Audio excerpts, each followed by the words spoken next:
represents Freemasonry, a lodge, or a secret society. It is a symbol of gaining your own personal power. Now in this video, I'm going to be breaking down this symbol in the most detail I can possibly go into. Most people live in a state of illusion. They live their life impulsively, acting based on their five senses, tasting, they want to feel a certain thing like an orgasm, or they're basically just slaves to external things and their five senses, which leads to a very dark path where you'll never actually become a conscious creator and you'll never actually be internally happy. The Freemasonic square and compass reveals some deep wisdom about this. Now let me break this down. If you want to gain your personal power, listen up. The Freemasonic square and compass is a compass which is used to create circles.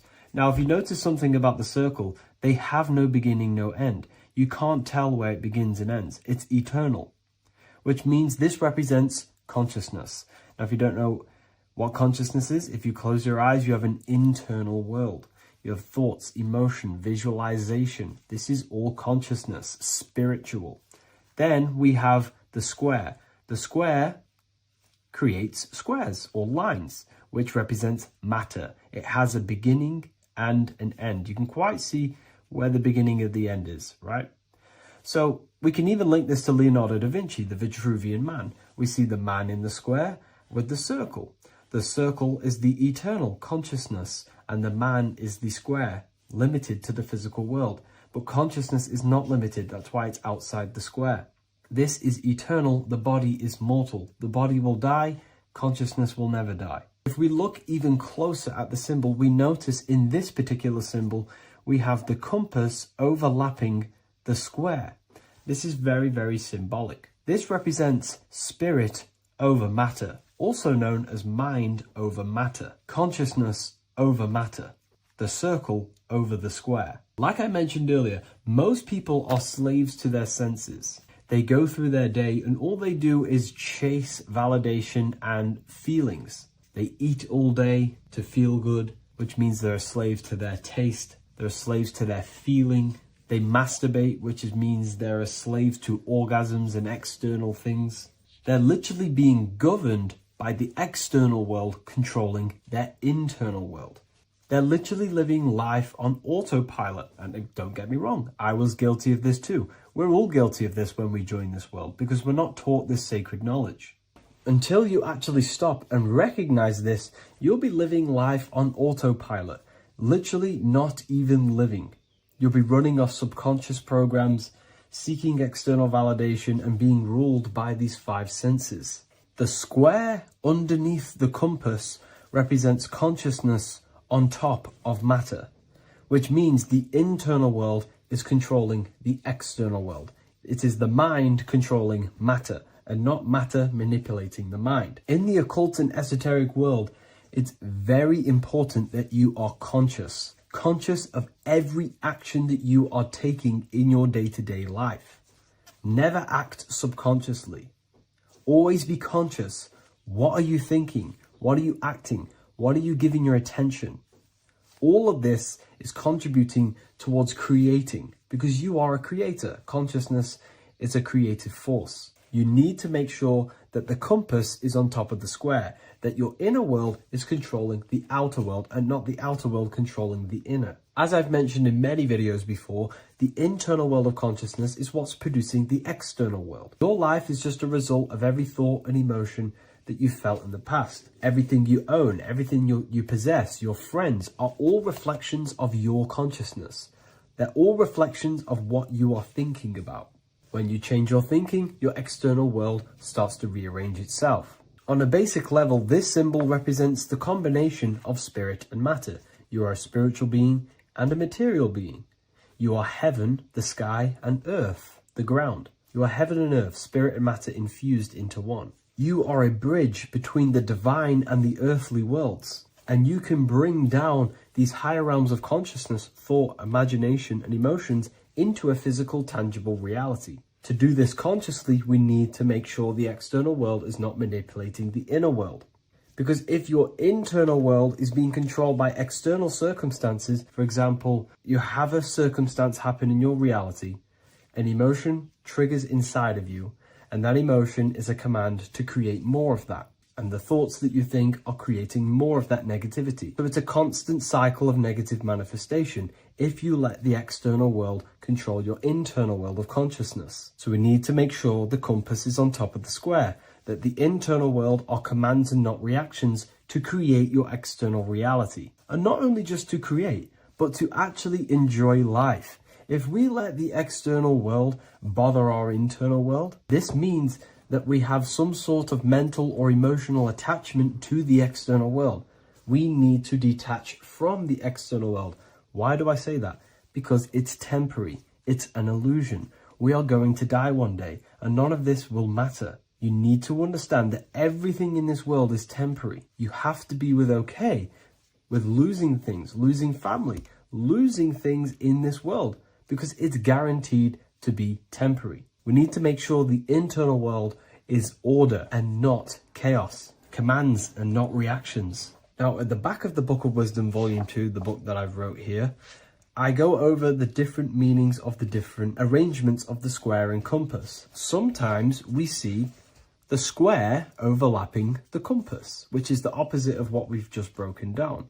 Or sometimes we see one leg of the compass on top of the square and one leg of the square on top of the compass. These are all highly symbolic. When we see the square overlapping the compass, this pretty much represents the beginning of the Freemasons' journey, when their internal world is being controlled by the external. They have a lot of spiritual growth and a lot of learning and inner work to do. Now, when we see half and half, one leg of the square on top and one leg of the compass on top, this represents the Masons' gradual emergence from the material realm into the spiritual. This interplay of symbols reflects the process of gaining greater light and knowledge as the Masons ascend from material concerns towards spiritual enlightenment. And of course, we've just broken down what this means. This represents spirit over matter. They're not chasing external physical things anymore. They're actually chasing and gaining validation and happiness from spiritual growth, more knowledge and deeper understanding of consciousness and themselves. Most people chase external material things, which actually don't make you happy in the long run. You could be given £1 million today. In a week's time, you would be back to the same original state of consciousness and actually chasing more and more millions of pounds. It's because nothing physical in this tangible world will ever satisfy your internal world of consciousness. So through spiritual growth, we can actually become happy and seek higher understanding, higher consciousness, which actually satisfies us eternally. So when we see the compass on top of the square, it symbolizes the triumph of spirit over matter. This arrangement not only signifies the mastery of spirit over the material realm, but also represents the resurrection, ascent, and dominion of spiritual principles over all earthly conditions. It's all about gaining personal power and spiritual growth. It's all about spiritual evolution, going from matter to spirit. The external world controlling the internal world to the internal world ruling over the external world, where the mind becomes a powerful tool to actually create and command reality.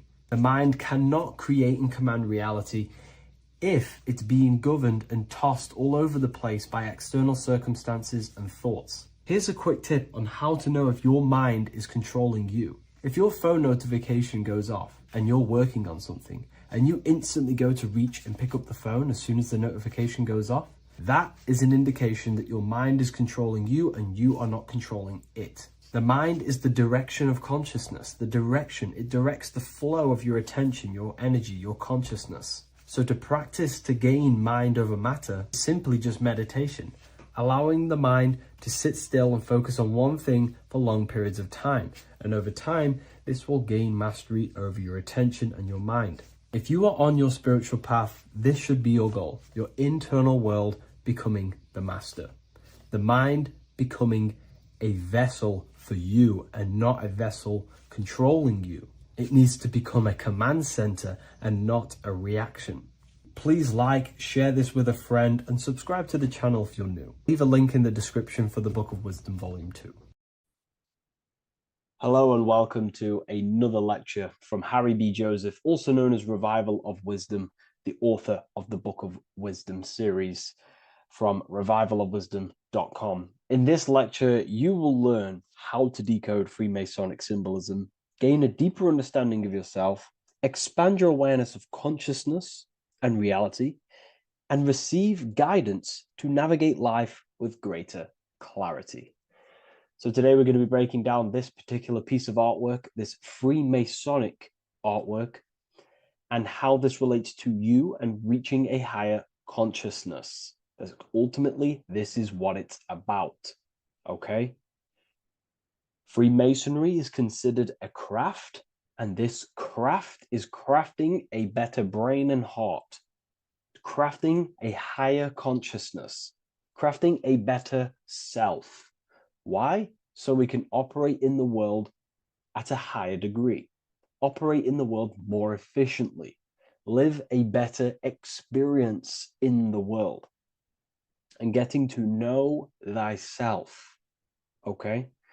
So we're going to start from bottom to top because this is important. Every placement of this symbolism is on purpose, has meaning, especially the placements of the symbols. Okay?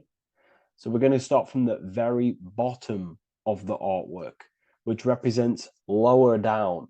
When we're looking at symbolism, especially occult symbolism, that's what the word occult means. The word occult means hidden, hidden from the eyes. It has its roots in the word oculus. I'm pretty sure that's Latin, which means eye. So the word occult comes from oculus, which means eye. And the word occult means hidden from the eye, the unseen, studying the unseen aspects of self. We're studying the brain. We're studying consciousness.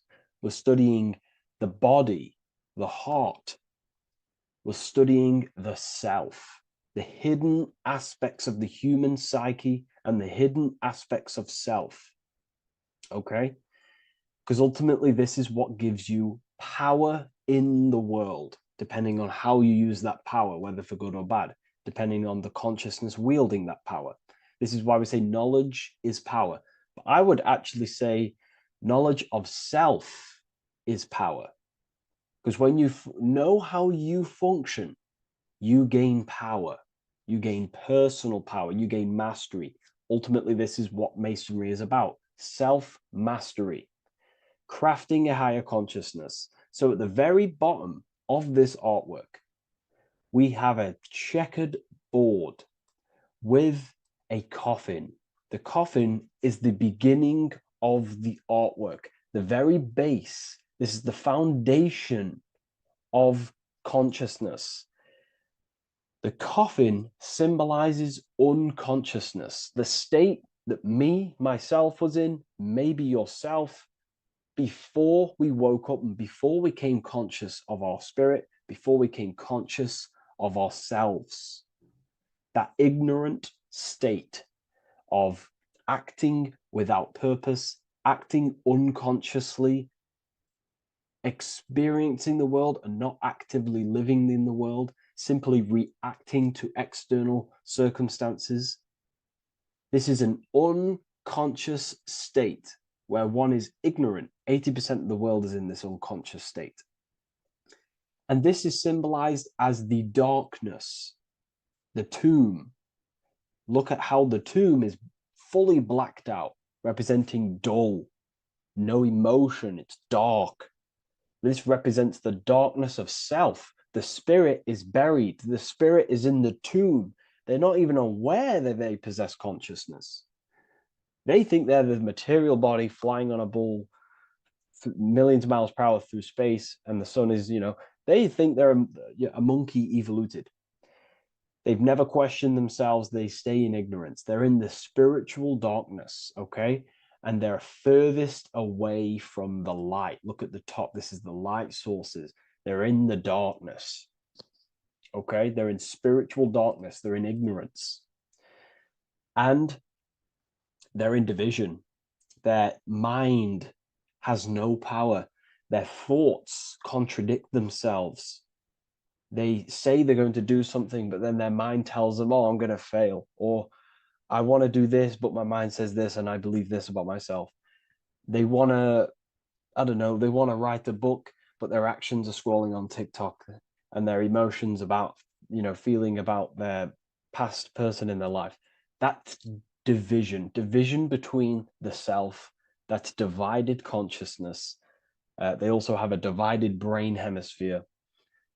They do not see reality uh, through a true lens, because the brain acts as like a lens on how we perceive things. And if the brain hemispheres are not aligned, then we cannot see reality the way it actually is and truly presents itself, neutral. If we're left hemisphere dominated, we see everything as divided. Nothing's interconnected, nothing's a whole. But if they're, right hemisphere dominated, they see everything as a whole. We need to look in the middle of that, okay? So we'll go into that a bit later. But ultimately, they're in a divided state of consciousness. They're in ignorance. But the tomb is symbolic of that. The tomb is, you're not even aware they are divided. They think everything's right in that state. I was like that. My family is like that. They're not even aware of themselves, and you try and say something to them, and they don't even know they're in division. They don't even recognize that they're in a bad, low earth base consciousness. Okay.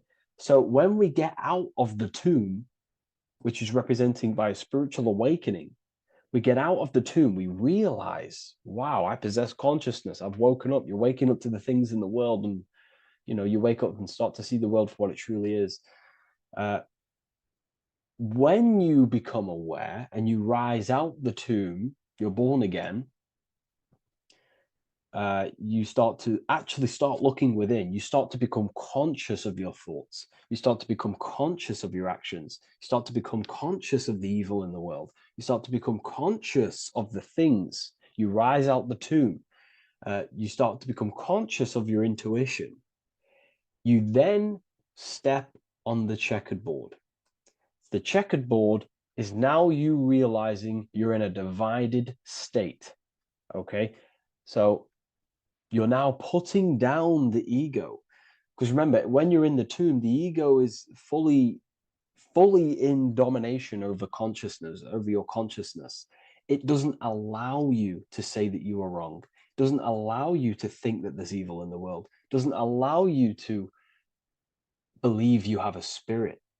It doesn't allow you to see that there is maniacs running the world and trying to control you. The ego is so stuck. But when we start to realize this is part of our awakening, we start to realize that the ego is trying to keep us safe at all times and keep us locked in that state of thinking and believing that we were in before.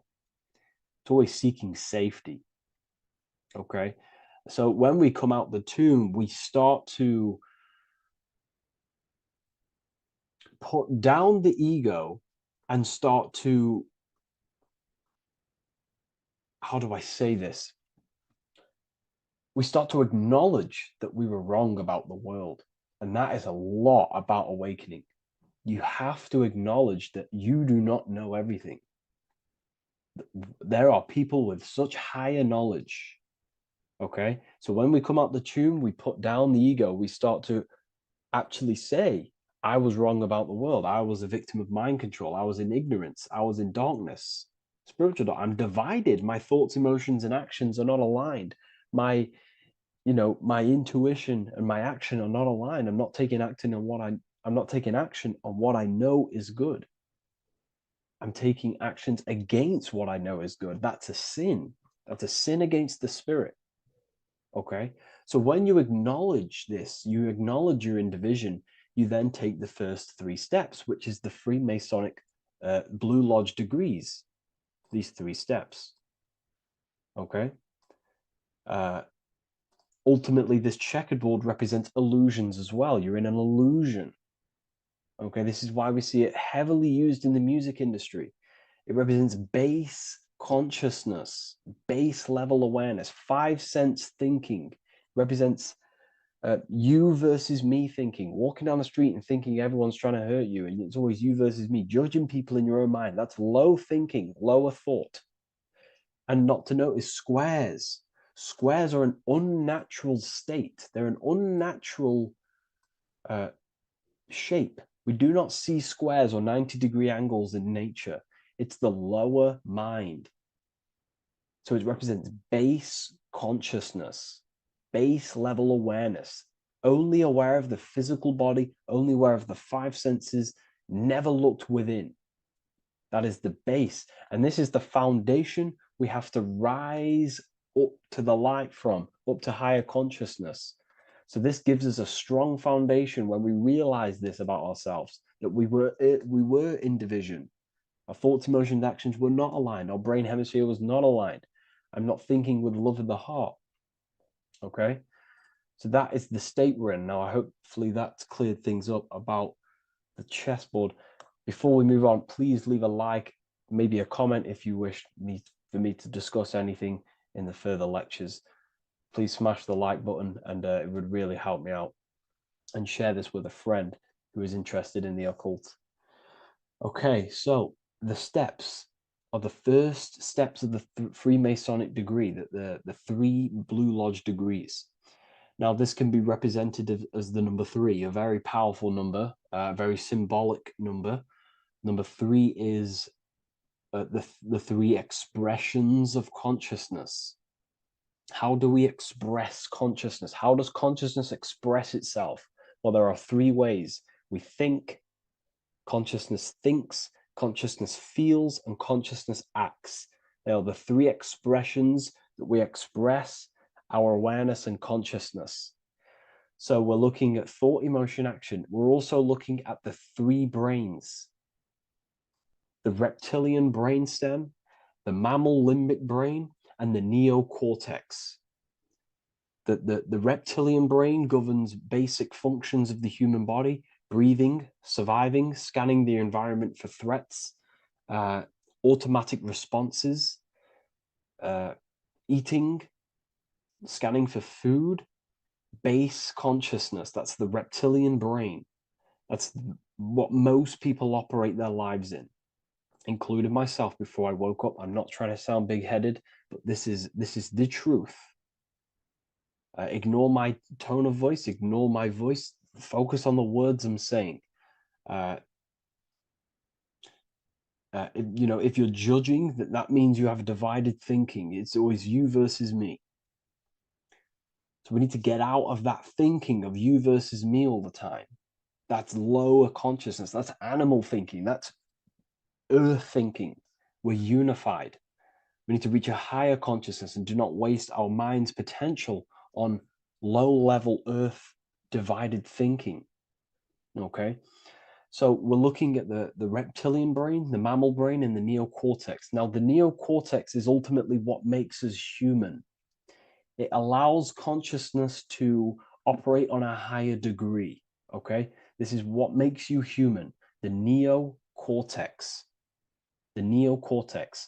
The reptilian brain, like I just said, governs natural survival instincts and the respiratory system, things along them lines of basic awareness, basic functions to operate and survive in the world, in the physical plane. And the neocortex is what allows us to critically think. Okay, it's what allows us to be human, be aware of ourselves. Okay, not. I don't think animals have neocortexes. Don't quote on me on that, but this is the part of the brain that makes us human. And it allows us to think deeply, to create masterpieces like we can. Humans have massive potential in creation. Look at the world we live in. This is because of the neocortex. It allows us to critically think and self-reflect.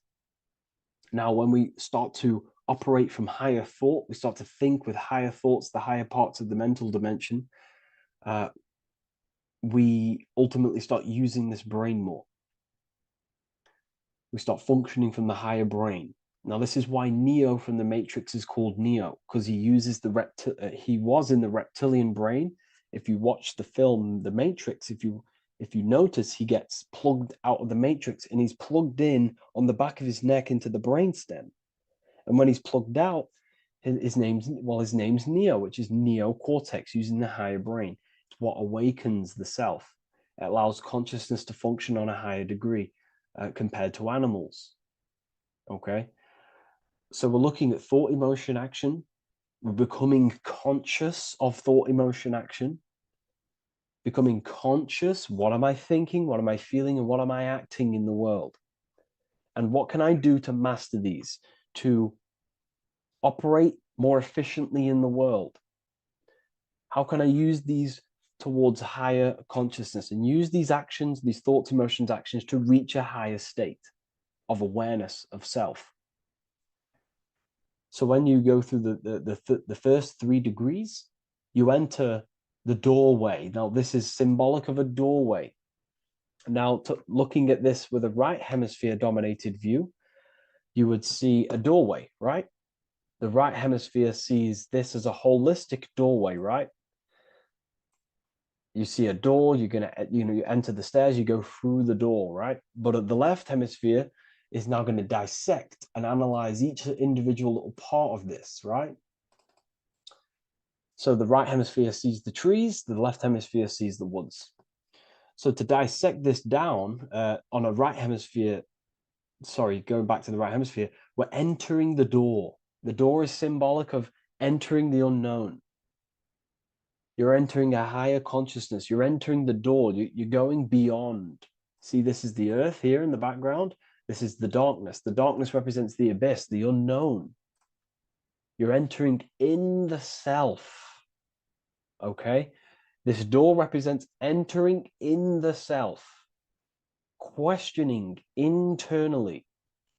Most of us think externally. We have to, obviously, to operate in the world, but we never give time to think and question and reflect internally. What do I mean? Closing the eyes and questioning the self.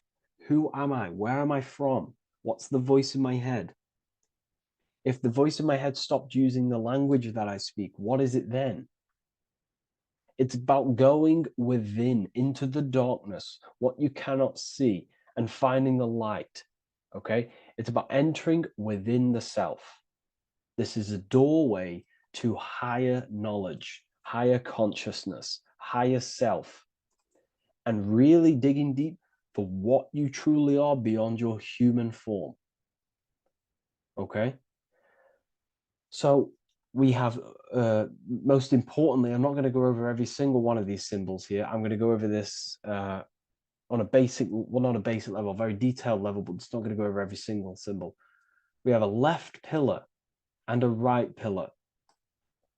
The left pillar has the sun next to it.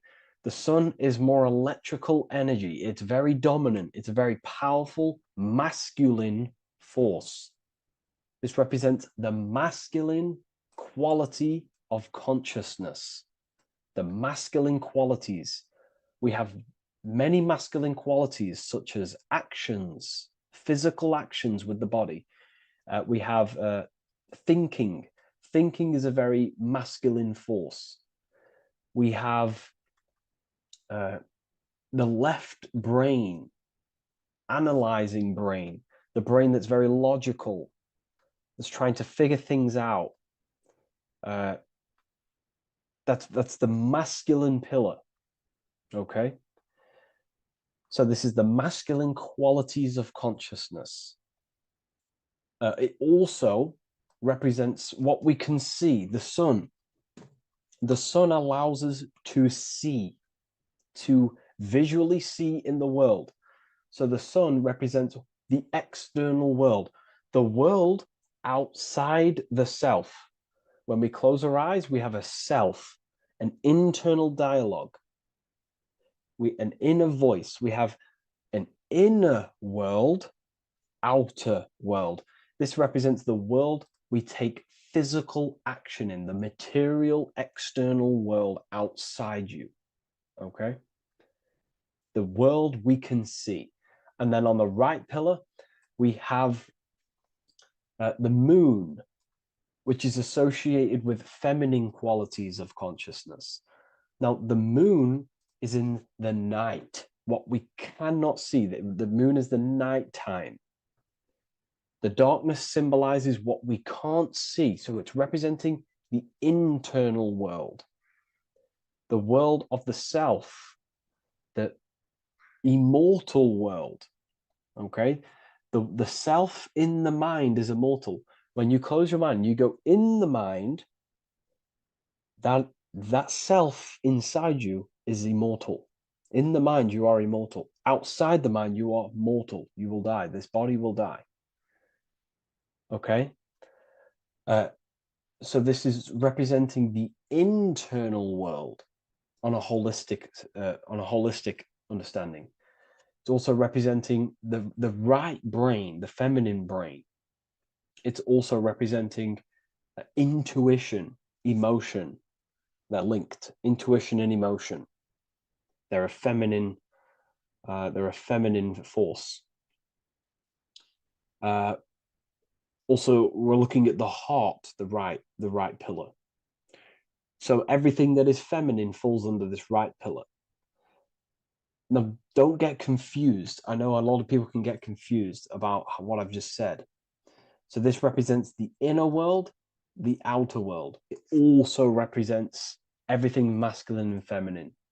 So thought is, although it's an internal quality, it would fall under the left pillar, because thought is a masculine force. It's a penetrating force. So try not to get misunderstood with that.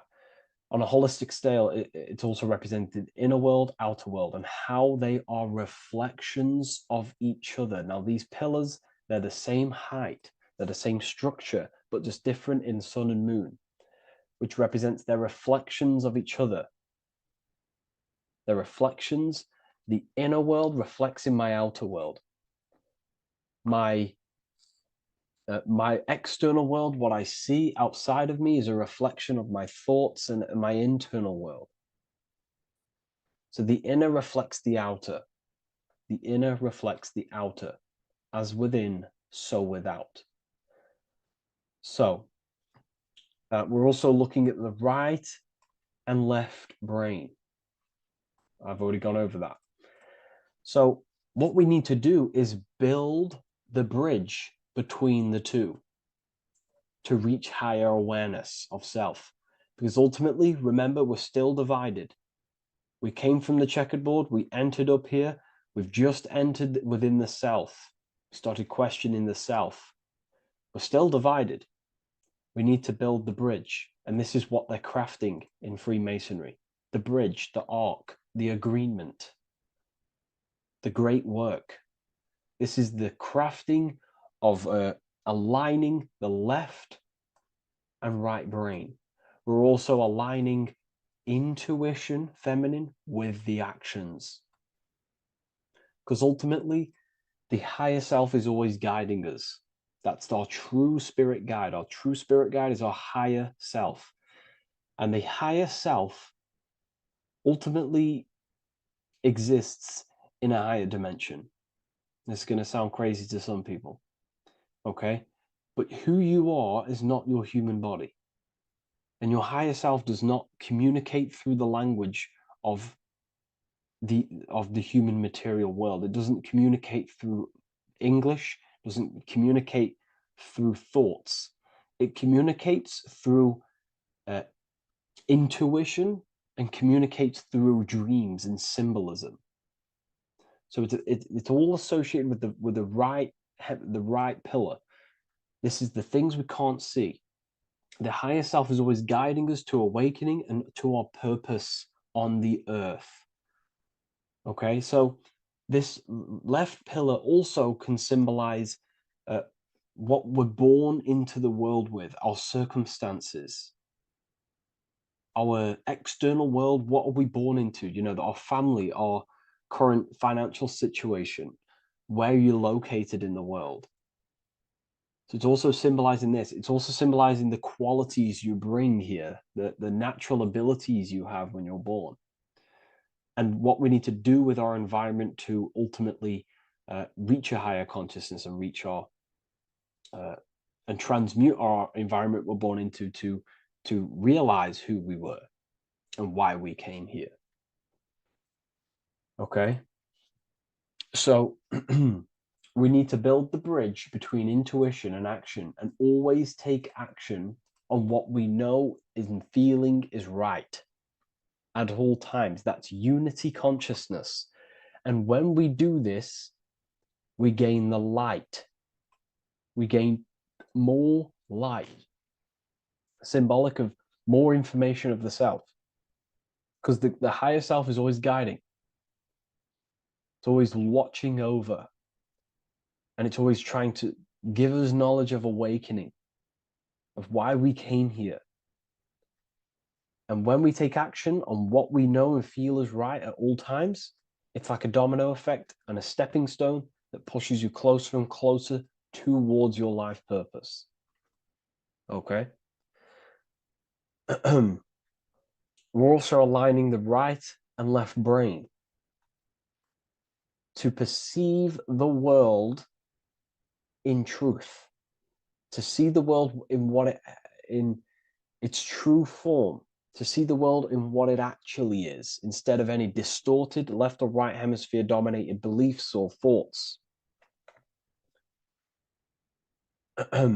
We ultimately do that by acknowledging that, yes, you have a self, you have, the left brain is more ego, this like divided thinking, everything's separate, and the right hemisphere is more holistic. So we need to see the world in the middle of this, in the middle, acknowledging the self and acknowledging the collective consciousness, and how my thoughts, emotions, actions contributing towards myself and the collective. We always need to keep the collective in mind. Why? Because we are experiencing this world together. It's not just you. And your actions also have a ripple effect on the collective. We're experiencing the world as a whole as well. Yes, there's yourself and there's the collective. We need to think, feel, and act towards the collective and the self. So aligning our brain hemispheres allows us to do this. It allows us to think holistically and individually and see reality in this. And when we do align the left and right brain, what do? We gain higher insight, the eye. We build the bridge between the left and right pillars. We gain the eye. The eye is what? Insight. The eye requires light to perceive and see the material world. So this is symbolic. This is the inner eye, the inner self, consciousness. And when consciousness has light, which is symbolic of truth, knowledge, light is a massive symbol in Freemasonry. And light represents knowledge of self, information. And when we gain information and knowledge of self, when we align our left and right hemispheres, our actions take action on our intuition, we gain higher light, higher knowledge of self, ultimately. And this is why we also have the square and the compass. Okay? We have a square and compass here. The square and the bottom, base consciousness, also representing masculine qualities. This is the masculine qualities because squares are masculine. And the compass creates circles. So we have the circle on top of a square.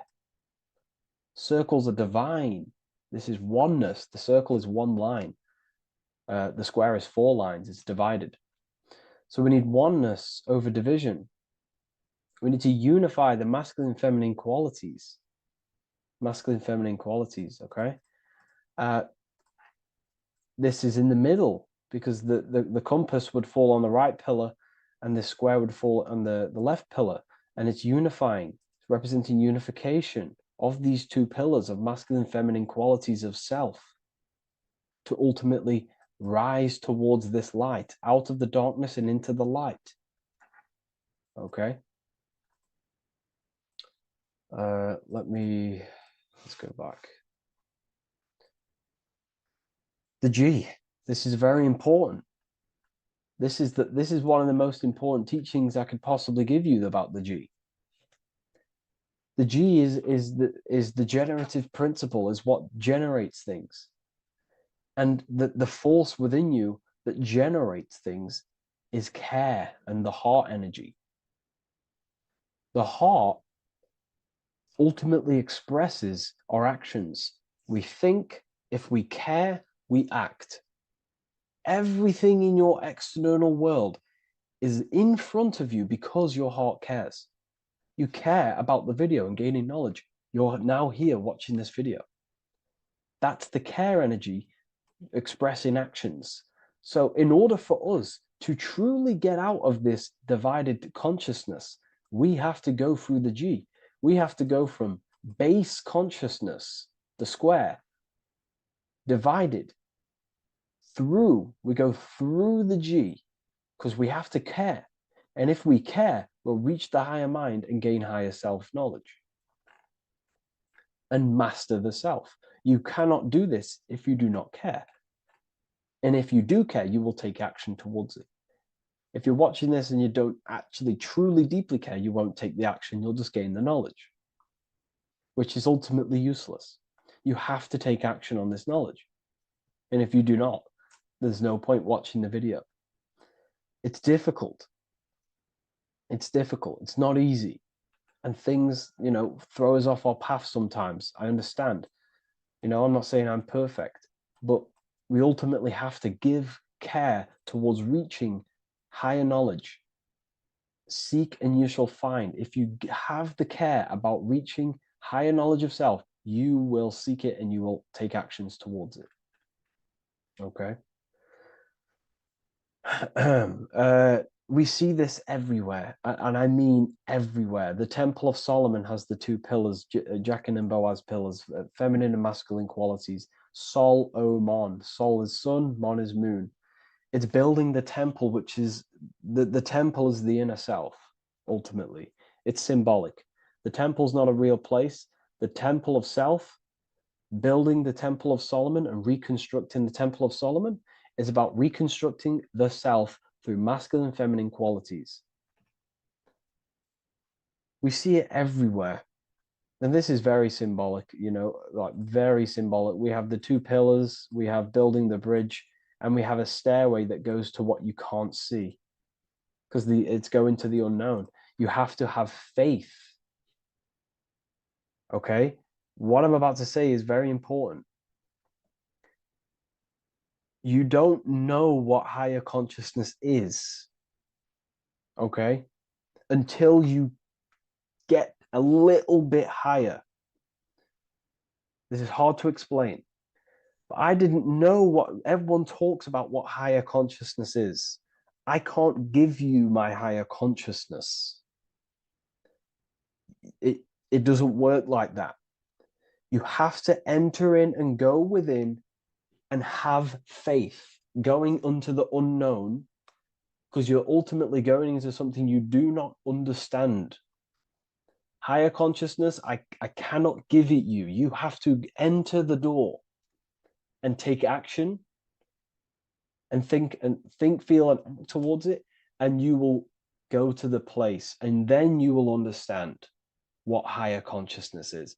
Ultimately, what higher consciousness is higher knowledge and understanding of self, what you actually are. Okay, that is what's being symbolized here. It's again in the Masonic art. We have the darkness. We have to have faith to leap into the darkness, into the unknown. We see this everywhere. Like, you'll see when I say this everywhere, and I mean everywhere you'll see this. Every doorway has this symbolism in the ancient world, because ultimately this is what it's about, people. The door represents going within into a new light, a new room, a new level of understanding of self. Okay. Here we have Astro World. Now this is obviously a darker aspect of this, but again, we have the two pillars. See you on the other side. That's the doorway. The other side. And I'm not going to break down, this ritual, but you can guess what I'm on about here. That's for the university, of course. I can't break that down on YouTube. It's way too deep. But there's knowledge out there that is so deep you couldn't even comprehend it with the current mind,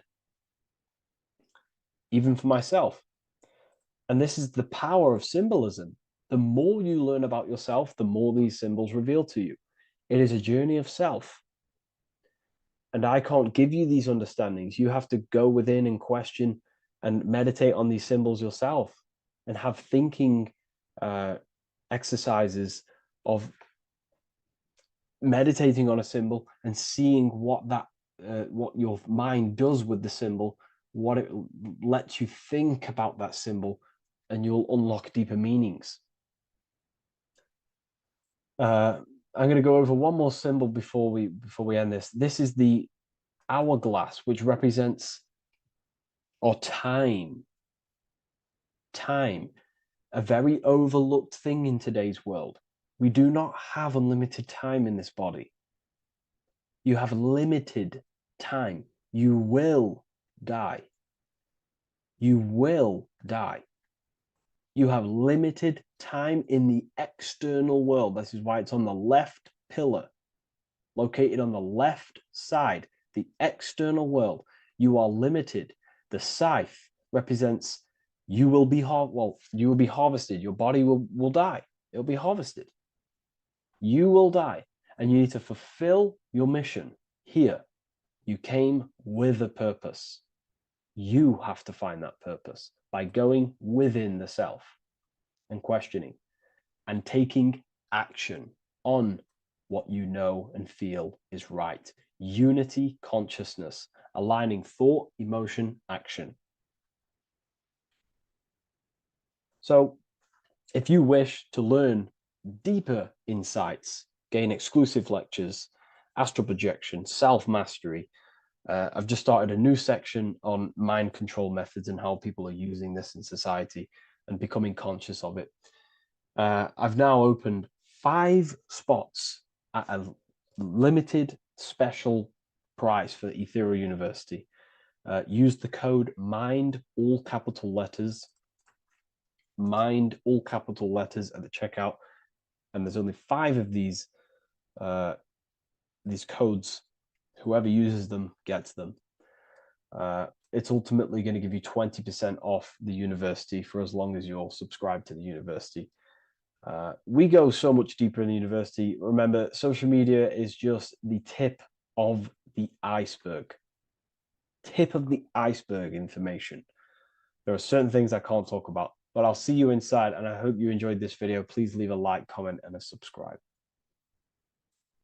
What if I told you that the Egyptians were trying to give you instructions on how to not reincarnate and come back to this material world and ascend your consciousness, your soul, to a higher plane that exists in the various dimensions of consciousness? This is Anubis, and this is his scales. You can find this image in the famous Book of the Dead, which is a famous Egyptian book and text talking about death, reincarnation, and the different things that go into death and how to prepare our mind, our souls for death. The Egyptians saw this as a massive thing in life. We must prepare our consciousness for the transition from a physical reality to a non-physical, tangible reality. The first thing we must understand in order to understand death is the term as above, so below. We die every single night. Consciousness goes to sleep, which is the withdrawal of consciousness from the material body into the inner realms of the mind. At nighttime, becomes the darkness, and consciousness goes within itself. When the daytime comes around and the sun becomes more powerful, the rays of the sun increase the brain waves, and the body becomes active again, and consciousness manifests things externally. So the nighttime is the internal world, death or sleep, and the daytime is life, the external world. When we die, it's just a bigger version of sleep. We enter into our inner realms of consciousness. However, this transition needs some preparation. In order to understand the universe, understand what happens after we die, we have to understand that life is mental and the mind is not the brain. The brain is just a physical computer for the mind to operate the physical technology of the physical body. What you are seeing right now in your eyes is a simulation produced by your brain. Light waves entering in your eyes and the visual cortex at the back of the brain producing an image of what you call reality. Therefore, reality is not outside of you, it's a simulation produced by the body. The five senses are just electrical threads of light, all sending information back to your brain, and your brain is interpreting these electrical signals as senses: touch, taste, smell, and hear, and see. So everything you're experiencing right now is a simulation produced by the brain and the nervous system. But you are the observer of that reality, of that simulation produced by the technology of the body. So when you die, the technology,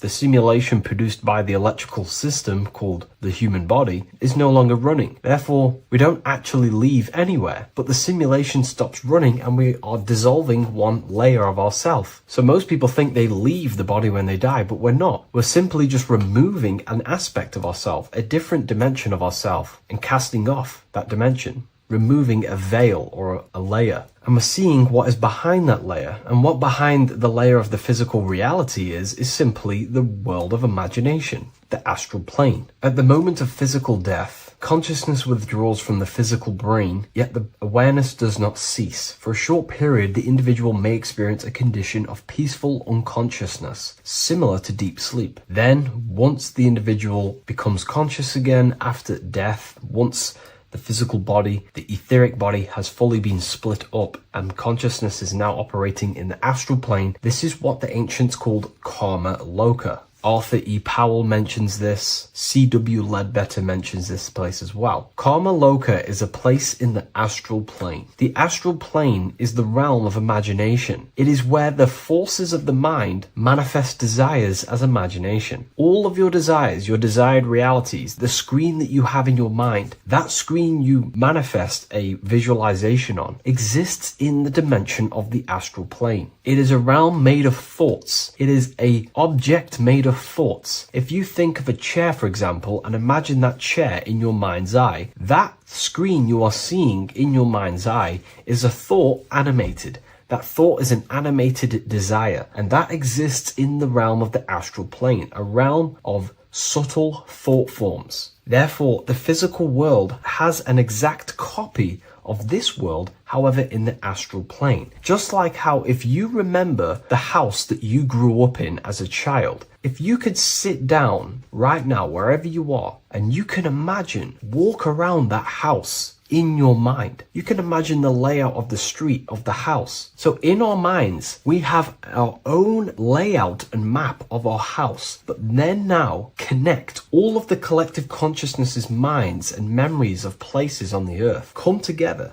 to create a collective astral plane, a world made of thought forms, but it's an exact copy of the material world. To go into a bit more detail, this would exist on the lower astral plane. On the lower astral plane, there is an exact copy of the earth, made of everyone's memories, imaginations, and things along them lines. Karma Loka is where the word karma comes from. This is the region of desire and emotion and imagination. This place is not a place of reward or punishment, but a state of consciousness corresponding to the emotional nature of the person who passed on, who transitioned from the physical to the astral. Your state of consciousness, the thoughts you think every day, the fears that you face every day, the belief systems you have in your mind every day, still is passed on from the physical into the astral. The astral plane, you will go into an astral plane that directly corresponds to your state of thought, just like a dream. In your dreams, you will see materializations of your fears, belief systems, and things going on in your subconscious mind. You will go into an environment and a landscape when you die in the astral plane that match your desires, habits, and your state of mind. If you believe in Jesus, you will go to a place where them thought forms manifest in the astral plane. If you believe in Buddha, you will go to a place where them thought forms manifest. That is the environment. It's mental. Reality is your level of realization. You are seeing through the lens of your mind, of your beliefs, and you see the world tinged with your belief systems. Karma Loka is a place where you balance out your desires, sensual cravings, ambitions, jealousies, fears, emotional fixations continue to assert themselves in your mind when you die. Yet because there is no physical instrument through which they may be gratified,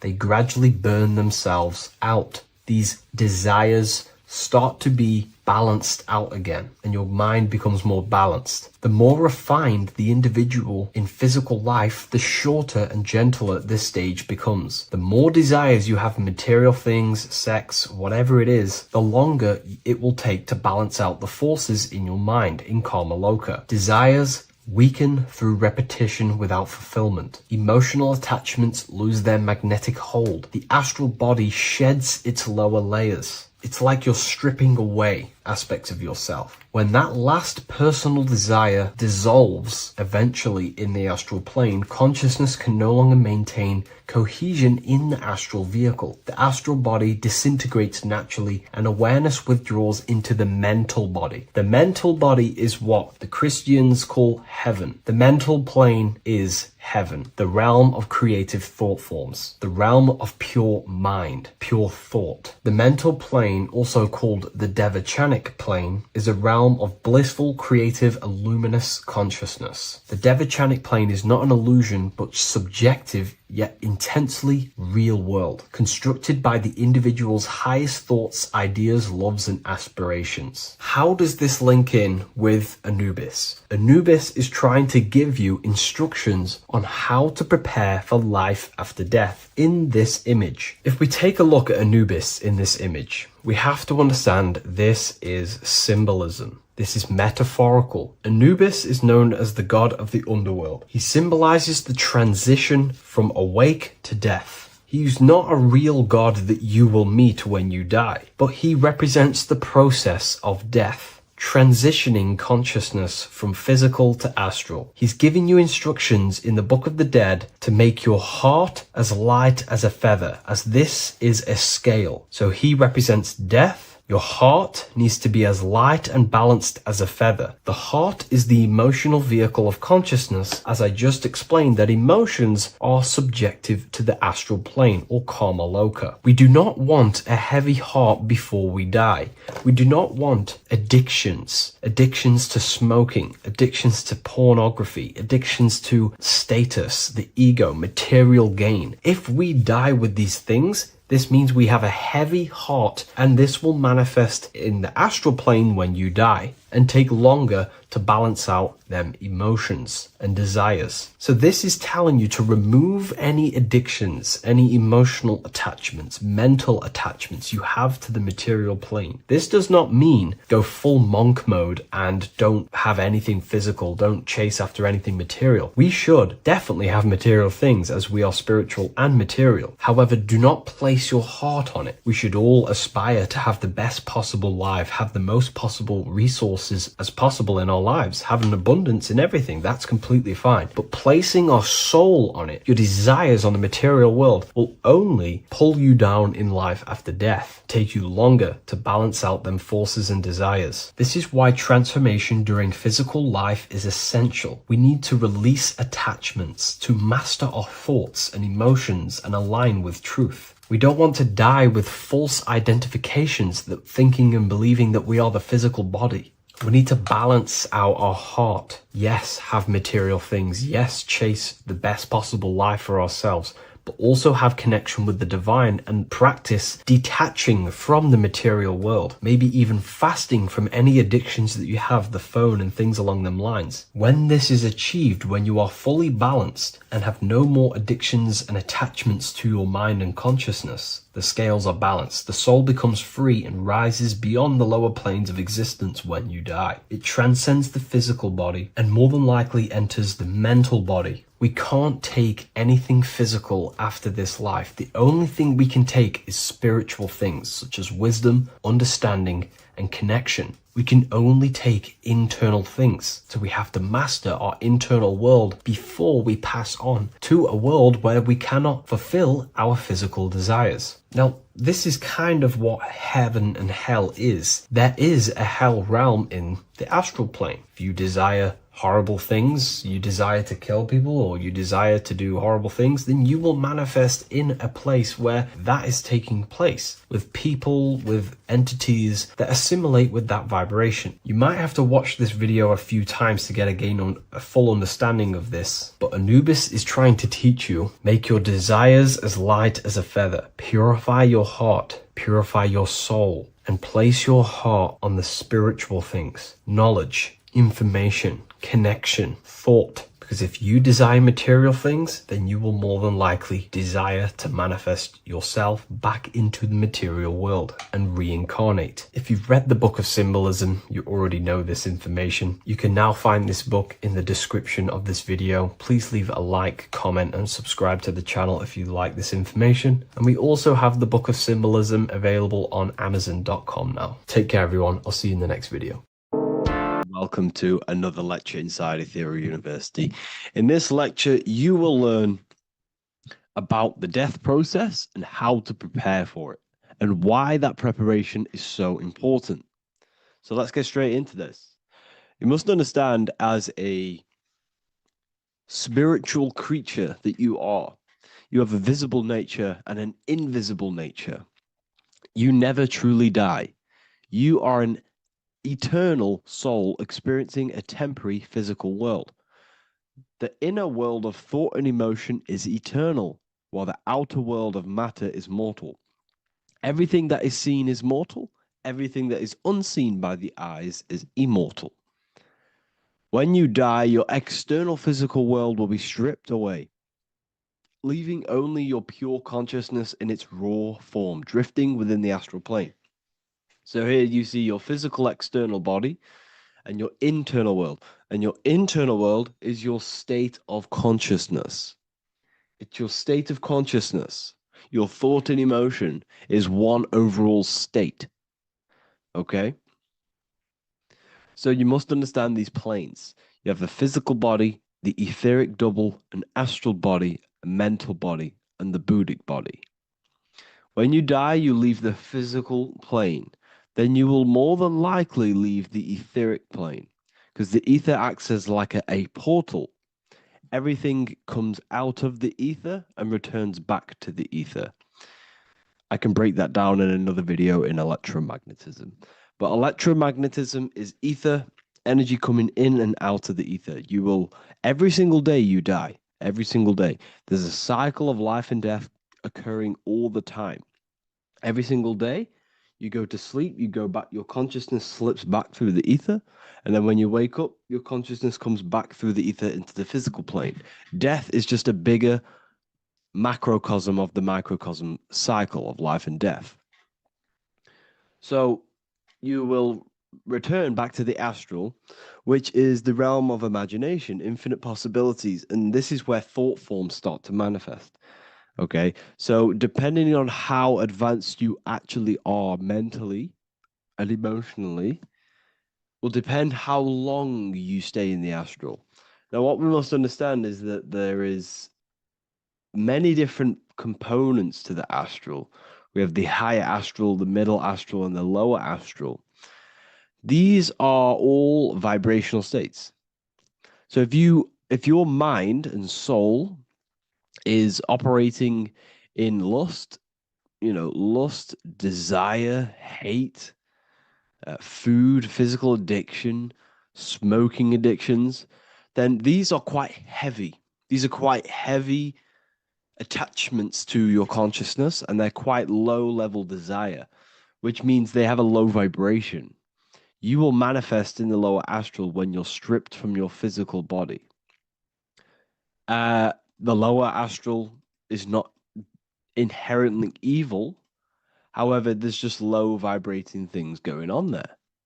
Low vibration does not mean evil. Okay? So just like bad doesn't mean evil. Okay. In the lower astral, you are going to see lower astral beings. You're going to see spirits, souls with low level desire. Okay. People who are attached to the physical plane, people that lust, people that do these things. Technically, this is hell, but you can escape it by escaping yourself. Now we're gonna break all this down.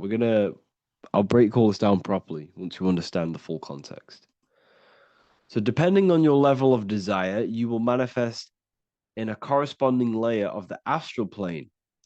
If your mind is still attached to the low physical desires, you will find yourself in the lower astral realms. But if you have few desires and have detached from the worldly attachments while you are encased in a body, then you will rise into a higher or middle astral plane, mainly the middle. Okay. The higher astral plane is very formless. So as I broke down here, this is the physical plane is the lowest dimension. This is the most form, the most matter. It's quite heavy. The higher you go, the lighter it becomes, the more fluid, the more formless it becomes. So you see here it says denser down and lucidic up. So this is more lucidic in these higher realms. This is more dense in the lower realms. So this is why the ancient Egyptians were always talking about, I'll show you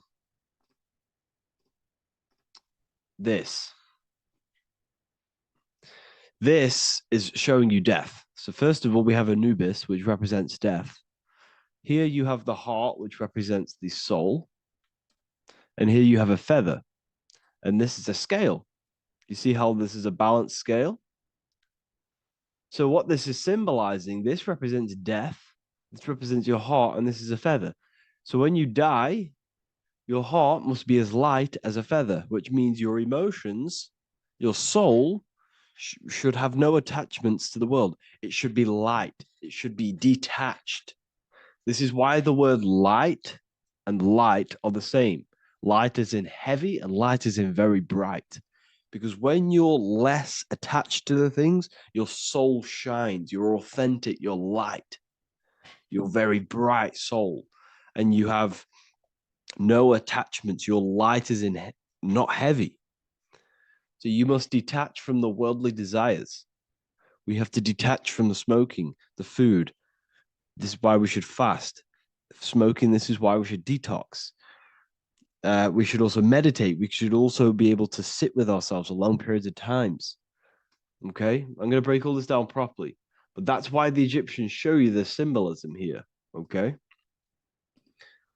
So you're stripped of your material body. So that state of consciousness you're in right now, your inside world, if you shut your eyes, that state you're in, that is what you're going to experience when you die. Okay. And you're going to be manifested into the astral.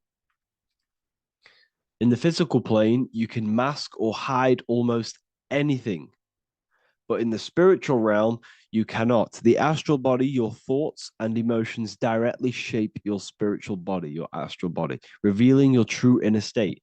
So your desires that you can hide in the physical plane, your emotions, your thoughts, you can't hide any of that in the spiritual plane, in the astral plane. That will directly shape who you are, your color of your astral body, and your astral body as a whole. So here we have Kim Kardashian.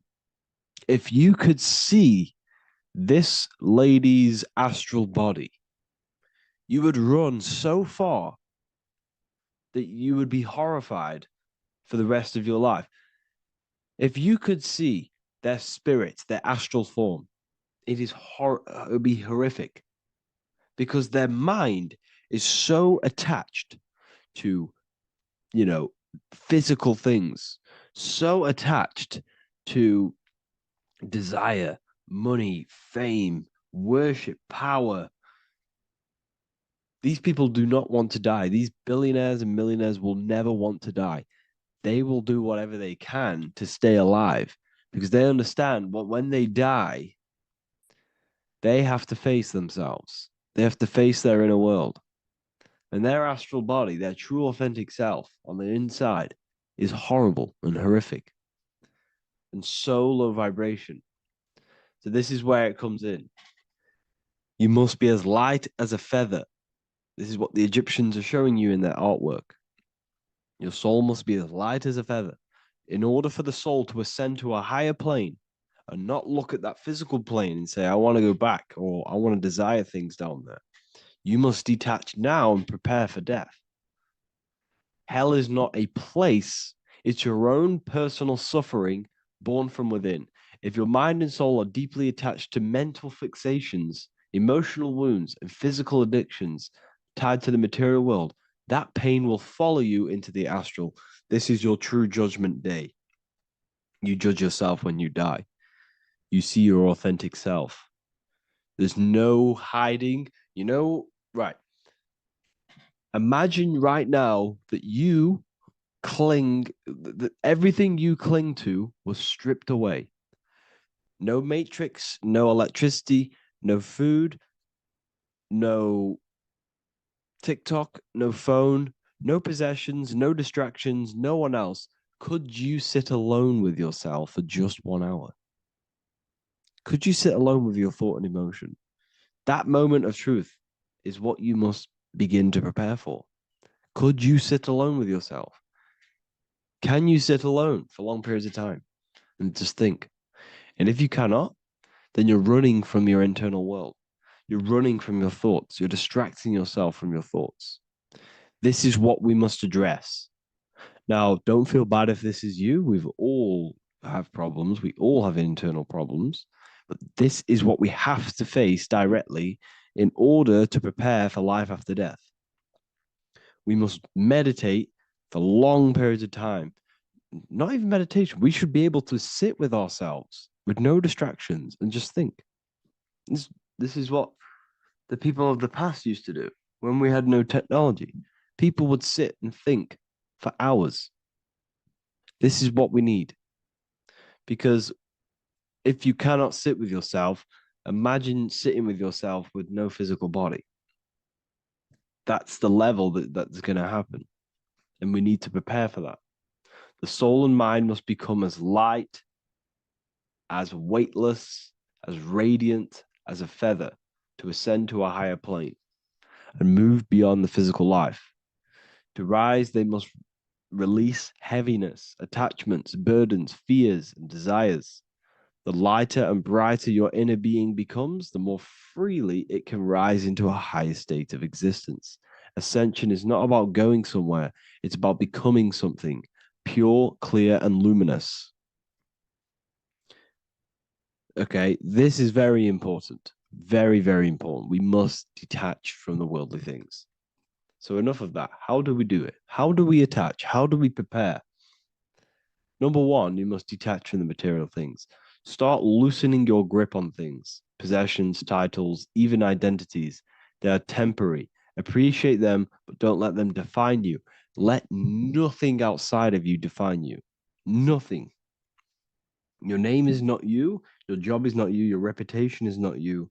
Your bad past is not you. Your good past is not you. Your business is not you. Everything outside of you is not you. Now, what I'm saying is, I'm not saying go full right hand path and never care about anything physical, never care about your family, don't love your family. I'm not saying that. What I am saying, love these things, love these outside things, but do not become attached and do not let them define you. You must be okay with losing anything that is outside of you. You must be okay with that because you must understand the physical plane it's promised that everything is temporary. Everything is temporary in this plane. So don't ever think it's going to be there forever because it's not. And you must remind yourself, not remind yourself, but I think about this sometimes when I start becoming a bit attached to work and stressed. I just remind myself that I'm gonna. This is temporary. I'm going to leave this world one day and I'm not going to care. So you must have the balance. Okay. The balance is key. You can go down that right hand path and just fully cut off from the world like a monk and shave off your hair, disconnect from the physical world. You can do that. That's not wrong. There's different paths in life. You have the left hand path, purely physical. You have the middle path, which is balance between the physical and spiritual. Then you have the right hand path, which is monk mode, where you fully disconnect from the world. They shave their hair off to disconnect from the physicality. They meditate for long periods of time. This is what they're doing. They're preparing for death. Monks prepare for death. They understand this. They understand that you don't die. Your inner world is the true world. The inner world is the only world that exists. Everything outside of you is an extension of you. Number 2, cleanse the mind. Watch your thoughts. Are they rooted in fear, anger, regret, or craving? Meditation, mindfulness, and inner reflection help purify the mind. The cleaner your thoughts, the lighter your spirit. So your astral body is formed by your thoughts. It's formed by your emotions. If you sit around thinking about eating all day, you're going to have a very heavy astral body. It's going to manifest in the lower planes. But if your mind is thinking about good things with good intentions, love, knowledge, expansion, you're going to manifest even the middle or the higher. And there are ways to even ascend out of your astral body. Yes, you can ascend out of your astral body and out of the mental body, but that's all very advanced, and I'm not going to teach that yet. I'll make another video on that, but you can ascend from them bodies. The astral plane is not the end. You can keep ascending as a soul until you're left with just the pure essence of the soul. But we're going to, anyways, cleanse the mind, reprogram the limiting belief systems, let go of mental attachments. And the way you do this is by getting a piece of paper and writing down every single attachment that you have. And you're going to realize, dude, there's more than you think. Okay. We have to detach from these. We have to. 4, practice presence. Can you sit in silence with yourself? The more at ease you are with your own inner being, the less you'll fear death. The afterlife is just an extension of your inner world. It's so important. This is so, so important. Can you sit with yourself? If you cannot sit with yourself, you have some inner work to do. You have some thoughts to address, some beliefs to address, and some feelings to address. Okay, so practice sitting in the present, meditation, or just literally sit there and try and be okay with yourself. And if you can't be okay with yourself, then there's something you need to address, whether it's a belief system, whether it's an emotional trauma, or something. This is what we must reshape, refine, and let go of. Live truthfully, speak and act from your soul, not from fear or ego. The more authentic you are, the more aligned you become with your true self, which carries beyond this life. The ego is your mind's perception of itself while being incarnated in this world. It's been shaped by your experiences, your thoughts, your beliefs, and your emotions. So your ego is basically this false thought form that you've created. It's a false layer of yourself that sits on top of your true authentic self. It's basically your physical character. When you were young, you had no ego. You were pure. You had a pure consciousness. But then as you grew older, your ego started to grow, and it still is growing because it was shaped by experiences, things you've gone through, things you said, things you believe, things you think. It's created by you, by your mind. And the ego is close to the word echo. The ego is the echo. It's an echo. It's a layer. It's a false identity.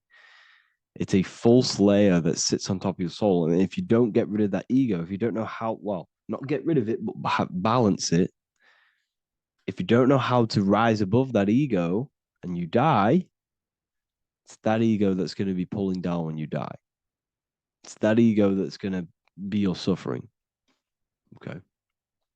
7, connect with the divine, whether through prayer, meditation, tune into something greater than yourself. The connection is the soul's compass beyond this world. If you can meditate and rise above them clouds of thought, that's the soul, that's the observer. We must connect with that. Okay, this will definitely help with just allowing yourself to connect with your true self. Meditation's great because you can just fully detach from the world. And the more you meditate, the more you can prepare for death. A powerful way to cultivate detachment is through daily detachment meditation, done either at night or in the morning or the first breath upon waking. Or do this as many times as possible per day. Start by physically grounding yourself in the present moment. Say out loud, I am here right now, nothing else matters. Let that phrase draw your awareness into the now. Just keep saying it until you're present. Then begin to slowly list everything you identify yourself with, one by one. I am not your body. I am not my body. I am not my name. I am not my possessions. I am not my house. I'm not my children. I'm not my everything. I am not my thoughts. Release each layer gently. Imagine, if you want to, if you have a good imagination, imagine placing these things into a big box. Placing your body, placing your name, placing your possessions, placing your house, your car, your thoughts, your beliefs into a box, and then shut that box. If you have a good imagination, do that. That can help. And you'll be left with yourself. And you're not even that. It goes even deeper. Eventually, you'll reach the mind itself. Detach from the language that the mind is even using. Now, that's very difficult. And not many people have ever thought about that, and they've ever even been there. Detach from the language that the mind is using. Think about that for a second. Your mind is not what you actually think. It goes very deeper. Your mind is not that little voice. It's that voice that the language is using. So even the language is a spell on your mind. Okay, it's an attachment. Eventually, you'll reach the mind itself, detached from the language it uses, the voice in your head, the need to define. What remains is something beyond thought and beyond words. I can't even describe what's left because words, once the language is gone, it's purely metaphysical. All I can say is pure awareness, and it's symbolized. This is why symbols are so amazing, because they can symbolize things that are beyond words. A flame, it's just a flame, and you won't be able to understand that until you've been there. It's just a flame. It's pure cause. Words can't describe it. You'd have to experience it. Connect with this essence daily. This is truly who you are. So this is a great way to detach. We can do these detachments every single day during meditation. This will definitely help over long periods of time. Of course, you're not going to be ready tomorrow for death, but just try and prepare for these things. This is the whole reason people used to meditate. It's the whole reason why people do these spiritual practices, because they understood that this plane is temporary and your soul moves on from this plane. And you'll never truly believe in the soul until you experience it. So I can show you these things, but you must go out and experience it. The soul is real, but you won't understand unless you cast off everything else. Okay. So I hope this video helps. It's a very deep video. I'm going to be making more of these stuff, of more self-mastery. And of course, we've made the self-mastery section now. So I'm going to start filling up this place with lectures. And I think it's a great time to start this because a lot of people have been asking on how to master yourself, prepare to death. So hope this video helps. See you in the next one. What if I told you you don't have one body? You in fact have 4. There's a secret hidden right in front of you, and most of you overlook it. And by learning these teachings today, this will change your perspective on life, on yourself, and completely change the conception of yourself. This is the key to your highest potential. If you stay with me today, you will find secrets about yourself that will change your life. But I warn you, once you step this path of esoteric knowledge, there's no going back. Once you see, you can't unsee. So stay with me, and we will discuss the 4 bodies of your soul and how you can master yourself to reach your highest potential. The first thing we must understand is that there is a sun. And just like the sun gives life to the earth, there is this life force within the sun that gives life to all matter. We must understand that matter itself is dead. It has no life potential. It has no ability to create or destruct anything. All of the life comes from above, from the sun, from the life-giving power of this infinite energy source we call the sun. No matter what model you believe, the sun still gives power to this physical realm, giving life to all of the crops, giving life to animals, giving life and growth to all things that the rays come in contact with. This is a macrocosm process. We must understand the teachings of as above, so below. This means that the macrocosm repeats itself in a microcosm form. Now, what do I mean? Humans are made in the image and likeness of God. You are a miniature version of God, a spark of the divine consciousness made in human form, in physical form. Just like the sun gives life to all physical matter and growth to all crops on the earth, your soul is a miniature sun. And your soul is giving life to the body. Your body is a miniature earth, which also goes through the cycles of the 4 seasons of the sun. We feel different in each one of these seasons. It's because our body does not only go through these cycles externally, but these cycles happen within ourselves, within consciousness. Your soul is the sun. The sun you see in the sky is an externalization of your soul. Your soul is the life force. You are the soul, not the body. And like the sun gives power to the earth, the soul gives power to your body. So first, let's look at the etymology of the word sun. The word sun comes from it's a Latin word solis or sol, which means the sun. Sol then became soul, sun, soul. And in fact, S-O-N and S-U-N in the old etymology dictionary mean the exact same thing. They are interchangeable. So when we look at the symbol of the sun, we look at a circle and a cross, which represent the 4 aspects of the sun, the 4 seasons of the sun: summer, winter, spring, and autumn. These are the 4 states of the sun. Like we said, this is why we get this symbol. You have the 4 states of the sun, which represent the 4 bodies of the soul. Now, this is where we get deep. Like I said, the sun you see in the sky is a macrocosm of your soul, an externalization of your soul. Just like your sun has 4 seasons, the 4 seasons within us are the 4 sections. We have a mind, we have a physical body, emotions, and spirit. These are all interchangeable and they are all linked. In ancient alchemy, we have the exact same symbolism of the 4 stages of alchemy. But in this case, they're symbolized as the 4 elements: earth, water, air, fire. In this ancient alchemical symbol, we have the pentagram with the top one representing the soul, ether. Our soul then has the 4 bodies with the human here.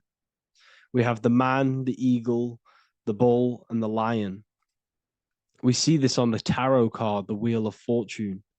The man, the eagle, the bull, the lion. We see this in Matthew, Mark, Luke, and John. The lion, the bull, the man, and the eagle. We see this with depictions of Jesus. Jesus, the man, the bull, the lion, and the eagle. These represent the 4 fixed signs of the zodiac: Taurus, the bull; Scorpio, the eagle; Scorpio was symbolized as an eagle. It's an ancient symbol. Now it's been changed to a scorpion, of course. Leo, the lion. Aquarius, the man. These represent the 4 fixed signs, which are 4 different elements. Taurus is an earth sign. Scorpio, a water sign. Leo, a fire sign. Aquarius, an air sign. Taurus is the earth. As above, so below. The earth is the physical body. Leo is fire. Fire is the spirit. Scorpio is water, which is the emotions. Aquarius is the mind, which is an air symbol. Air is the mind. That's why we call people airheads. Okay. So, what we're actually looking at here are the 4 aspects of our soul. We have the sun in the middle and the 4 bodies of the soul. This is what Jesus is symbolizing. Jesus represents you. God made flesh with the 4 aspects of the soul. The 4 gospels are all depicting Jesus in 4 different ways according to the different body of consciousness. The wheel of fortune are representing the 4 bodies of the soul. This represents the 4 bodies. Now, how are they 4 bodies? They are 4 dimensions of consciousness. The mind is not made of the same substance of the emotion. The emotion is not made of the same substance of the physical body. The spirit is not made of the same substance as the physical body also. Soul. And the most important teaching here is what I'm actually getting to, is the powerful one. This is what gives you power. Most of us live in chaos. Our mind is thinking of doing something. Our emotions are feeling something else. Our body is lusting and wanting to do something else. And our spirit's energy is completely off. Most people live in unbalance. None of these 4 bodies are working together. This is why we produce chaos in our lives. When these bodies are in balance, are not working together. So in alchemy, they symbolize the 4 elements, which are the 4 bodies of consciousness. These are the furnaces with the fire. They represent transmutation of each body. We have to sync these bodies. We have to sync the mind with our emotions, and our emotions with our actions, the physical body, and with our spirit. These 4 key bodies need to be in line in order for us to create consciously in our life. Because each one of us is a creator, a miniature version of God, creating our own earth, creating our own material reality.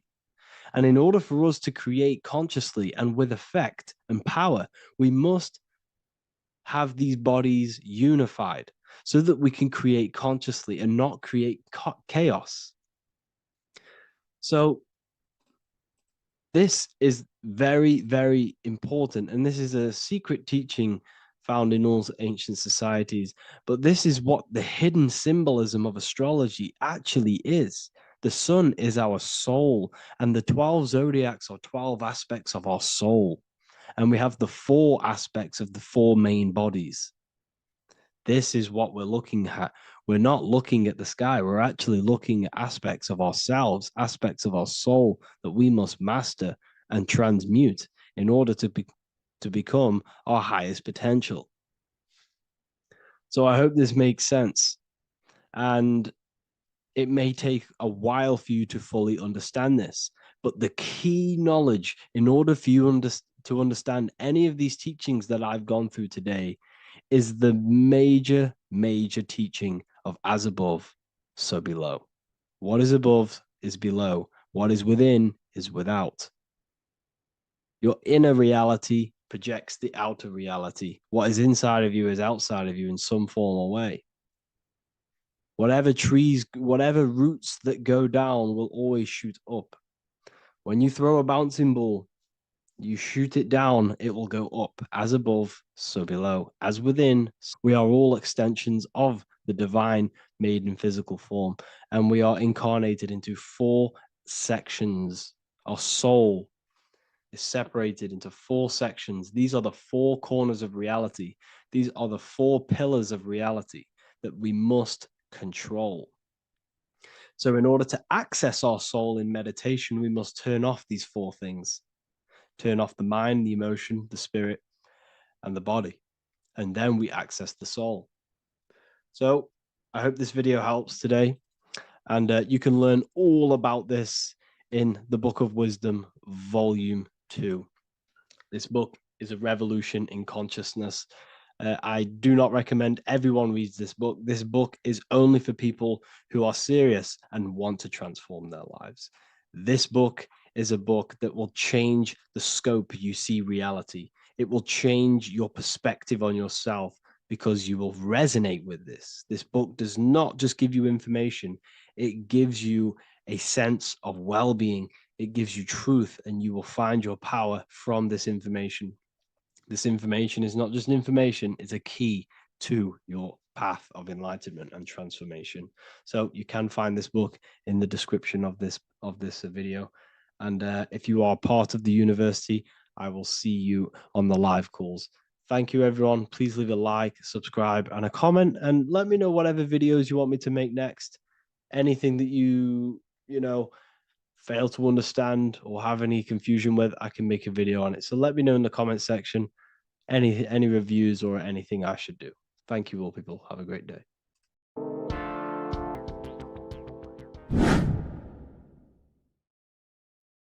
How are we all doing today, people? It's Revival of Wisdom, and today we're going to get real deep. This video is going to get real deep. A lot of people are not going to be ready for this sort of knowledge. Okay, you really have to do is to really deprogram the mind, because everything we've been taught is a complete lie, is to keep us trapped. Okay, this is real. All of the ancients depicted other worlds, and they called this place Midgard. Midgard is the mid garden, the middle garden. This is why the Masonic symbolism on the floor is always a black and white checkered board, symbolizing the polarity here, the good and bad, because we're in the middle garden, the heart. Earth rearranged spells heart, because we're in the heart of the system, or whatever it is, a super quantum computer, whatever you want to call it, simulation. Now, in the Quran, it talks about the 7 layers of heaven. All of these ancient artworks are depicting these different layers of reality. Okay, and look at the Egyptians here with the boat outside of the firmament. Boats travel on water, and this is exactly what the Masons are doing. So they're still using the same symbols. Why? Because it's the same knowledge, just hidden. The Egyptians have the same knowledge as the Freemasons. It's just hidden. Now, this cosmology that they're showing here, which is probably made maybe 100 years ago, this painting or artwork, is the exact same as the one we see here, with the arch, the boat. It's similar, because the boat is symbolizing traveling these other worlds, because the ether is also symbolized as water, because if you look up at the stars through a telescope, it looks like it's water. It's shining through water, because this ether, whatever this substance is outside of this world, was symbolized as water. Okay, and look at all these ancient depictions showing these different layers of reality. Now, we are being trapped within this 3D dimensional world, which is the cube, the Saturn cube, because there are 6 sides to everything in this world: front, back, left, right, up and down. 6, which is the cube, because we're in the Saturn's world. Okay, now, always been depicted as a tree of life, the tree of the universe has always been depicted as this tree. Because let's get a bit deeper. Now, the cosmology of this reality is the sun, the moon, and Polaris, always in the Masonic art. The sun, the moon and polaric temples, they always have this star in the middle, shining light beams. Okay? Look here. The light beams coming from the big star in the middle, which is Polaris. This eye is God. It's God's light shining down from his abundance. Now, when you astral travel, you will see this big ball of light above you, and this big ball of light is God. But you cannot travel towards it until you are pure. Doesn't work like that. You have to become formless. You have to become pure before you can become one with the light. In all these Masonic artworks, it's all depicting the star in the center. This star is Polaris because Polaris is the way out of this place. And this is why you see the stairway to heaven all the way up to the light beam, the light source. What does it say in the Bible? God is light because everything is made out of one substance, and that substance is light. And it symbolizes the eye because God is an eye. All things that are alive have an eye. And we all say, I am. We all see these realities through eyes. God is an eye. He's the all-seeing eye. He sees all things at all times. And he is projecting this light. And this light comes down to create all the different levels of the worlds. And this is what the two pillars symbolize the number 11. 11, the number 1, is just a vertical line. It's the one. It's a 1 point. 11 symbolizes the mirror nature of reality. Everything's mirrored, as above, so below. Now, the 11 also symbolizes openings, doorways. And as you can see here, an opening to the all-seeing eye. And you see here again, an opening to the stairway all the way up to the light. This light is the light of God in the astral worlds, beyond this world. Now, Polaris has also been symbolized as the UFO. They put the truth in plain sight. So, you know, in the films, how the UFOs suck people up.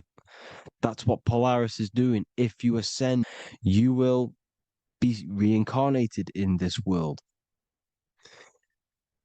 The whole thing is to outgrow this consciousness to the plane above. And I'm not just making this up. I'm going to be bringing in scriptures after this. But you can see with the Christmas tree, we always put a high, big star at the center, at the top, which is the star of Polaris, which is exactly what the Masons are doing here. The star at the top. And it's on top of our Christmas trees. And all of these symbolize the other stars because Polaris is the most high star. And all the other stars are wrapped around the firmament lower than Polaris. And that's exactly what the Christmas tree is.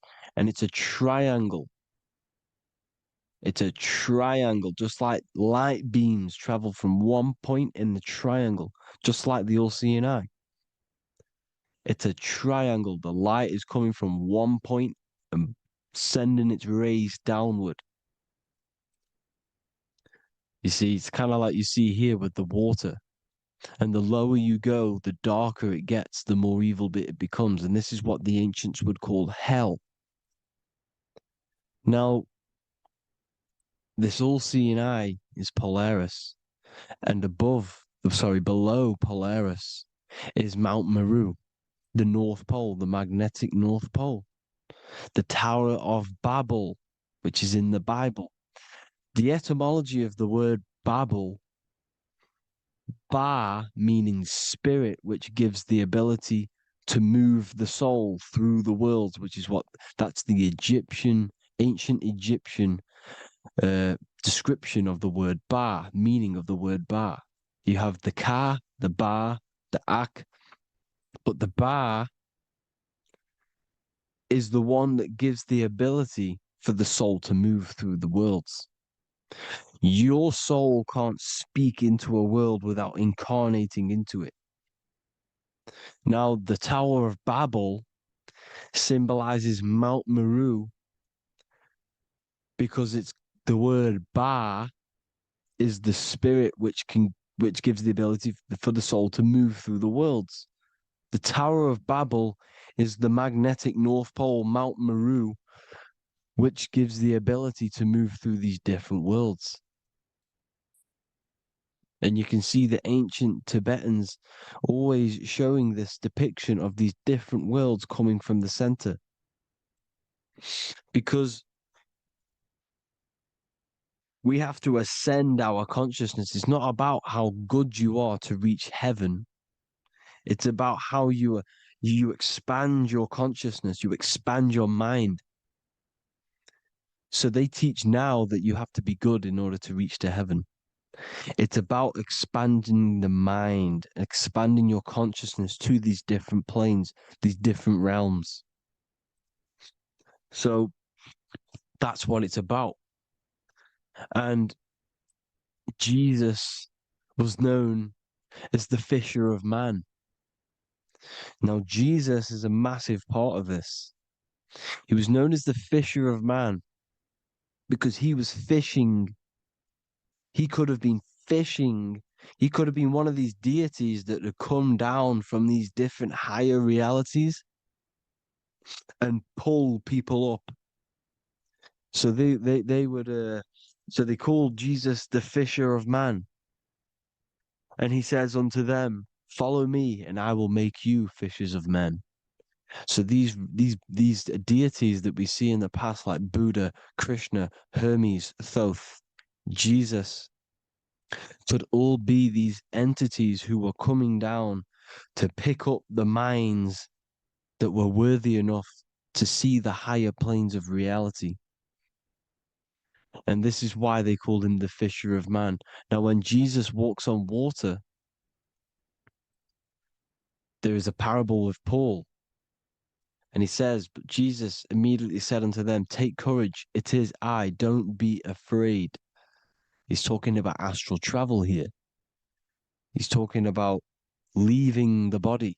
Because when you leave the body in astral travel to see these alternative realities, you can't be afraid because fear is a bondage, which is what the Emerald Tablets talks about. Lord, if it's you, Peter replied, tell me to come to you on the water. The water. Come, he said. And Peter got down from the boat, walked on the water, and came towards Jesus. But when he saw the wind, he was afraid and began to sink. When you become afraid in astral travel, you sink back into your body. Lord, save me. So this is talking about Jesus pulling people up into different realities. And you can see the fish is the symbol of Jesus, is another symbol of Jesus, a fish. Because fish symbolize deep occult knowledge, because fish travel the depths of the ocean.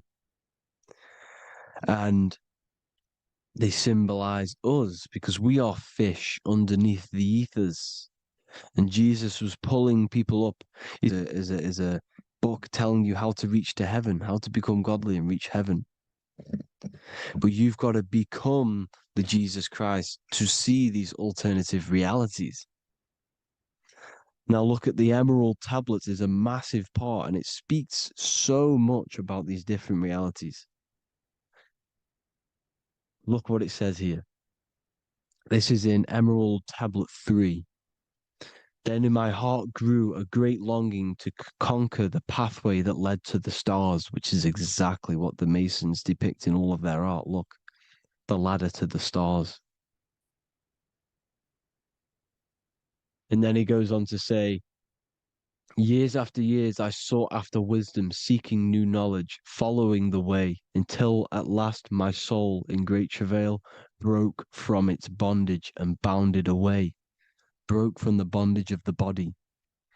Free was I from the bondage of earth men.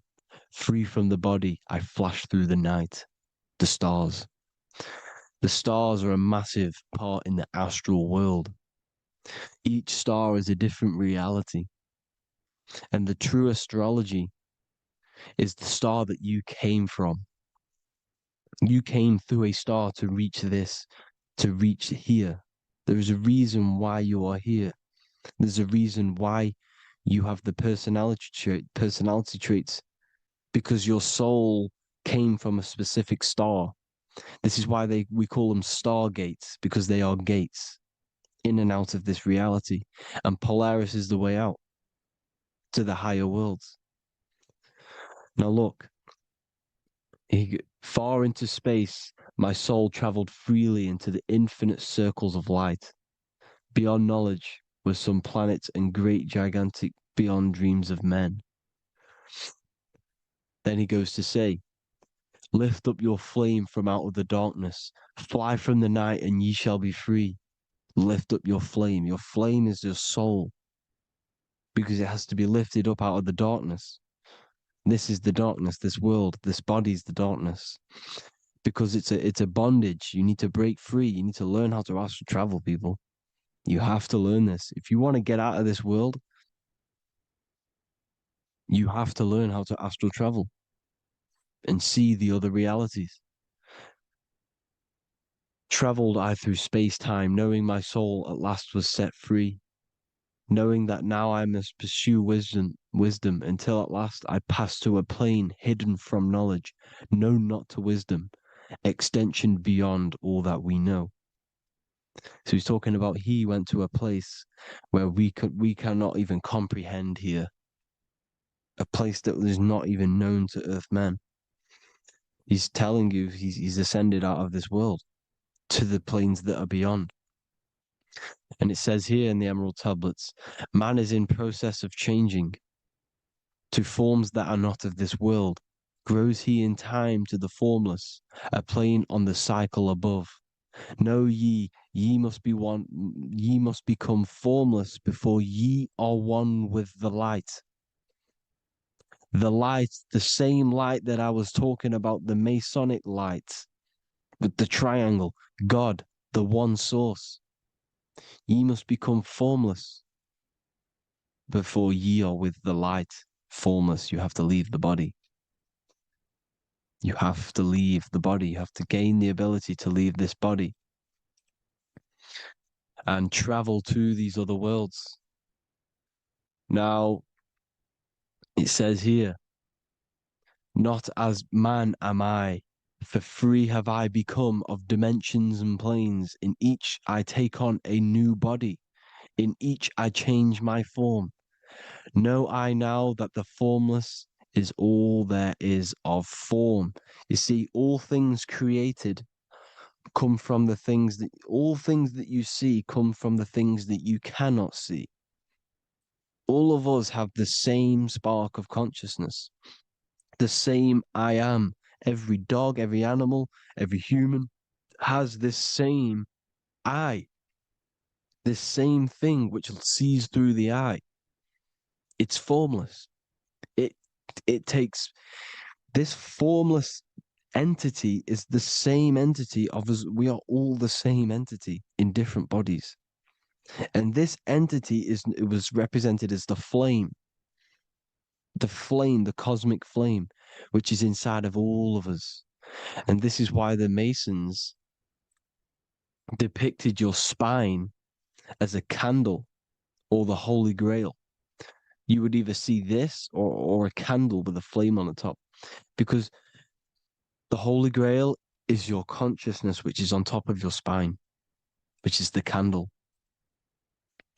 Now, Jesus, Thoth, Buddha were all these deities which were coming down to lift people up because they were fishermen of men. And he would lift you up to the higher worlds, out of this world, to the ones above. Now, Thoth, you can see him here, he's leading the way. He's holding someone and he's leading the way with knowledge and power. He was leading the way to other worlds, out of this world. There's no point trying to change this world. This world will stay the same. It will stay the same. You have to get out of this world. And that's what they're telling you. That's what they're keeping you from. They're keeping you stuck within this thin layer of reality. So what the Masons are doing, they have the ability to astral travel. They're living not stuck and bound to one reality, but living within the different layers of reality. And this is what Morpheus was doing in the Matrix. Morpheus was going into the Matrix to go and get Neo, which is exactly what Jesus was doing, pulling up people out of this world to the ones higher. And that's exactly what Morpheus is doing in the Matrix. If you haven't watched the Matrix, go and watch it. It will blow your mind. Everything I'm saying in this video, you will see it. Except that you don't need to use a machine to enter the Matrix. You just use your body. Well, you use your consciousness to leave this body. You see, Neo was also uploading himself into the simulation to pull people out of the simulation. And this is exactly what all of these gods were doing. The Fisher of Man. Look, he was pulling people up out of this reality with the knowledge. Now, Jesus was always depicted with the mushrooms. Look at all this mushroom art. Mushrooms were literally the origin of Christianity. You can see it everywhere. There's mushrooms in all of the ancient art. Every single one of these paintings you see here, there's mushrooms on them. Mushrooms have the ability to see alternative states of consciousness. Now, if you go and do them and you go to sleep, if you pop mushrooms, you go to sleep and you will wake up in another reality. You will wake up in another reality. Don't try it if you don't want to do it. But if you've got the heart to do it, do it. Eat them and go to sleep. You'll wake up in another reality. And Jesus was handing out mushrooms to the bright minds, to the minds that he wanted to fish out and pull up to the higher realities. He was giving them mushrooms to see themselves in an alternative state, in an alternative reality. This is why there was so much mushroom art, and it's not just ancient Christians; it's Sumerians, it's the Mayans, the Celtics, the Egyptians, all used mushrooms, all of them. Look at all this art; it's on stones, it's everywhere, because mushrooms. See, everything in nature is a micro macro. Look at the form of a mushroom. It's literally your spine and brain because they alter your consciousness. Your body is just a radio receiver. Everything that you're experiencing is a program being ran by the central nervous system, and your consciousness is experiencing this program, these electrical impulses of the nervous system, because it's all feeding back to one point, which is the pineal gland. And this is the candle with the light on it. Type in Masonic candle and you'll see it. It's your spine with your spark of consciousness on top of the spine. And it's a mushroom because this sends you to alternative states of consciousness, alternative realities. Now, they were all doing this, the Egyptians, the Mayans. Now, there's more symbolism which goes into this. Look at the Christmas trees we use. The Christmas tree with the presents underneath them. Magic mushrooms grow under trees. And these are the presents under the trees that we symbolize today with Christmas. Santa's red and yellow for the red and yellow mushrooms. The same mushrooms Mario has to collect And when he gets enough mushrooms, he levels up. And then what does he do when he go past the world? When you win that world in Mario, you go to another reality. You go inside of another world. It's truth in plain sight. And it's using mushrooms. It's using mushrooms. Everything, all of the characters in Mario, well, a lot of them are mushrooms. Look at this one. The presents, black, yellow, and red and white. Red and white mushrooms. And the bow on the top is the mushroom head. That's a bit of a reach, but you know, the symbolism never lies, is what you need to understand. And it's as above, so below. Now look at the Sumerians. The Sumerians were also multi-dimensional beings. Okay. Look at how they have the double faces.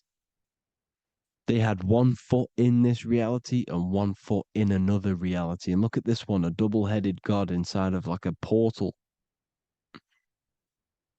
You see? Because and look at these with the wings, the astral travel. Birds, ancient birds symbolize the soul because the soul is a bird. It flies to different worlds. It flies around the cosmos.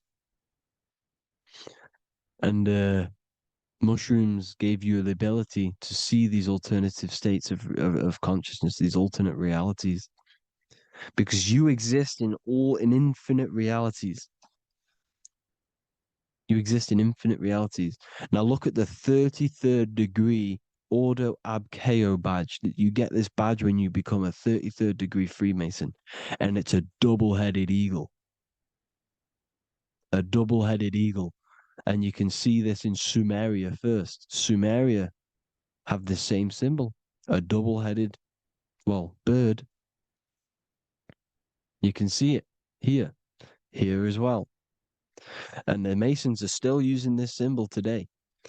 And when you become a 33rd degree, 33 vertebrae on the back of your spine, above the vertebrae is your consciousness, and it's a double-headed eagle. One reality in one. You become a multi-dimensional being in the 33rd degree. And I've heard many interviews of Masons say it becomes Luciferian. You see, they speak in code. These Masons can't tell you about what they learn about, but they will speak in code. They said it becomes Luciferian. The word Luciferian is lucid.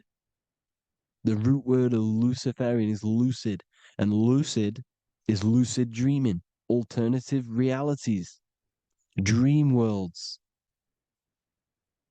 You become a god. Luciferian means you're becoming your own god, pretty much. Because you are becoming a multi-dimensional being living in between the different layers of reality at the 33rd degree of Freemasonry. And look at the double-headed eagle, because the birds symbolize the soul.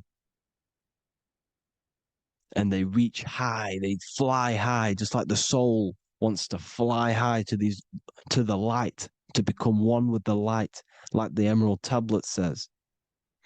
Now look at Janus. Janus was another god, and he's known as the god of doorways. Janus always depicted with a double head. Janus is why we say janitor or January. And January is entering a new year. Janus is known as the god of doorways with keys, always got a key, because keys open doors. That's why the janitor holds all the keys. And Janus always has double heads because he had 1 foot in this reality, 1 foot in another. He was a multi-dimensional being, a Luciferian, living between the different layers of reality, except from instead of being stuck in one like we are. Well, a lot of people.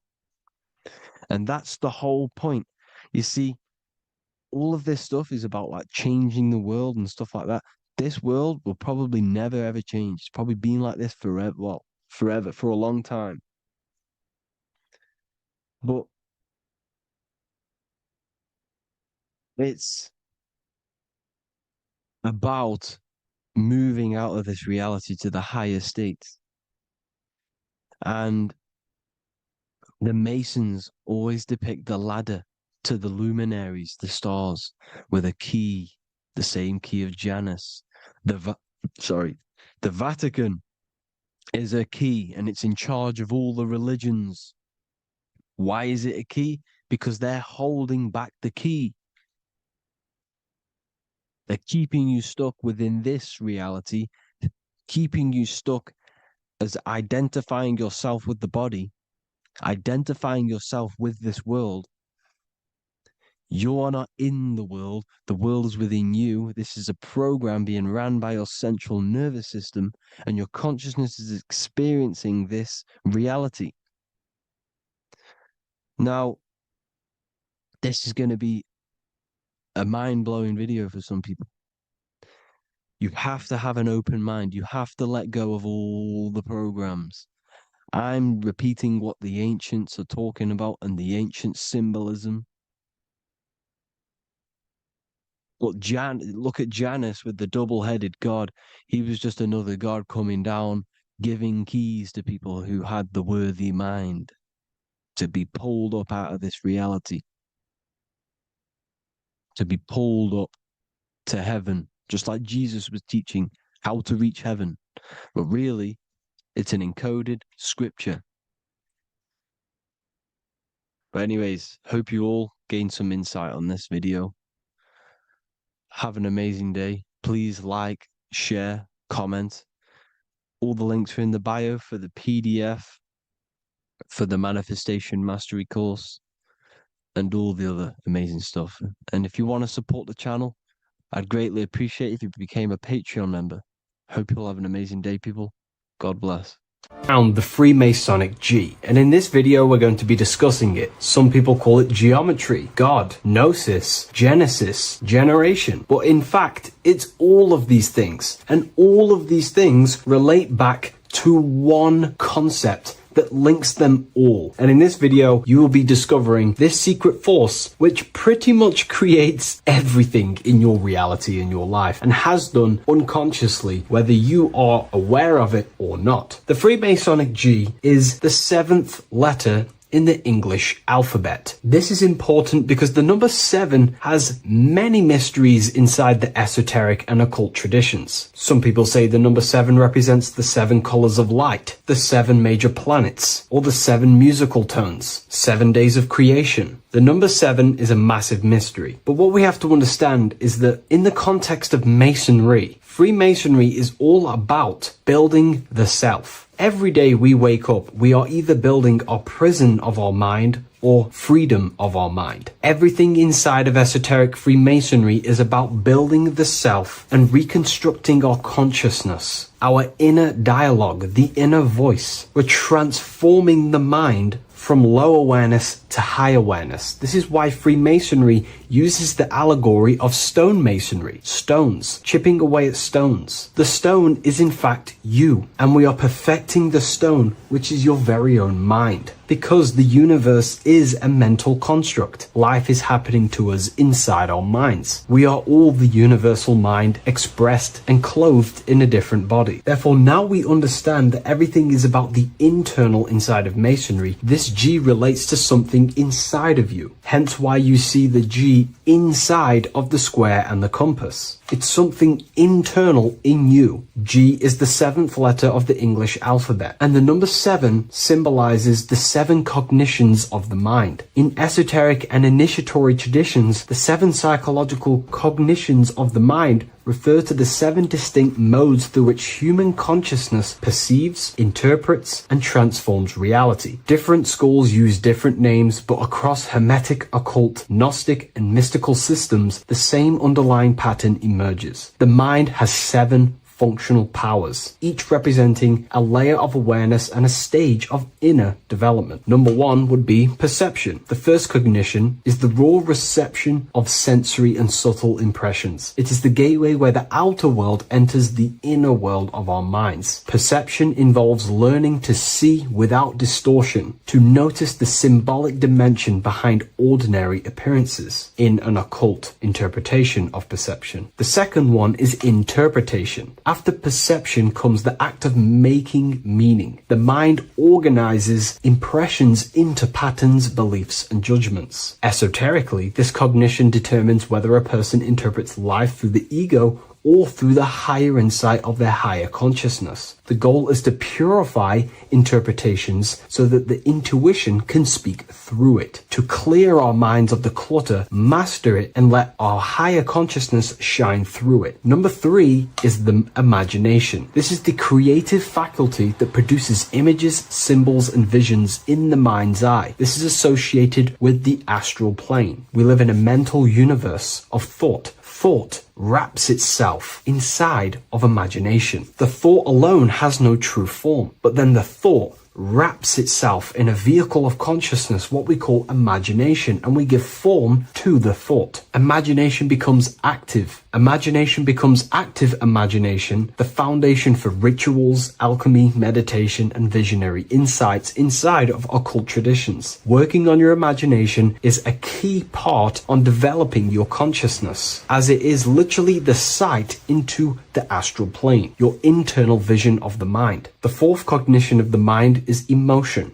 Emotion is energetic response that gives intensity, direction, and magnetism to thoughts. Emotion fuels the magical will. Unrefined emotion binds us to lower impulses. Refined emotions become devotion, compassion, and the inner fire to transform thought into a tangible reality, to become a conscious creator. The fifth cognition is will, the faculty of intention, decision, and directed energy. Will is the power that aligns personality with the higher self. It is the driver of discipline, transformation, and the capacity to act consciously rather than react unconsciously. Most people walk through life as an unconscious zombie, living day to day, running off subconscious programmings, never actually using their conscious mind. We develop our will and try to align our will with the highest will possible so we can align our will with our higher mind. So the higher mind can manifest through us in the material plane. The sixth cognition of the mind is memory, the storehouse of experience, impressions, and archetypes. It shapes identity, determines how one repeats and transcends past patterns. Memory includes not only personal memory, but also a deep strata of the subconscious and the collective subconscious field, what we call the Akashic records. Memory is a massive quality that you must work on inside the Masonic system. You are required to remember certain rituals and certain things so that you can regurgitate them to pass on along the degrees. Based off my research, I myself personally am not a Mason. The seventh cognition of the mind is intuition, the highest cognition possible. It's direct knowing. It bypasses the linear reasoning and reveals truth as the inner illumination. Intuition is the voice of the soul. It is the guiding force, guiding our physical vehicle of consciousness through this physical experience, providing revelations, insights, and even sometimes gnosis and higher understandings.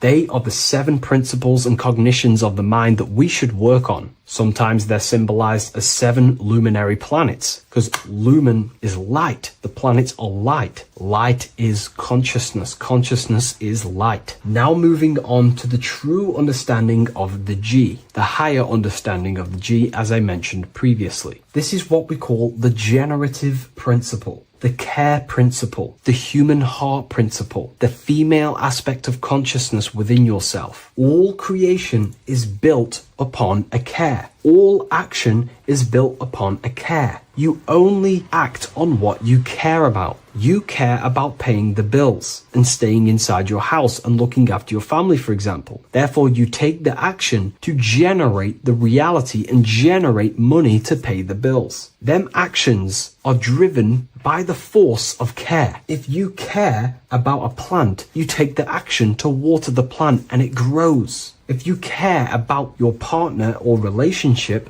you give them attention and care and love, and you grow the relationship. As soon as you stop providing care, watch the relationship crumble and the reality destroys itself. Care is the generative force of reality. This is the generative principle that generates your experience in this world. We are in a continual state of becoming. Each cause gives birth to an effect, and that effect gives birth to a new cause. The G is the generative principle that drives creation in the present moment. Reality is creating, unfolding in the present moment, and the G is the force inside of you that generates your experience. You're watching this YouTube video right now because you have a care in your heart for the information I have provided in the past, and you have a care about watching this video. As soon as you don't care, you take action to do something else with your time that you actually care about. The G is the generative force of the heart. It is the love energy. You only take action on what you love or care about. The whole world is built upon this principle. This is why we say money makes the world go round, because the whole world has a G or a care for money, and it's making everyone wake up in the morning, take actions, and make the world go round. It is the G, the care for that principle or money object to generate that reality. It is the force that drives you, hence why the G is sometimes surrounding with light rays, because it represents a force, emanation, something that is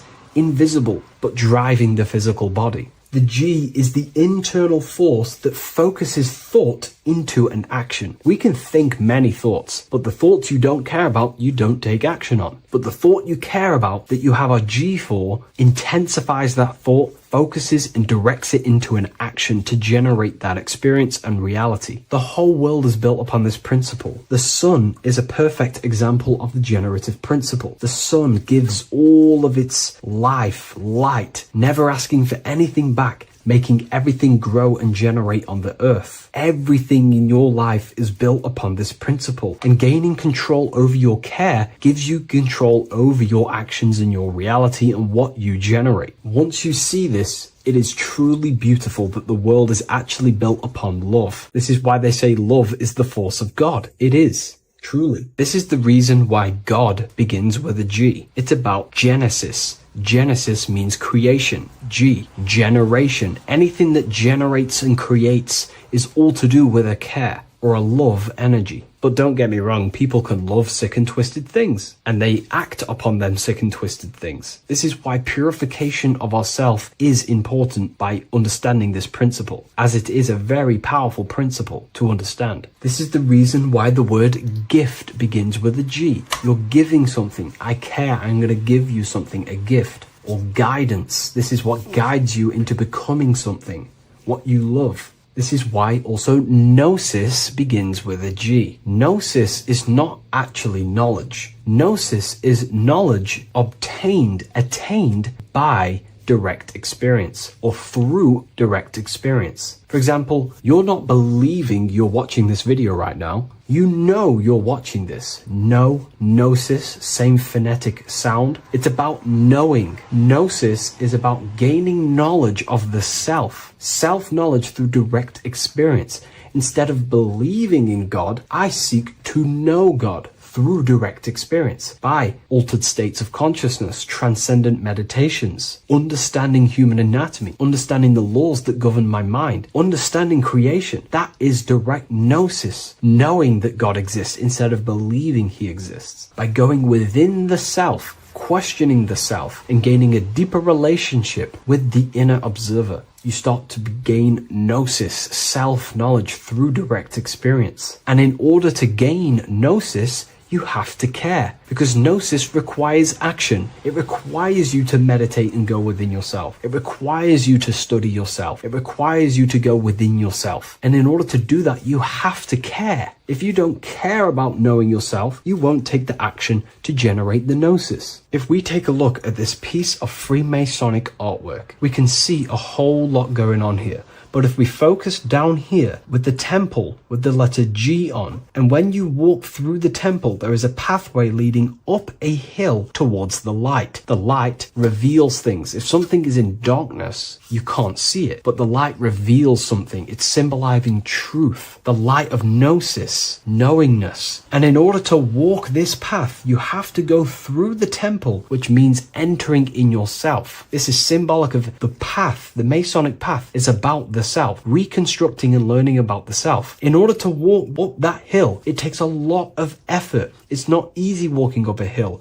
You're going to be tired. It's not easy. It's horrible. Who likes walking up a hill? I know I don't, but people like hiking and stuff. I understand that, but it's symbolizing this is hard work, working on yourself, because the labor of working on your mind is the hardest labor you will ever do. It's called the great work or the Masonic work. And in order to climb that mountain, you go through the G. You have to have the care. If you do not have the care, you will not walk up that mountain. You will not generate the gnosis. You will not get close to the light. You have to have the G to walk that path of self-mastery and working on your mind. This is very, very important. If you want to gain the light, you have to have the G inside of you. You have to have the care to generate a higher consciousness. If you want to earn more money, you have to have the care, or else you will not take the action necessary to generate that reality. This is why we have to master ourselves and write down everything you love. It could be even the bad things. It could be lust. It could be anything you're wasting your care energy on. Try and remove them one by one, master them and become disciplined. And then you'll have more G energy, care energy to direct towards something else in your life to generate and grow that experience or reality. Again, the word grow, G. It is a growing force. What you place your love and care into grows and expands. What you have a G for is what you spend your time and attention on, your two spiritual currencies. So this is the Masonic G, and I hope you gain a deeper understanding of this. So that is pretty much everything about the Masonic G that you need to know, and hopefully this has helped you. If you wish to learn more and gain guidance through your life and understand yourself on a deeper level, the book I've used today is called The Book of Symbolism. I'll leave a link in the description.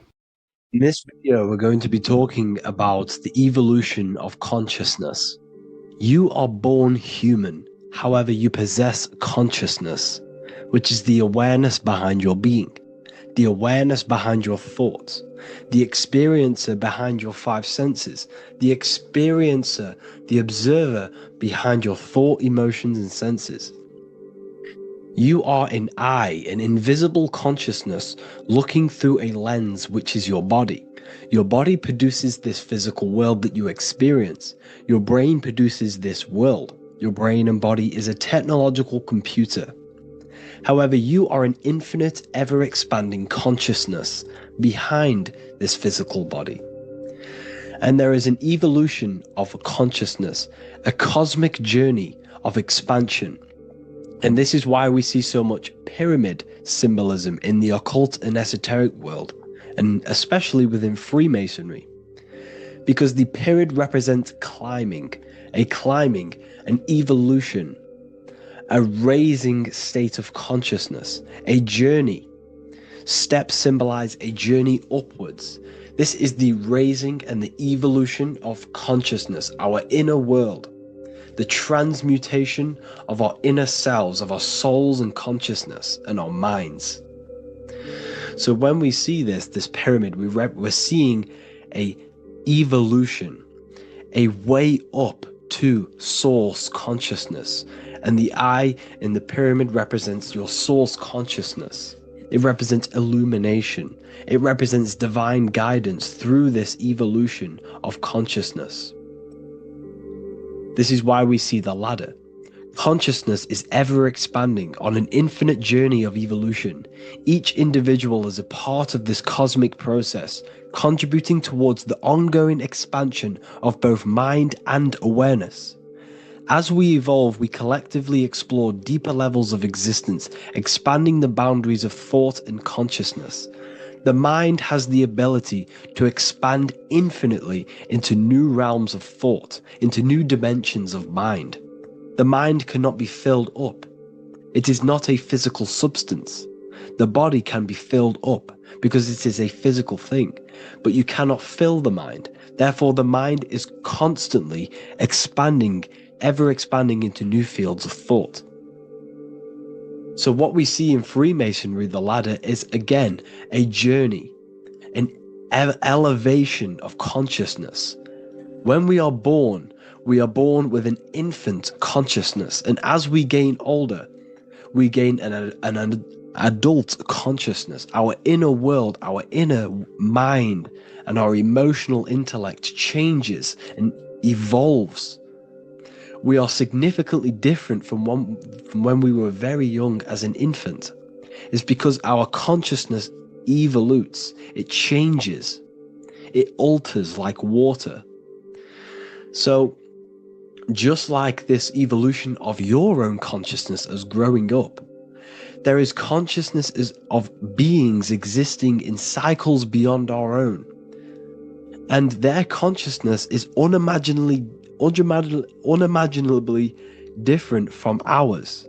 They operate on a higher level of understanding and knowing, experiencing reality in ways that transcend our current comprehension.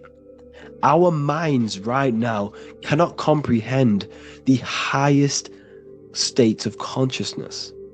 There are entities, there are beings beyond our own, existing in higher dimensions of consciousness that we cannot comprehend because they have expanded. They are on a further way up the ladder of consciousness. However, we are all on the same journey. None of us can take the same journey. There is one ultimate goal, reaching source consciousness. However, this is always ever expanding.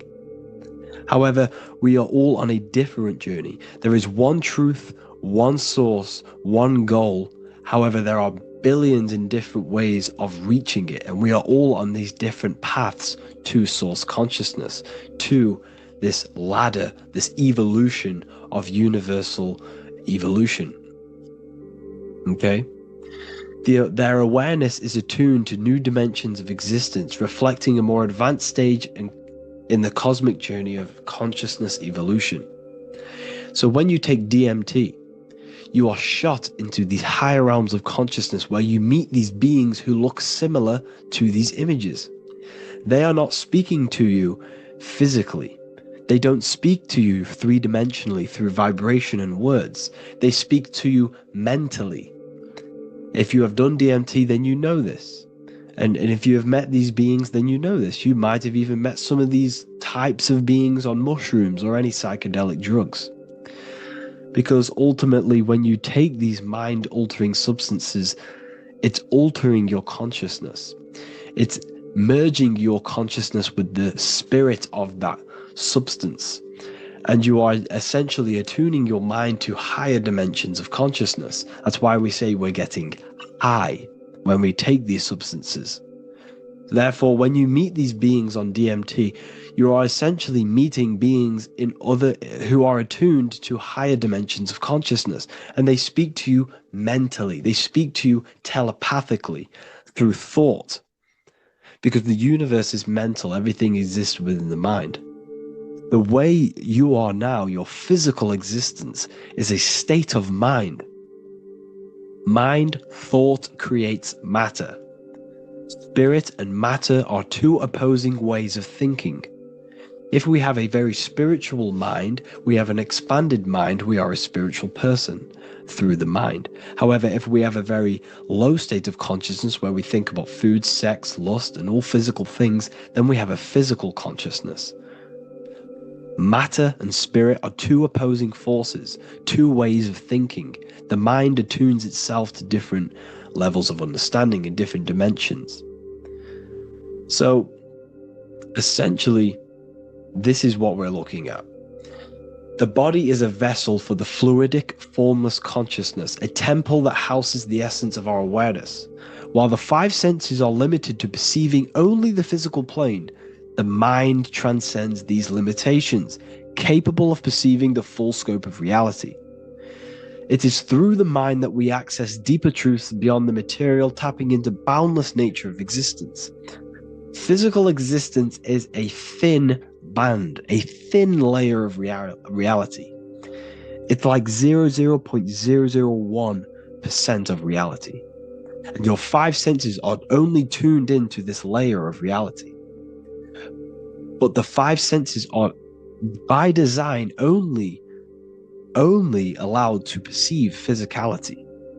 But the mind has the power to expand beyond this physical five sense state. The mind has the power to expand and evolute. It is a conscious decision whether you want to take this path or not. You can stay in a three-dimensional way of thinking, or you can expand your consciousness from within. It's not an external journey. There is no God going to save you. You must save yourself. Therefore, behind every single one of these eyes is the same source consciousness. However, we are all different cells in a different journey. The organs in your body, the cells in your body are all alive. They all possess same consciousness, universal consciousness. However, we are all on a different journey of evolution. As above, so below. As the baby is in the mother's womb, when the baby becomes conscious, there is a world outside of its mother. What does it do? It presses and seeks a way out to be born in the other world outside of its mother. It is the same with your consciousness, your mind. When your mind becomes aware that there is realities beyond the immediate surroundings, it seeks a way out. And this is exactly what I'm doing to you now. I am now expanding your mind and telling you there is other ways of reality. There is other dimensions of consciousness which you can access through inner transmutation, through different ways of thinking, spiritualism, and meditating and connecting with yourself and detaching from external things. We can upgrade our consciousness. Your body is a womb. Why Jesus says you must be born again to see the kingdom of God, because you are born physically and then you must be born again spiritually, awakening your inner consciousness. So like I said, as the baby is in the womb, it's the same principle. As above, so below. You were a baby, you were in your mother's womb, and you figured out there is a world outside of your mother, so you seek to weigh out your mother to be born in another world. It's the same now. You must do this now. This is your spiritual evolution. This is the evolution of consciousness. It's ever expanding. When you die, this is a transition. You must learn to not fear death. This is another part of your spiritual journey. You must master death. Therefore, like I said before, the mind has limitless capacity to expand into new realms of thought, continuously exploring uncharted ideas and concepts without boundaries. The mind can ever expand. It can never be filled. It can never ever know everything. There is infinite fields of knowledge, infinite fields of thought. Your current state is just one stage on an infinite pathway. You won't remain human forever. The human experience is a crucial phase where we learn to balance polarities, master the fundamental laws of the cosmos. It is a period of growth and transformation, preparing us for the next stages in our cosmic evolution. The goal is to strive for perfection, yet the true perfection is unattainable. It's like a tunnel, and there is a light at the end of the tunnel. And as you walk through this tunnel, the light is ever moving backwards. You should forever seek to meet that light, but you will never meet that light because consciousness is ever expanding. You should strive for perfection, yet knowing that perfection is forever unattainable. The journey is endless, with each step revealing deeper layers of understanding and experience. The pursuit of growth and expansion is itself the essence of our evolution. You can find all of this knowledge in the amazing book that I have read for years. I have read this book, The Emerald Tablets of Thoth, the Atlantean, by M. Dorial, translated by M. Dorial. I'm telling you now, this book, now that I've told you this, you have some context on the book. The whole book is about evolution of consciousness. He's talking about higher dimensions beings. He's talking about how you can transcend this physical plane. It is truly the most amazing book you will probably read. One of the best spiritual texts you'll see. It's hard to understand, so you must read it over and over again. And the more your mind progresses, like for me, I read this every couple months. And the more I learn about consciousness, the more I expand my own consciousness.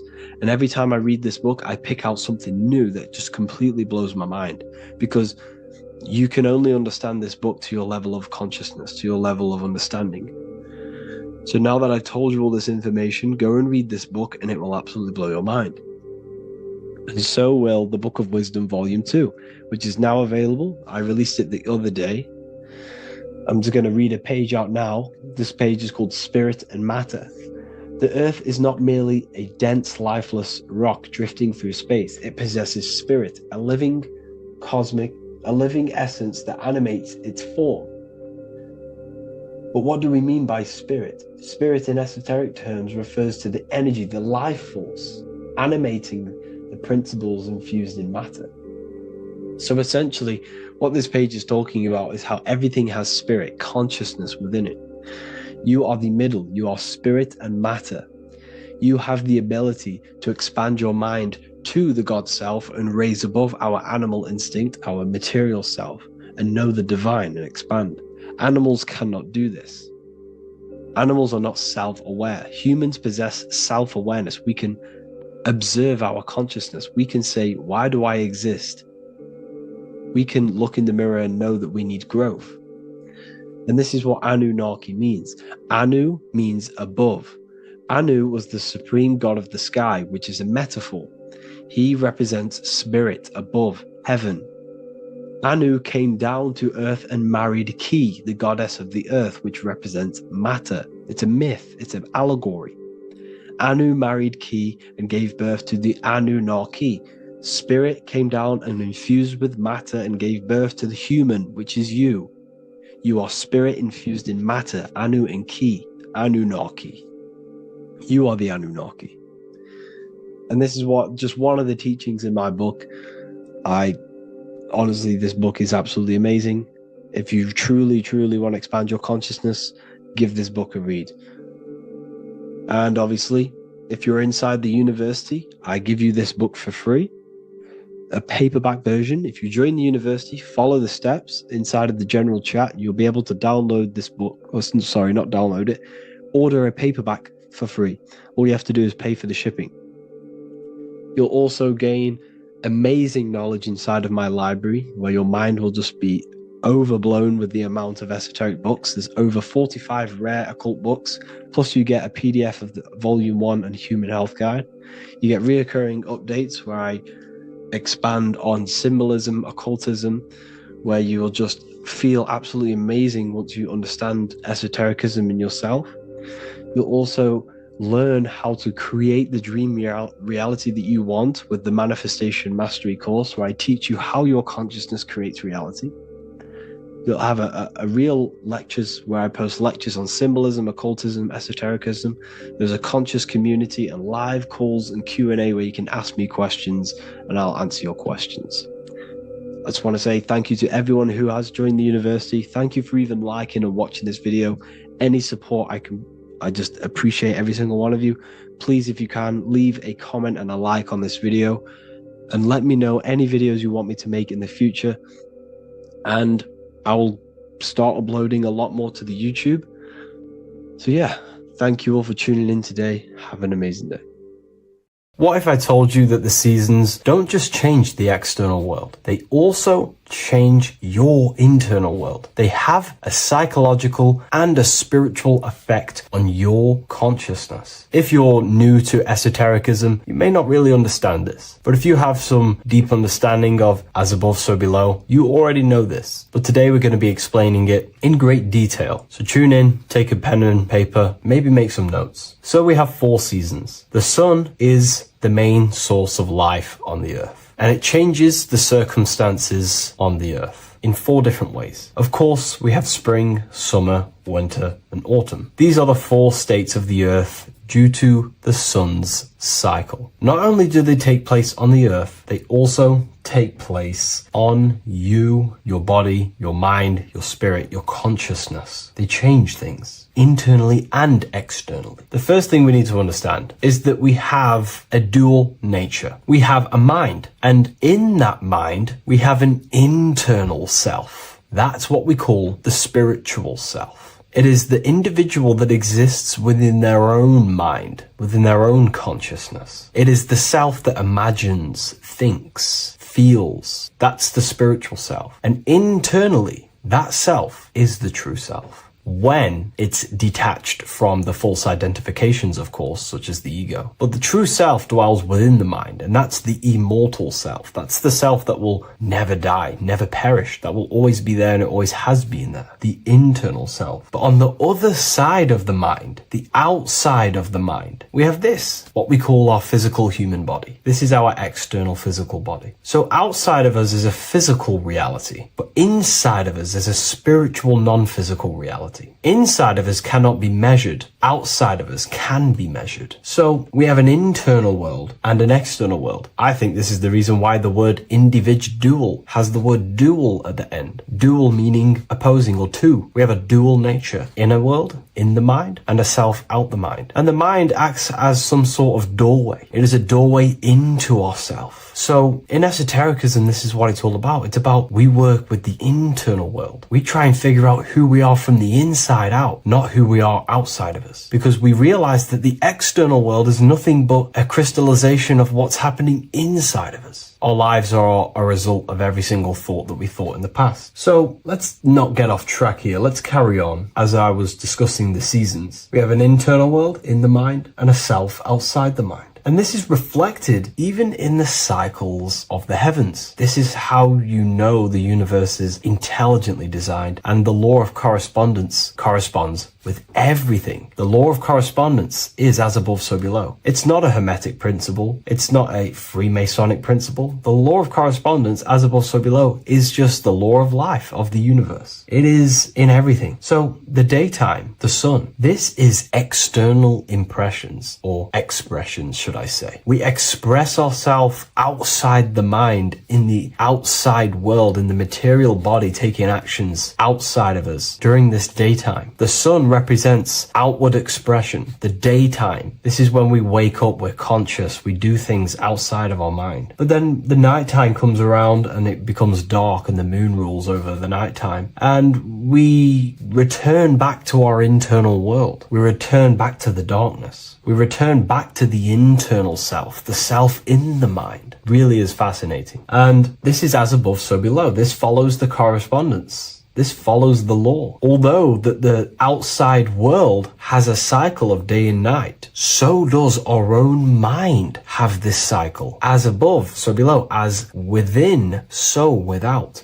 What's happening outside of us is also happening inside of us. The mind is also going in a cycle. Because in the daytime, the mind wakes up and we express things externally. But when the sun goes away and the electromagnetic rays of the sun are not very strong, our brainwaves decreases, our body activity decreases. It slows down and we return to the internal self. The body switches off and we return to the internal self in the mind. We enter in the doorway of the mind and return to the internal, the spiritual self. And when the body is less active, this is when we are more connected to the internal world, our spiritual true self. So as above, so below corresponds with the day and night, the sun and the moon. The moon represents our internal world, the world inside our mind, the self inside the mind. And the sun represents the external self in the external world. So not only are these cycles happening in nature, the darkness outside of us when the sun goes away is the same darkness that we go within ourselves when we go to sleep. It's the same cycle. Our bodies are in the cycle of the external world also, as above, so below. But then we can even take this even further. This fractals down even further. If we look at the cycle of the yearly cycle of the sun, which is what we call the 12 zodiac signs, we notice that these 4 seasons also take place in every single cycle of the day. So a yearly cycle can be seen as a big version of a daily cycle, or a daily cycle can be seen as a smaller version of a yearly cycle. For example, if we look at Aries, which is spring, this is when the sun springs everything back to life in the spring. This is when the crops start to spring up and start to grow again. But we could see that at 6 a.m. in the morning, when the sun rises and just cracks over the horizon and starts to bring light into our day. Aries is associated with the morning time also as spring. Morning time is a smaller version of spring. Then we look at the summertime. The summertime is midday, when the sun is at the top of the middle of the sky. This is when the sun is most powerful, most radiant in our day. This could be seen as the summertime. Then when the sun starts to set, this is associated with autumn. Autumn time is the sunset. Then the winter time is associated with the nighttime, the midnight, when everything's very dark. So a daily cycle is basically a smaller version of a yearly cycle. And just how I explained how the cycle of the sun outside of us also happens inside of us with our consciousness falling asleep when the sun goes away, is also happening to us on a yearly cycle also. So the daytime is associated with the summer and the nighttime is associated with the winter. The winter is like the inhale. The summer is like the exhale. It's the breath of the universe, just like how we breathe in and out of our lungs. Everything takes this rhythm and polarity, okay? So winter is associated with the self and the world inside of ourselves, inside of our mind, the spiritual self, the internal. Because the winter is when the sun's rays, electromagnetic rays, are not very powerful. And this decreases brainwave activity, making us more connected to our internal world, inside the mind. But the summer's the complete opposite. The summer is when the sun is very, very powerful.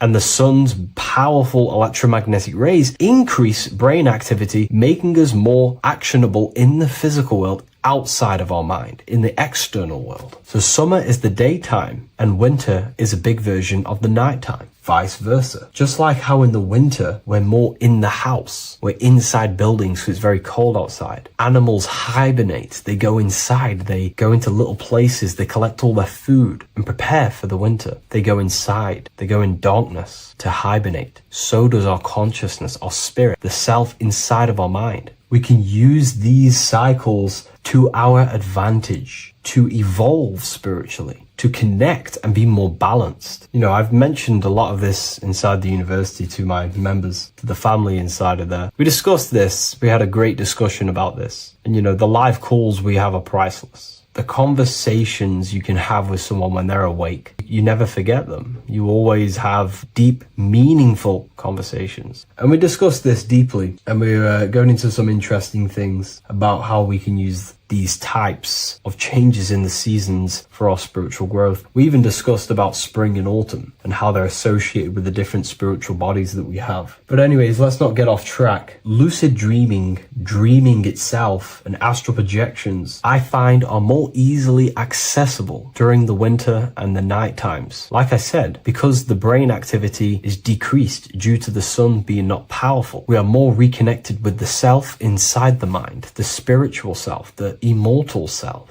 Wintertime is a great time to work on yourself, to start to gaining discipline, to meditating, to really working on the subconscious. Because spiritual work is harder than any physical labor. You really got to dig deep within yourself and be honest and true with yourselves. I think this is the reason why, you know, a lot of people convert to spirituality from religion. They come into spirituality and then they go back to religion because they realize spirituality is it's difficult. You have to be honest with yourself. You have to really face the traumas, the negative aspects of yourself, the dark side of yourself, and bring it to light and transform it. And that sort of work is a lot more difficult to do than any physical labor. So the winter time is the time that we go inside ourselves. We reflect a lot more. We need to work on ourselves, on our mind, on our negative habits, on our dark traits, on our things that we have been pushing away and not controlling. The winter time is that time we can really start to connect with the internal self, work on our imagination, imagination, work on our mental willpower, work on all of these things like lucid dreaming, astral projections, and purifying ourselves, removing any mental barriers, any negative belief systems that may be subconsciously holding us back. It's easier to access the subconscious in the nighttime and in the winter, especially the winter. That's why I made this video, because we're in autumn now. We're transitioning into the winter. So I thought I'd share this with you all. And it's important to understand that you are a microcosm of God. Like I said, the law of correspondence associates with everything in the universe, people. Everything. And that's the best thing with the law of correspondence. And I've been using this for the past 3 to 4 years, right? The law of correspondence has determined and filtered out so many lies that was given to me, that's given to you, that's given to everyone in the world. The law of correspondence is like a filter. If someone gives you a piece of information, for example, gravity, and it does not apply with the law of correspondence, then you know it's a lie, because it's a universal thing. What happens inside of me also happens outside of me. What happens in my astral world happens in my material world, more than likely. As above, so below corresponds with everything. The same structure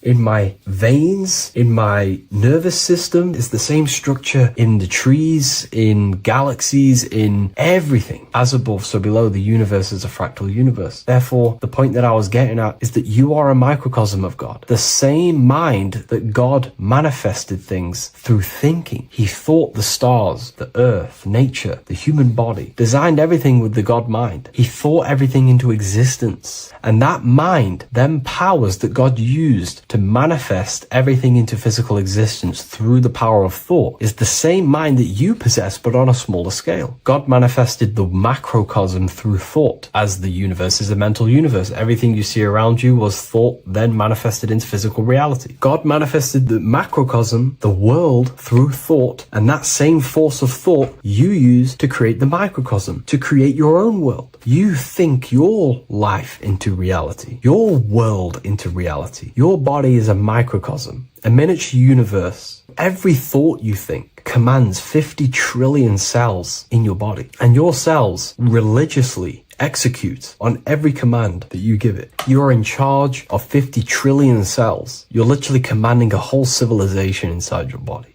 And this is how you are a reflection of the divine. The God mind created the macrocosm, the world, and you create your own world inside that world using the same power as thought. Very powerful. So everything that happens outside of you is also happening inside of you. The law of correspondence is the most important, the law that you could possibly learn, because it makes everything so clear for you in the universe. Makes life so clear. You see reality for what it truly is. It's a reflection of the higher dimensions. Just like how reality right now is a reflection of what's happening inside of people's minds and consciousness. We can't blame the elites for all the negative things that's happening in reality, because all the negative things that's happening in reality is the negative things that's happening in people's minds. We need to take control of ourselves. So with that being said, thank you all, everyone. If you wish to read more, 90% of you watching this video have already got this book. I want to say thank you for your support. It means the world to me. It makes me research more and write more books. And the book of symbolism is coming very soon. So thank you, everyone. I'll leave a link in the description for the university, for the live calls, and for the book if you wish to join. Have an amazing day.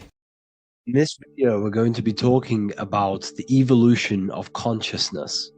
You are born human, however, you possess consciousness, which is the awareness behind your being, the awareness behind your thoughts, the experiencer behind your 5 senses, the experiencer, the observer behind your thought, emotions, and senses.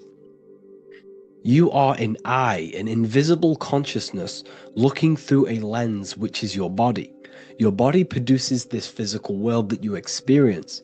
Your brain produces this world. Your brain and body is a technological computer.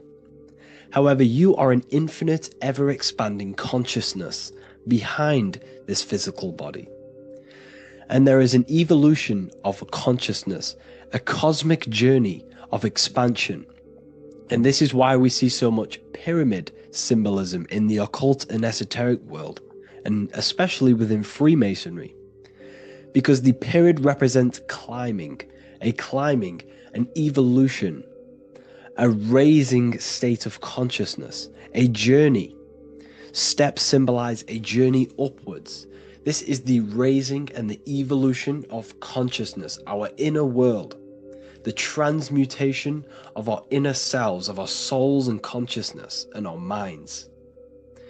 So when we see this pyramid, we're seeing a evolution, a way up to source consciousness. And the eye in the pyramid represents your source consciousness. It represents illumination. It represents divine guidance through this evolution of consciousness. This is why we see the ladder. Consciousness is ever expanding on an infinite journey of evolution. Each individual is a part of this cosmic process, contributing towards the ongoing expansion of both mind and awareness. As we evolve, we collectively explore deeper levels of existence, expanding the boundaries of thought and consciousness. The mind has the ability to expand infinitely into new realms of thought, into new dimensions of mind. The mind cannot be filled up. It is not a physical substance. The body can be filled up because it is a physical thing, but you cannot fill the mind. Therefore, the mind is constantly expanding, ever expanding into new fields of thought.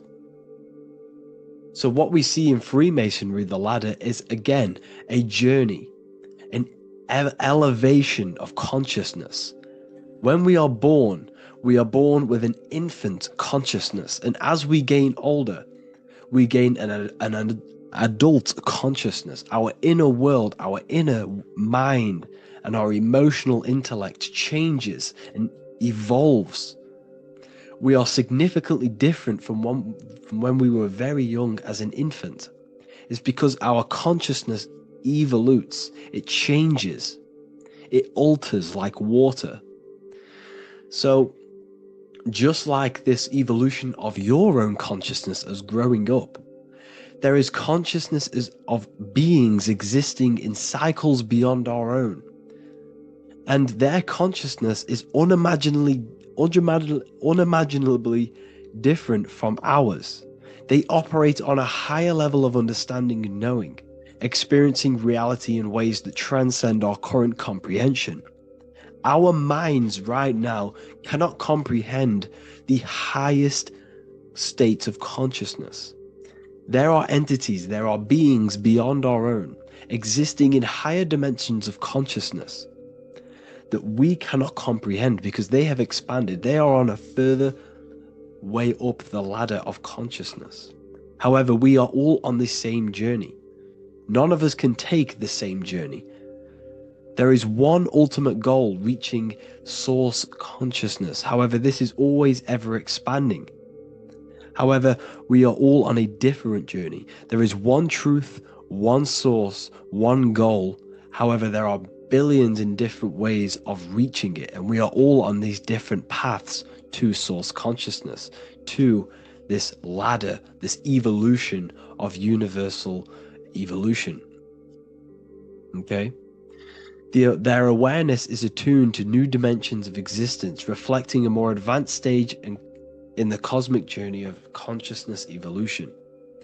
So when you take DMT, you are shot into these higher realms of consciousness where you meet these beings who look similar to these images.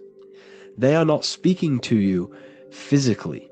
They don't speak to you three-dimensionally through vibration and words. They speak to you mentally. If you have done DMT, then you know this. And if you have met these beings, then you know this. You might have even met some of these types of beings on mushrooms or any psychedelic drugs. Because ultimately, when you take these mind-altering substances, it's altering your consciousness. It's merging your consciousness with the spirit of that substance.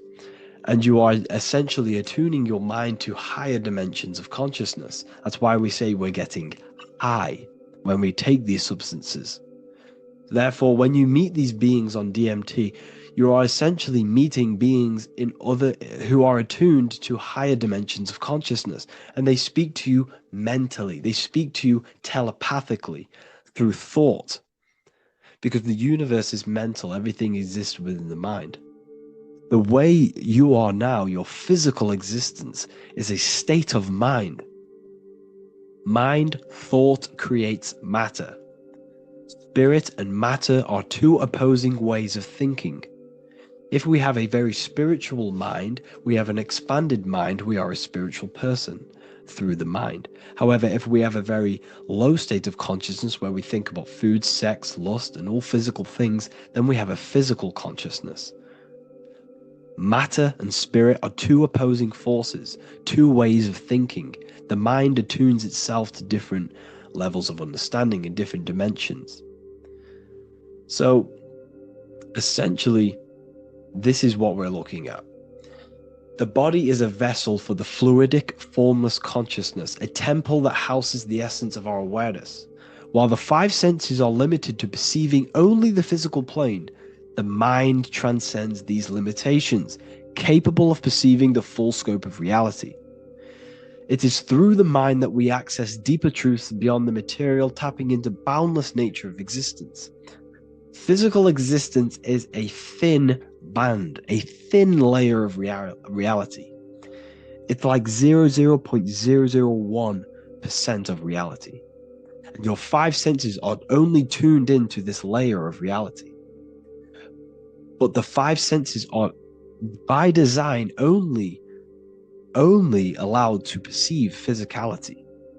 But the mind has the power to expand beyond this physical five sense state. The mind has the power to expand and evolute. It is a conscious decision whether you want to take this path or not. You can stay in a three-dimensional way of thinking, or you can expand your consciousness from within. It's not an external journey. There is no God going to save you. You must save yourself. Therefore, behind every single one of these eyes is the same source consciousness. However, we are all different cells in a different journey. The organs in your body, the cells in your body are all alive. They all possess same consciousness, universal consciousness. However, we are all on a different journey of evolution. As above, so below. As the baby is in the mother's womb, when the baby becomes conscious, there is a world outside of its mother. What does it do?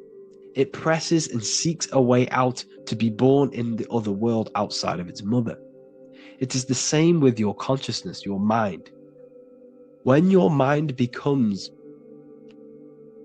aware that there is realities beyond the immediate surroundings, it seeks a way out. And this is exactly what I'm doing to you now.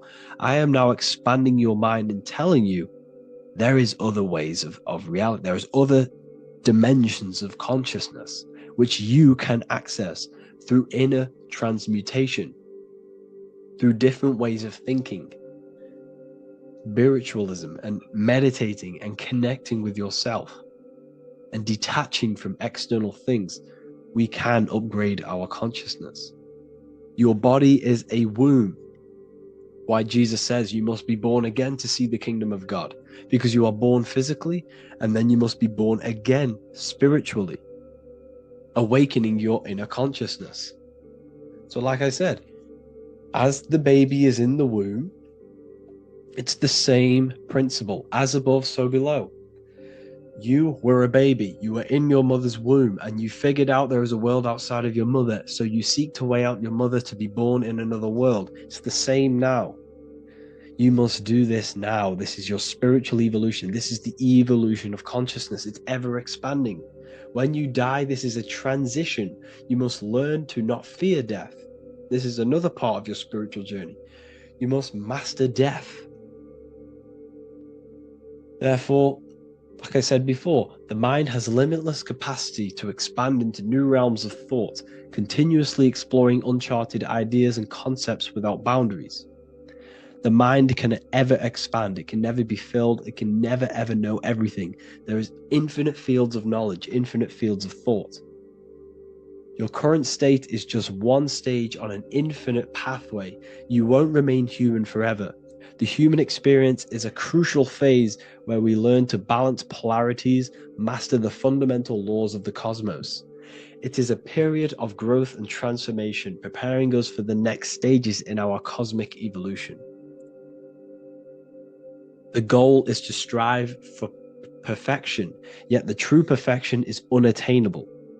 It's like a tunnel, and there is a light at the end of the tunnel. And as you walk through this tunnel, The light is ever moving backwards. You should forever seek to meet that light, but you will never meet that light because consciousness is ever expanding. You should strive for perfection, yet knowing that perfection is forever unattainable. The journey is endless, with each step revealing deeper layers of understanding and experience. The pursuit of growth and expansion is itself the essence of our evolution. You can find all of this knowledge in the amazing book that I have read for years. I have read this book, The Emerald Tablets of Thoth, the Atlantean, by M. Dorial, translated by M. Dorial. I'm telling you now, this book, now that I've told you this, you have some context on the book. The whole book is about evolution of consciousness. He's talking about higher dimensions beings. He's talking about how you can transcend this physical plane. It is truly the most amazing book you will probably read. One of the best spiritual texts you'll see. It's hard to understand, so you must read it over and over again. And the more your mind progresses, like for me, I read this every couple months. And the more I learn about consciousness, the more I expand my own consciousness. And every time I read this book, I pick out something new that just completely blows my mind, because you can only understand this book to your level of consciousness, to your level of understanding. So now that I've told you all this information, go and read this book and it will absolutely blow your mind. And so will the Book of Wisdom Volume 2, which is now available. I released it the other day. I'm just going to read a page out now. This page is called Spirit and Matter. The Earth is not merely a dense, lifeless rock drifting through space. It possesses spirit, a living essence that animates its form. But what do we mean by spirit? Spirit in esoteric terms refers to the energy, the life force, animating the principles infused in matter. So essentially, what this page is talking about is how everything has spirit, consciousness within it. You are the middle, you are spirit and matter. You have the ability to expand your mind to the God self and raise above our animal instinct, our material self, and know the divine and expand. Animals cannot do this. Animals are not self-aware. Humans possess self-awareness. We can observe our consciousness. We can say, why do I exist? We can look in the mirror and know that we need growth. And this is what Anunnaki means. Anu means above. Anu was the supreme god of the sky, which is a metaphor. He represents spirit above, heaven. Anu came down to earth and married Ki, the goddess of the earth, which represents matter. It's a myth, it's an allegory.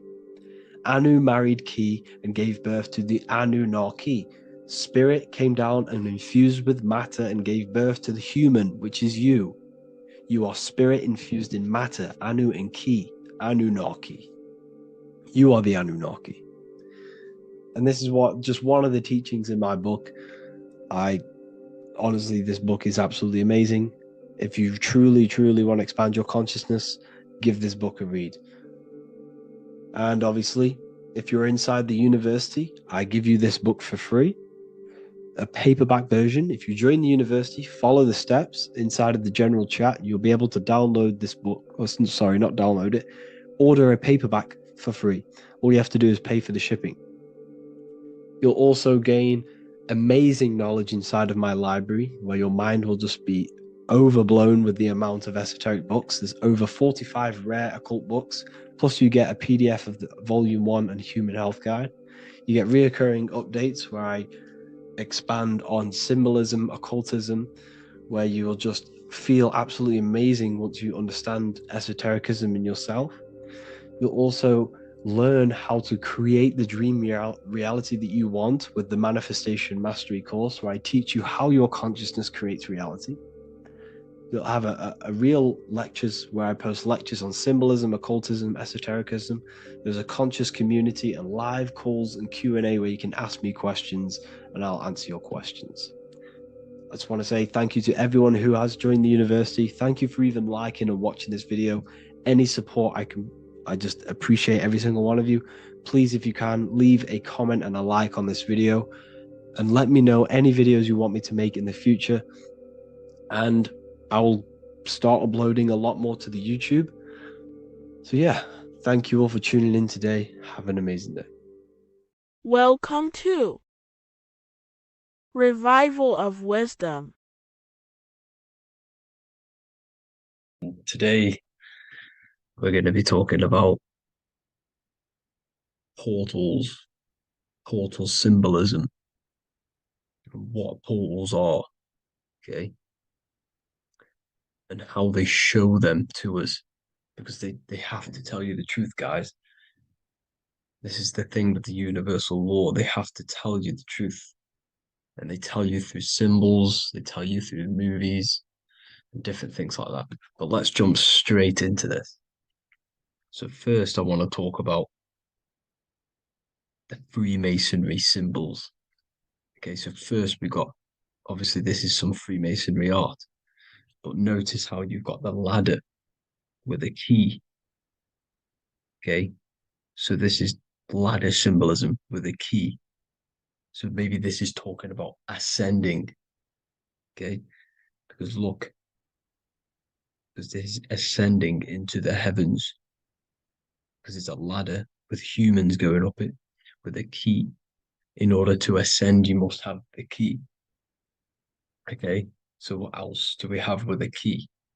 Well, the Netflix show Lock and Key, which is all about portals and keys. Because what the keys do, they open doors, gateways. Okay. So what's interesting about this is that they've got this key here, which represents the Kundalini energy rising up the spine. Okay, but we'll come back to this. But it's that same portal key symbolism. We've also got the Vatican. The Vatican is in the shape of a key. Okay, so you can see the start of it here and the end. So this is key symbolisms. Keys open doors. And notice how it's got the 8-pointed star. Okay, what is the 8-pointed star? Okay, we'll come back to this. This all ties in, guys. I'll break it all down for you. But then you've also got the god Janus. Janus, okay, is known as the god of the doorways. He's an ancient god of Rome, and they worshipped him. However, he's not a god, he's more like a high level ranked demon. Because he is the god of the doorways. And notice how he's got two faces. Because doorways always have two sides. You're going into somewhere, there's always two sides of a door.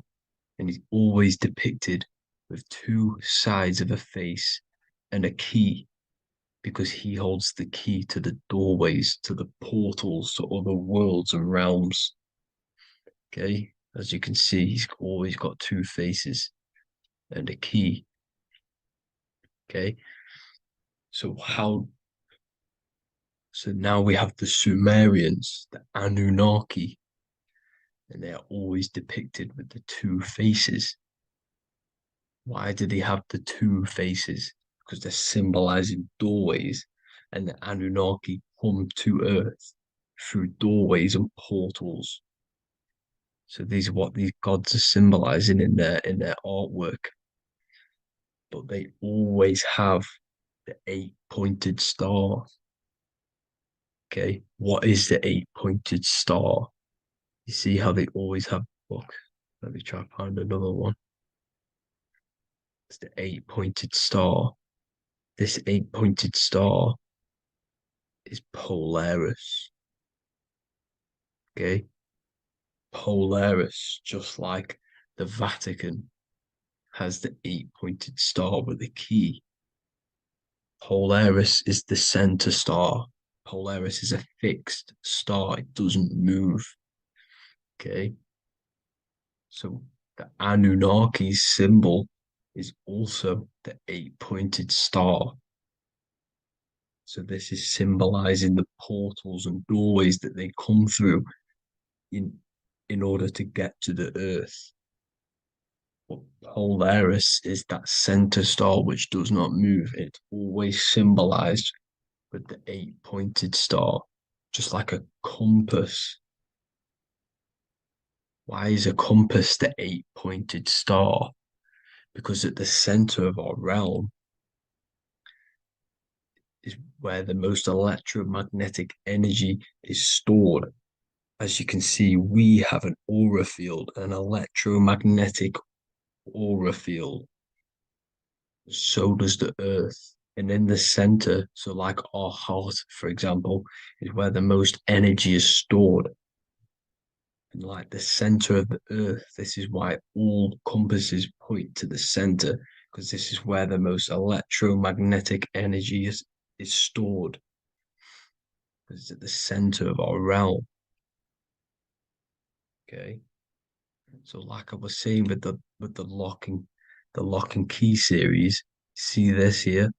The Kundalini energy rising up the spine, just like your Kundalini energy rising up the spine. Let me try. I can't zoom in, but you know what I'm trying to say here. Let's go back to Polaris, because at the center is where pole. Can you see the pole of electromagnetic energy? Polaris, the North Pole. It's symbolized. The truth is in the words. It's like a pole of electromagnetic energy. And this is where the aurora borealis comes from. Notice how it's got the word aura in it, because it's the Earth's aura, electromagnetic field, just like you have an aura, also known as the northern lights, because it's coming out of this center hole in the center of our realm, where the black sun is. And this is where the electromagnetic energy is coming up from. And this is what the aurora borealis is, or the northern lights. It's just electromagnetic energy. And it's symbolized through our symbols, the original O, okay? Because it's like a pole through the middle, Polaris. So this Polaris is the sky vault. It's the portal into this realm, because this is what the Anunnaki are always talking about, always symbolize it with the 8-pointed star.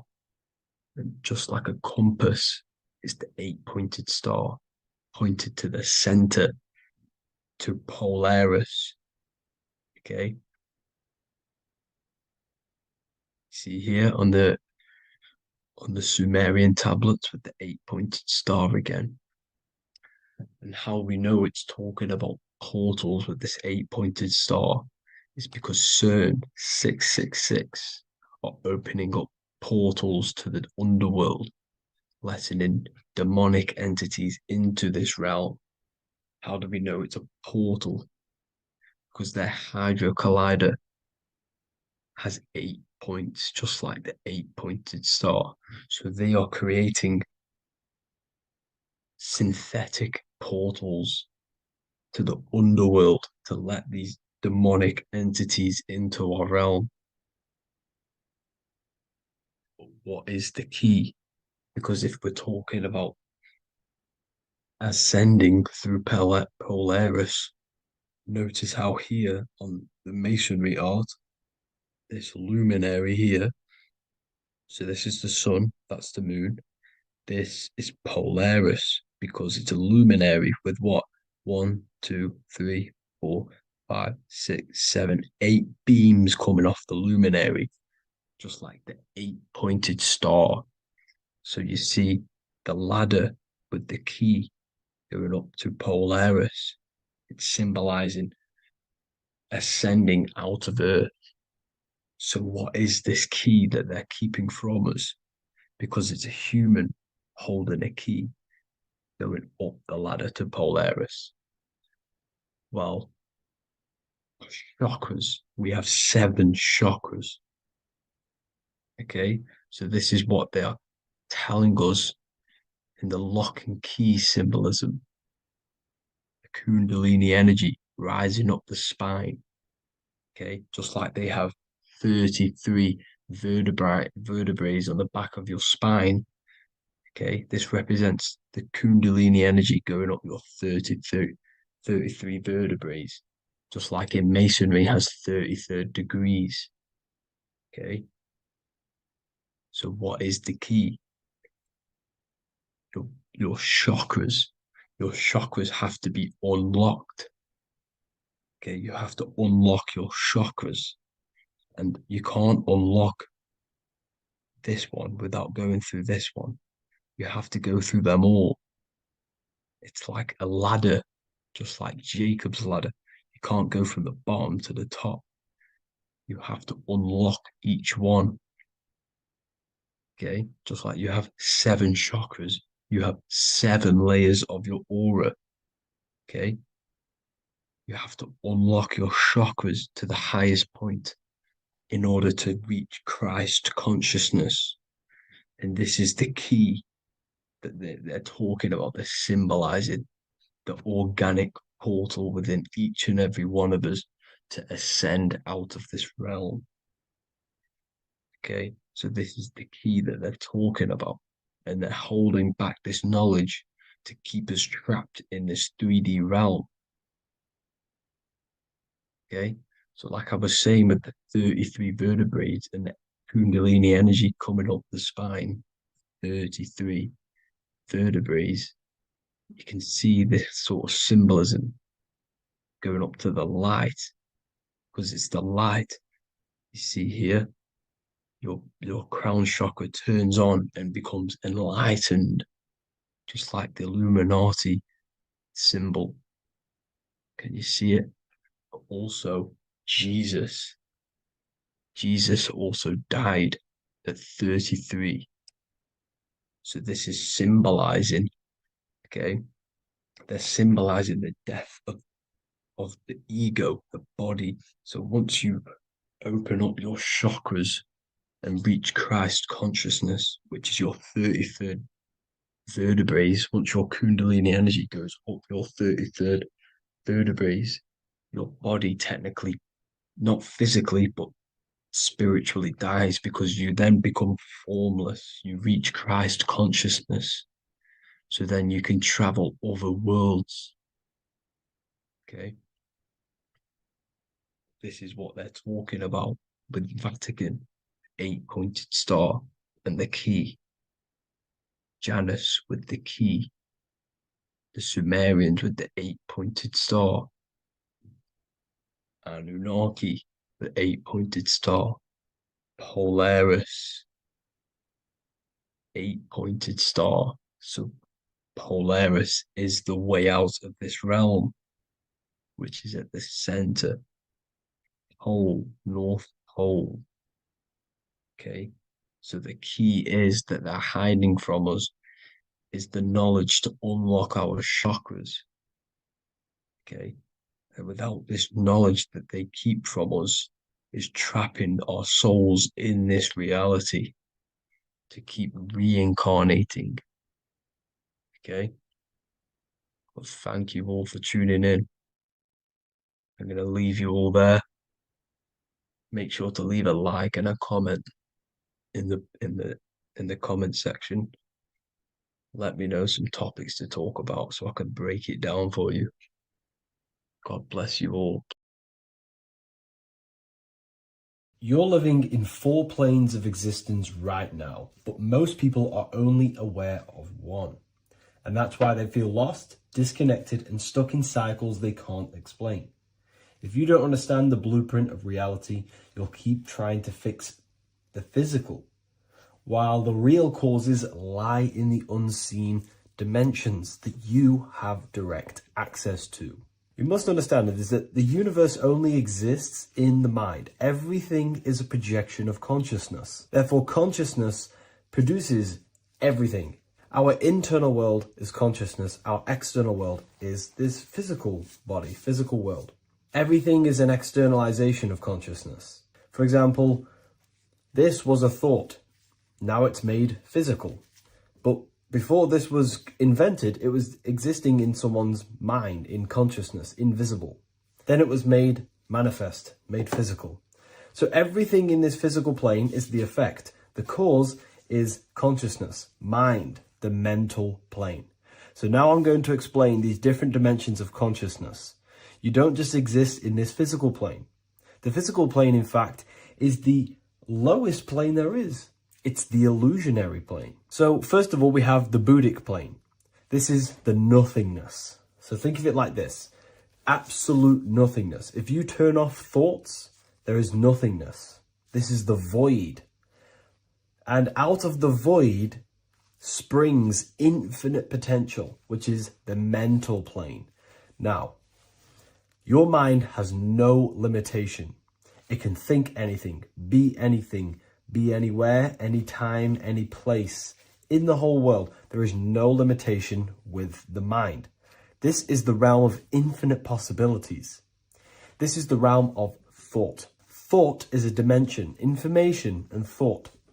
To go a little bit deeper on this, there are pockets of thoughts, what we call in the occult fields of thoughts.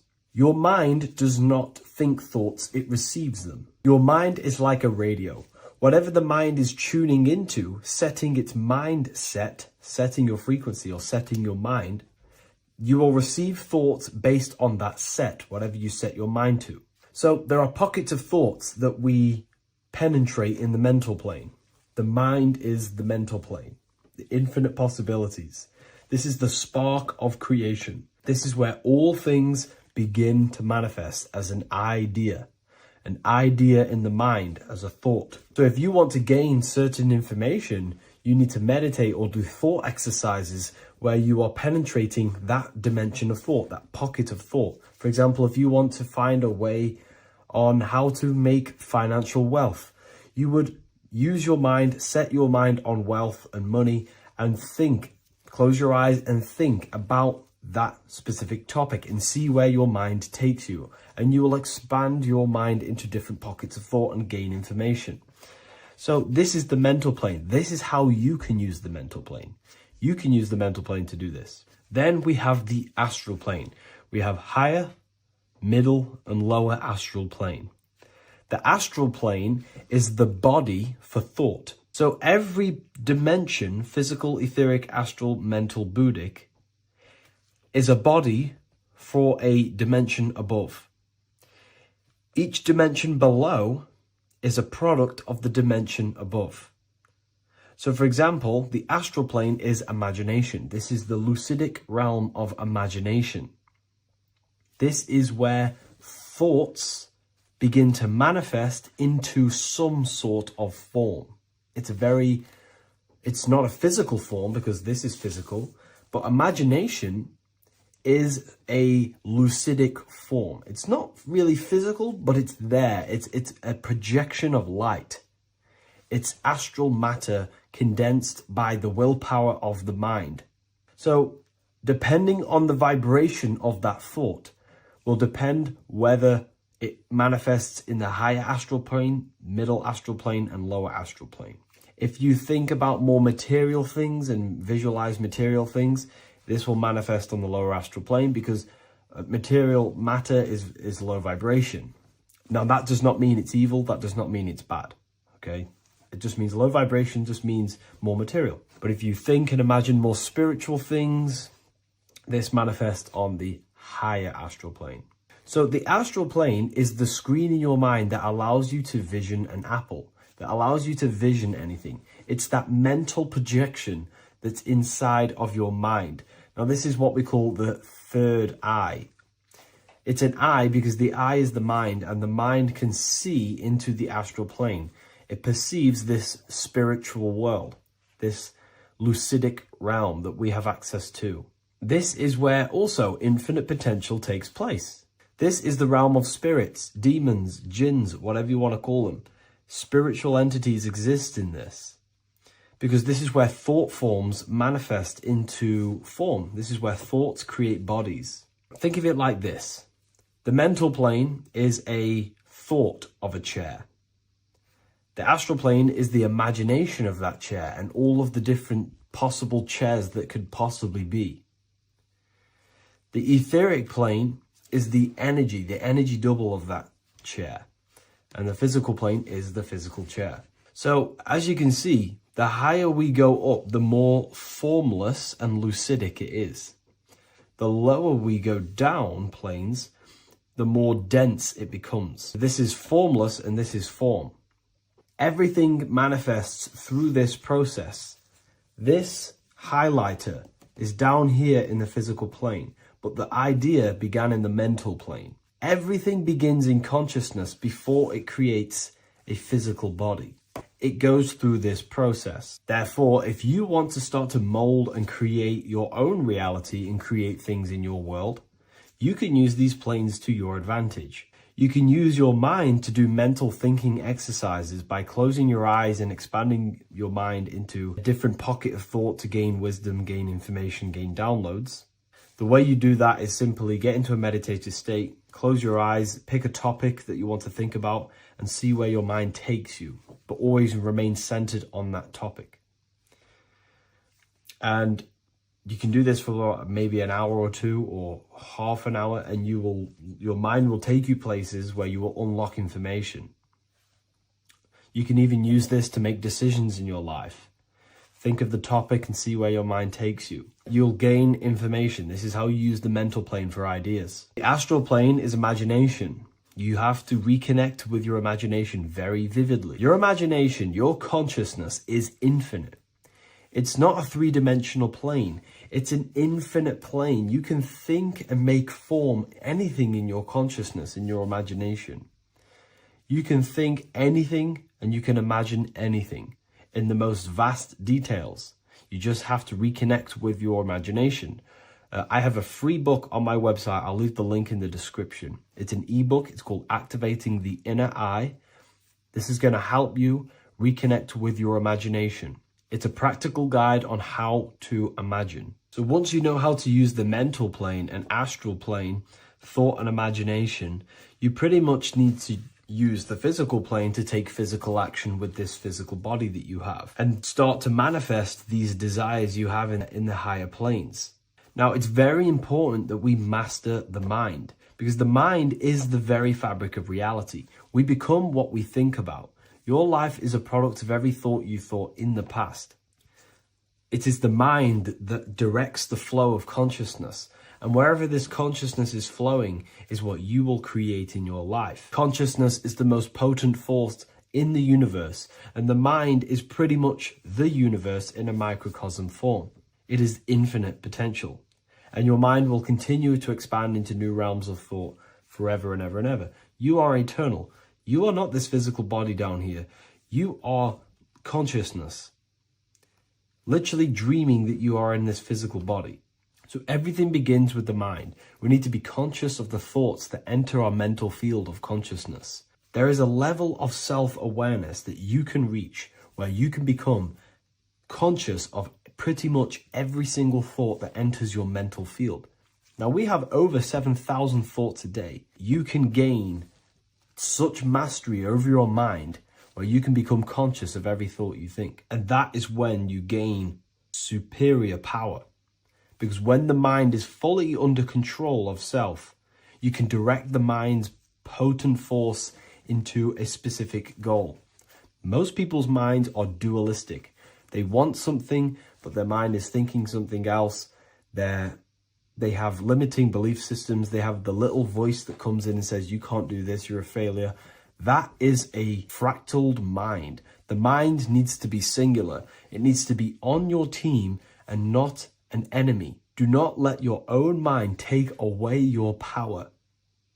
Your mind should be on your team, giving you power, giving you the best possible thoughts and the best possible beliefs. When the mind is in this condition and on your team and not taking away your power through the destructive thoughts, it becomes a potent, powerful force used for manifestation to create anything. And the way we get the mind on your team is through constant meditation to learn how to control the mind and turn it on and off. Subconscious reprogramming through visualization, affirmations, cultivating emotions associated with your goal. All these three ways we can reprogram the mind slowly over time so that it becomes powerful and becomes on your team and doesn't give you negative contradicting thoughts. When the mind is fully aligned on one thing, it can create massive empires and things in your physical reality. So I hope this video helps, and I'll see you in the next one. 666 is a code, and this code needs to be broken down to fully understand what 666 truly is. In an esoteric view of 666, it represents a state of consciousness, a way consciousness functions within the individual. Now, if we look at the Bible in Revelations, it says that the mark of the beast, 666, is going to be placed on the right hand or on the forehead of an individual. The forehead symbolizes the mind, while the hand represents action or behavior. The forehead represents a belief or a mindset, a way consciousness functions. Therefore, the mark of the beast is not something external. It is actually a way consciousness functions within the individual. But the code reveals the darkest secret about 666. 666 is 3 sixes. The number 6 in esotericism and occultism represents the cube, because the cube has 6 sides. And the physical dimension, everything has 6 sides. Up, down, back, forward, left, right. Everything is 6-sided in this 3-dimensional world. The body is the cube itself. It is the number 6. And the number 6 is the number before 7. 7 is a divine number. It represents divine perfection, as there are 7 functions and cognitions of the mind, 7 energy centers along the spinal column, 7 major planets for the 7 days of the week, 7 days of creation, 7 visible light spectrums, colors. The number 6, therefore, is often understood as imperfection, as the body is imperfect. The physical form is imperfect compared to our divine spiritual nature. But let's decode the 666 code properly so you can understand this. Now you understand that the number 6 represents the material 3-dimensional world, or the physical body of consciousness. We can then look at the number 3 because there are 3 sixes. The number 3 represents the 3 ways consciousness functions. Consciousness thinks, consciousness feels, consciousness acts. We have a mental body, an emotional body, and a physical body. Most people confuse these things to be all one. They think their mind is their emotions and their mind is their brain, and they interlock all of these, but these are actually 3 different bodies of consciousness. Consciousness has many vehicles or bodies it expresses itself in. So the 3 ways that we ultimately create our life, the 3 ways that shift our reality, and the 3 full things that we have full control over are our thoughts, emotions, and actions. If you try and control anything else other than these 3 aspects of life and consciousness, you are then breaking natural law. If you try and control someone else, you are then breaking their will, their natural rights. These are the 3 things you have full control over: your mind, emotions, and your body. Therefore, the number 3 represents the 3 ways that you express consciousness in this life or reality. And the number 6 represents the material body. 666 is the mark of the beast. Therefore, the mark of the beast could be a state of consciousness where your thoughts, emotions, and actions are all directed towards the physical, material 3-dimensional world, leaving no room for true spiritual connection with your higher self, no divine connection to the source or God, giving no attention to your true internal nature, to the self inside the mind. All of your thoughts, emotions, and actions are directed only for physical pleasures, for materialism, for status, for egoism, leaving no room for connection with the divine. And this is the mark of the beast. When people's minds become so obsessed with materialism, chasing desires for the material things, they disconnect themselves from their true internal nature. And we can see this today. People are becoming so obsessed with materialism, money, becoming rich, whatever it is, they're gradually losing connection with their internal self. They think that they are the body. They think that they are these 5 senses. But ask yourself, if I remove my thoughts, if I turn off my mind, who am I then? Because who most people think they are is a bunch of beliefs in their subconscious mind. Their name, their job, their reputation, their friends. If you remove the mind and no longer think, who are you then? The observer, the pure awareness, beyond the mind, the body, the emotions. That is your true nature. You are the internal thinker. And when that internal thinker becomes so attached to the external physical body and does everything in its power to think, feel, and act only towards the material things, you become disconnected to your true powers, to your divine nature, to literally God. If you don't want to become the mark of the beast, then have balance. Now, I'm not saying materialism is evil.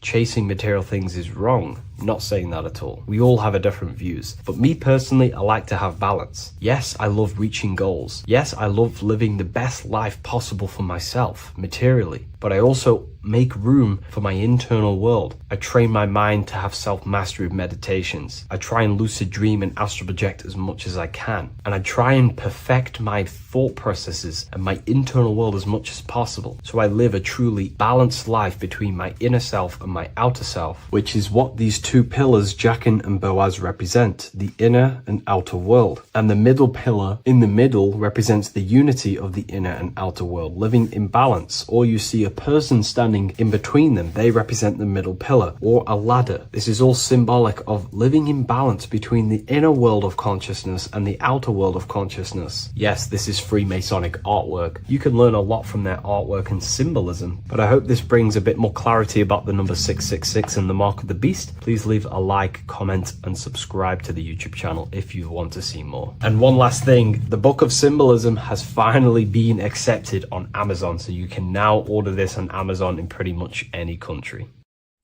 Today's topic is the binary code behind the universe. You will learn the fundamentals of the binary code, deeper understanding of reality, which will give you more of a connection to the universe, evidence supporting the existence of this code, and how to use the binary code to shape your reality.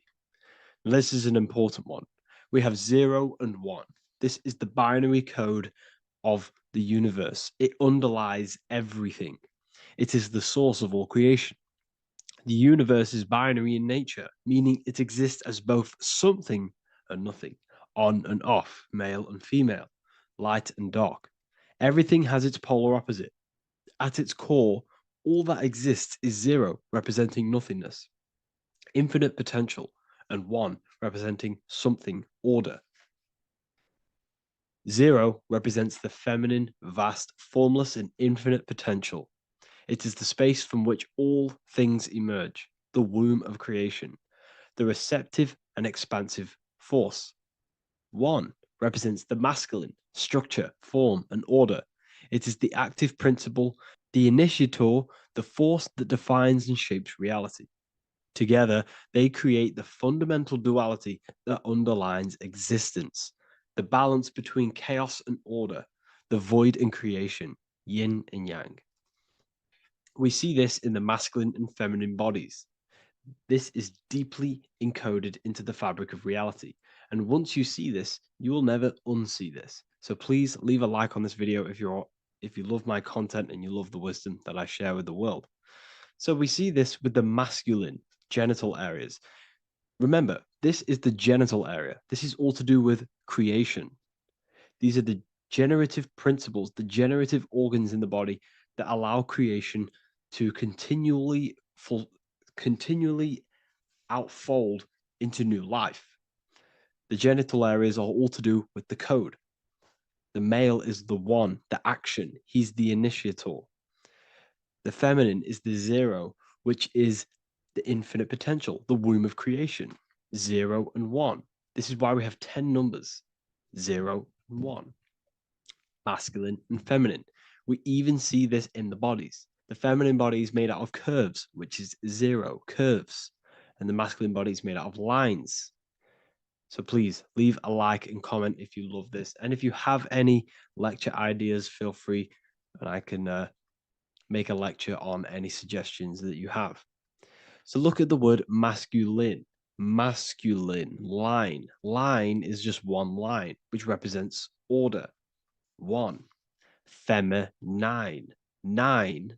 1 and 9 equals 10. 0 and 1. The binary code of all creation. Why is feminine? Why the number 9 for feminine? Because the moon has to go around 9 times to create a human in the feminine's womb. And look at this image of nature. All nature is zeros and ones. Now you can tell the stick is a one. It's a line, and here we have curves. It's curves and lines. Curves and lines create reality, creates matter. Everything is 0 and 1. We even see this with the sky. The sky represents zeros. They represent curves, the heavens, the heavenly bodies, the sun. These are circles, the moon, circles, the planets, circles. Down here is matter, representing the square. We have the Freemasonic square and compass, representing lines and circles, masculine and feminine. We see this with Leonardo da Vinci, with the circle representing the spirit, the void, the womb of creation, and matter, which is the body. This is the soul in matter, infinite potential in matter. This represents spirit over matter. This represents the architect of reality, zeros and ones, spirit and matter. This is all the same thing. Understanding this binary nature of the universe, where 0 feminine represents the infinite potential and 1 masculine symbolizes order and structure, can benefit you in several ways. Manifestation and creation is the first way it can benefit you.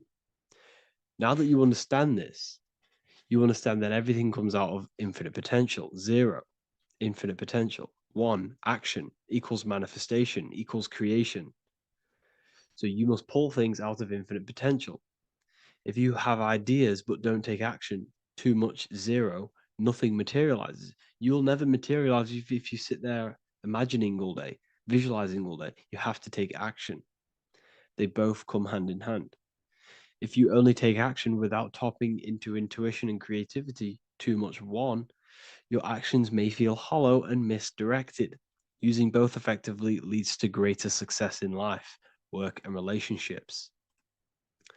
This is the 33rd degree motto, or this is on the 33rd degree of Freemasonry Scottish Rite logo, and it's called Order ab Chaos, order out of chaos. Chaos is the 0, infinite potential. Chaos is the dimension of the imagination. This is where this all ties in now.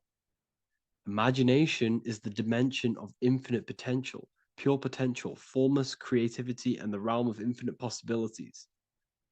It is the void, the unmanifested energy that contains all that could ever be. That is the imagination. The imagination is the dimension that you are connected to, and you can pull any idea out of and materialize it into a reality. Matter, on the other hand, is order brought out of the imagination, chaos. It is when raw potential is structured, defined, and crystallized into form. This is the fundamental principle of order out of chaos, the process of turning the unseen into the seen, the abstract into the concrete, the dream into reality. That's why we say dreams into reality. Dreams are in the imagination, infinite potential, and the human mind is connected to high dimensions of consciousness, which we can pull ideas, things out of, and materialize it into our lives. Whether that's good or bad, that's completely up to you. But we have access to higher dimensions beyond the physical plane. And this is the secret, that the human mind is connected to, and that you are not just a physical body. Okay? The universe itself was born from chaos. Before form, there was only energy and potential. Our minds function the same way. The mind is a microcosm of the universe. Our thoughts exist in an infinite field of possibility, but they only become real when we take action and give them form. If your inner world is filled with chaotic thoughts and impulsive emotions and negativity, then creating order within is essential for balance, clarity, and growth. What do I mean? Order out of chaos, 0 and 1. All creation comes out of infinite potential. The mind, the imagination, is the infinite potential. The material world is the order. It's the effect. Therefore, if your material world has chaos, if your room is messy, if your body is out of shape, if you do not look after yourself, everything in the physical world is just a reflection of what's going inside of you, what's going on inside of you.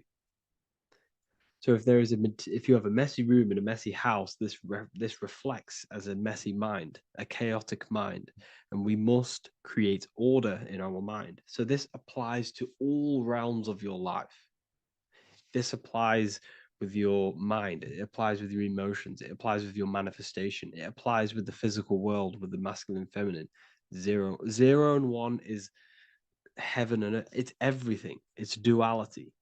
It's on and off. It's everything. So it applies to all realms of your life. Okay. So in order for this to benefit our lives, we must, one, have awareness and observe the chaos. Step back and observe your thoughts and emotions without reacting to them. Recognize that you are not your thoughts. You are the observer of them. You are the soul. You are in between them. You are the midpoint between the left and the right, the zero and the one. You are the soul. Journaling or meditation can help you identify patterns and negativity and impulsivity. So it's important that we recognize these patterns, we recognize the chaos within us, and we transmute it. 2, implement structure, mental discipline, mindful practices, meditation, breath work, and slowing down your reactions. Cognitive reframing, replace destructive thoughts with constructive ones. This is so important. For every negative thought that you place attention to, place your attention onto 5 more positive. Never think about something that you don't want to manifest, because whatever you're placing attention on inside that mental field of consciousness, you're giving attention to which then can manifest into your action, and that will materialize into your world. Routine and ritual. Create daily habits that anchor you. Morning routines, exercise, or creative outlets bring stability. We must master the inner world of thought and emotion. We must bring chaos into order. In order to create anything in your life, you're turning chaos into order. Order out of chaos. You're turning 0 into 1. This is the binary code. All things underlie it. 0 and 1. So it's so important that we master our minds, we master our emotions, we master our inner world so we can produce effect in the outer world. We cannot create consciously and effectively if we have chaotic thoughts and impulsive emotions. So I hope this has made more clarity to you so you can implement this into your life. I know I haven't given you much strategic things to implement into your life, but now that you have a better understanding of how this world is pulled out of infinite potential, you can use that. Everything in your life is pulled out of your imagination. Every text you send, everything you think of, oh, I'm going to do this later, that is your imagination thinking about the future. So you just have to do this on a mass scale to create something big in your reality. So I hope this gives you a better understanding of how the universe works and has benefited your life. If you have any comments or any suggestions or how this video made you feel, let me know in the comment section. I would really appreciate it. And I'll see you all inside of the Symbolism Masterclass on March the 8th. Welcome to Revival of Wisdom.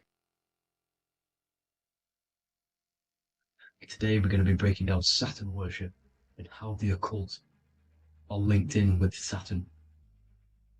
Okay, so first of all, let's start with the celebrities. All these celebrities are doing 666. Okay, covering the one eye, which also symbolizes the all-seeing eye, which is another occult symbol. But we're focusing on the 666, the 6 with the 3 fingers. Also, we have CERN with the 666 within their logo.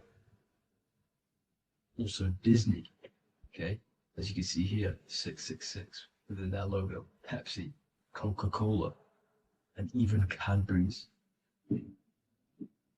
Monster Energy with the 666 in Hebrew numerals.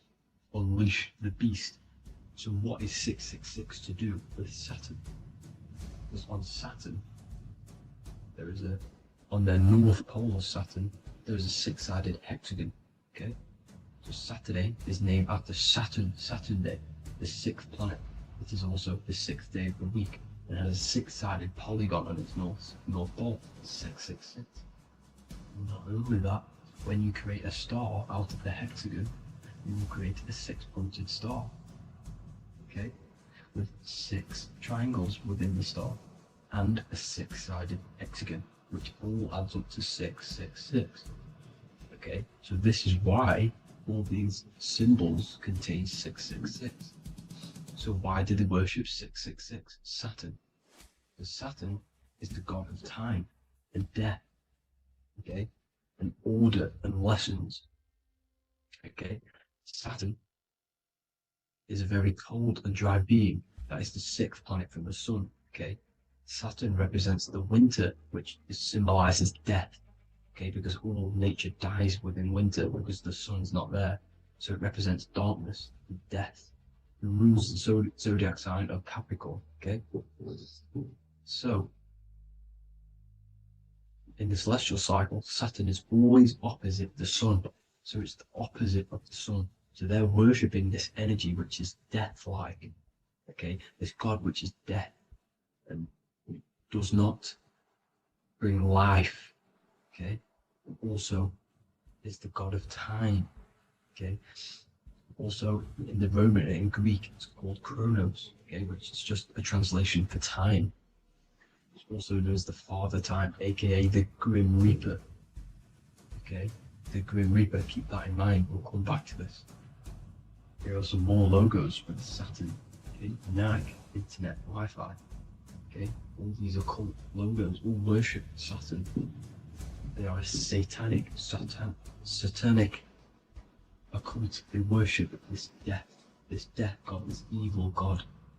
Okay, this is where the cube now comes in. Okay, because what color is associated with Saturn? Okay, black, because it's the absence of light. It's opposite the sun. So black is the color associated with Saturn. Each planet has its own color associated with it. Okay, so when you make the cube, okay, as you can see here, the cube out of the polygon, it creates what? A black cube. Okay, and the Kabbalah, okay, Kabbalah means cube, Allah means the god, the cube god. These religions are secretly worshipping this cube god, the god of death, Saturn, Satan. It's the same entity behind it all. Okay, so also we have these black cubes in Australia, Denmark, all around the world, these black cubes, because this occult is worldwide. Okay? Saturn, Satan taking over this realm. Okay, also with this black cube, they walk around it like the rings of Saturn. Around the black cube of Saturn with the rings, they walk around in circles. What are circles? Cycles. What is a cycle? Time. The time god. This is why it has a ring around it, because it represents time, cycles. Okay, and this is another depiction. Saturn, always depicted with this Reaper staff. Okay, keep in mind this staff, just like we associated with, aka the Grim Reaper. The Grim Reaper also wears a black robe, representing Saturn with the same staff. Can you see it? This is where it comes in. Okay, the same thing. Look, the same staff with the black robe. Black representing Saturn, the god of death. Okay, the Grim Reaper, Satan. Okay. Also, when you graduate from university, what do? You wear a cube on your head, a black cube with a black robe. This is Saturn worship. See, this is how Saturn, Satan, has tricked the world into worshipping him, not God, the sun, which represents God. So what is a corona? Because a corona is a crown, a circle, okay? A set of concentric circles of light seen around a luminous body. So Saturn. So this is why they used to worship Saturn by wearing crowns in ancient days, and we still do to this day. The king or queen has a crown, a corona. Also, corona, the drink. Corona adds up to 666, just like Saturn is 666. But like you see in the corona, you see the staff. You see this staff, just like the staff of Saturn, the Saturn god, like the Grim Reaper, with the black robe and the staff, just like the Saturn god. What is the Grim Reaper? It's a killer. It represents death, just like Saturn, the god of death and time. So all these occults and secret societies all worship the 666 god, which is Saturn, Satan. All of our energy is being put into Saturn. Okay, and Saturn, Satan, is harnessing all of this energy. So gradually, this is what the mark of the beast is. Like it says in the Bible, the mark of the beast, or the name of the beast.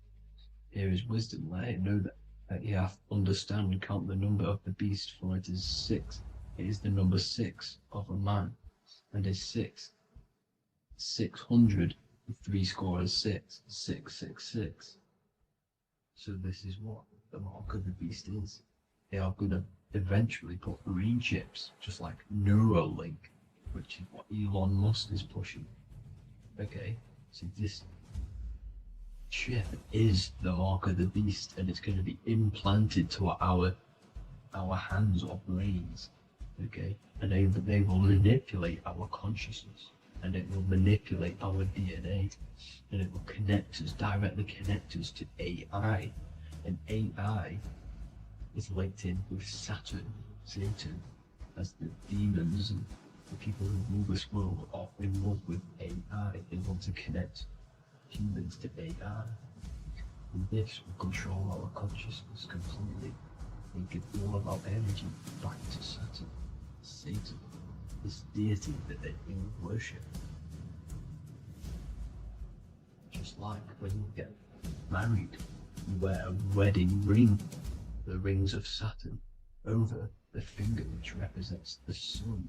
So you're basically seeing Saturn over the sun. The sun is the son of God. It represents the sun, represents God. So you are putting Saturn over the sun.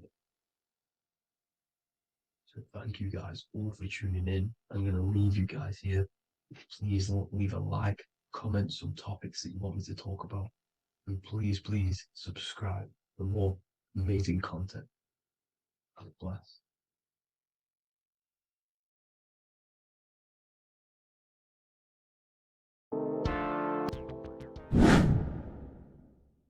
What is good, YouTube? Today we're going to be talking about the astral plane and how the cosmology fits into the astral plane. Okay, so first let's go over the astral plane and go over the different layers of reality so that you can understand reality more. You are a multi-dimensional being. You are not in these, you are in all of these realities at the same time. They all interweave into one big reality. But there are different planes. They are different vibrational dimensions. There are different dimensions of reality. The mind is the root cause of reality. We're living in the mind of God. Everything is being thought into existence from the root cause, from the universal mind. This is why the ancient Egyptians said, all is mind. We're living in the mind of God.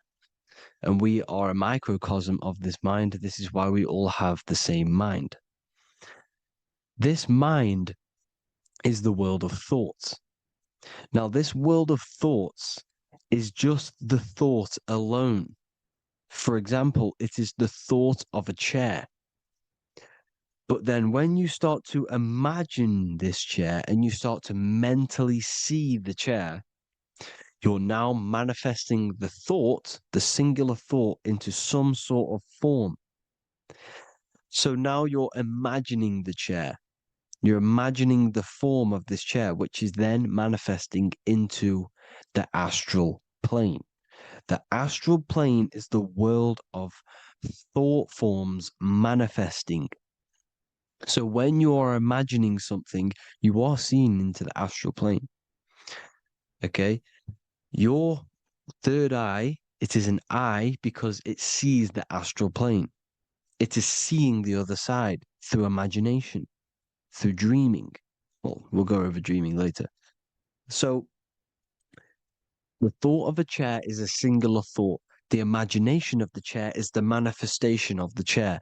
And in the astral plane, it's basically the world of all the chairs that could ever exist. So you're thinking of the chair as a singular thought, which is the mental plane. The astral plane is the imagination of that chair, is the thought, the manifestation of it. Depending on the vibrational state of the thought will depend what level of the astral plane it will go to. For example, if you're thinking about a chair to torture someone on it, it's going to go on the lower astral plane. Or if you're thinking and imagining happy things, it's going to go to the higher astral plane. So wherever your mindset is, that we call it a mindset because your mind is setting frequencies to certain things. Thoughts are frequencies. And a mindset is setting your frequency, setting your mind to a certain frequency. So when you set your mind to a certain frequency and you imagine something in that frequency, you're going to match everything in the astral plane that are on that similar frequency, just like you would in the physical world. Because we're all in these worlds right now as we speak, but we can't see them with the two physical eyes. We can feel it though. When you're around someone and you've just met a new person, for example, you can feel their vibration, and if you're not on a similar vibrational match, you will not get along with that person, or you just won't not get along, but you won't connect with that person because you're on two opposing frequencies, not matching. And this is something you can't see, you can only feel because it's the astral plane. It exists within the astral plane. Everything in the astral plane is made out of vibrations. So if you do astral project, and if you already know how to astral project, you will see beings and people and things that are on the same frequency as you. This is why before you astral project, you need to sort your vibration out before you astral project, because you are projecting your consciousness into this. It's the mind. The mind is the bridge. It can move between realities. You are a observer. You are a observing soul which observes different realities. And the mind is the bridge between all of these different realities. The mind can choose. If you want to project into the astral, you set your mind to it, you can. Okay? So let's not get off track. The lower astral plane is where demons are. The higher astral plane is where heavenly beings are. Heaven and hell are kind of a real thing. The etheric plane is a powerful substance, the ether, the fifth element that they don't tell us about. If you type in on Google the 5 elements, they will try to remove it with wood or metal because they don't want you knowing about the ether. Ether is the energy double behind all physical objects. So the ether is very important. It is the 5th element. It is part of the physical world, but it's also part of the astral world. It is on either side. You see how they're showing you the truth in the language? Ether and either are the same word. The ether has 1 foot in the astral and 1 foot in the physical world. It's a substance that connects the physical to the astral world. It is the either. It's on either side of reality. It's on the other side. Other, either, same word. Ether is connecting the physical to the astral plane. It's the world of frequency. Frequencies, EMFs, torus fields are in the etheric plane. It is the energy plane. It's where energy moves through the ether. Okay. So then you have the physical world, the world of effect. Everything you see in the physical world is the effect of the higher planes. Each plane is a product of the plane above. So, and it melts into each plane. The physical plane is the lowest plane, it's the most densest, and the highest is the most fluid. This is the most fluid, this is the most dense. This is where we get the saying, as above, so below from. As above, so below comes from the different planes of reality. And magicians understand this. This is why magicians always say as above, so below. Because they understand if you manipulate the higher planes of reality, you manipulate the lower planes. Because the astral plane is a direct copy of the physical world, but in the astral plane. It is mirrored. The physical world is mirrored in the astral plane. They are both the same world, but there's different vibrational states of the world. Kind of. It's hard to put this in words, people. So just try and understand. The astral plane is the double. It is whatever happens in the astral plane happens in the physical plane. This is why magic works. This is why demons work. This is why spirit communication works. Because if you manipulate the higher planes, you manipulate the lower planes. As above in the astral, so below. Leonardo da Vinci showing you to look up, pointing up. You got to look up. He's telling you to change the mind, you change the physical world. You change your emotions, you're on the astral plane, you change the physical world. You change your reality by changing the higher planes. This is the Masonic 11, the two pillars. This is the 11 also symbolizing the two hemispheres of the brain here, but the 11 symbolizes the two mirrors. 11, 11, 9, 11. 9, 11 adds to 11. 9 plus 1 plus 1 equals 11. The Twin Towers were in 11. Flight 11 was hijacked because it's a mass ritual within the astral plane. Now, we're going to go deep into that later, and I'll show you these rituals they do in order to manipulate the astral plane. So, this is what the 11 is. It's the mirroring of reality. If you contact spirits and conjure spirits, you can either summon or attract demons and spirits. Summoning is creating a spirit. You create demons. Okay? Like I said here, the mind is the root cause of reality. If you think of if you think of a traumatic event that happened in your life over and over and over and over again for years and years and years, where attention goes, energy flows. The mind is the director of energy. If you are directing energy into the specific emotion, the specific thing that is torturing you in your mind, that will manifest as some sort of being in the astral plane, which is called an elemental. And this elemental being that you have created through your thought forms and emotions will latch onto you and feed off this energy. So it's important that you get your mind right, okay? It's important that you sort that you file the mind and you discipline the mind. Make sure it's only entertaining positive things, because you are quite literally creating your own demons.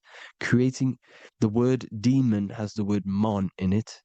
And if you've watched my videos to know, mon means moon.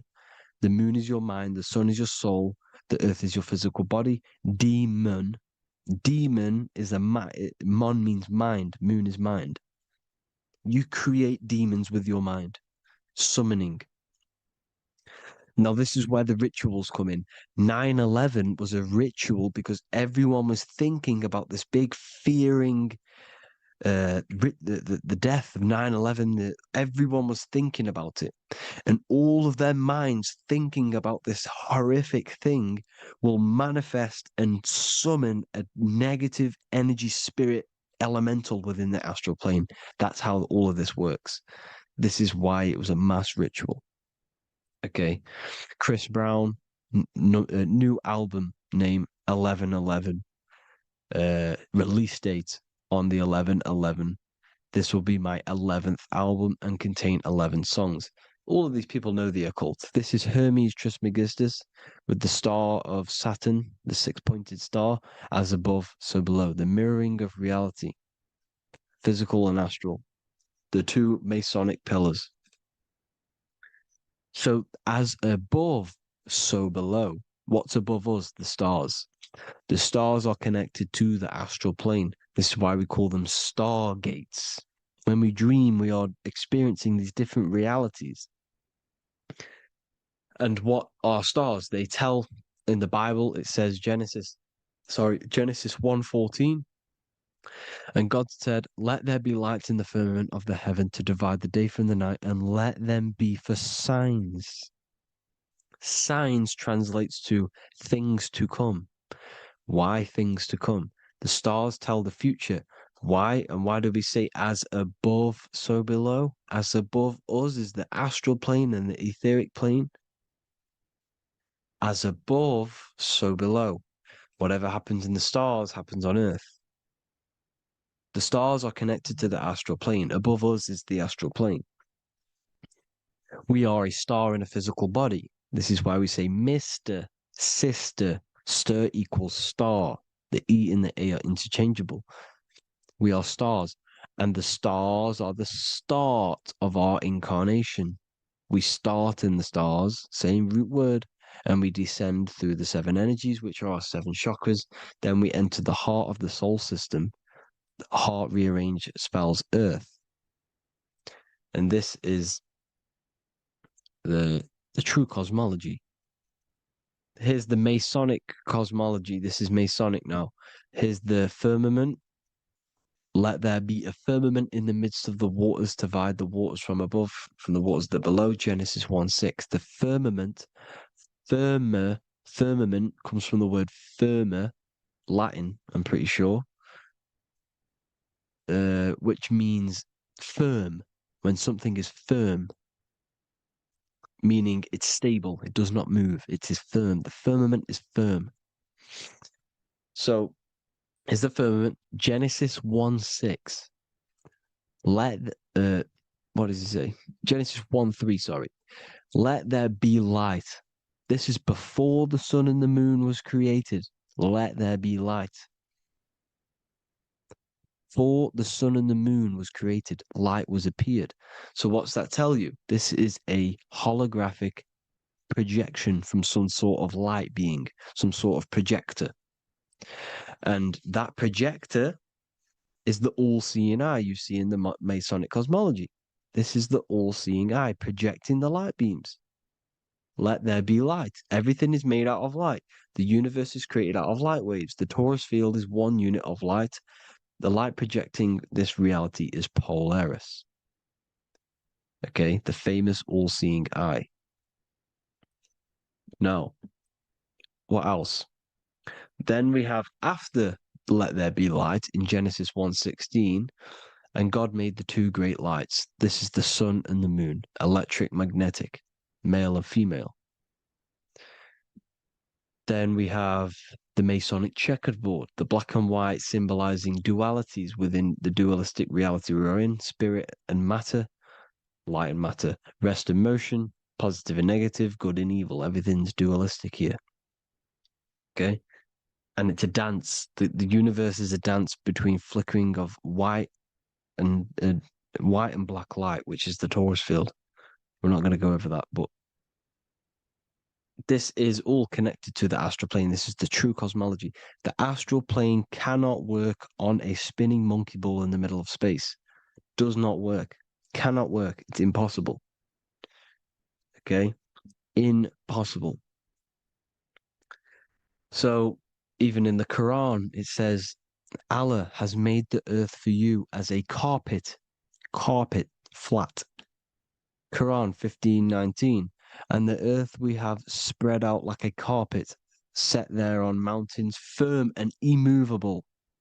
It is immovable. In the Quran, it also says 65:12, it is Allah who has created the seven heavens of the earth. The seven heavens meaning the seven layers of heaven, the seven planets. And Psalms 104:5, he set the earth on its foundations and it can never be moved. Never. So here you see in Isaiah 40:22, he sits enthroned above the circle of the earth, and its people are like grasshoppers. He stretches out the heavens like a canopy and spreads them out like a tent to live in. We live in a tent. This is the tent. The projection of light. Here you see an ancient picture here. Here you see the ethereal barrier, meaning the firmament, the etheric barrier, and here you see his head popping out. Why is his head popping out? Because your head is heaven, your heel is hell. Your head has access to the astral plane. This is why your head is heaven. The pineal gland, when stimulated, has access to project itself, project consciousness into the astral plane. Here you see another ancient picture here with the Masonic Royal Arch, with the zodiac here, the zodiac on the top, arching, because there's a firmament above us. Here's God in the brain. Consciousness is God. Here you see the Masonic Royal Arch, symbolizing the firmament. George Washington above the Masonic Royal Arch. These are the stars. This is Polaris projecting reality. Here's ancient churches with the dome, Polaris projecting reality with Jesus. Disney World is under the dome. The seven layers of heaven, ancient paintings, all depict if you go and look at the ancient paintings, they'll all depict the firmament, the arch above us. This is where we get interesting. The Masonic Royal Arch has the 6-9, which is Cancer. The constellation Cancer, which is 6-9 is associated with portals because CERN is the 6-9. Okay, CERN is opening portals. They're trying to create a portal to the other side. Cancer has the word CERN within it, so there is a link between Cancer and the opening, the firmament opening above us to ascension. Here you see the Masonic art with the Royal Arch and the light and the opening. Here you see the light and the opening. This is the opening of the firmament. Here's the Hebrew cosmology with Sheol, the underworld, and the opening. So Cancer is definitely some sort of portal in and out of this reality. I'm just connecting dots here. Now, we're going to go change a bit now. These celebrities that you are seeing they have not sold their soul to Satan, okay? They have not sold their soul to Satan. Satan is a demonic, low vibrational energy that has been summoned over the thousands and thousands and thousands of years of evil occult arts. So since Babylon was summoning this demonic energy, and this demonic energy in the astral plane will grow and grow and grow. It has no form. It has no physical form. Okay, but you can see it in the rappers. If your third eye is open, you can see clearly that these people are demonic. You can sense the energy that they're manifesting. Selling your soul is not what you've been told. It is gaining, because your soul is pure love, okay? Your soul does not want to do anything bad. So when you sell your soul, You're gaining physical you're gaining physical wealth, for example, like for these rappers, they will be given millions of pounds because the people in control of the music industry, which is the dark occultists trying to brainwash the masses, the people in charge, are they're dark occultists. They understand Satan and the energy. They are satanic energy, which has been summoned in the astral plane. They see that they have influence over the masses, so they will go to them and say, "I will give you this amount of money forever if you manifest this satanic, demonic energy through the music and through social media to blind the masses, to brainwash the masses into this demonic energy." Because when you listen to music, music is frequency. Whatever you listen to, you become that frequency. So if you're listening to these people, they're throwing energy, this demonic, satanic energy that they sold out to. Soul, same word. When you sold something, you've got your soul involved. They have exchanged money, physical gain, so that they manifest this satanic energy within the astral plane and through the music, through the videos, through social media to keep us in this vibrational frequency, in this low state of consciousness. This is what it actually is. It's not, you're not selling your soul to some sort of devil. This satanic energy has no physical form it is formless in the astral plane. It's a summoned energy. Now, the root chakra is red. This is why the devil is red, because it symbolizes the animal nature of man. When you are operating off your root chakra, you will kill, you will fight, you will do anything to survive because it's all about survival mode in the root chakra. They want you keeping in that fighting mode, that surviving mode, so that you are manifesting this low vibrational frequency, this satanic energy, this demonic red energy. This is why the devil is red. And the devil has a tail with the red arrow pointing down because it symbolizes your light body. This is your Merkaba. Your Merkaba is your light body. Mer equals light, Ka equals spirit, Ba equals body. Merkaba, this is the devil's tail pointing down, the descension, your heel, up to your heel, hell. Ascension to heaven, head. You see? This is the all-seeing eye with the illumination coming off it, your head, when you're illuminated. The Merkaba is your celestial sphere to portray different planes of reality. It is the vehicle of ascension. It's your light body. It's in the word Kabbalah, Kabbalah, Ka, spirit, Ba, body, La, light. Same thing, Kabbalah, Merkaba. Same thing. It's all about the light body. This light body sees different realities. So when you see the goat in the music industry, it's this satanic summoned energy that's been summoning for thousands of years within the astral plane. When it becomes to the physical plane, it will manifest through different things. A goat, an owl, Satan, Moloch, Baal, same deity, same demonic energy that's been summoning in the astral plane. And this is why the Baphomet has a goat head. Drake's new album is the goat. The Polo G, the Masonic G, with the goat. And here's Rylo Rodriguez in the mirror with the goat in the mirror and him in his physical body. It symbolizes, the mirror symbolizes the astral plane because he's manifesting the goat, the demonic energy. He's sold out to the demonic energy. And in the physical plane, he's his physical body. The mirroring, the Masonic 11, the mirroring of reality, the astral and the physical. And what do you call them when they're an amazing rapper, the best rapper? You call them the GOAT. Because the GOAT, you're the GOAT because you're manifesting the GOAT energy, the satanic, demonic energy within the astral plane. So Baal Moloch, all the same thing.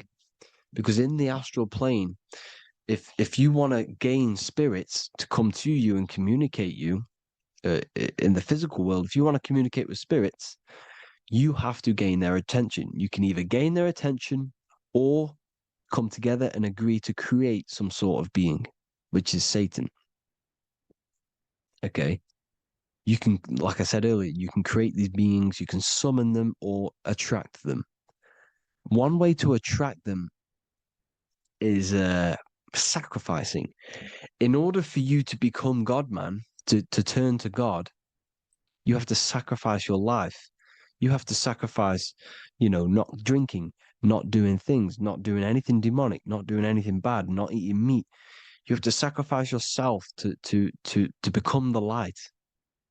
However, if you want quick, instant gains in the physical world, you can sacrifice something else to communicate with these spirits, because these demonic energies feed off demonic energy, your demonic energy.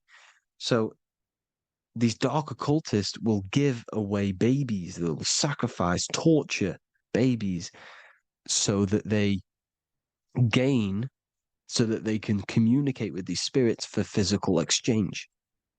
Yes, you can do this. These powerful spirits, these powerful demons can give you powers.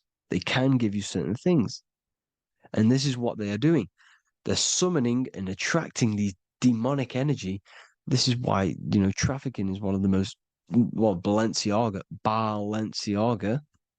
Baal is the demonic energy in the astral plane, which requires child sacrifice for his presence. Balenciaga, and they were trafficking children. They were trafficking, killing them, and offering them to the spirits. This is what they are doing. Balenciaga. It's in the name.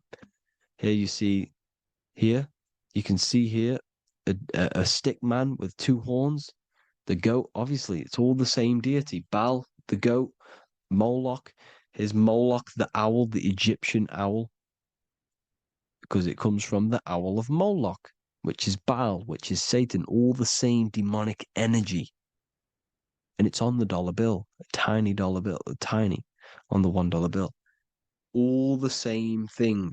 Bohemian Grove, they worship the big owl, Moloch. It's all the same thing. It's all one big demonic energy which has been summoning in the astral plane. And it's trying to take over Earth, the physical plane. That's what it's doing. So I hope you all gained a deeper understanding of the astral plane and what's actually going on in the world. Please leave a comment if you can to help the algorithm. Drop a like if you like this content. And hope you all learned something today. And God bless you all. Thank you all. Is manifestation real? Of course it's real. You've just manifested that sentence. You turned a thought into an action and then generated a physical experience. You turned the invisible thought into a tangible reality.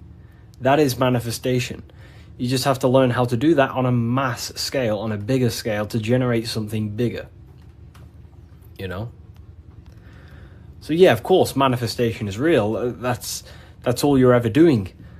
Creation is not created. It's in an ever state of becoming. You are in a continuous state of becoming something in the present moment. So you're always molding creation through thought, emotion, and action.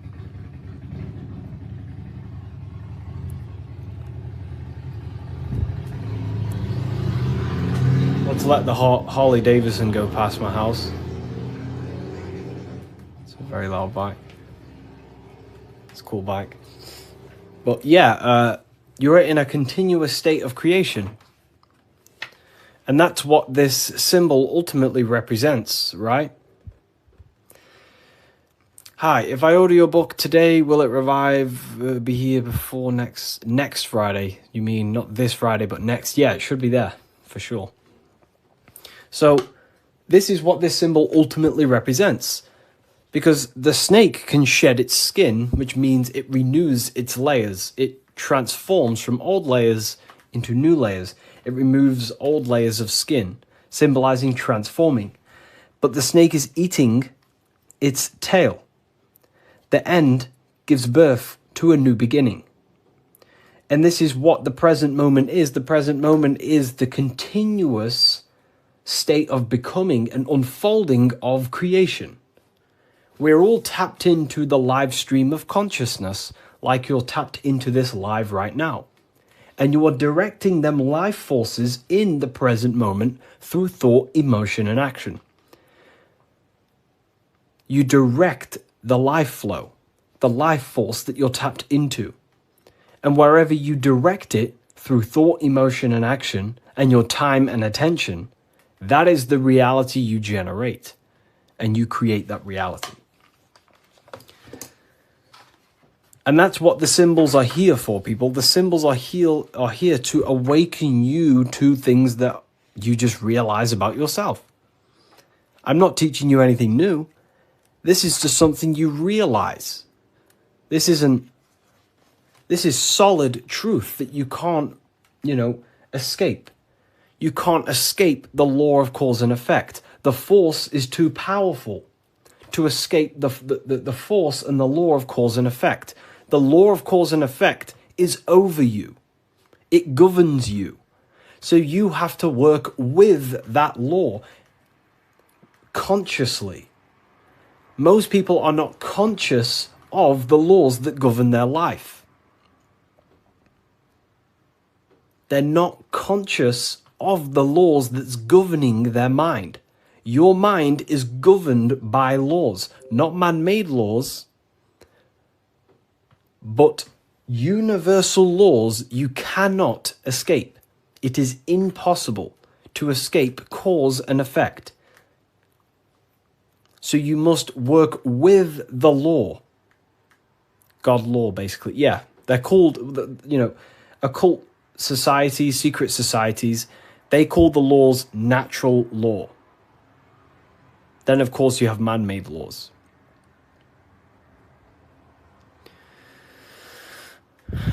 So you have to work with the law. If you do not work with the law is going to be working anyway. And it will probably work against your favor.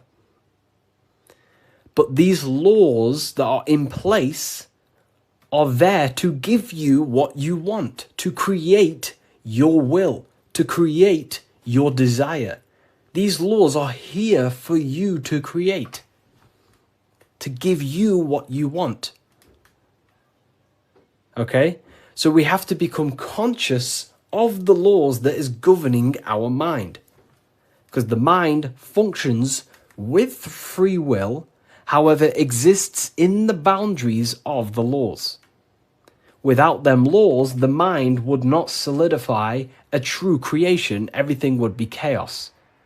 The laws make sure that it creates this specific reality that you're experiencing right now.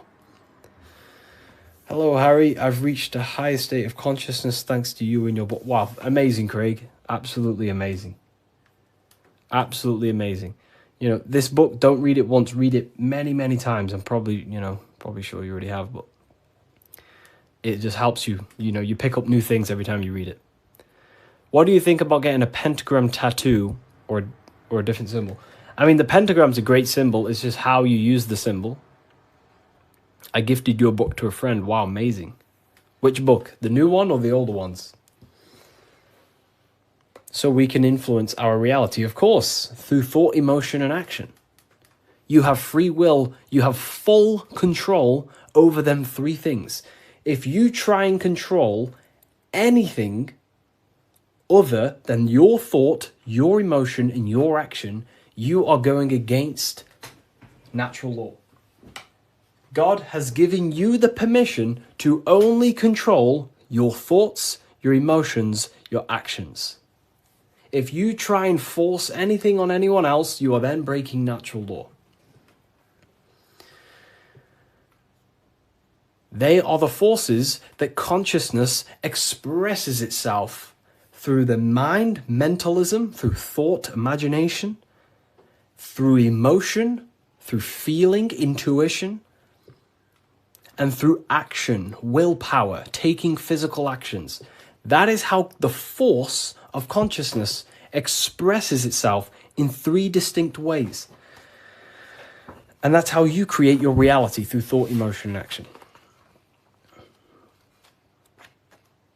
And that's how you gain your personal power, by controlling your reality. How do you control your reality? Very simple. Is this the Book of Wisdom? This is not the Book of Wisdom. This is the Book of Symbolism, the brand new book, only available on my website. So here it is. Here it is, people. This is not the Illuminati. This is not the Illuminati, people. Let me make something clear. Everyone has demonized this symbol, and I think they use this symbol on purpose. Because this symbol unlocks your personal power, and that's what the Illuminati is. The Illuminati are illuminated people. That's ultimately what it means. Illuminated. What is illumination? Light. That's why there's light surrounded around it. Light in the eye. What is the eye? The internal perception. The mind that allows you to perceive information. The internal eye. The person in your mind who thinks. That's the real you. That is the real you. The person in your mind who thinks is truly formless. Okay? The Illuminati are illuminated people. They understand the secrets of the human mind and human consciousness. And other people who do not understand the secrets of the human mind and human consciousness are ignorant, and the people are using the knowledge they know against them. If you know psychology, right? If you know the deepest secrets of psychology, you can then use that against someone to manipulate them. That's how the system works. It runs on information, knowledge, and power. And the power comes through the information. The people who have the most information about how you function have more power. Why? Because they can use you, because they understand you more than you understand yourself. You see? That's what the Illuminati is. The Illuminati are people who understand the secrets of the human mind and how to manipulate the secrets of human consciousness to make them do something and create something in their agenda. You're all creators. This is what you need to understand. That's what consciousness is. Consciousness is a creative force. It creates through thinking, feeling, and acting. The triangle. But that thought, emotion, and action are just 3 expressions of the one force of consciousness. Thought, feeling, and acting are in fact one actual force. Because it's the force of the universe. We're all using the same force. And that's the same force that Yoda uses in Star Wars. In Star Wars, is all talking about the force. That is the force, and that force is running through you right now in the present moment. You have the ability and the free will to direct that force through thought, emotion, and action into a reality. So, the Illuminati is just simply people with a high understanding of consciousness and the human psyche, and how to actually create reality. You think something, you feel, and if you have a feeling towards that thought, you take the action. As soon as you lose feelings to watch this video, you will scroll and take action to find another video you have a feeling for. That is how reality creates. That's how reality unfolds. Okay? So the eye in the triangle is showing you the ultimate state of consciousness to create reality. 1 and 3. There is 1 eye and 3 points on the triangle. The 3 expressions of consciousness that creates reality: thought, emotion, and action. In one, unified. Most people do not have a unified consciousness. They think about creating a business. Their emotions feel like watching TikTok, and their actions are eating food. That's divided consciousness. That's the checkered board. That's the Masonic checkered board. Their mind is divided in black and white, different personalities, different ideas, different desires. Their mind is not solidified on one creative project. Their mind is divided within duality. Okay? That's what the checkered board is. The checkered board is simply a divided mind. Because this checkered board is all, this whole piece of artwork you see here of the Freemasons is showing you how someone's mind functions. That's the secret. Very simple. Symbols, occult symbols, Freemasonic symbols are basically showing you mind states, how you think. Divided pillars, left and right pillar, sun, moon. Sun is masculine, the masculine mind, and the feminine mind, the conscious and the subconscious. But here, there's an eye in the middle, unifying them in the middle. Unification. Unifying with the true being inside of you. Not being left or right. Not being too masculine, not being too feminine, but unifying the masculine and feminine principles to become a unified consciousness so you can create your reality. The masculine principles symbolized by the sun, and this left pillar symbolizes willpower, your will. Your willpower is very, very, very powerful. Willpower is ultimately everything you create, your will. So this sun represents the masculine forces of the mind, such as willpower, taking physical actions, intelligence, intellect, thinking. That's all the masculine. Then on the right side, you have the feminine qualities of consciousness on this right pillar, symbolizing imagination, emotion, desire, intuition. These are the feminine forces of consciousness. And what happens when a male and a female comes together? They give birth to a new creation called a baby. What happens when you merge your masculine and feminine qualities of consciousness? You merge your willpower, your thought with emotion and action. You give birth to a creation, a baby. The same principle. It's the same principle. Freemasonry is very simple. It's about bettering yourself, working on the temple, and the temple is symbolic for you, for your mind. The stonework Freemasonry, Freemasonry is about stonework, and that stone is you. You're perfecting a stone, and that stone is your mind. You're perfecting the Temple of Solomon, or you're rebuilding the temple, which is rebuilding yourself, because you are the broken temple. The thing is, your teachings is destroying my life. It's not destroying your life, it's destroying your old view of the world, which will then give birth to a whole new, beautiful life.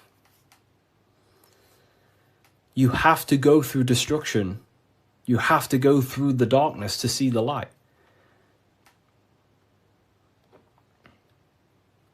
Destruction, creation demands destruction. And it's up to you how you interpret my information. Take it with a pinch of salt. Go and do your own research. I'm not saying everything I'm saying is, take what I say and apply it to your life and see if it helps. But everything I'm telling you here is helping me build myself and build my own reality. But it's very simple. It's about building yourself, because when you create change in your own psyche, you see change in your world. What happens when you start to awaken? You start to think differently. And when you start to awaken and spiritually awake, what happens to your friends? Your friends say, oh, you've changed. You see? So the external world is always mirroring your internal world. If you create change in yourself, you will see a change mirrored outside of you. That is as above, so below.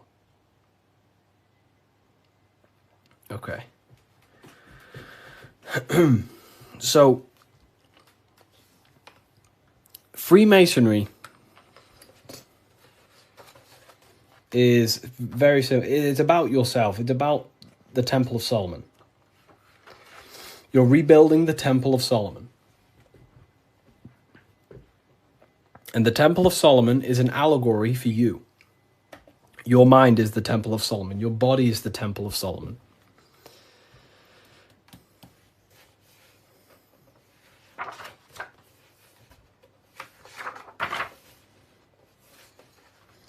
So why is it the Freemasons wear this apron, right? So you see the Freemason here wearing this apron. Well, this apron originates from stone masonry. Stonemasons. What are stonemasons? Stonemasons chip away stone, and then they use the stone to put on a building or, wherever. But Freemasonry teaches in metaphors. So this stone, this apron, was worn by the stonemasons to protect themselves from flying chips of stone hitting their genital area. So this is symbolic of doing the Masonic work, perfecting the stone, perfecting your mind. Every day you are either building your mind or building your mind's prison. Every day. You wake up, you're either destroying your mind or either help freeing your mind. You have the option, right? And they also wear this apron on the lower half in the genital areas because you think with every chakra. The chakras are basically spinning energy vortexes. This is what you see here, right? These chakras.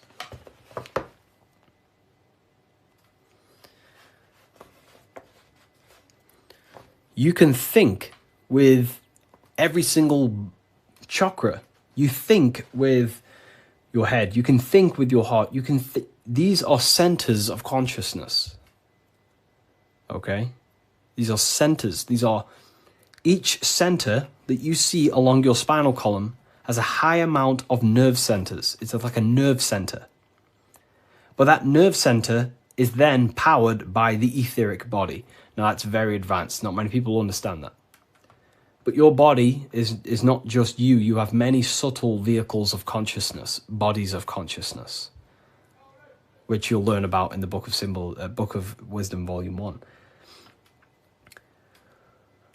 So there is one force in the universe, and that force is emanating through you, manifested in 7 chakras. Anyways, the reason why they wear this apron on the lower half of the body, because it's a reminder to cover up, to stay conscious of their lower self, because this is the lower self of the lower half of the body, and this is the higher self in the higher part of the body. If you think with your genitals, all you think about is sex and eating.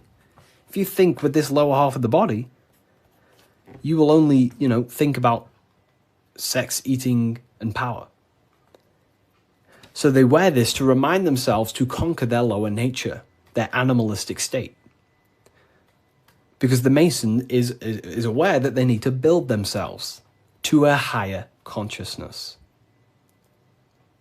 to the higher mind. They need to align their will and mind with the higher mind. Because ultimately, the reason why all of these teachings stem from is because it's preparation for death. This is where all this comes from, okay? You never die. This is the truth. In the daytime, you're in your physical body, and in the nighttime, you're in your astral body, and it's just a massive cycle. So daytime is life, nighttime is death. Wintertime is life. Wintertime is death. Summertime is life. As above, so below. It's just bigger and smaller, right? So, with that being said, you never truly die You are not the physical body. You are the internal being in your mind who thinks. You are not the thought. You are the one who hears the thought. The thinker. The knower. You are the being inside your mind, not the being outside your mind, which is this physical body. So Masonry is about working with that internal self, mastering that internal voice, because that is the architect of your reality. The internal dialogue. That is the stone that they're working with. They're chipping away at, they're perfecting, they're smoothing. The inner dialogue. No one pays attention to this. The inner thinker, the being who is thinking in your mind. Who is that being? Who is the person in your head? It's not your body. Your body is acting out the commands of the internal being.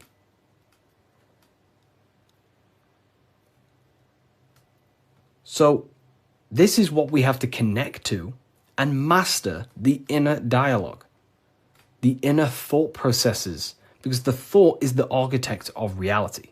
Thought creates everything. Thought creates everything in the whole universe.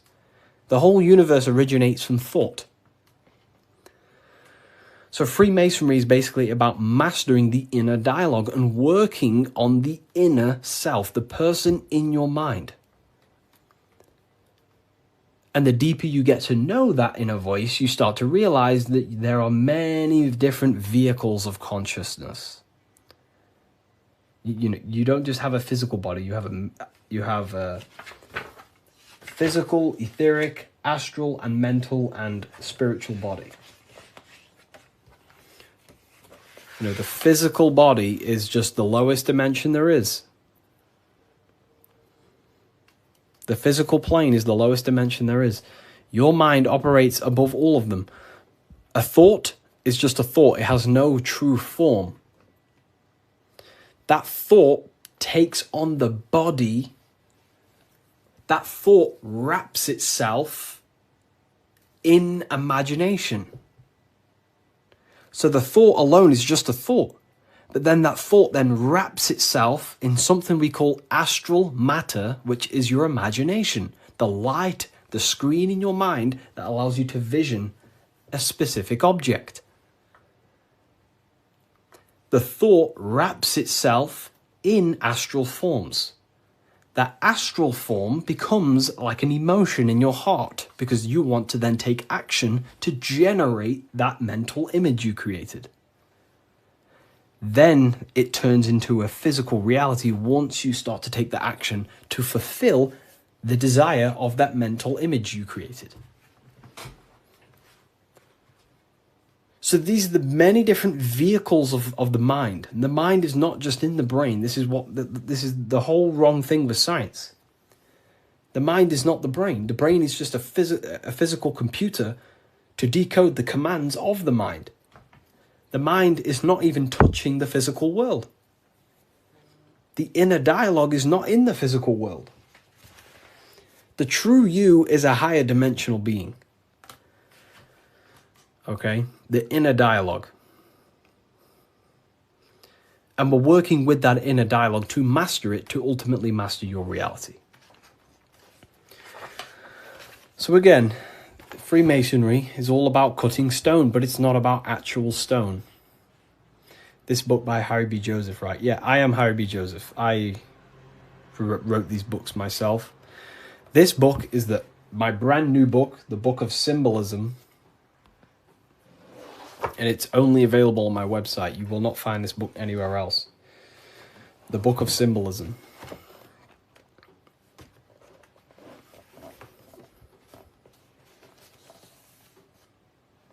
So, nice to meet you. Welcome. Okay, so, again, what does this represent?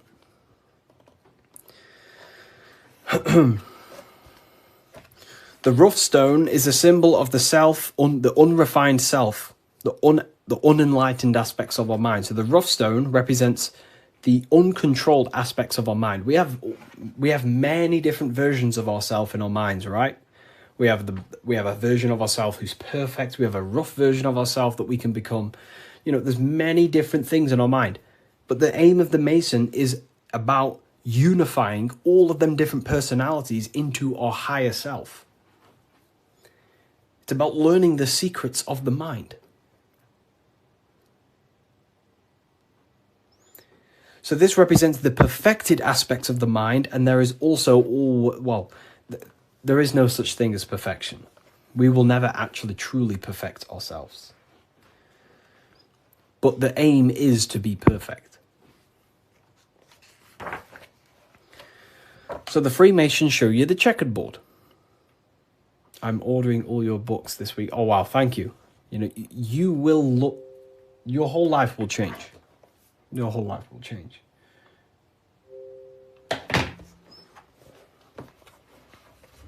Okay.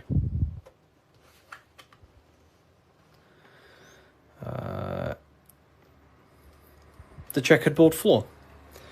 This is symbolizing on a base level. So symbols have a many, many, many different interpretations.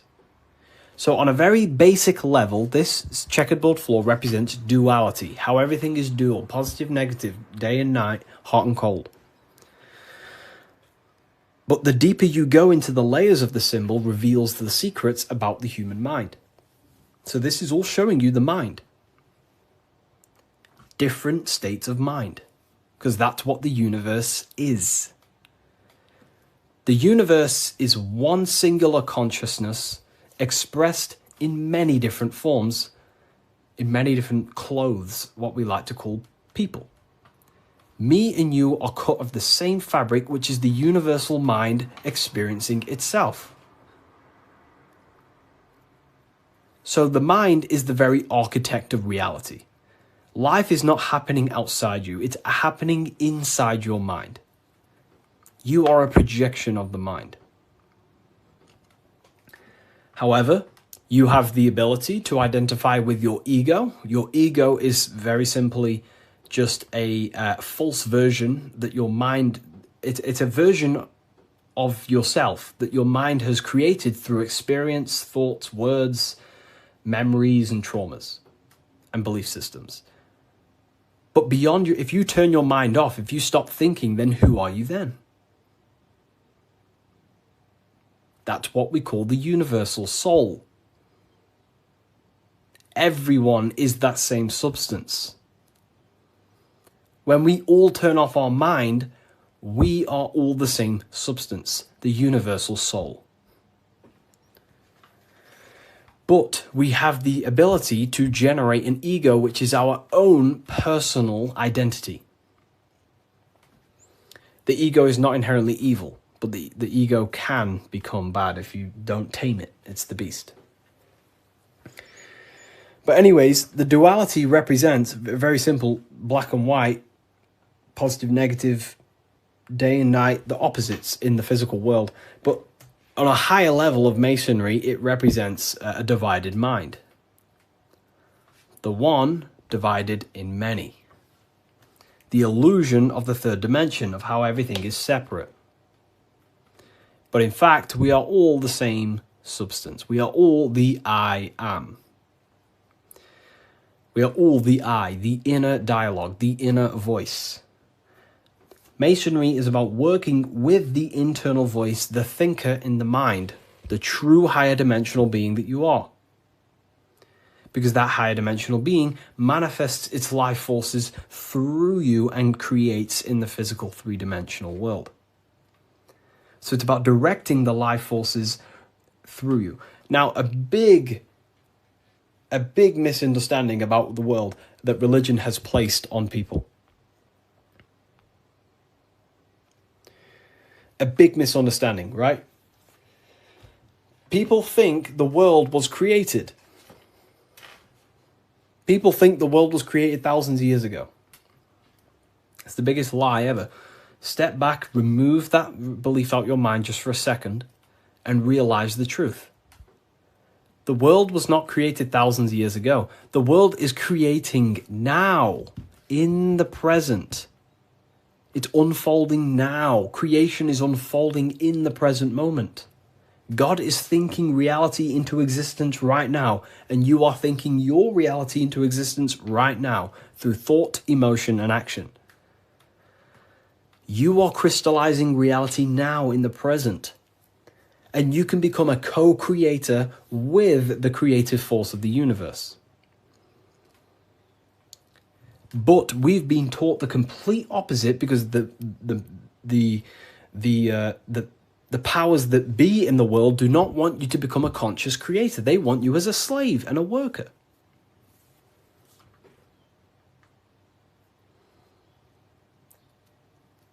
You see, so we have to understand that we are all co-creators of this world. We're all contributing towards the building project of Earth right now. But the elites make you think that the world was created thousands of years ago, and now you're just experiencing it. Now you become an experiencer. You're not an experiencer. You're an experiencer and creator. You mold it. And when you do not understand this, someone else who does understand this will use you to create their agenda. Because they understand this. And look what's happening in the world today. We are creating the agenda of the government. Why? Because we believe their lies. We don't have to, but we choose to. We all have free will. Everything else is just an illusion. Money is an illusion. It's a belief in the mind. Harry, are you a part of Freemasons? I am not. And if I ever do, I will be transparent about that.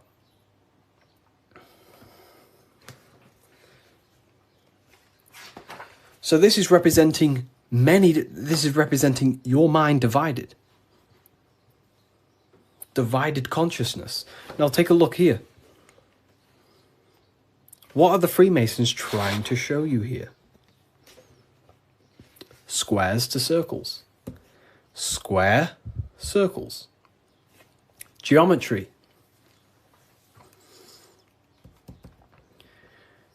Geometry. Harry, my book came, thanks. It's a pleasure. It's an absolute pleasure. Enjoy the book. Take your time, read through it, enjoy it, read it over and over. You know, I can't wait for you to read this. Was it the third book you got? The 3 represent alignment, the black and white represents conscious and subconscious. It can represent that, yeah, that's one layer of symbolism. But you got to remember that the symbols don't represent one thing. There are many different layers to the symbols. Many different layers.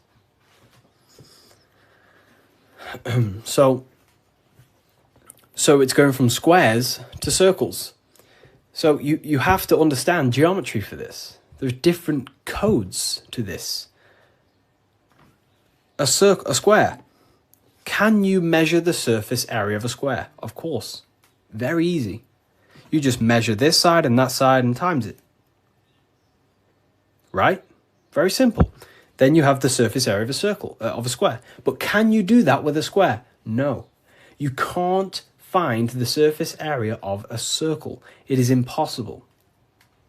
You can get very close by using pi and different, different mathematical equations, but you will never exactly find the exact surface area of a circle. So what are the Freemasons trying to show you? Measurable and immeasurable. What you can physically touch and measure down here, the squares, and what you cannot touch and what you cannot measure. And there is a ladder going from what you can measure, the physical world, the squares, up to what you cannot measure, the circles. So this is about the upliftment of the mind. This is about the mind raising from only a physical state of awareness, raising the mind so it can function as a spiritual mind and use the higher dimensions of consciousness, such as imagination, thought. Most people's minds are stuck in the measurable, the squares, limited. They think inside the box. You have to raise your mind and think outside the box. This is what it's about.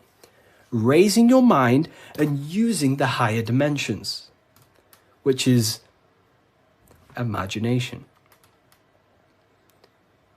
You cannot measure imagination. It does not exist in the physical plane. You cannot measure thought. It does not exist in the physical plane. So it's about raising consciousness to actually use the cognitions of the mind. Most people are not using the mind.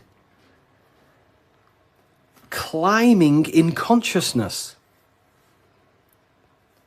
We're going from squares to circles, measurable to the immeasurable. Okay?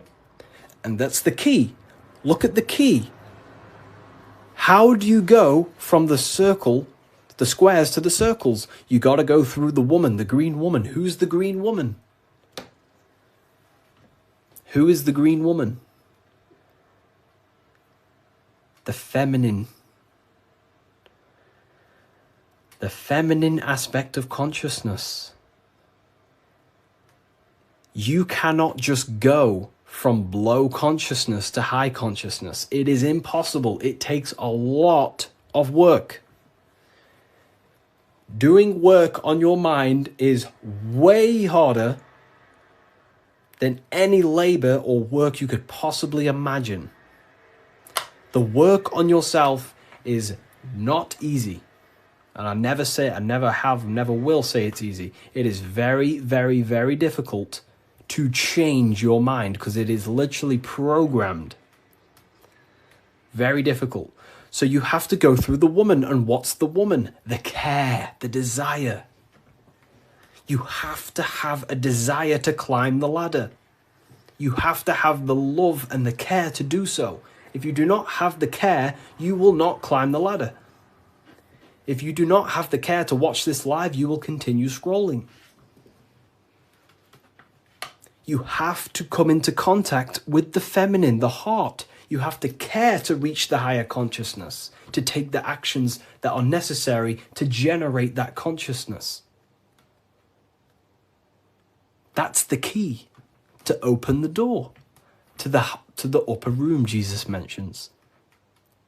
Jesus is always talking about the upper room. The kingdom of heaven. This is what it is. It is a higher state of understanding. A higher state of self-mastery. That is what it's all about.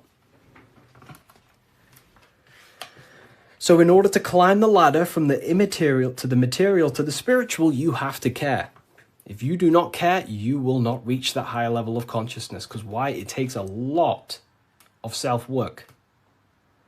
A lot of work. A lot of reprogramming the self, a lot of meditations to gain control over the inner dialogue, a lot of reflection, a lot of sacrifice. Yes, very well said, Timon. It takes a lot. It's not easy. Constructing, working on your mind. It's very difficult. And you don't see the benefits for a very long time.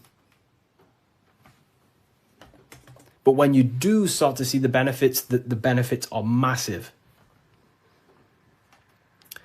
So this is what it's about. It's you. This is all you.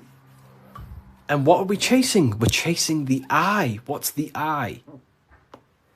The I is the eye is open. It sees. That's the inner observation, the inner being who observes everything, observes the thoughts, observes everything. But we're chasing a higher I, a higher perception of ourselves by raising consciousness, a higher understanding of what you truly are beyond your human form, which is a higher dimensional being.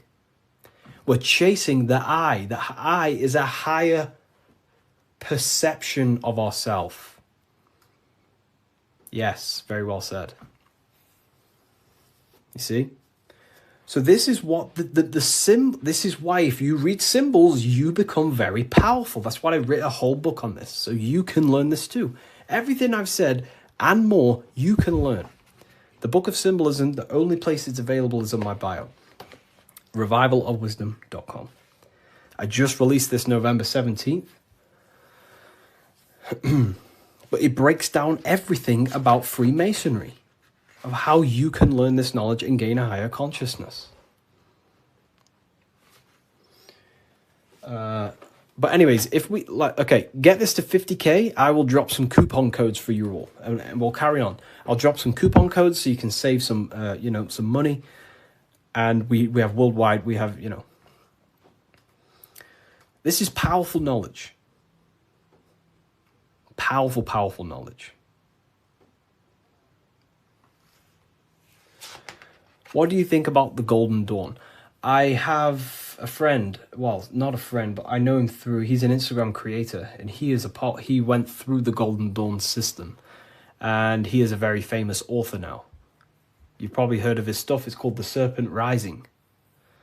He went through the order of the Golden Dawn, learned about Kundalini and stuff like that. Golden Dawn Society, yeah. How can I buy your book? There's no link in your bio. There should be. There's a link in my bio. Revivalofwisdom.com is the only place you get the Book of Symbolism in English, French, German, Italian, Spanish. Okay, so let's carry on, right? So we've broke this down. You now understand that we're going from squares to circles, which is going from the measurable to the immeasurable, changing the mind from a state of reaction, because this is, okay, the circle cannot be measured,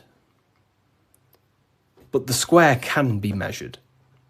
So this is the material, this is the spiritual, this is the seen and the unseen. This is the cause, this is the effect. The cause, effect. What does the sun do? The sun causes effect on the earth. This is why there's a sun here. It's showing cause, effect. The sun produces changes in the plants and the nature on the earth, which means as above, so below. The cause is above, the effect is below. So this is talking how to change the inner dialogue of yourself, the inner self, the inner voice, from a reaction mind to a demanding causal mind. Most people live in reaction mind, the square. They're reacting to the world outside of them, when the world outside of them is simply the effect. You cannot change it. It's already affected. It's already manifested. The only thing you can do to change the world is to change the cause. The inner world is the cause, the mind is the cause, the external world's the effect. The inner world is the cause, the external world is the effect. Most people have something bad outside them. I'm not perfect. I'm not saying I've reached the highest level of consciousness. I'm still working on myself, and I'll always say that. But most people are stuck in reaction consciousness, where their mind is just reacting in a state of complaining about the external world. When the mind is the cause. The cause, the mind needs to be a cause and a demand and a command. But that's fine. I was in that state. And I still catch myself now and then being in that state. But we have to train our minds to understand that the outside world is the effect and the internal world is the cause. And we need to raise that ladder towards the causes. Make the mind a powerhouse of control. A powerhouse of control. Okay? Awareness, yeah. Okay. Symbolism. The winding staircase. You can't see the room. Where is it taking you? This is talking about the upper room, climbing to a higher state of mind. But when you're down here, you can't see that room. You don't know what a higher consciousness is. You don't know, like right now, maybe there's some people in here, they don't even understand what even is a higher consciousness. You will never understand until you start to do the work on yourself, until you start to see what it's like to understand yourself. When you understand how you work, You know what to do in every situation. You have the tools to use in life. So this is about climbing the staircase of higher consciousness into the inner room that you can't see. Beyond the curtain. The curtain is the veil. This is about entering in yourself. Walking past these two pillars is about walking into the internal self. It's a journey inward. You have a self outside the mind, this body, and you have a self inside the mind, the inner being, the material and spiritual. That's why you're an individual. You have a dual nature, inner and outer. So when you're walking in between these pillars, you're walking, it's symbolic of walking in your mind, walking in a journey into the self. And we're working with the inner self. This is what Freemasonry is about. But it's a winding staircase, which means you can't see where this staircase is taking you. You don't know what a higher consciousness is, what it's like to be in a higher consciousness or a higher understanding of reality in the self. So you must have faith. Faith, not faith in a God, but faith that the staircase or this journey, this work you're doing on yourself is going to lead you somewhere. You must have willpower. It takes willpower to walk the stairs. You must have care. Faith, will, and care are the three forces that help expand the mind into higher levels of consciousness. So it takes faith, will, and care to walk this staircase, to walk this path, to do the work on the self, to master the self. And a spiral staircase also represents time. It takes time. Time moves in a spiral. Yesterday there was 12 o'clock, but today there's also 12 o'clock. But today is higher than yesterday. So it's just a continuous spiral upwards. Yesterday was 12 o'clock. Today there's 12 o'clock. And we're just going to continue this spiral. This is time. It takes time to walk this staircase. It takes time to reach a higher consciousness. It takes faith, will, care, and time. It's not an overnight process. Okay? So I hope this understands, hopefully you people are taking this on. Darkness to light. This is a massive phrase in Freemasonry, from darkness to light. But what is the darkness? Darkness, you can't see. When the room is dark, your eyes can't see. Symbolizing ignorance. There are parts of yourself that are in darkness. You are not aware of these parts of yourself. Most people are not aware of their imagination and the powers of the imagination. That means it's in darkness. Darkness to light is about becoming conscious of the things inside you, the aspects of yourself that you may not be aware of. Exposing a light. If I turn on a light on something, you expose it. You see it clearly. So Freemasonry is about going within the self and finding the things that you are unaware of and becoming conscious and using them as tools to help you in life. Your imagination is a guiding force to shape your future. Your intuition is also a guiding force.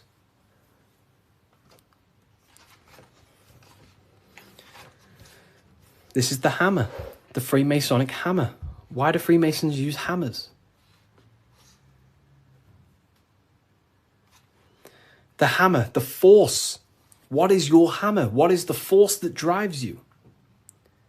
What is the force? What is the desire in you that makes you go through life? We all have a hammer. My hammer is to help as many people understand themselves as possible. That makes me take my actions. That's the force inside of me that takes action. The reason why I'm on this live is to take action to help people. That's my force. That's my hammer. You have to have a hammer in life. This is a tool. You have to have the hammer. Here's some more secrets. Force, form, very powerful. Not many people understand this one. But like, I could sit here all day and talk about all the different symbols in this, but there's many different symbols that you can go over. Force and form. Okay, so we have hit 50k, by the way. I did promise people earlier, we have hit 50k, that I would give out a coupon code. I did promise people. So I'm going to have to give that coupon code, and then we'll carry on with this, breaking this down for you. Okay? So let me know in the comments if you want a coupon code. Just say the word yes or something. And if I know people want it, then I'll give one out. If not, I'll just carry on. Okay. I'm going to give you a 20% code. In fact, no, I'm not going to give you 20%. I'm going to give you 30% off. Wait, let me just test something. I don't want this to mess up for you. I want to make sure it's working properly. Okay, 2 seconds. Let me just test the website to make sure the code works. I don't want to give it out and then people, don't end up working and then people start, So let me just test it.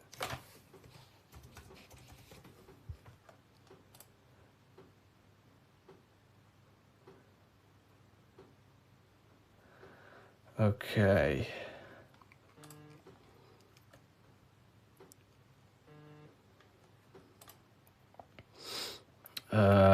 2 seconds, people.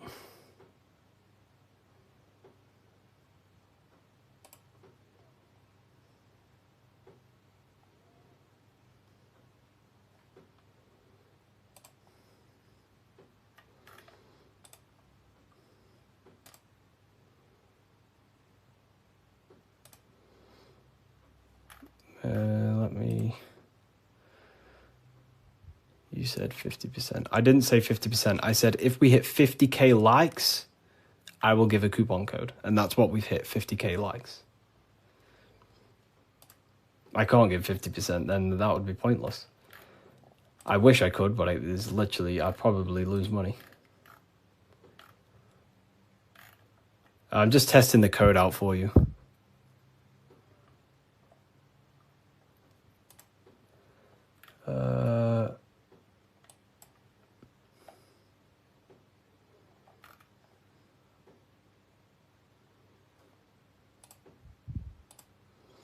We worship you. I don't want to be worshipped. Please don't worship me. I don't want to be worshipped. I really don't. I'm not here to be worshipped. I'm telling you the power within yourself. But I thank you for that comment. That's nice. It's nice of you to say that.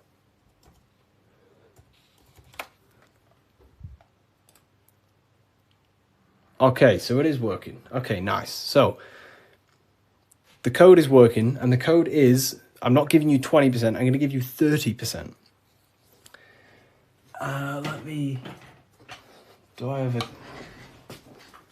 pen? I can write it down for you. The code is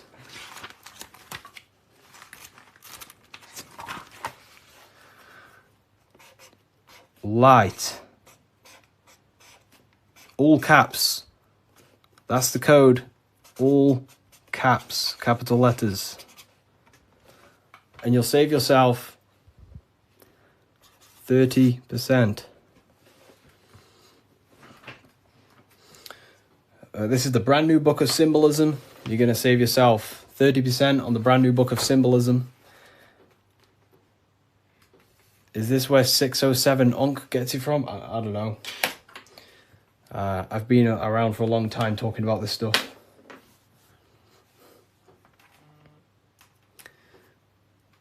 I don't know. I don't know where he gets his information from.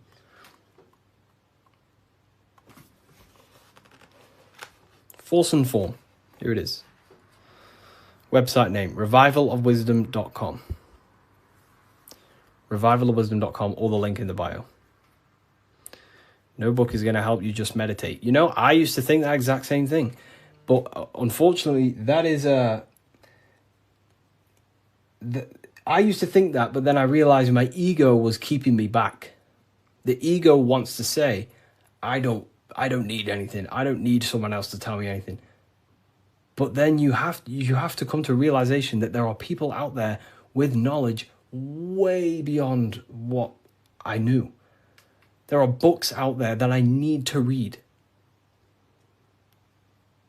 There are people out there with knowledge way beyond mine. And you have to suffocate your ego and let go of that to actually grow. I used to think that exact way. But it depends what you want, you know. You don't have to go down this path. You can just meditate. That's completely fine. You know, it depends what you want, I guess, as well. So you are completely right.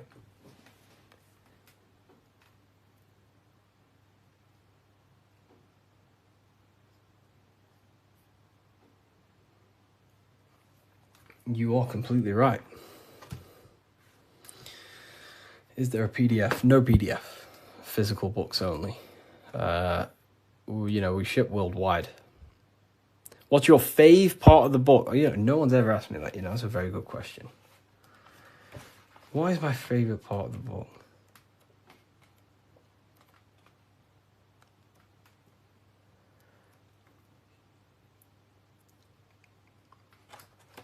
I love this part. I love this part. How quick is delivery? Delivery, it depends where you are. UK is around 7 days. US, pretty sure it's about 7 days. It's a print on demand. So basically, an order will go through the website and then it'll go straight to my suppliers. They print it and then they ship it. And then they obviously send you emails with the tracking information and stuff like that. You know. But this is probably my favorite part. Is it UK based? It's not. So the suppliers that I have, they have printing warehouses all around the world. I'm pretty sure they have one in the US, one in the UK. So wherever you are in the world, wherever the order is going to, it goes to the correct warehouse, so it gets shipped in time. That's basically how everything's set up. Because I don't actually stock them all. I mean, I do have quite a lot here. I'll show you. I have quite a lot of them here. These are all Book of Symbolisms. This is what they look like. Explain everything about Freemasonry, pretty much. Everything you can imagine about Freemasonry. That's the first book. That's the second book. This is the brand new one. Which this is the one we're going over today, pretty much. They will be on Amazon in the next, I don't know, 2 weeks, 3 weeks maybe.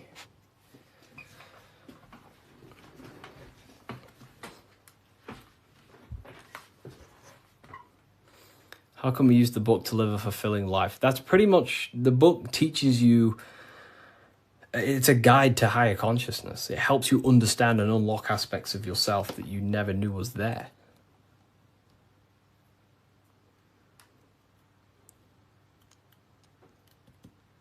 What are the 2 pillars in Freemasonry? Great question. So the first part of this book goes over that for a very long period of time. So the first whole section of the book goes over the Jachin and Boaz pillars, right? The different symbolism. So it basically represents the masculine and feminine forces of consciousness. But it ultimately represents division as well. The number 11 is a dividing number. It's left and right, right? It's left and right. So, have you experienced spiritual psychosis? No. If you met me in person, you would never even realize, because I don't talk about anything to anyone.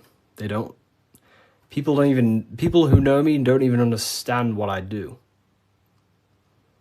I don't talk about, I'm just a normal person. They probably think I'm asleep. Well, just a regular person who's not aware. But, you know, I only talk about this stuff to people who ask me. You know, to my family members, I'm just a regular person. But then obviously if they ask me about this, then I can tell them things. So yeah, in person you would never even know. I'm just a regular guy.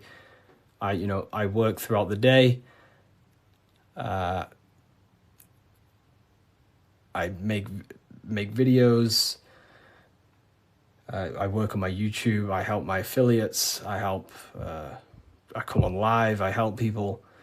I speak to my university students. And then I go to the gym, see some family members, and, I'm just a regular person.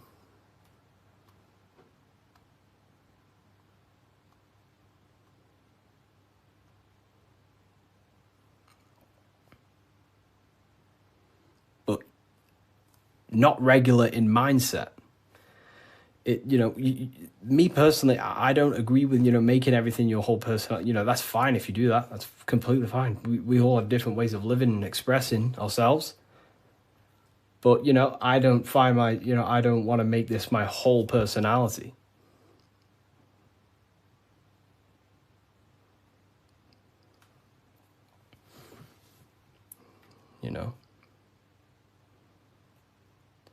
I love to read books in my spare time. I watch a lot of, listen to a lot of audiobooks. I don't really listen to much music. Whenever I'm in the car, I put on an audiobook. And just by doing that alone, you'll gain a lot of information. Just type in Masonic books or esoteric books. You will find so much on YouTube. Just listen to everything, and over a period of time, you'll start to develop pattern recognition, and you'll start to decipher your own truth. The Bully Slayer was cloned. I see some of his videos today. I don't know. I don't think he's being cloned. I think I don't know. He stayed off the internet for a while. He might have changed and stuff like that. But I love his stuff.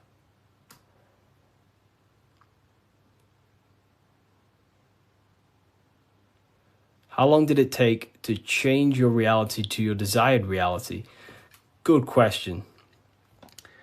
For me, it was, I wouldn't say got lucky, because I work very, very hard. I work at least 10 to 11 hours a day most days, but not recently, but before. But for me, there was not many people in this space talking about the things that I do at the time. So for me, it sped up very fast because of that. There's not many people who can give you this information I give you. Well, there's a lot of people who can give you this information, but they're not, well known or outspoken about it, respectively to them. And luckily, my stuff started to gain a lot of attention, and my life changed in a matter of a year. But, it can take longer. For years before that, I was trying many different things. Many, many different things. But whenever you preach about mind control, I realized I'm in a prison of my own thoughts. Yeah, a lot of people live in their own prison. Like I say, every day you wake up, you're either building your mind, you're either building your freedom of your mind, or building the prison of your mind. Every day. You're either building your prison or your freedom. How long have you been on this path, Harry? Long since way before 2020. Way before 2020. I was talking about, I can't say the thing on here, but the virus. I was talking about the virus way before 2020. And there may be some people in this live who watched my very first lives. I used to go live all the time. But I was looking into conspiracy theories when I was year 7. year 8. And then I got really deep into like conspiracies 6 years ago. And then after about a year of that, I started to switch into like esotericism. And then for like the past 5 years, since 2020, it's been all esoteric stuff, pretty much. You know, like Masonic, the psyche, human psyche, human consciousness, metaphysics, symbolism. So the last 2 years, it's mainly been symbolism, because I'm obsessed with symbolism at the moment. But yeah. Do you believe in God, Harry? I believe in a form of energy that gives rise to all things, yes. And we are a part of that energy source, that conscious energy. We are an emanation of that. We are cut of the same fabric of that. It is one consciousness clothed in different beings. Harry, you said faith, will, and care and time. Didn't you say time doesn't exist? Can you explain this? You know, time is the present moment. It's an eternal now. But, you know, that's what we call time, the movement of that.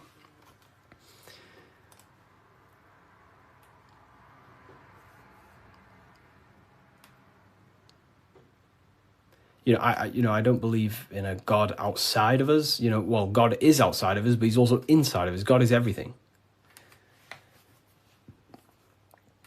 I like how you put that. Oh, wow. Thank you. If we visit a Masonic temple, we'll see a lot of these symbols in the building architecture. Oh, yeah, of course. Everywhere. You'll see this everywhere.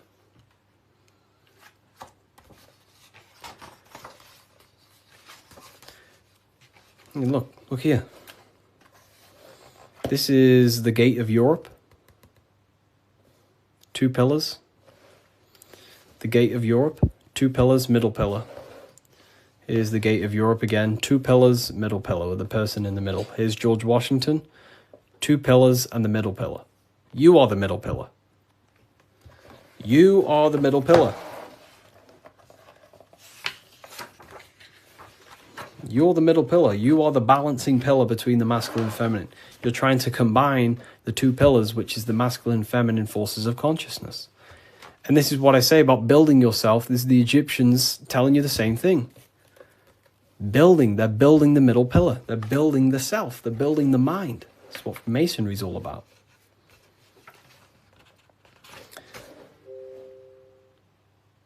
You know? So look. Here's the Anunnaki showing you 2 pillars, Jachin and Boaz. And look at the person in the middle pillar, which is balancing the masculine and feminine forces of consciousness, trying to become whole and unified, a unified mind. And he's stepping up, symbolizing raising consciousness, stepping up to a higher level of understanding. Here's Buddha, same thing. Buddha, Vishnu, Sumerians, Egyptians. Wait on, we still got more. Jesus with the 2 pillars. Egyptians again, they're building the self. This is what it's about. It's about building the mind.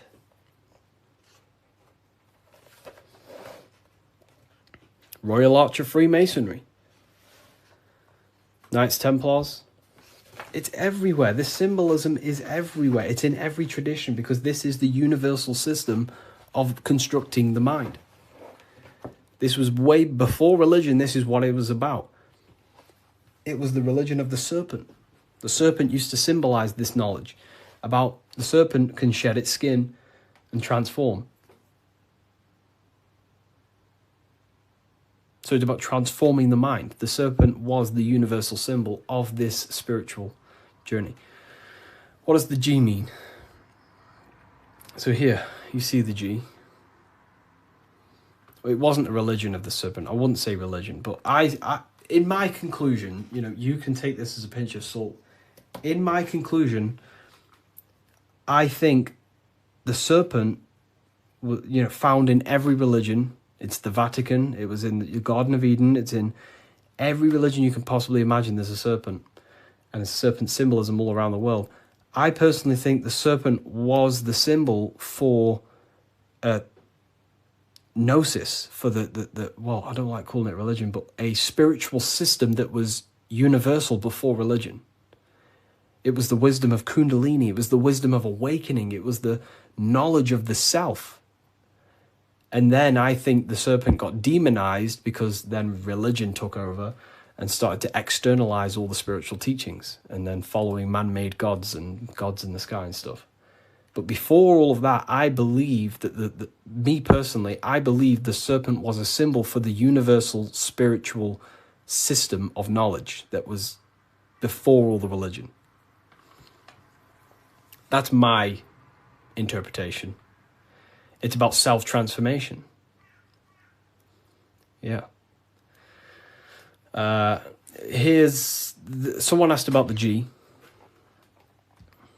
and now they say serpent is Satan. Yeah, very well said.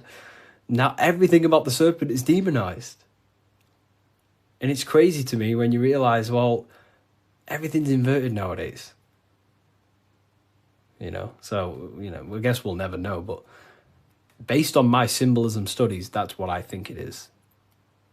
I could be wrong.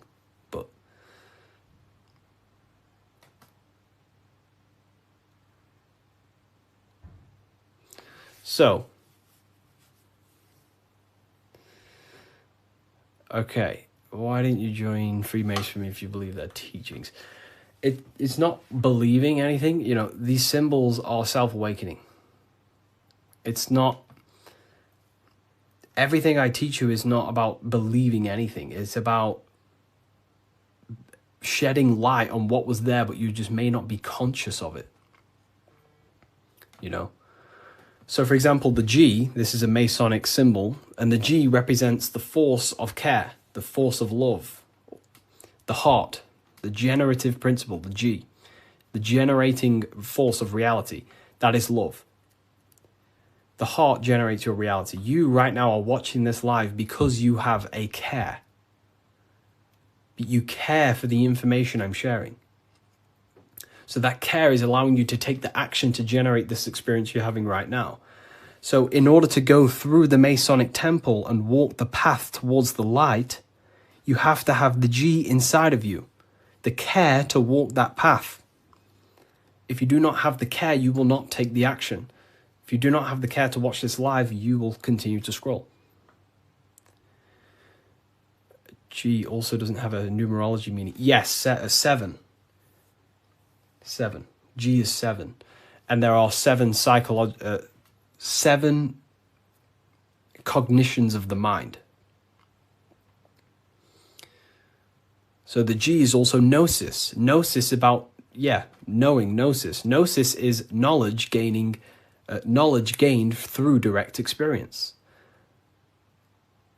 So you right now, you know you're here. You know, you don't believe you're here, you know it. Instead of believing God, you can get to know God by gnosis, by studying the self, by entering trance-like states of meditations and understanding the self. That's gnosis. And in order to gain gnosis, you must have the G. That's why gnosis begins with a G. Because you must have a care to meditate. If you don't care about gaining a higher consciousness, you won't meditate. If you don't have a care to reach the light, which is just a higher state of understanding, you don't have the G. If you don't have the G inside of you, you will not take the actions to walk up this path, up the mountain. It's a difficult path of self-mastery. So that's the G. It's the driving force of your reality. And if you don't have the G, you won't walk up this hill. You know, so the teachings that I teach is, you know, it's about shedding light on something that was already there. Does the Book of Symbolism teach us how to get the G? Well, yeah, the G is just simply your care. Do you care about gaining information? Or do you not? You either have it or you don't, and you can cultivate it. We do talk about it here, all about the G and different symbolic here.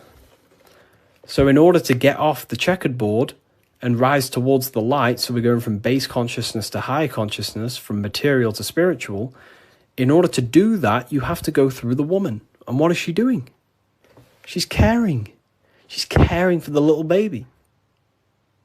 So it's symbolizing, in order to go from low consciousness to high consciousness, you have to care. You have to go through the feminine, the heart. You must have a desire in your heart to truly raise your consciousness. That's why there's a woman here caring for a little baby. You have to go through the feminine to reach a higher consciousness. So anyways, is that why religion is against women? You know, there's so much that goes into that. I believe they don't want us in contact with the feminine energy of consciousness. We're all masculine and feminine. We all have feminine qualities. We all have masculine qualities. They suppress the feminine aspect of consciousness because that's what unites. If we all loved each other, we would be united. They don't want us to love each other because that creates division. And divided people are easier to control. If we all united, we'd all realize we can take over the government. So they destroy the feminine because that's all about caring, nurturing, growing as a community and as humans with the earth, caring for the earth and things, but it's just completely demonized nowadays. And now it's just a masculine-dominated world. But Freemasonry says that the G is geometry or God. It's all the same. God, what is God? God is a creator. How do you create something? Through the G, you have to care. If you don't care about something, you will not create it. If you don't care about the live, you will take action to scroll away until you do find something you care about and you take the action to watch it. So it's about generating reality. God, which is a G, which is about care, creation. Geometry is the same. It's all about creation. The mathematical codes. But it's all to do with the G principle, the generative principle. If that makes sense. So most words with G are all to do with care. Gift. If I gift you something, it's because I care. I have a G. I have a care towards you, and I'm gifting this.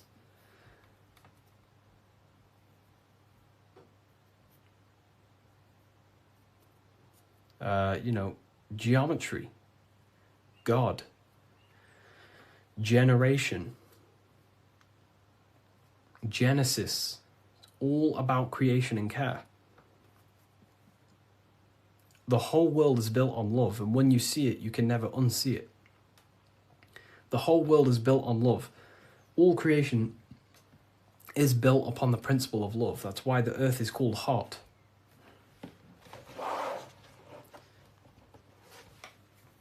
Earth is hot.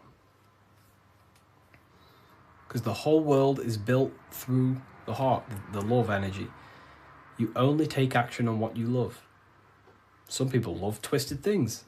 Some people love hurting people. But, we have to purify our love. But,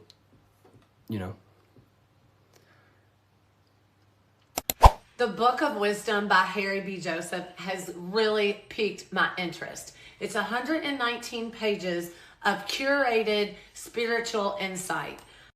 This book has really piqued my curiosity. And regardless if I believe in everything I read out of here or not, I am just so mesmerized by a lot of these topics. It's all, some of them are controversial. Some of them are based in Christianity. Some are not. But it's just a really insightful book. And I'm super excited to check it all out. If You want to check it out too? I'll link it for you.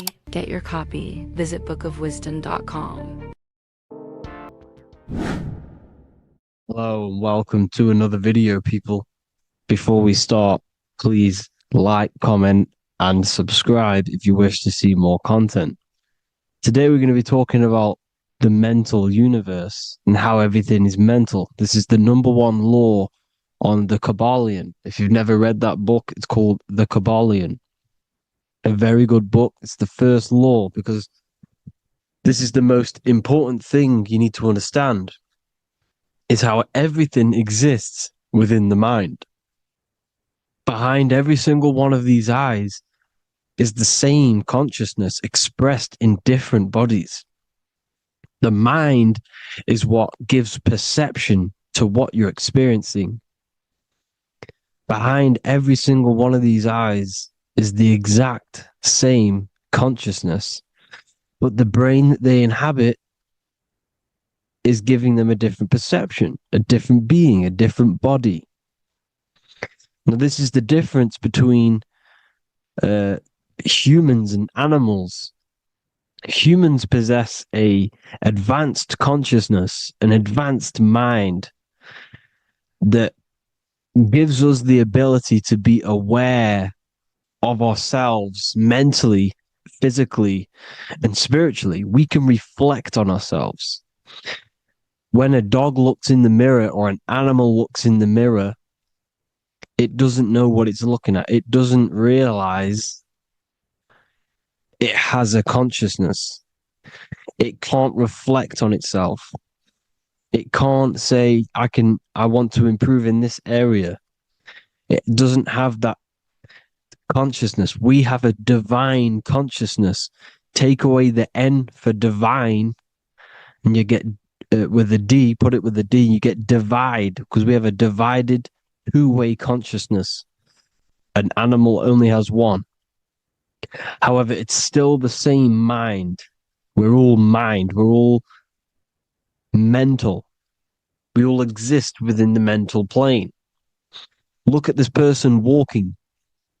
The body, the brain, is sending electrical signals through the 12 cranial nerves, which the 12 disciples that spread the gospel of Jesus, right? You have 12 cranial nerves in your brain.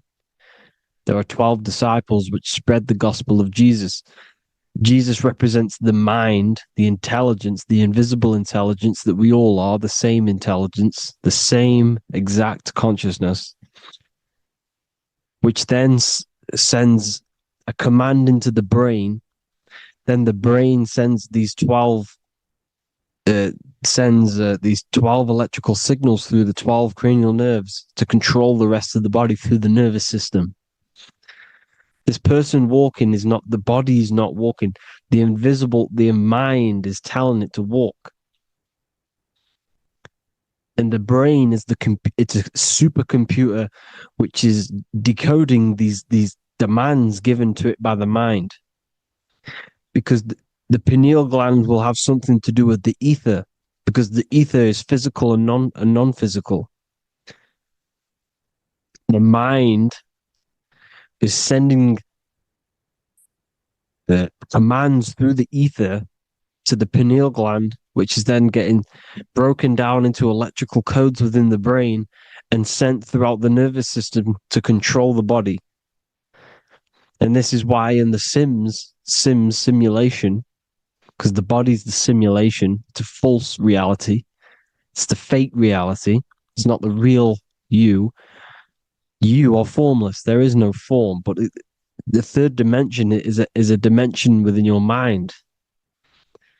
Matter, mind, light is all a product of your mind. It's all in the mind. Now, this is why The Sims has this green little diamond on top of the head. Because this is you. This is your invisible intelligence controlling the character. Okay? It's controlling the character. And this character is in the world. Your consciousness isn't in the world. The world exists within you, but the body is a vehicle for that realm that you land in. When you have a dream, your mind transcends this body into another body, duplicates your body into another universe, unite, unite is one. We're all one. It's all one universe, expressed in many different ways, infinitely. And the vehicle that you land in is the body to operate in that realm. This is the all-seeing eye, as you see here. The I, this is all the intelligence. This is the ball of consciousness, God, expressed in different bodies. We're all this same one in different bodies, as you can see here. And this intelligence is expressing infinitely throughout the universe, an infinite universe. There's no beginning, no end. There was no beginning of the universe. There is no end. It's infinite, always has and always will. But the mind is what gives you the ability to explore the universe, to make perception of it. We are God in disguise. We are God in disguise. We are God in flesh. But the body can become attached to the mind, can become attached to the body if the mind is not aware of itself. When the mind is that blinded by matter, and we lack knowledge and understanding of what we truly are, a formless, infinite being, a traveler. This is why Freemasons are called Freemasons. Mason means traveler. Free. You're a free traveler because your consciousness is a traveler of the universe. When we lack understanding, our mind bounds to the body because we don't separate the body with our different layers of consciousness. When we separate them and identify that we are mind, body, emotion, you then can apply this knowledge to when you want to astral travel and explore the different realms of your mind, because the mind is the universe. People, this is what we need to understand. The mind is the universe. I am you and you are me. This is the Egyptians showing you this. The Ankh is the symbol of life. This is the one ball of consciousness, mind, giving it the Ankh life to all the different life forms. The cows, the birds, the snakes, and the big Ankh given to the humans, because the humans are the most intelligent. We have the most advanced consciousness. We have the most advanced consciousness. This is why the one is giving a big Ankh to the humans here. Here you see again, this is not the sun. This is also showing Ankh giving out its life to all things infinitely. And this is the Most High. We are the Most High in disguise. When we strip off the body, we strip off the desires for the physical world, we strip off all of these fake identities that the mind gets attached to. That is God. The universe. You are the universe experiencing itself. I and I. The letter I and the number 1 is just one line. The letter I is the number 1. Because your I am, when you refer to yourself as I, every single one of you who's watching this video refers to yourself as I, which is the one. We are all the one. We are all intelligence. We are all invisible. We are all the one. One is the only number. 1, 2, 3. Everything goes up in ones because there is only one. Doesn't matter how far you go down the line with numbers, all of their numbers are created by one because there is only one. It's me and you are the exact same consciousness expressed in different bodies. Mind. Cause. There is only one cause. There is only one mind. There is only one being. But because we lack understanding of this, we think we are the bodies. And this causes division because the physical world is the most illusionary world. It's an illusion. It's all an illusion. Now you see with the two, you look with the two eyes, but you see with the inner eye, the mind. Okay, the mind is the mental plane is a shared plane, and it gives perception to what you're looking at. The mind. I'm affecting you when I speak because the mental plane is shared. We all share mind. We all express mind. When I'm speaking to you, I'm affecting you because we are mind. So the words that I'm saying, which are being manifested from my mind, are being manifested through my body into vibration, is affecting you. I'm affecting you with what I'm saying. And these words are having an effect on your mind because we're all mind. This is why you need to be careful what you're listening to, music and all sorts. Because music can also create thought loops within your mind. Because the chorus, we shouldn't be listening to choruses. Choruses are loops. And what they're saying in the chorus is being looped. And this can create thought loops within your mind. Go and listen to an old song that you used to listen to about 5 years ago, 10 years ago, 20 years ago. Go and listen to an old song, and you guess what? You will get nostalgia. Why will you get nostalgia? Because that song will trigger the thoughts that you were thinking in that time of listening to that song. So songs with choruses create thought loops, and they reprogram your subconscious mind. It's important why music is very powerful. Mine and mind, same word. See, language is the truth, people. This is why I use language in all of my presentations, especially the English language. It's riddled with occult truth. I is my me. I, you, and me are I, one. We are not the name, we are I. Every single one of you is I because we are all the one, all mind. Now, the only thing that is truly mine is my mind. When you say something is mine, it's an illusion. It's not yours. The only thing that is mine is mind, my mind. Okay? It's my mind. It's the only thing. It's the same word, mind and mind. Like I said before, everything's one. Hot and cold is different degrees of the same thing, of the one substance, of degrees. The 7 colors are different frequencies of the one white light.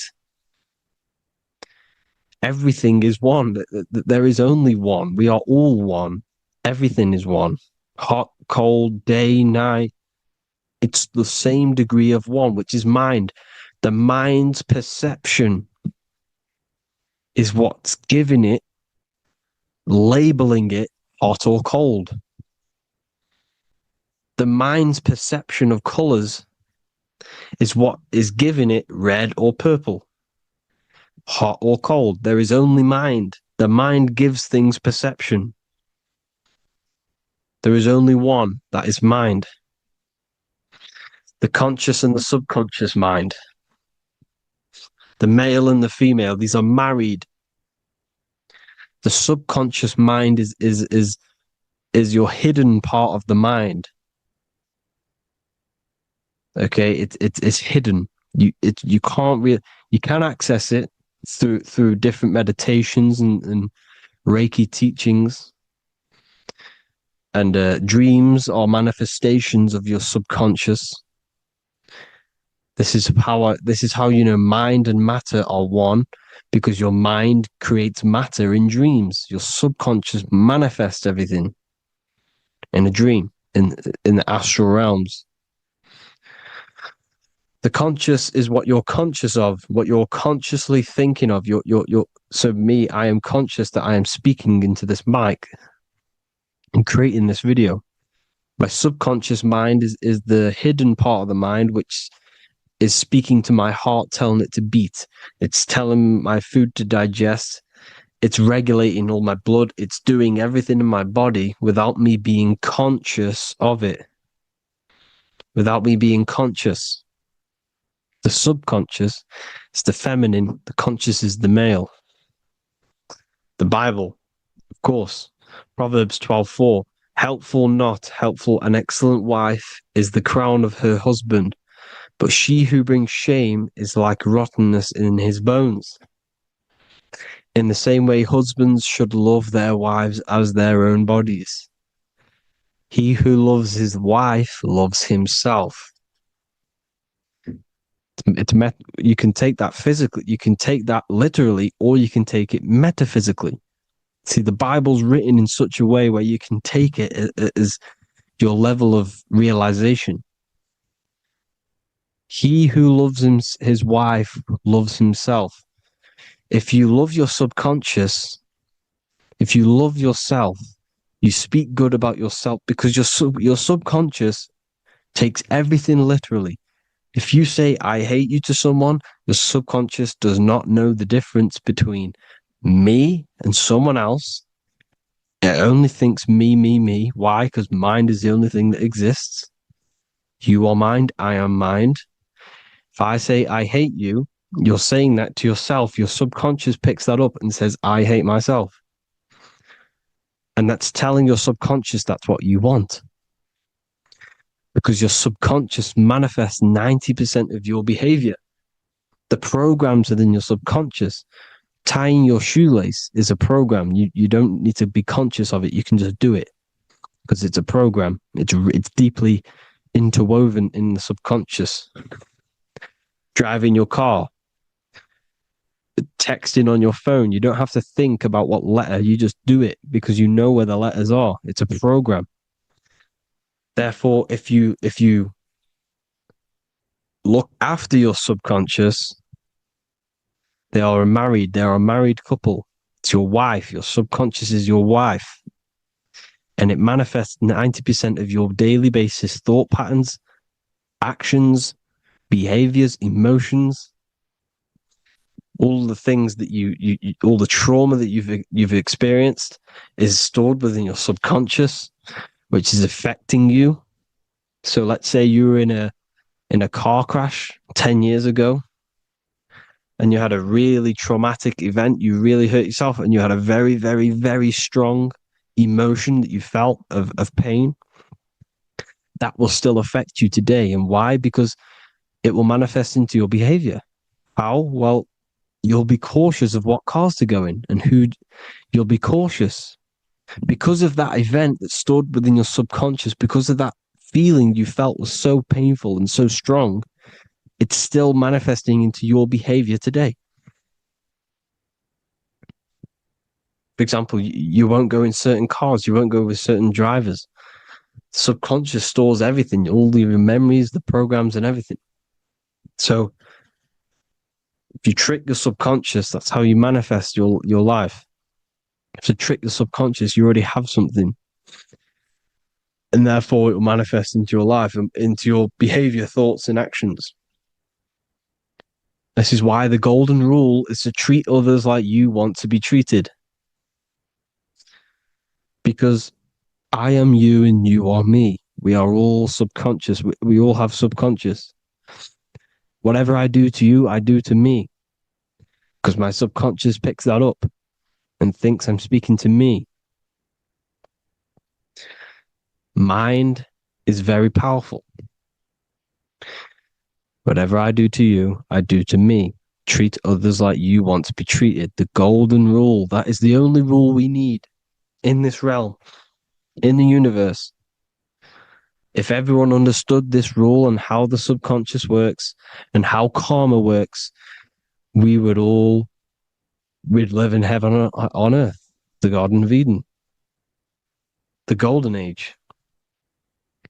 As a man thinketh in his heart, so is he. Proverbs 23:7. Where your heart is, there will be your treasure. Your heart's the emotions. It's the storehouse of emotions. It is where you feel emotions. You have to let your emotions move through you, not become you. You can't let your emotions become you.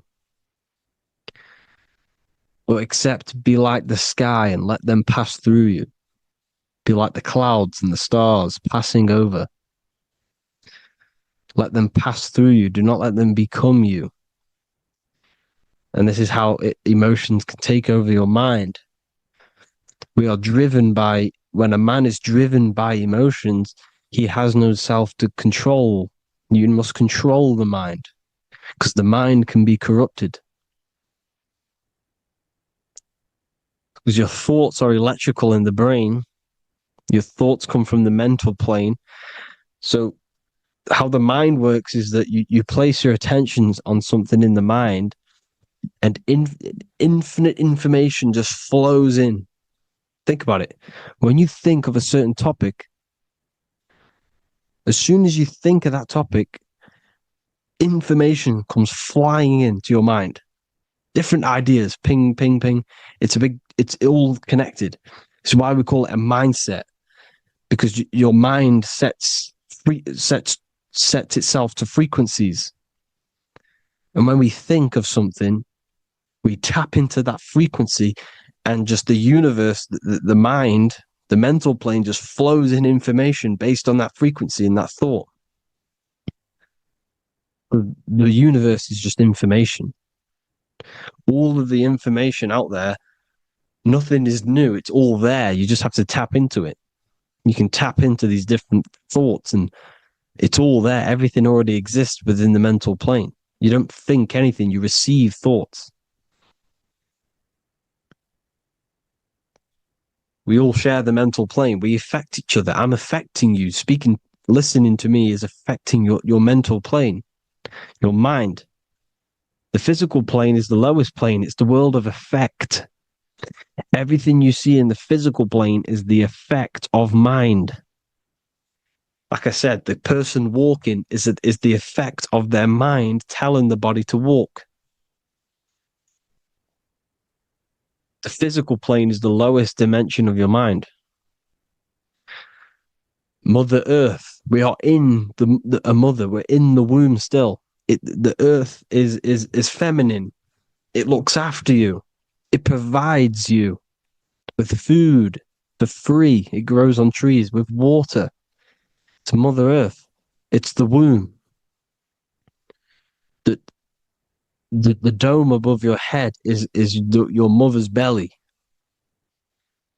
Okay? Is your mother's belly. You're in the womb still. You're forever in the womb because your mind's constantly expanding. Because when the baby's mind figures out that there is a reality outside of its mother, it starts to hear the people on outside of its mother, what does it do? It figures a way out of the mother, and it becomes born again in the water, in a hospital, into the other world. It's the same with our minds. When our minds figure out there is other worlds beyond this physical, we explore them. The astral plane, for example. You figure a way out of the body. Because when you're the firmament, look at the word firmament, meant at the end. Firm is firm, something strong, something like a rock is firm. If your mind is firm like a rock, You will be stuck under the firmament. So, for example, people who are very programmed and can't think outside the box, they have a firm mind and they'll be stuck under the firmament because your mind is the only thing that's keeping you under the firmament. It's the only thing. When you're doomed, doom is dome. This is the dome, which is your head. Your head is the dome. Above your head, above the earth is the dome, the ethereal barrier. But that's just an external manifestation of your head. You don't leave the earth, you leave your body to leave the earth, because your body is the earth. It's a dimension within your mind. So when you're doomed, you're domed. Your reality is your level of realization. You realize something, or when you have an idea, the mind, and the EYE or I, same thing, mind, it's all mind. Reality is your level of realization. You realize there's other worlds, that's your reality. Your perception's your reality. Mind in Latin is mens. Jesus was known as the fisher of men, which is the fisher of minds.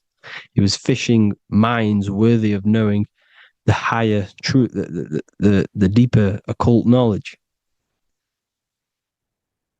Jesus figured out that we are all God.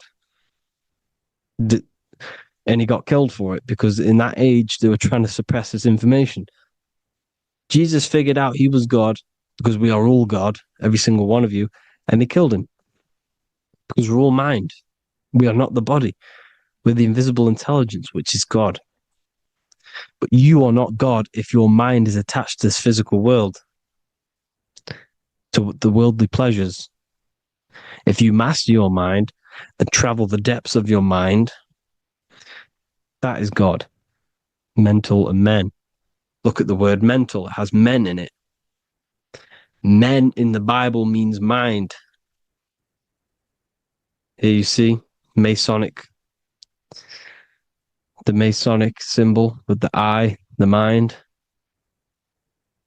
Looking over everything is the one. Everything comes from the one. All the lines coming off it. Giving its life to all of the life forms. Down here on the bottom, you have duality, black and white. Up here, you have singularity. One and the two. Unification and division. The lower self is divided into the left and the right. So the Bible even says, I forgot what verse it is, but it says, it's better to go through life with one eye than to have two and be cast into the fiery abyss of hell. I'm not sure what verse it is, but you can research it yourself. It's better to go through life with one eye, to be unified. Unified consciousness. Dimension. No brainer. No brainer. The language tells you the truth, people. Dimension. The dimensions are in your mind. Entertainment. Entertain the mind. Disappointment. It's all in the mind. Environment. The environment that you are in is a product of your mind. Within, rearranged spells high twin. Within is your mind, and your external world is mirrored from the decisions you make in your mind. Advertisement, commitment, it's all meant, it's all mind. Everything is mind. Everything. So, this is important. The collective thoughts and collective beliefs. The collective, because we all share the mental plane. And because of this, This is why we are in a weakened state of consciousness at the moment. Because the collective thoughts and the collective minds overall are asleep. And they don't believe in anything. You see, everything is true within the mind. You think of something, it is there instantly. You think of a chair, it's there in your mind.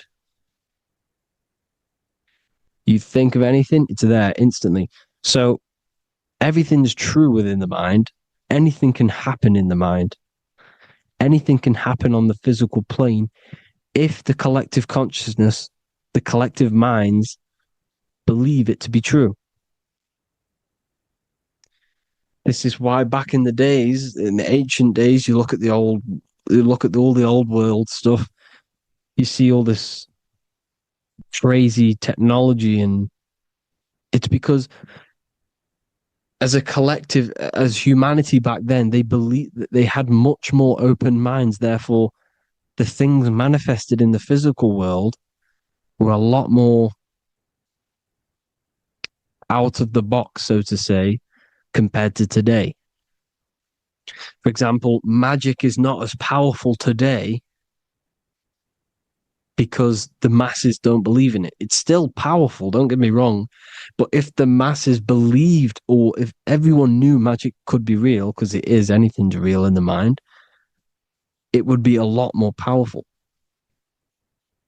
You see? So and what they're trying to do is create a hive mind worldwide. They're trying to make one religion, an external God. What happens when you worship something external? You give energy to it, because where attention goes, energy flows. Where your mind gives attention to, energy goes there. And when we all believe in external gods and give our worship and our power to these external things, we all give energy to it, which will manifest as a demon in the astral planes. It's a hive mind. They're trying to make a hive mind to summon our energy. Trying to summon our energy. And it through mind, through collective thoughts, the hive mind. They want one religion, one government, one currency, one belief system. And that will create a hive mind, which will limit our consciousness, which will limit what we can do in the physical world. Because if everyone doesn't believe in certain things, it cannot happen, because it's all in mind. Mind is so powerful. I am you and you are me. I hope you all enjoyed this video, people. If you haven't already, join the Wisdom Academy. The Wisdom Academy, we have many occult lectures just like this one. Also, we have just launched Mindwave Hub. If you want genuine frequencies, genuine binaural beats, because the ones on YouTube, the ones on Spotify, Apple Music, they're all tuned to A440 hertz, which shuts down the right hemisphere of the brain. If you want to gain access to your true consciousness, your mind, you need to balance the two hemispheres and balance the chakras. You can do that externally by listening to binaural beats. If you want true frequencies, true binaural beats to hemisync the chakras, hemisync the brain, to gain access to the different dimensions of your mind, well, you can gain access anyway, but it's going to help you if you're trying to learn this. Join Mindwave Hub. The link will be in the description. Listen to the binaural beats, meditate to them, listen to when you go to sleep. They'll massively benefit you. Thank you all, people. Hope you had an amazing, lesson. Hope you learned a lot. And please subscribe.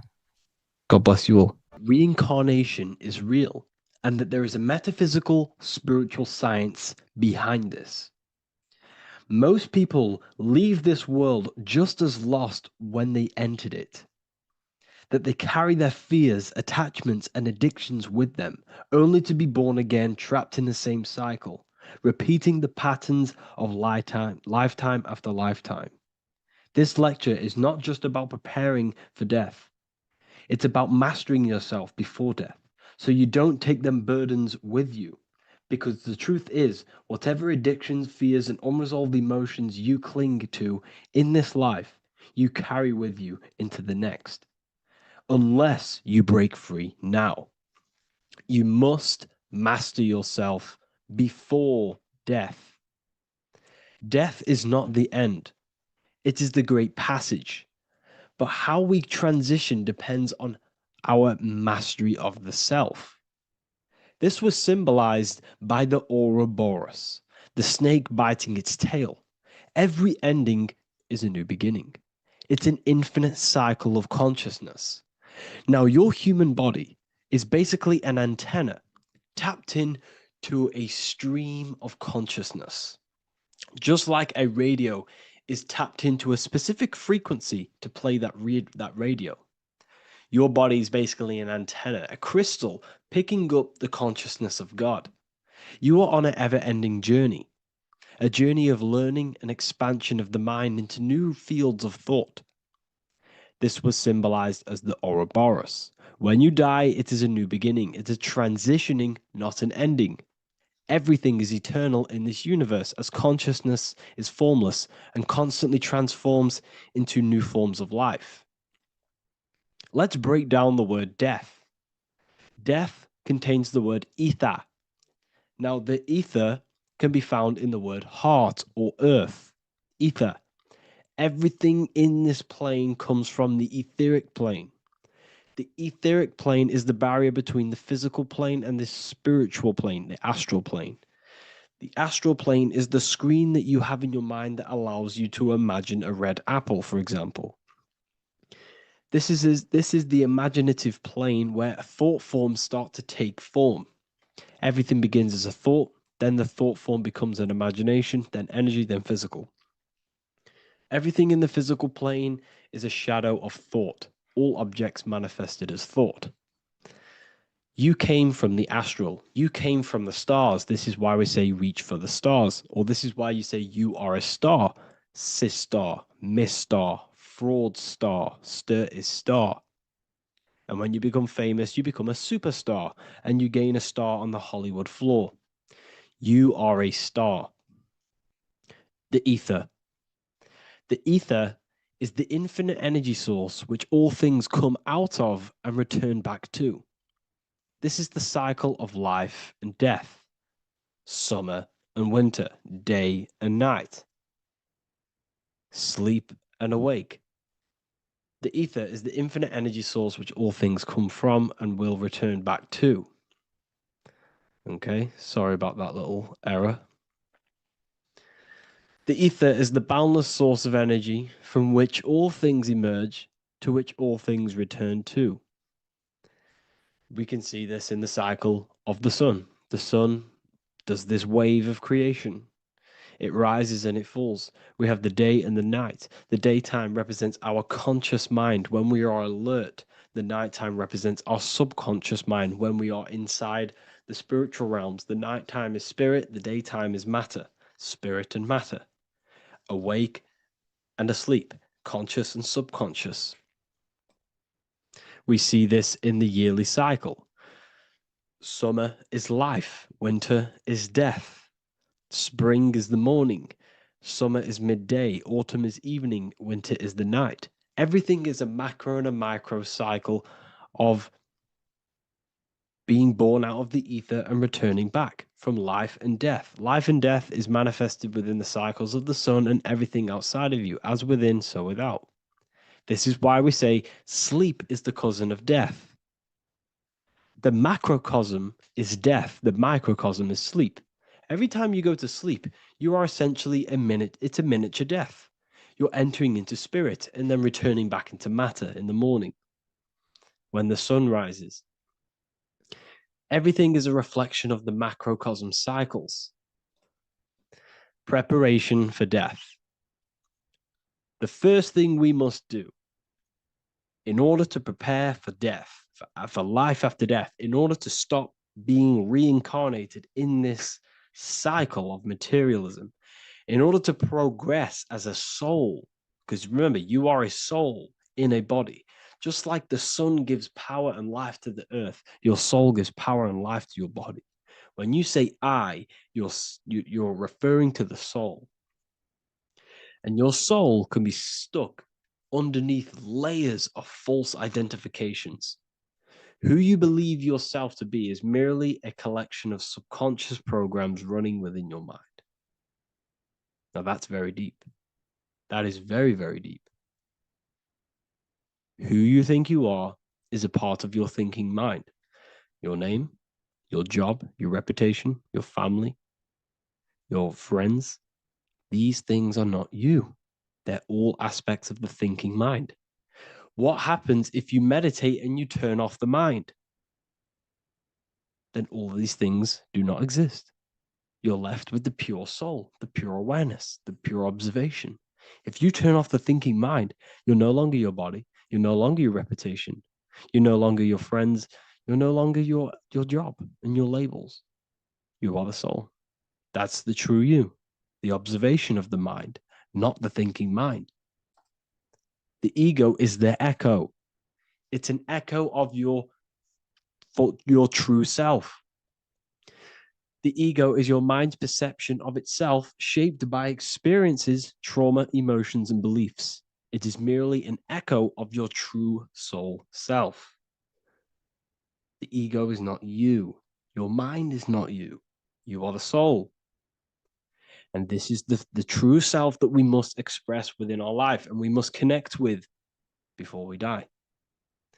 Because when we die under the echo, under these false layers of the emotions, the traumas, the experiences, the addictions, the emotional attachments, when we die underneath all of this, when we don't know our true self, the soul is still hidden. The true you is hidden underneath these layers of false identification. We must remove these layers of false identifications. We must remove them. We must destroy the echo. Remember the ego, you never had an ego when you were a child. When you were a child, you were pure. You didn't, you didn't show off things. When you were a child, you were pure. You expressed yourself freely with you didn't hide anything. You didn't hide any aspect of yourself. You didn't suppress any aspect of yourself to fit in as a child, as a baby. Because the ego was not here when you came here. The ego grows with experience. The ego is a false perception of yourself while being incarnated in this material world. It's your mind's perception of itself and it's created through your experience. Remember, you are unconditioned consciousness, and your experiences, thoughts, traumas, emotions, and beliefs have conditioned your consciousness into believing you're only a physical body, but you are the soul. We have to remove these layers. How do we remove these layers? Like I said, the best thing, meditation. Meditation. There is a great meditation that you can do every single morning and every single nighttime. You can sit there and repeat over and over before you meditate. You can repeat that you are not this, you are not that, you are not this. You can label them one by one. Start with, I am not my body, I am not my job, I am not my name. And then detach from absolutely everything until you are left with nothingness. And when you start to meditate, detach from everything. Nothing matters. I am here right now. And what will be left? The only thing that will be left is the language that your mind is using. Now, this is very deep. Not many people will tell you this, but I've lingered in meditation many times. And I can tell you from experience that the only thing left once you detach from everything is the language that your mind is attached to. So whether that's English, Italian, French. Once you detach the language of the mind that that little voice in your head's using, you're left with the soul. Once the mind is switched off, you're left with the soul, and you have detached from all of these external things. You're left with the soul. That's you. That's the power. That's the source of all creation, where everything you've ever done has come from. Every thought, every idea has come from your soul. Number 2. That's meant to say number 2. Sorry about that. Mental addictions and emotional addictions. Okay. These two are very important. Mental addictions, this could be thought patterns, this could be the labels that we've just been talking about.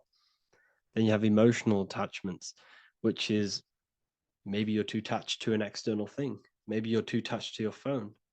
Maybe you're too attached to family. Maybe you're too attached to loved ones.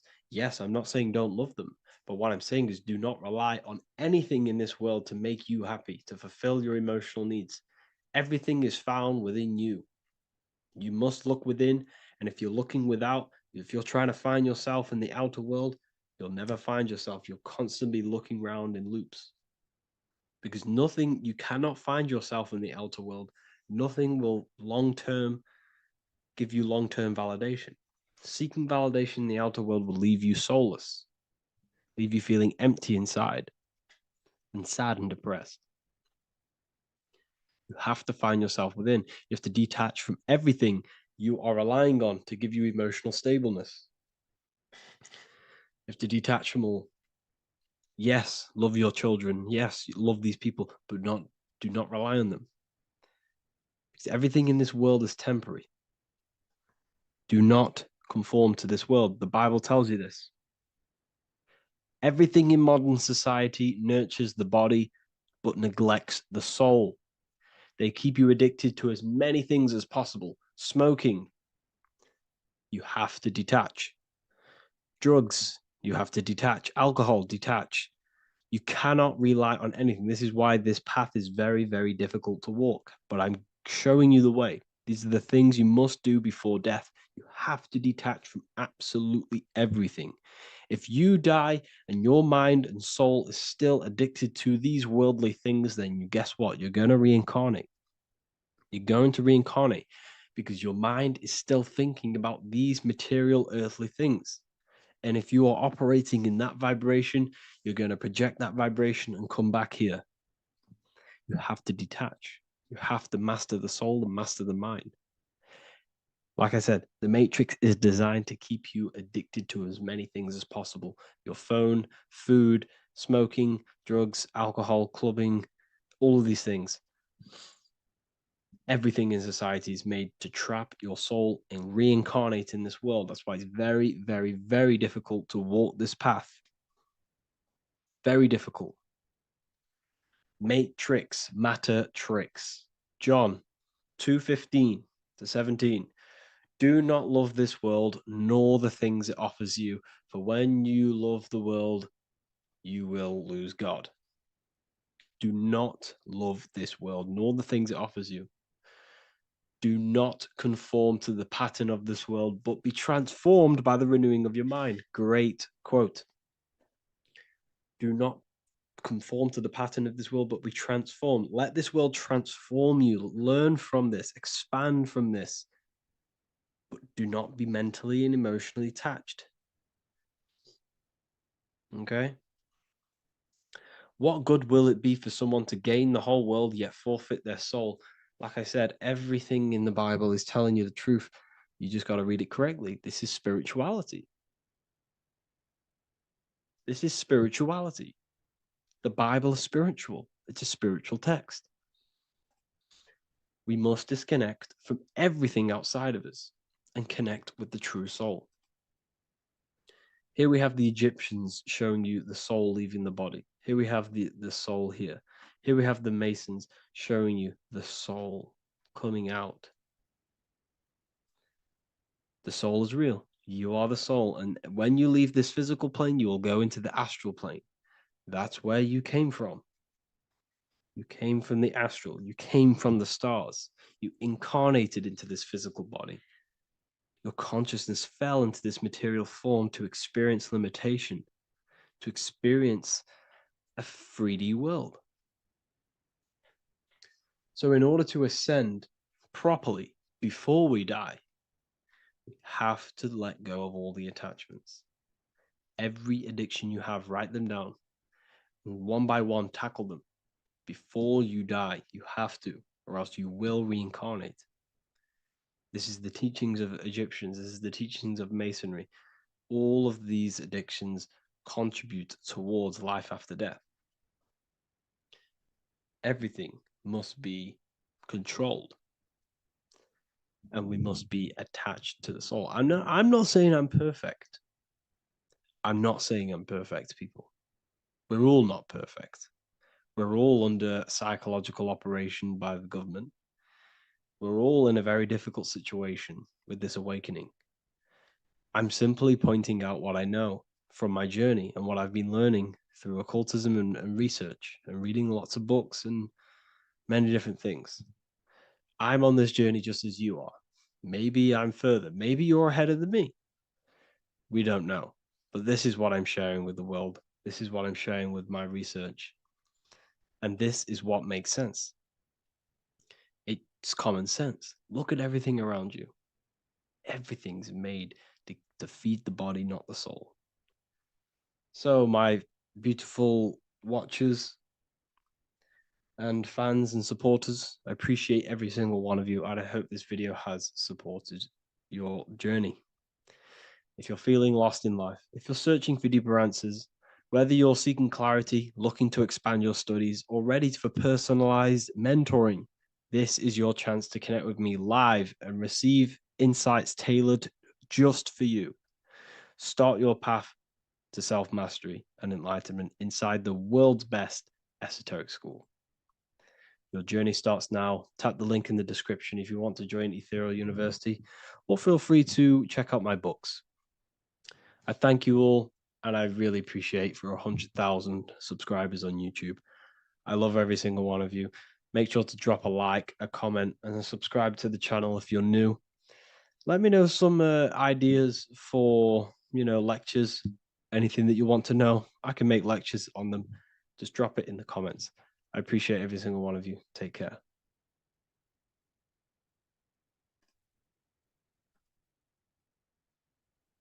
Do the elites actually worship Saturn? In this video, we're going to be discussing the occult and esoteric meaning of the 7 planets and the abuse of the Saturnic energy within today's world. This will help you gain a deeper understanding of reality, yourself, how you create reality, and what these 7 planetary energies actually truly are. In order to understand anything within the universe, we have to understand the law of correspondence, the law of as above, so below. There is one consciousness expressed in infinite forms. Me, you, the squirrel, everyone who possesses consciousness within this universe is an expression of the one divine consciousness, what we like to call Source, God, or the grand architect of the universe. We have to understand there is a large scale, but the large scale is mirrored in the small scale. If we look at lightning, this is a large scale. This is the macrocosm. Then we go a bit smaller to the trees. We see the same pattern. Then we look a little bit smaller into the human body. We see the same pattern of the nervous system. Then if we zoomed into the microcosm, brain cells, we still see the same pattern. This reveals the universe is a fractal universe. The large is reflected in the small. And this is the symbol of the Fibonacci sequence, which represents this as above, so below principle. The big spiral represents the macrocosm, but then this spirals into the tiny spiral. This symbol goes for eternity, never touching, never finishing. The large is mirrored in the small. With understanding this, we can realize that we are a microcosm of God. We are our own universe. We are our own world. Your body is the earth. Your mind is the mind of God, just in a smaller version. You are a drop in the ocean of the vast collective consciousness. With that being said, everything you see outside of you is inside of you. As above, so below. The 7 planetary energies on a macrocosmic scale are the 7 energies that form the physical world. The physical dimension is crystallized thought. Everything you see around you was thought made manifest. Thought imagined, then created in the physical reality. Therefore, these 7 planetary energies are 7 astral forces that create and weave the material existence. For example, if we look at a tree has 7 categories of consciousness, 7 creational forces that create the tree. This is the reason why we have 7 days of creation in the Bible. This is the reason why we have 7 days of the week for the 7 planetary energies. Monday is for the moon, Mars is for Tuesday, Mercury for Wednesday, Jupiter for Thursday, Thursday, which is Thor. Thor is Jupiter. Venus for Friday, Saturn day for Saturn, Sunday for the Sun. This is also the reason why we have 7 major energy centers within the body, the 7 life forces that flow through the body to give physical existence to the physical form. Man is a microcosm of the universe. With that being said, if we look at a tree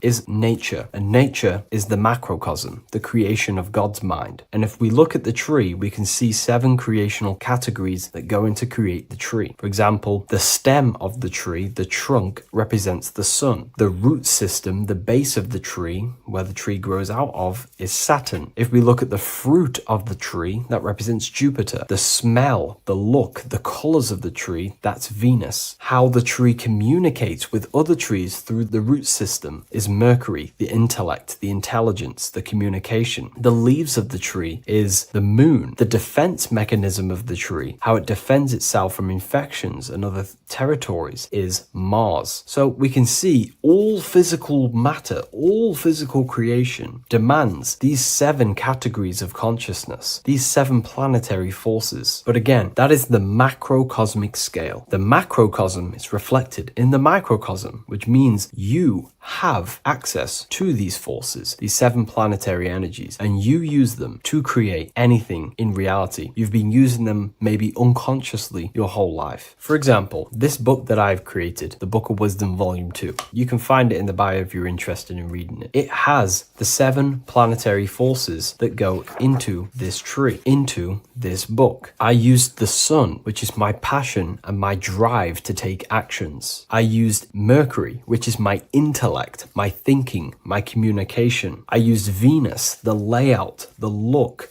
of the book. I use Mars, my defense of my work, my trademark, my copyright. I use Saturn. Saturn is my time, my discipline, my attention. I use Jupiter, which is the why, the reason why I created it. I used the moon, which is my care. My care is the generative force. Whatever you create in your reality is because you care. You care about keeping a house above your head. Therefore, you go to work and earn money. Care is the driving force to create anything in reality. What you see right now watching this video is because you care about watching this video. If you lose care about watching the video, you will turn it off and continue to do something else. All creation demands these 7 forces, hence why we have here a midsection. Sometimes we see the symbol of the earth, which is a circle and a cross in the middle, because these 7 forces create earth. But again, this video is specifically aimed to Saturn. We're going to be discussing Saturn's Saturnic energy because there is a lot of misunderstanding in today's world. And I'm going to give my perspective and my research on the energy of Saturn and how we use it and how it's being abused in today's world. Saturn externally, because remember, we have an external world, an internal world, a macro and a micro. Saturn externally in the material plane governs the foundational and enduring aspects of existence, such as the roots of plants, the bones of our body, even the insects that dwell beneath the ground. It represents the dull, hard, unyielding forces of life, symbolizing structure, limitation, and conditioning. Under Saturn's influence, things become rigid, bound by the god of time, bound by restriction and boundaries. In Roman mythology, Saturn is revered as the god of time, ruling over the cycles, beginnings, and endings. This connection with this emphasizes Saturn's role in marking the passages of life, aging,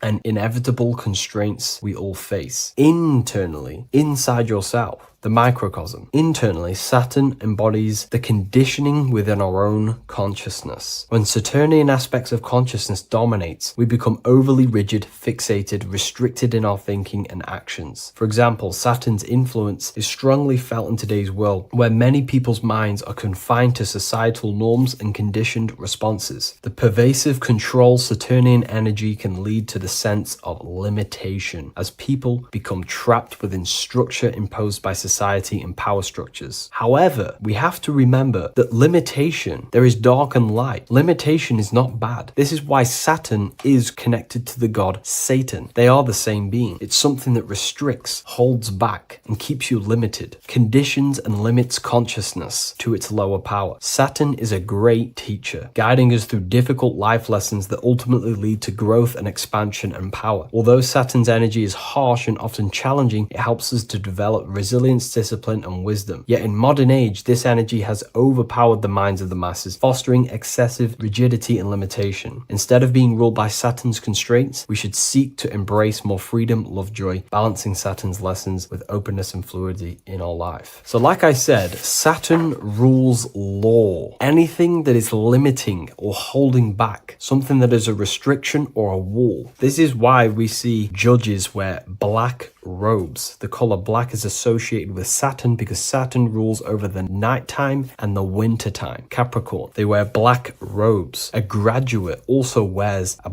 black robe with a black square cap on its head because black is associated with Saturn, restriction, limitation. University graduates wear this. Personally, not to offend anyone, these educational systems that we have in today's world are not here to give you power, to find you the power of consciousness or yourself. They are simply to restrict you, to keep the mind limited in a certain belief system. That's not to say the things in university are completely useless, but what I'm saying is it is a conditioning by the educational system. And if we actually look at the top of the hat, it's a square over a circle. And in Freemasonry, we see the compass on top of the square. In Freemasonry, we see the square underneath the compass on top of the square. The square creates squares and the compass creates circles. So this is symbolizing the square, which is matter, the circle, which is spirit, matter over spirit when it needs to be spirit over matter. This is a symbol of conditioning, limiting the mind into being locked in the five senses and base consciousness. Saturn's energy is keeping people restricted. This is why there is so much Saturn symbolism in today's world, because Saturn is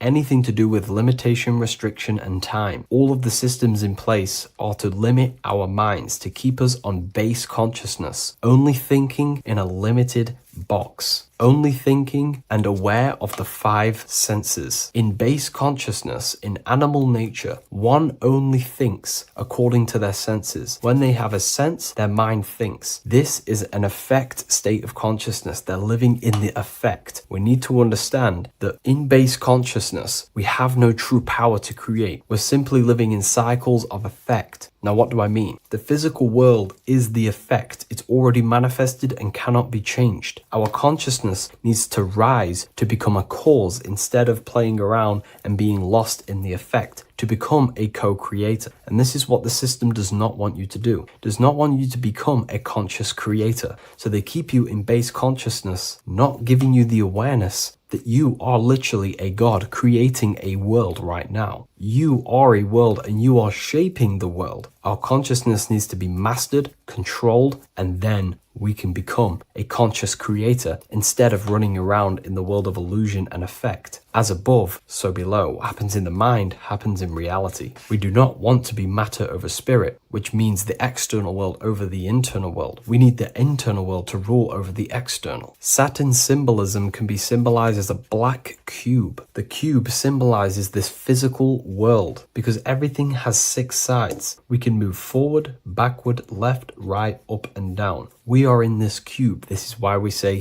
think outside the box. Thinking outside the box means to become a cause and not an effect. The mind needs to be a cause, an instruction center, and not just thoughts that are reinforcing the effect and lost in the effects of the material world. Instead of reacting, we need to become a commander. This is a symbol of conditioning and the physical plane. Black is dull, lifeless. The physical world is lifeless. It has no power to create. It has no power to do anything. It is simply a projection and an effect. You, the mind, consciousness, are the cause. You can create the effect. In today's system, Saturn's energy is heavily relied on, which is just simply man-made laws, restrictions, time wasting, and keeping people in base consciousness, only aware of the physical 5 senses. Let's get something straight about the elites. They do not worship Saturn. There is nothing to worship. They simply use the energy of Saturn to keep people limited. They're not using the planet Saturn, but they're limiting people in their belief systems and physically where they can go, restricting boundaries, countries, restricting people's minds through mass media, which is all symbolism of limitation and restriction of Saturn. They're not worshipping it, they're using it and abusing it. Saturn could be anything in your mind that keeps you limited. If you have a limited thought that does not allow you to take action on something, that is a Saturnic energy within your own mind. Anything that is indoctrination, anything that is boundaries on you, that is a Saturnic energy. Some people say that the Saturn and the moon are working together to trap our soul. This is highly symbolic. Saturn and the moon are not forming a matrix to trap your soul and keep you reincarnated. Again, this is symbolic, and in the esoteric version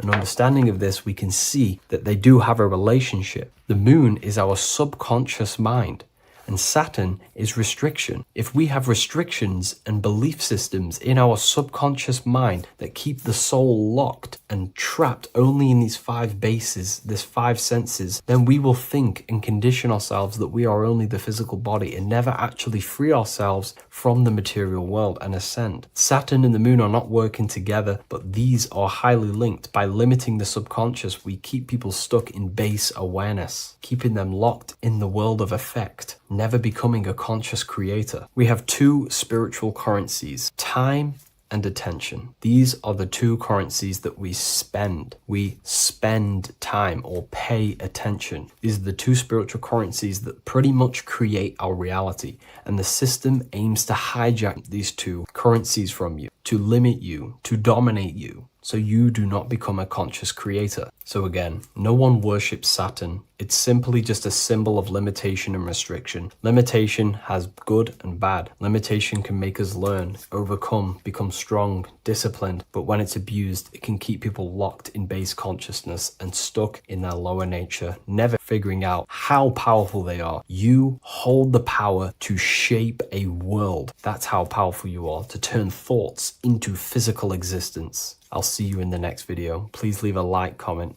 and a subscribe. What if I told you that the pentagram can unlock the secrets of creation and make you manifest any reality you want? Hence why the pentagram is used heavily in magic and witchcraft. We have to understand that the pentagram has been heavily demonized. Religions, churches claim that this symbol is associated with Satanism and witchcraft. I personally believe this was intentionally done so that people do not gain their personal power over reality and their life. The pentagram reveals so much about you, and it is one of the most important symbols to understand inside the occult studies. It is one of the most common symbols that you will see across all occult esoteric orders and different occult traditions, such as Freemasonry, Kabbalah, Rosicrucianism, alchemy. You will see this symbol everywhere. And in fact, you even see this symbol, the pentagram, on old church buildings, statues of Jesus next to church buildings. You will see this symbol used by Christianity itself, which is very contradicting about the church. But I'm not here to tell you to think anything. You can simply take this information with a pinch of salt and see if it benefits you. The pentagram used by the early Christians was said to symbolize the 5 wounds of Jesus on the cross. But this goes much deeper in an esoteric explanation. The pentagram ultimately represents the 5 elements of creation. All creation falls within these 5 elements. We have spirit on the very top, then you have air, water, earth, fire. This is the correct placement and order of the elements. Air is always on the left, water is always on the top right, earth very bottom left, fire bottom right, and spirit placed on the tip point of the pentagram. It's a 5-pointed star drawn with one continuous line. But this actually reveals much deeper things, and we're going to be going into how to use this symbol for magic and creating your reality towards the end of this video.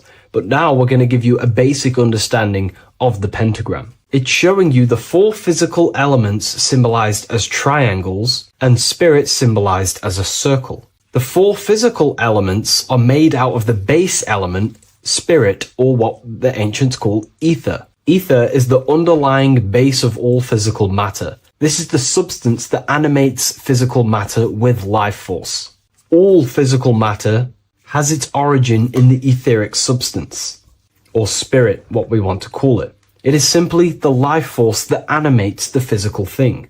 However, if we go deeper onto this symbol, it also represents something personal to the individual who wears this symbol. If you wear this symbol, you're basically saying you're putting your divine nature over your material nature. Your divine self is in control of your material self. You put your spiritual needs before your physical desires and needs. Hence why the spirit is on top, looking down over the four physical elements. The circle is continuous, one line, eternal, no beginning, no end. The triangle has beginning and end and points. You can see the beginning and the end when you draw it. On a deeper level, this is pretty much showing the process that symbolizes the structure of the macrocosm, the universe itself, showing how the invisible spiritual planes condense and crystallize into the visible physical world, spirit turning into physical reality. But if you wear this symbol, you're basically saying, I put my divine nature over my material nature, showing that your spiritual nature rules over your earthly existence. You put your spiritual needs first. If you see this inverted, it is now the opposite, placing spirit on the bottom, basically saying, I desire the physical things over the spiritual. But what exactly is your spiritual nature? Well, your spiritual nature is simply your internal self. You chase things that are immaterial, such as knowledge, love, experience, expansion, gnosis. These are the qualities of spiritual things that the spiritual person likes to chase and desire, instead of desiring the things that are temporary in the material world and never actually lead to fulfillment. True fulfillment is by chasing spiritual things. God, the nature of creation, the self, gnosis, knowledge. But if we go even deeper, this symbol ultimately represents how reality is created. Hence why this symbol is heavily used in Kabbalistic magic and so-called witchcraft. We are all magicians. Each one of us are creating reality. There are just certain ways you can actually create reality by becoming conscious of them. By becoming conscious of the elements and the qualities of the self that actually create your experience in your life in the present moment. If we look at the pentagram, we see that when you draw a pentagram, it is one continuous line. It is one expressed in 5. The order of the elements are very important. Spirit at the bottom, fire at the bottom right, and so on and so on. Because this is showing you the descent of the spiritual into the material, the invisible crystallizing into a material reality. As you can see when you start to draw the pentagram, you see spirit at the very top. You're descending down to fire. Fire is the closest element to spirit.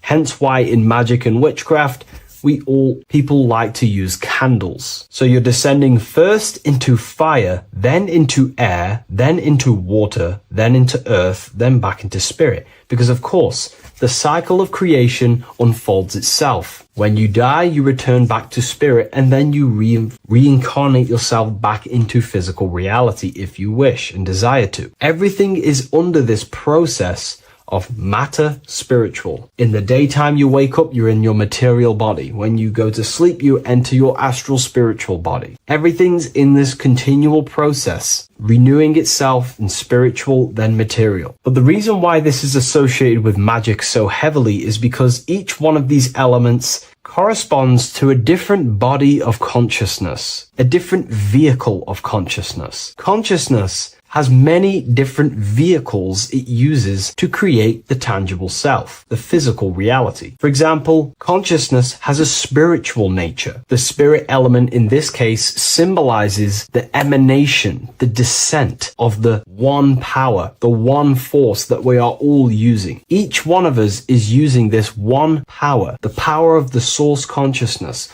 unfolding its creation in the present moment. This represents the source, the emanation, the descent of this continuous flow of energy through us that we are tapped into, like a live stream in the present moment. This descends first, the force descends into fire. Fire symbolizes the willpower, will. In this aspect or vehicle of consciousness, the will is the being that directs intention, initiates action, shapes reality through focus, determination. It sets direction, holds intention, projects a desire into form, and aligns your inner world with the outer creation. The will comes out of the force, spirit. Then the will goes with intention to air. Air symbolizes the mental vehicle of consciousness, the mind, the psychic man. The psychic aspects of your consciousness is thinking, imagination, mental images, logic, using the thought or the mental vehicle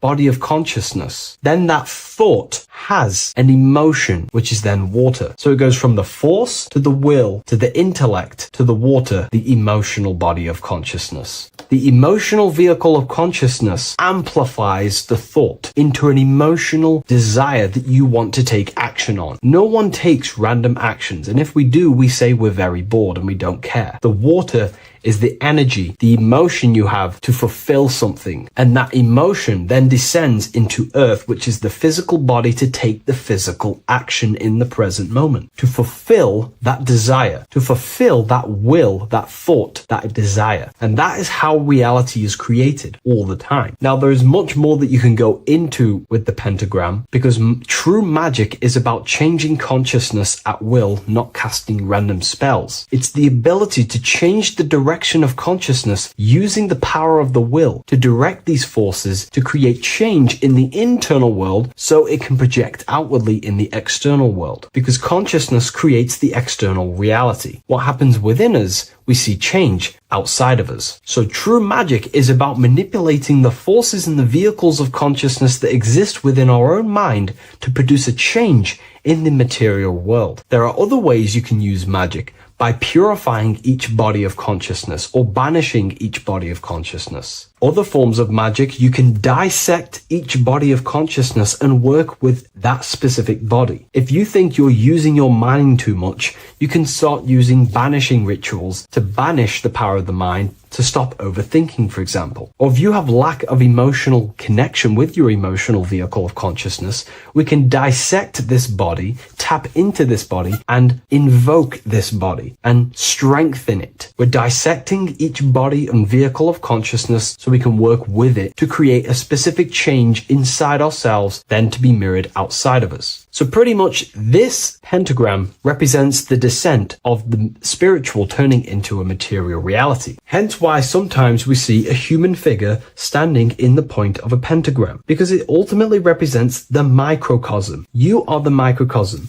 You represent the entire process of spirit into matter, the invisible into the visible, the formless into form. The pentagram, drawn in one unbroken motion, captures this divine act of creation, showing how consciousness flows downward through the elements or the vehicles of consciousness to bring forth the material reality. The Book of Symbolism will teach you all about this. It was released November 17th. A lot of people have taken advantage of this. You also gain a free ebook with this copy. Every order comes with a free ebook. And if you wish to get your copy of the brand new Book of Symbolism, you can find it in the description or revivalofwisdom.com. Thank you, everyone. I'll see you in the next video. Matthew 21:1, Jesus went into the temple of God. Corinthians 3:16, do you not know that you are the temple of God? Now what is this telling you? That God is within you. Hence why in Luke 21:12 it tells you the kingdom of God is within you. And the side of your head region is called a temple for a reason. Because the brain encapsulates the mind. The brain is a physical manifestation of the mind. The heart is a physical manifestation of emotion. So we have these different layers of our consciousness. We have an intellectual, communicative aspect of our consciousness, which we would call the mind. We have an emotional aspect of our consciousness, which is the heart. And to communicate with the divine, it's all to do with the mind. Hence why the ancients always symbolize the mind being God. This is why Michelangelo always placed God inside of the brain on top of Sistine Chapel in the middle of the Vatican. He understood that God is in the brain. God is within you, not outside of you. The church tells you that God is in the sky because they are creating a externalization of the truth to create a business and a distraction so that you don't find the divinity within you, so that you don't find your power.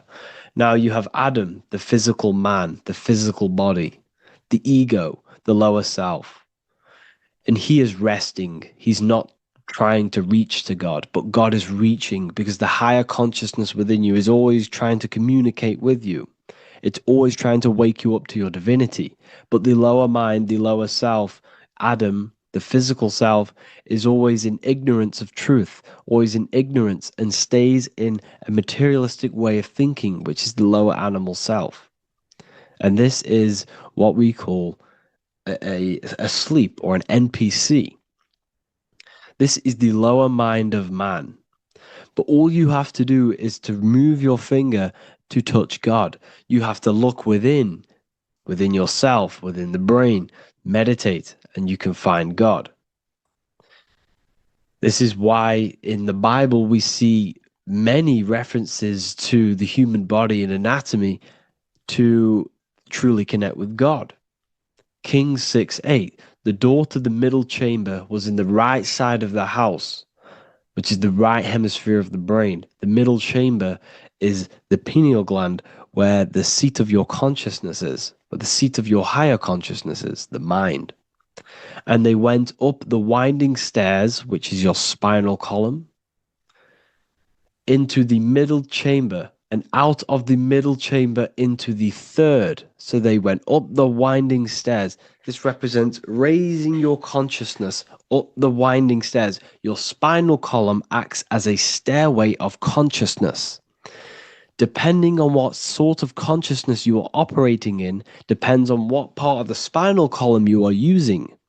Because the spinal column ascends and descends consciousness. What do I mean?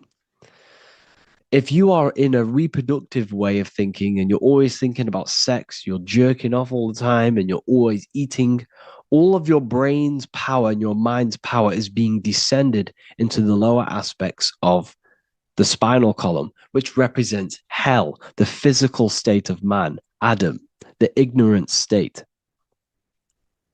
We're basically living off low-level pleasures like an animal. And the stairway to heaven is your spinal column. They went up the winding stairs into the middle chamber, which is your mind, your pineal gland, and out of the middle into the third stage of consciousness, physical, etheric, astral. When you meditate and you start to raise your consciousness during meditation, you enter the astral plane when you turn off thought. But this is the middle chamber inside of the brain. Here we see another painting inside of Sistine's chapel of God inside of the brain. This is the brainstem. This is the brain. This is the frontal lobe. This is the back lobe. This is the back lobe. This is the cerebellum. Here's the reptilian brainstem. Here's the claustrum. This is what we are seeing here. Anatomy. Here is another one in Sistine's chapel in the middle of the Vatican. This is depicting the brainstem. God's neck looks exactly like the brainstem. Here we see a real brain compared to God's neck, because the neck is just below the brainstem. And this is what they are symbolizing, because they knew that God is within you. God is a part of the human body. God is inside of the body, because the body is a vessel for consciousness, for universal consciousness. Inside of you, inside of me, is the same spark of consciousness. And this same consciousness is spread out into every living essence, because everything comes from the one source, the one God, the one consciousness. Matthew 6:22-23. The light of the body is the eye. If therefore thine eye be single, thy whole body shall be full of light. Practicing the single eye. What is this? This is meditation. This is entering within yourself. So the Bible's telling you to practice the single eye. But if thine eye be evil, thy whole body shall be full of darkness. What does this mean? If your consciousness is in an evil way of thinking, if your mind is filled with an evil, negative mind space, then your body shall be filled with darkness, with evil, with negativity. Because negative thoughts destruct the body. Positive thoughts heal and regenerate the body. So he tells you The light of the body is the eye, your consciousness, the inner eye of consciousness, the eye that lets you see. And what do I mean? You look with your two physical eyes, but you see with the inner eye. What you see is perception. You look with the two eyes, and what you see is perception. You are seeing, you are understanding, and that's what consciousness, the mind, gives you. Consciousness, or the mind, is the force that allows you to be a human being, that allows you to understand things and interact with things and make decisions. It's an infinite intelligence. See, the mind is not the brain. This is a big confusion with people. Hence why the eye on top of the pyramid is separate from the bottom half of the pyramid, because the consciousness is separate from the body, the eye, the all-seeing eye. It represents the observer, the eye that sees into this body, into this world, into this. You are the perceiver. You are the invisible spirit within the body. Theologians 4:17. After that, we are still alive, and our left will be caught up together with them in the clouds to meet the Lord in the air. You don't meet the Lord in the physical air. Okay? This symbolism of the ancient Christian artwork is showing you this is symbolic. These things never happened. There's no man in the sky. Moses didn't go on a mountain to meet with God. The air represents the mind. This is why you say you're an airhead when someone's very stupid. Earth is your body. Water is your emotions. Fire is your spirit. Air is your mind, the invisible mind.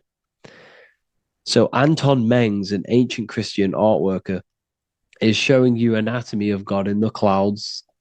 But this is the anatomy of the human body, raising yourself to the mind and turning the mind inwards on itself during meditation. And that's how you meet the Lord in the air. You meet the Lord in an elevated state of consciousness. The air represents an elevated state of consciousness because the air is up. You have to raise your consciousness to meet the Lord in the air. This is why Moses went on a mountain to meet with God. The mountain represents elevation of consciousness, raising the mind up the spinal column, taking all of the mind's attention away from the reproduction and the physical aspects of self and raising it to the brain and turning off the brain and going inward into the air.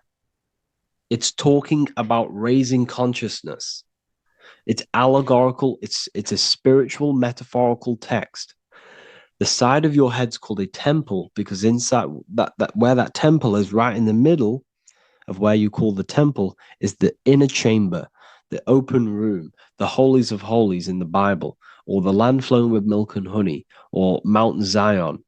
There's so many different names for the brain, or the upper room where Jesus meets his 12 disciples, the 12 cranial nerves in your brain. This is the temple of God. Your body is a temple of consciousness. It encapsulates the consciousness. It encapsulates the mind and soul. John 10:30, Jesus states, I and the Father are one. Psalms 46:10, be still and know that I am God. He's talking about the I am within you, not within Jesus. Everyone refers to ourselves as I. I am God. When you say I, you're referring to the highest aspect of yourself. The aspect that is above all thought, above all emotion, and above all things. When you say I, you're referring to your pure awareness, your pure consciousness, the highest aspect of yourself. And anything after I is egotistical. I is God. The letter I is the Roman numerals for one, because there is one God, one consciousness. The letter I is one line, just like the number one. Matthew 6:3-4, take no thought. Therefore, take no thought. Take no thought. He says this 5 times because you must turn off the 5 senses and take no thought to connect with God. Be still. This is telling you to meditate and know that I am God. The I am within you. I and the Father are one. I and God are one. You, who you think you are, is a completely wrong. The body is matter. Your name isn't you. Your job isn't you. Your reputation, your trauma, your memories, your friends, family, worries, bills, interests, dislikes, goals, passions, anything to do with the thinking mind is not you. Who you think you are is a part of your thinking aspect of consciousness. But once you remove thought, you are no longer your name. You are no longer your body. You're no longer your reputation. You are the I. You are pure awareness, pure consciousness. Pure consciousness. And this pure consciousness has latched on to this name, this job, the body, and your traumas. Your pure consciousness has attached itself to this character who you're playing in the physical world. And this is essentially who you think you are, but you are not. You are the I, you are the self, you are pure awareness. So, in order for you to detach from these things, you must learn how to detach from your name, your job, your reputation. And you do this through meditation by turning off the thinking mind. Turning off the thinking mind allows other aspects of your consciousness to open up. What do I mean? Your whole life you've been thinking, and all of these thoughts has attached you to this physical body. You haven't allowed your consciousness to open up. And you can only do this by taking no thought. That's why Jesus tells you, take no thought. When you turn off the thinking mind, other aspects of your consciousness starts to open up. Other aspects of your being can open up. And this is how you astral project. This is how you do all these mystical things and things to do with consciousness. It's taking no thought. Imagination, emotions, thought, and memory are all to do with consciousness. These things are not physical. You can't touch thought. You can't touch emotions. You can't touch these things because they are not a physical thing. So you must turn off these things for other aspects of your consciousness to open up. Okay? So essentially, the Bible is a metaphorical, astrological, numerological, metaphysical, spiritual, encoded text that talks about human anatomy, spirituality, and the true nature of the human experience.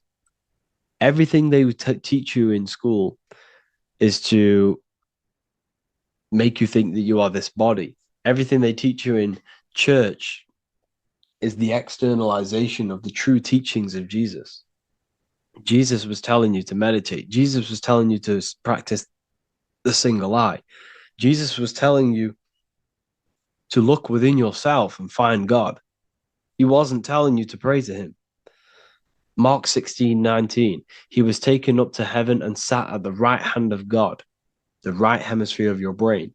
John 21:6, cast the net onto the right hand side of the boat and you shall find fish. Fish is understanding. The boat is your body, your brain. Cast your awareness into the right side of your brain and you will find understanding, because the right side of your brain is all to do with the creative aspect and the intuition and the spiritual sides of your consciousness. This is why God is here. This is why Michelangelo depicted God in the right hemisphere of your brain, because this is all human anatomy. And I speak about all of this in the brand new Book of Wisdom, Volume 2, which is now available. The start of the revolution has begun. This book is truly going to change the way people see the world. It's got so many more topics than the last one. It's truly a revolution. It's written in so much detail. It's very practical. I cannot wait to share this one with you. I just want to say thank you for the opportunity for me to create this book, because without you, I couldn't have created this. And I just love sharing my work with you. And I thank every single one of you for the support, the watch, like the views and the likes, everything, especially the people who have joined the university and stuff like that. And for people who have joined the university, you do get a free Book of Wisdom paperback if you just go to the general chat and follow the description, follow what the instructions that I gave you in the chat, then you'll be able to order a free Book of Wisdom if you are inside of the university. Plus, you get all of my other books, 2 books, and over 45 occult books on occult and esoteric things. You get lectures, live calls, a community, a manifestation mastery course, and a whole library and reoccurring updates every month, every week. So yeah, I hope you all enjoyed this video. Thank you all. Please leave a comment to help the algorithm, and leave a comment on what videos I should make. And yeah, I'll get to uploading on the YouTube a lot more now the second book is now released. I have a lot more time on my hands. I'm no longer using my energy to create the book. I'm now going to redirect this mental energy into the YouTube. So there will be a lot more content coming. So I need some content ideas. So feel free to comment some ideas, some YouTube videos that I can create. Thank you all, people. Have an amazing day.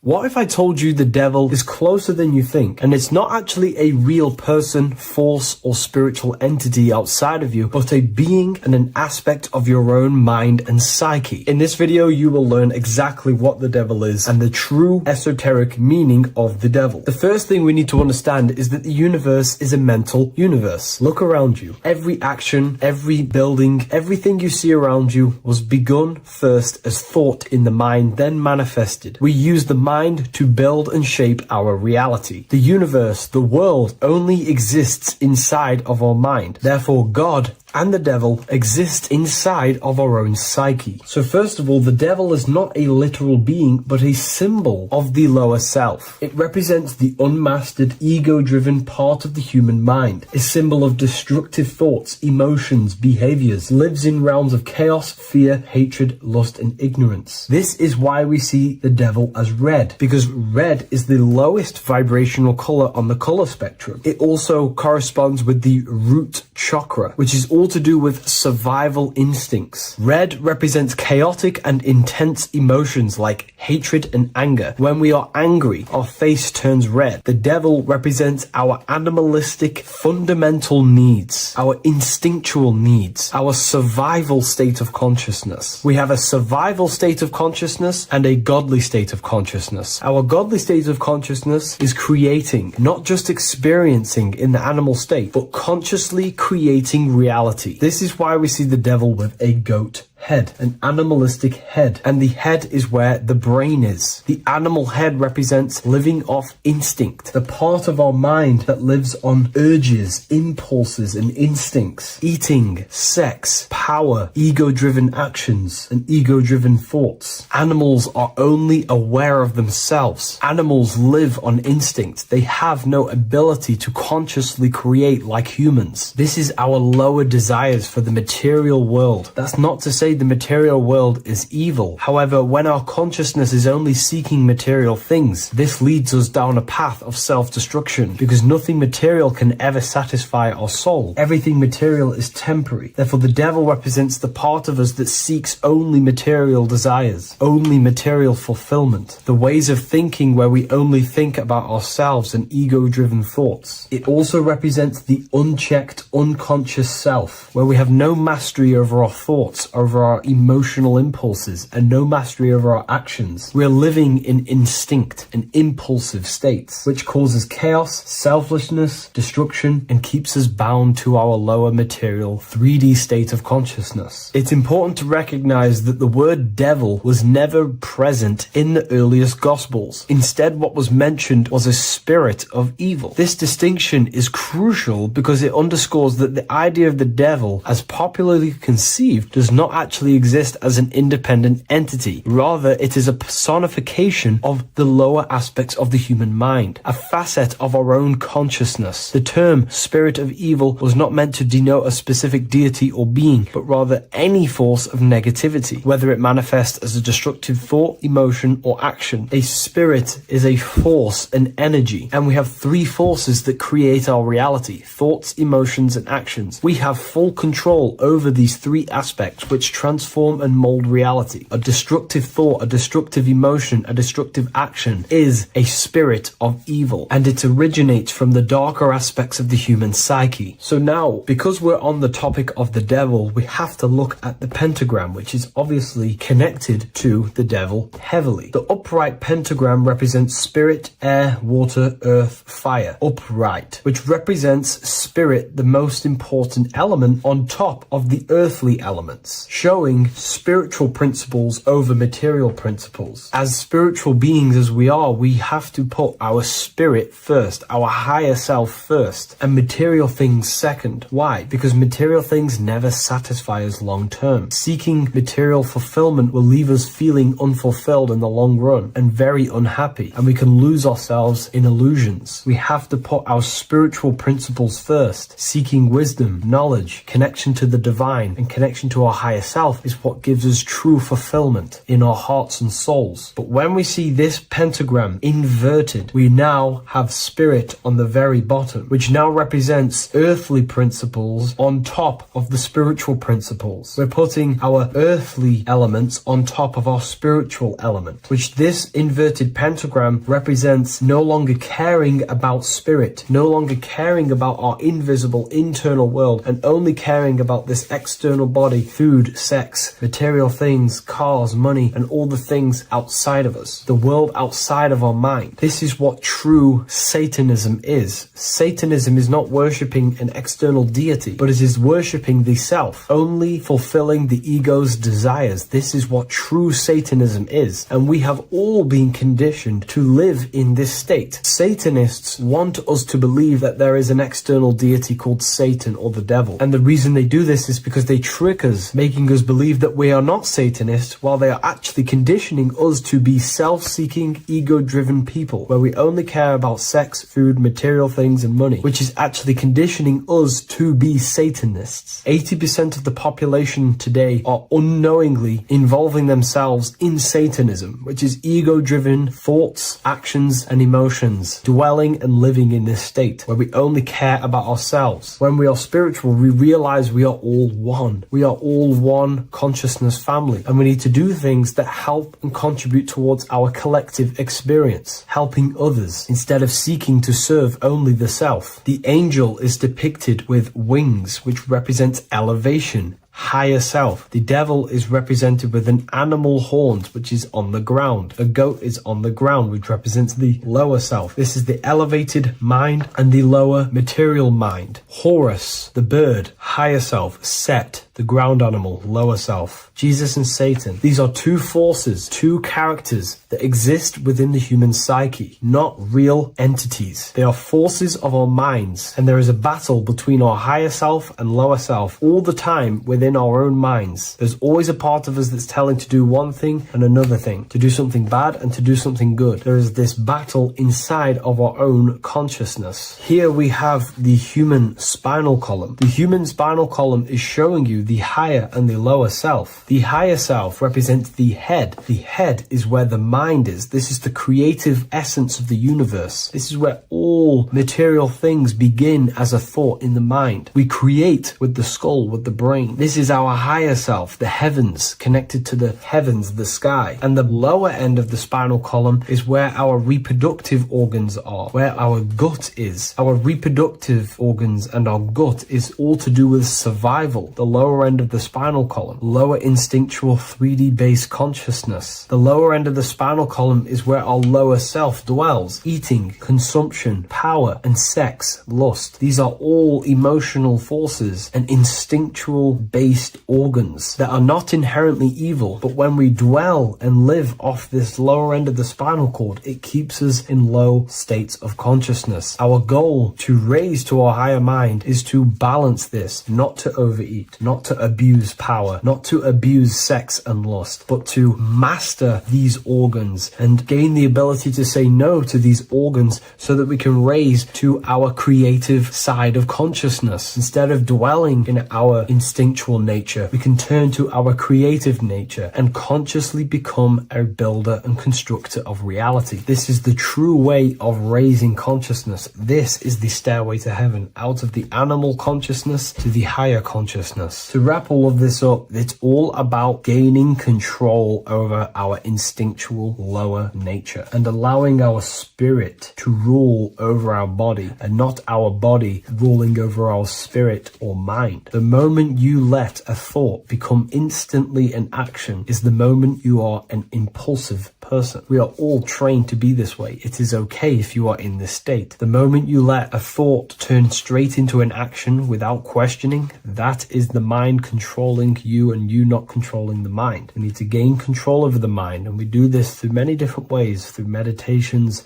affirmations, and discipline. We slowly gain control over our minds. And once we gain control over our minds, we gain control over our thoughts, and we gain control over the attention that we give certain thoughts. We can then start to uplift our mind, our thoughts, out of our instinctual state to the higher mind. If you wish to learn more about consciousness, I'll leave a link in the description for the Book of Wisdom, Volume 2.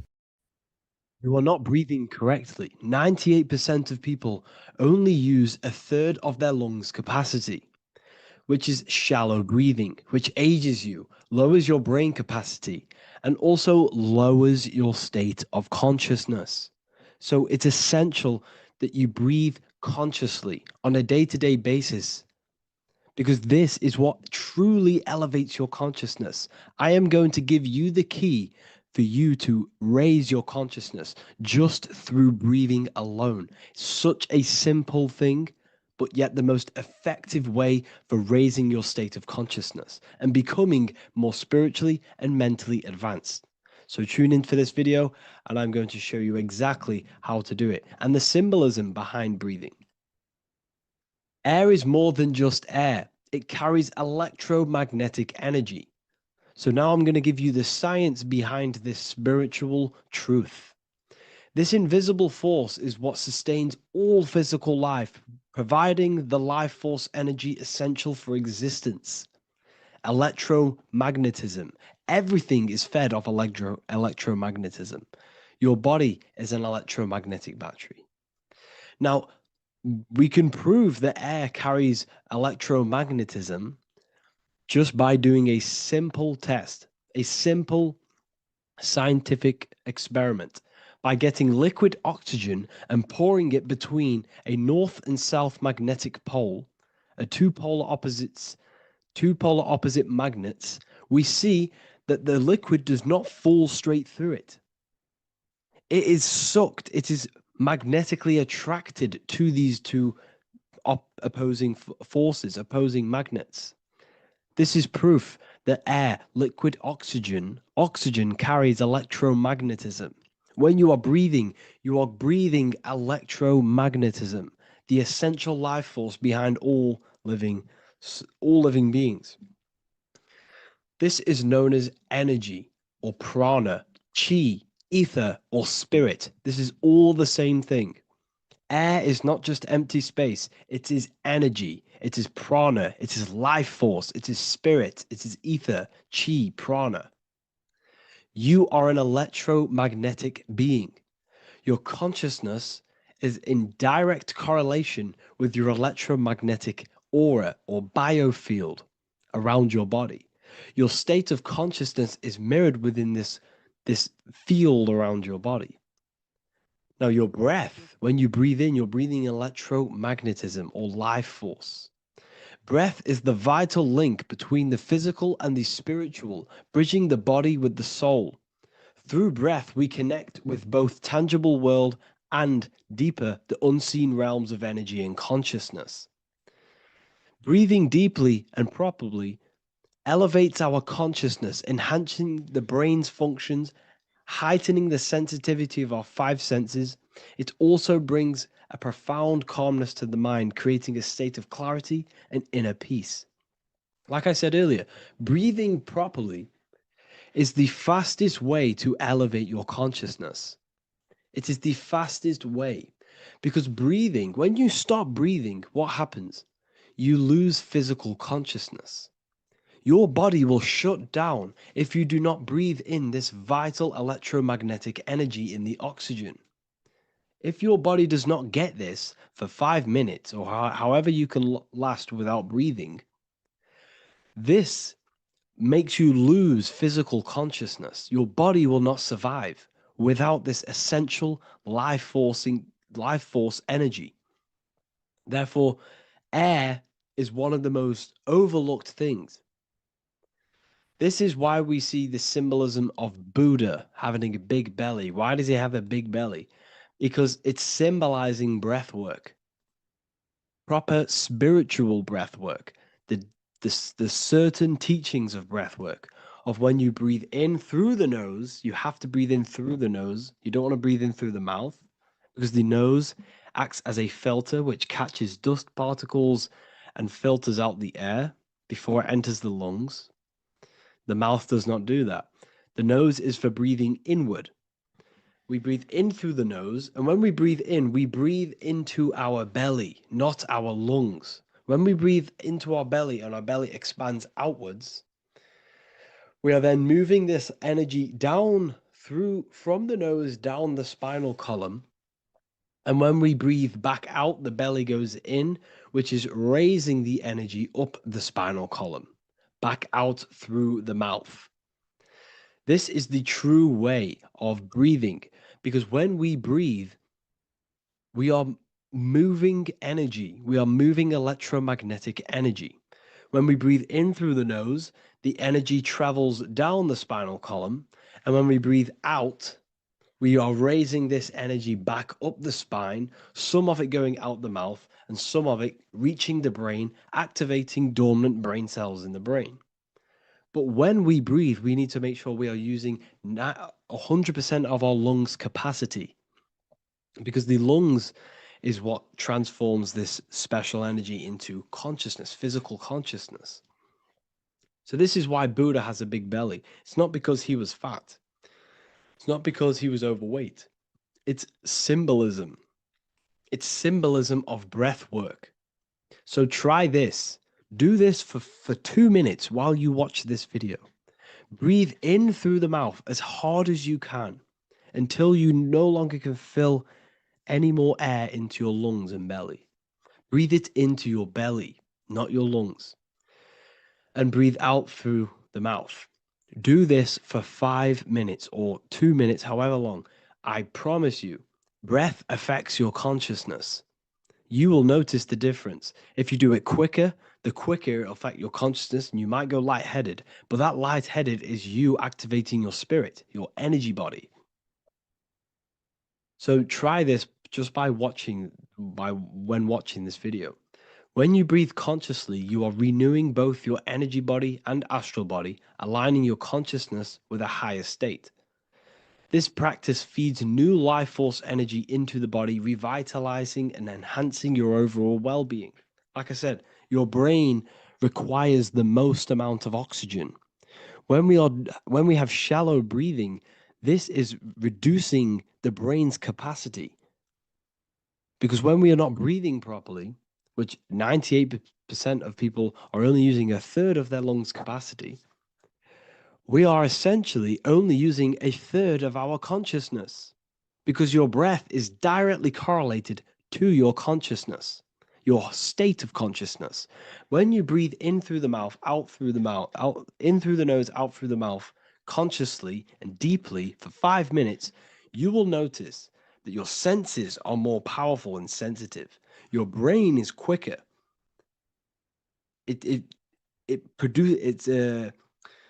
What's the word? It processes information quicker. You become quicker. You become a superhuman, and you feel more spiritual because it activates your spirit, your astral and energy body. So when we meditate, it's definitely important to breathe in through the nose and out through the mouth as deeply as possible to align with a higher state of consciousness. And this is the easiest way to separate your consciousness from the body. When you breathe in deeply for long periods of time, while meditating, while taking no thought, when no thought is present and you gain a rhythm of deep breathing, this is the gateway. This is the gateway to opening your consciousness. Because when you stop thinking, other aspects of your consciousness can open up. All of our lives we've been thinking, which is blocked off the higher states of consciousness. So breathing is very, very important. It affects our overall well-being. And this is Yahweh, the in and the out of breathing. When we breathe in, this is Yah. You can hear it. It sounds like Yah. And when we breathe out, that is Way. This is the name of God, apparently. But God is within you. You can connect with God. You can connect with source consciousness within you by breathing, by raising your state of consciousness through breathing and meditation. This is why the Bible tells you the Spirit of God has made me, and the breath of the Almighty gives me life. You are consciousness. You are God. You're an extension of God's consciousness. Job 27:3. As long as my breath is in me and the Spirit of God is in my nostrils. The Spirit of God is through breath. John 20:22. And when he said this, he breathed on them and said to them, receive the Holy Spirit. The word spirit means breath. In Greek, Hebrew, Latin, it all means breath or wind or air. The Holy Spirit is a certain way of breathing, a breathing technique that elevates your consciousness, that syncs you up to a holy consciousness, an elevated state. That is the Holy Spirit. That's why it tells you in the Bible, when he said this, he breathed onto them. He breathed onto them and said, receive the Holy Spirit. You must breathe to receive the Holy Spirit. When you breathe, you are renewing the body's energy. You're taking in new life force, which is regenerating your cells, regenerating your brain, nervous system, and also connecting with consciousness, pure consciousness. This is not something that we should be doing during meditation. Yes, it is. We should be doing it during meditation, but this is something that we need to apply all of the time. This is the fastest way you can raise your consciousness. I just want to say, all of this knowledge is inside of the Book of Wisdom, Volume 2. Make sure to give a like and a comment on this video to help the algorithm. And let me know what you think about the last book or this book if you have read them, to let the new people know what they're looking at with this book. This is truly life-changing, the Volume 2 and Volume 1 is truly life-changing. You can get them in a bundle also. Learn hidden knowledge inside of the Ethereal University. This is where truth seekers belong. I'm not here to try sell you this, but this is the place for truth seekers. And if you are serious about your spiritual journey and serious about gaining knowledge, which gives you the advantage over life, join Ethereal University. This will definitely help you. Thank you for watching this video. Please leave a like and comment. Make sure to give me any suggestions on videos you want me to make in the future. Thank you all. In this video, you're going to learn exactly what Christ consciousness truly is and how to cultivate this into your life so you can live a better life, create the things that benefit yourself and humanity, and ultimately to bring heaven on earth. This is the true way. If you're familiar with my work, you know that, I'm pretty much obsessed with symbolism. Symbolism is such a massive topic, and it unlocks profound ancient wisdom that is hidden behind these layers of symbolism of the ancient paintings, symbols, and texts. So I was going through some Christian artwork and I came across this painting. It's a well-known painting called The Sacred Heart of Jesus And it just blew my mind what this is revealing about human consciousness and Christ consciousness, which is what Jesus represents. If you're not familiar with Christ consciousness, you should definitely do a bit of research on that. But I'm going to explain it today in detail. So when we look at this painting, we are looking at symbolism. We're looking at consciousness, a state of being, a state of living, a way of thinking, a way of feeling, and a way of acting in the world. As I've said this many times, we're all creators. We all create and generate reality. And you don't just have your personal reality, you have a collective reality. Your reality is affected by the collective consciousness. Depending on the collective consciousness's understanding of reality will also affect your life. We have a collective life and a collective experience. So Jesus in this depiction here is in a way showing us instructions to reach Christ consciousness, whether you see it yet or not. But I'm going to decode this for you. And your mind might be blown after watching this. Okay, so so what is the meaning of Christ consciousness? What's the whole purpose of this? Very simple. Like I mentioned before, we have a collective experience on this world. And Christ consciousness is the natural consciousness that we all need to be functioning on to generate peace, love, and unity on the earth in this experience we call life. That's what Christ consciousness truly is. It's a state of being that we need to cultivate within our own self, within myself, others, and everyone in this life and experience, so that we can all live in peace and heaven on earth, what they like to call it, so that we can generate the best experience possible together on this thing we call earth, on this material world, this material dimension. The material dimension is simply just a physical dimension of thought. It's a physical outcome of thought, but that's a whole of a lecture. So please leave a like, leave a comment if you have any topics to talk about that you wish for me to cover, and definitely leave a subscribe if you like my content and channel. So to go deeper into this, right, we've explained what Christ consciousness is and what it actually, will do to the earth and what it will do to reality and our collective experience. And it's also representing a profound understanding of self, a deep understanding of the true nature of self, the true source of self, what the self is, pure consciousness, pure God. We are all Jesus. Jesus is you, a physical manifestation of the divine made manifested physically. A physical manifestation of consciousness, okay, of spirit descended into matter. However, Jesus is a symbol that should not be worshipped, but something that we need to cultivate, maybe look up to, and cultivate within our own mind and hearts and actions. So he is someone that we should embody into our own very own being. We need to reach a level of intellect, the mind, a level of emotional understanding, and ultimately this creates Christ consciousness. Okay, and now I know that was very, very vague what I just said, but I'm going to explain it a bit more. I don't want to give it fully away yet because you need some more information, more keys. So let's observe the top end of this painting.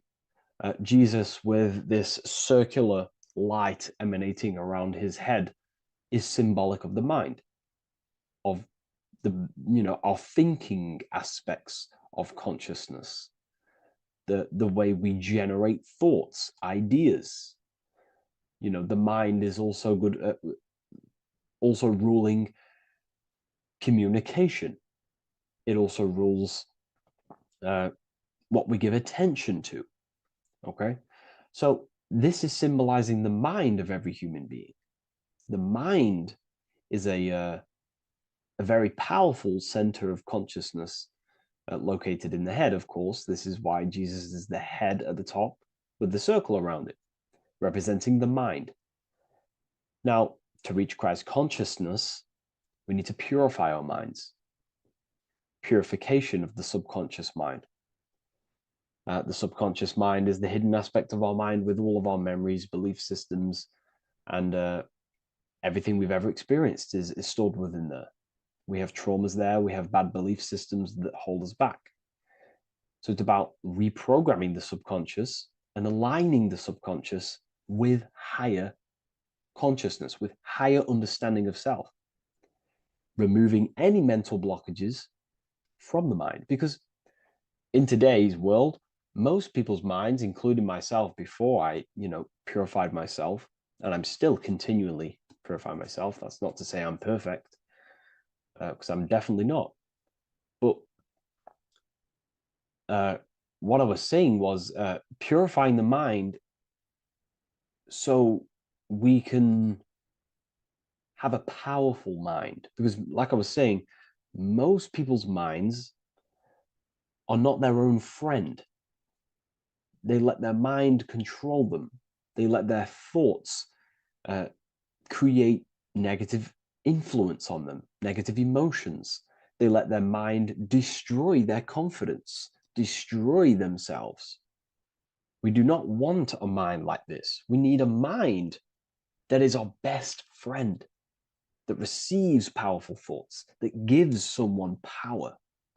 We do not want our mind taking away our power. Okay, so in this specific image here of Jesus, this represents a light mind, a powerful mind, enlightenment. The word enlightenment means light and ment coming from mental or mind, light in the ment. This means a powerful mind. Light is also symbolic of knowledge, information. When someone's very intelligent, you call them a bright person.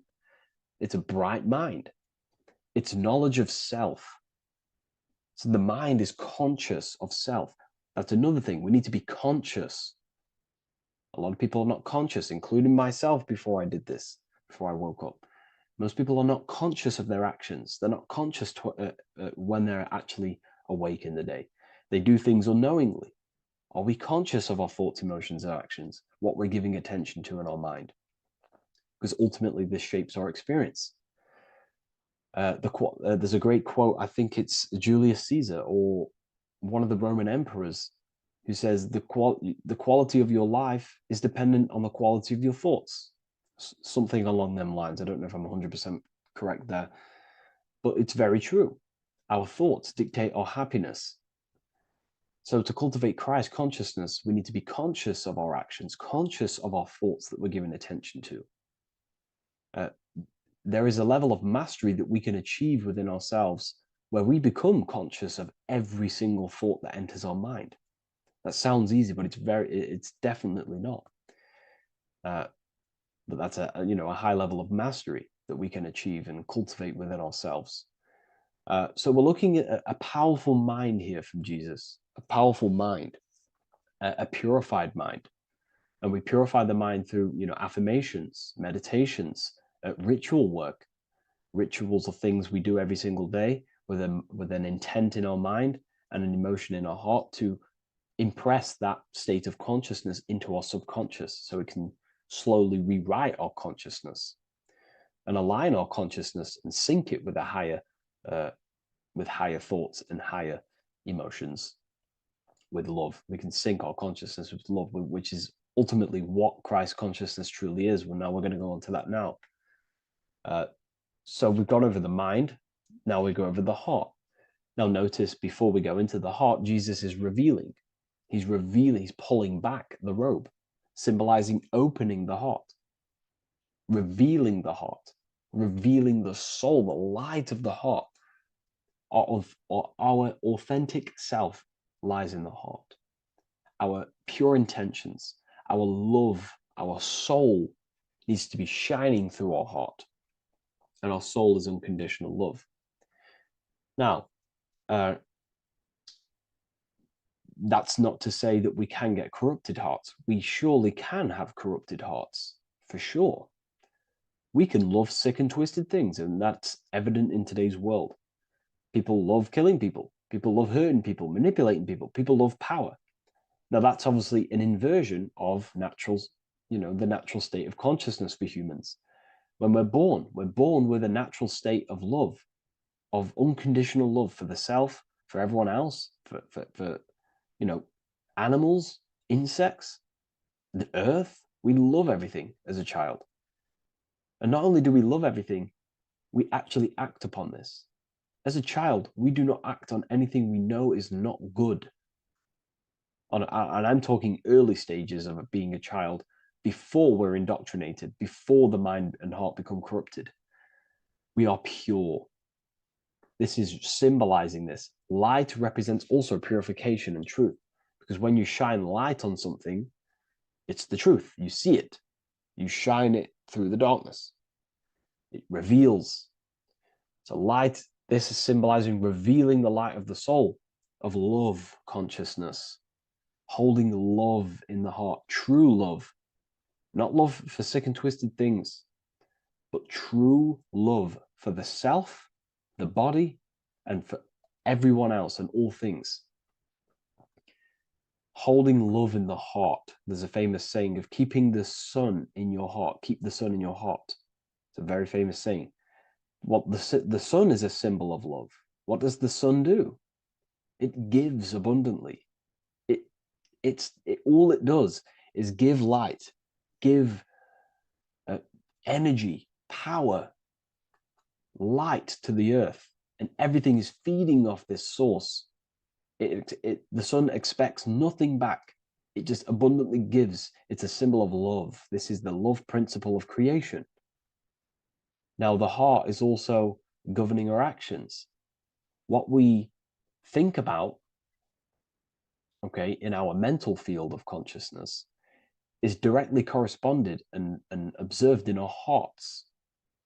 What we think about directly corresponds with what's going on and what we feel in our hearts. Okay?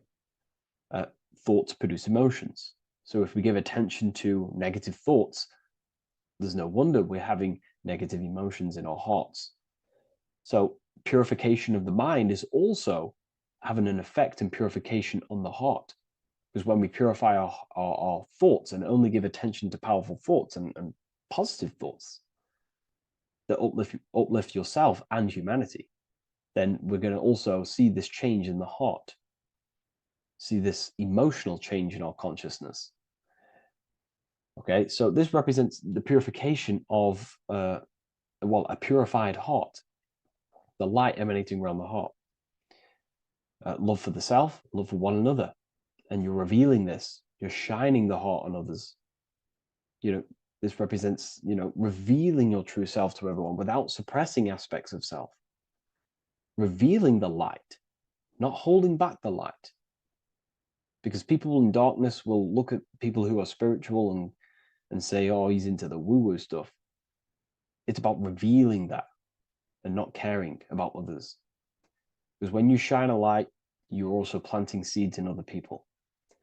Now, I'm going to tie this together with the hand gesture. Now, what we're looking at here, we're looking at a hand gesture with two fingers up. We have the middle finger and the index finger upwards. And notice how they're crossed over. They're crossed. They're not separate. They're crossed, representing unification. Unification here. This is a unified two fingers. Two represents division. Crossed over represents oneness. It's the unification of the mind and the heart.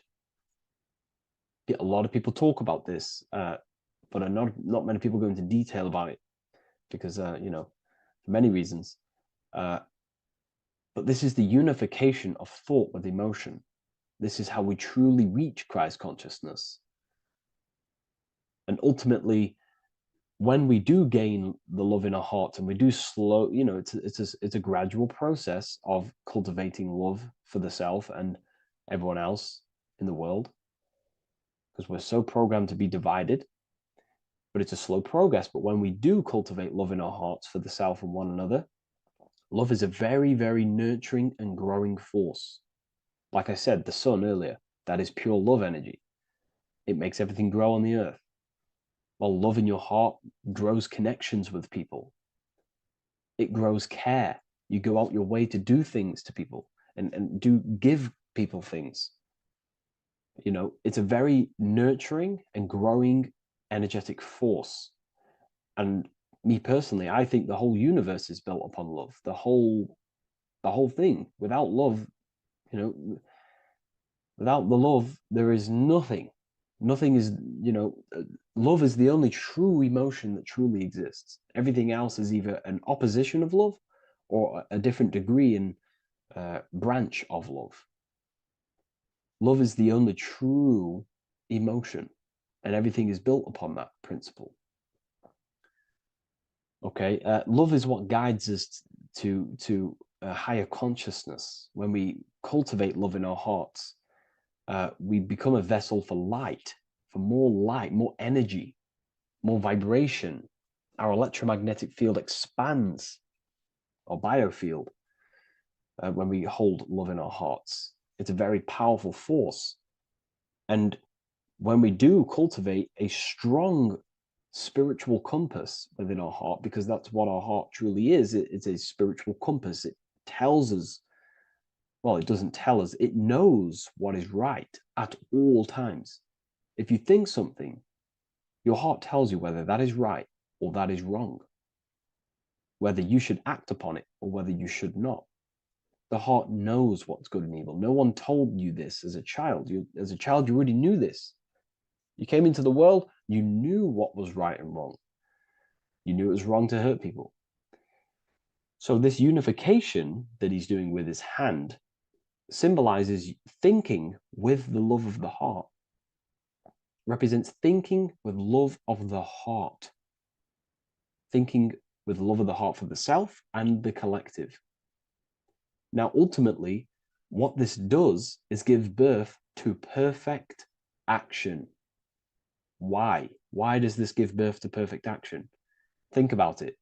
Every time you've taken an action, why did you take the action? You probably, well, you would have thought about it, you had a feeling towards it, a care energy, and you took action. Why do we go to work? We care about paying the bills and staying in our house. We go to work to earn money. We think, we care, we act. Everything you see in front of your reality, on the screen that you're seeing right now, you called your eyes. Everything is in front of you because you care. It's the heart energy that leads the body. Okay? And that's even present in the body. Have a look at the body. We have the head, thought, then emotion, then our feet is at the bottom, and our feet take action. Thought, emotion, action. Thought, emotion, action. So even the body is basically a blueprint of how creation is manifested. So we receive thoughts from the divine planes, from the higher planes of consciousness. We receive them. That's another thing that I missed. If we purify our minds, we're basically attuning our mind to a higher part of the mental plane, and we will receive higher thoughts. We will receive thoughts that are more genius, what we like to call today, or better quality thoughts. We receive good ideas when we attune our mind to a higher consciousness. Okay, so we are like a radio. We receive thoughts based on what our mind is set to. That's why we call it a mindset. So, like I was saying, we receive thoughts through the head. We feel the emotion, then our feet take action. Thought, emotion, action. So the body's a blueprint of creation. It's beautiful when you really notice this.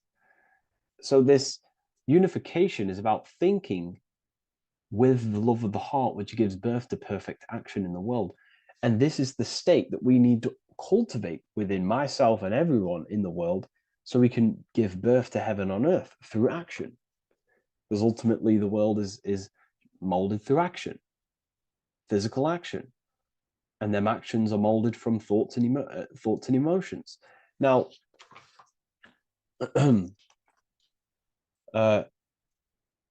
just to have a little announcement, I am now opening 10 more spaces inside my Symbolism Masterclass.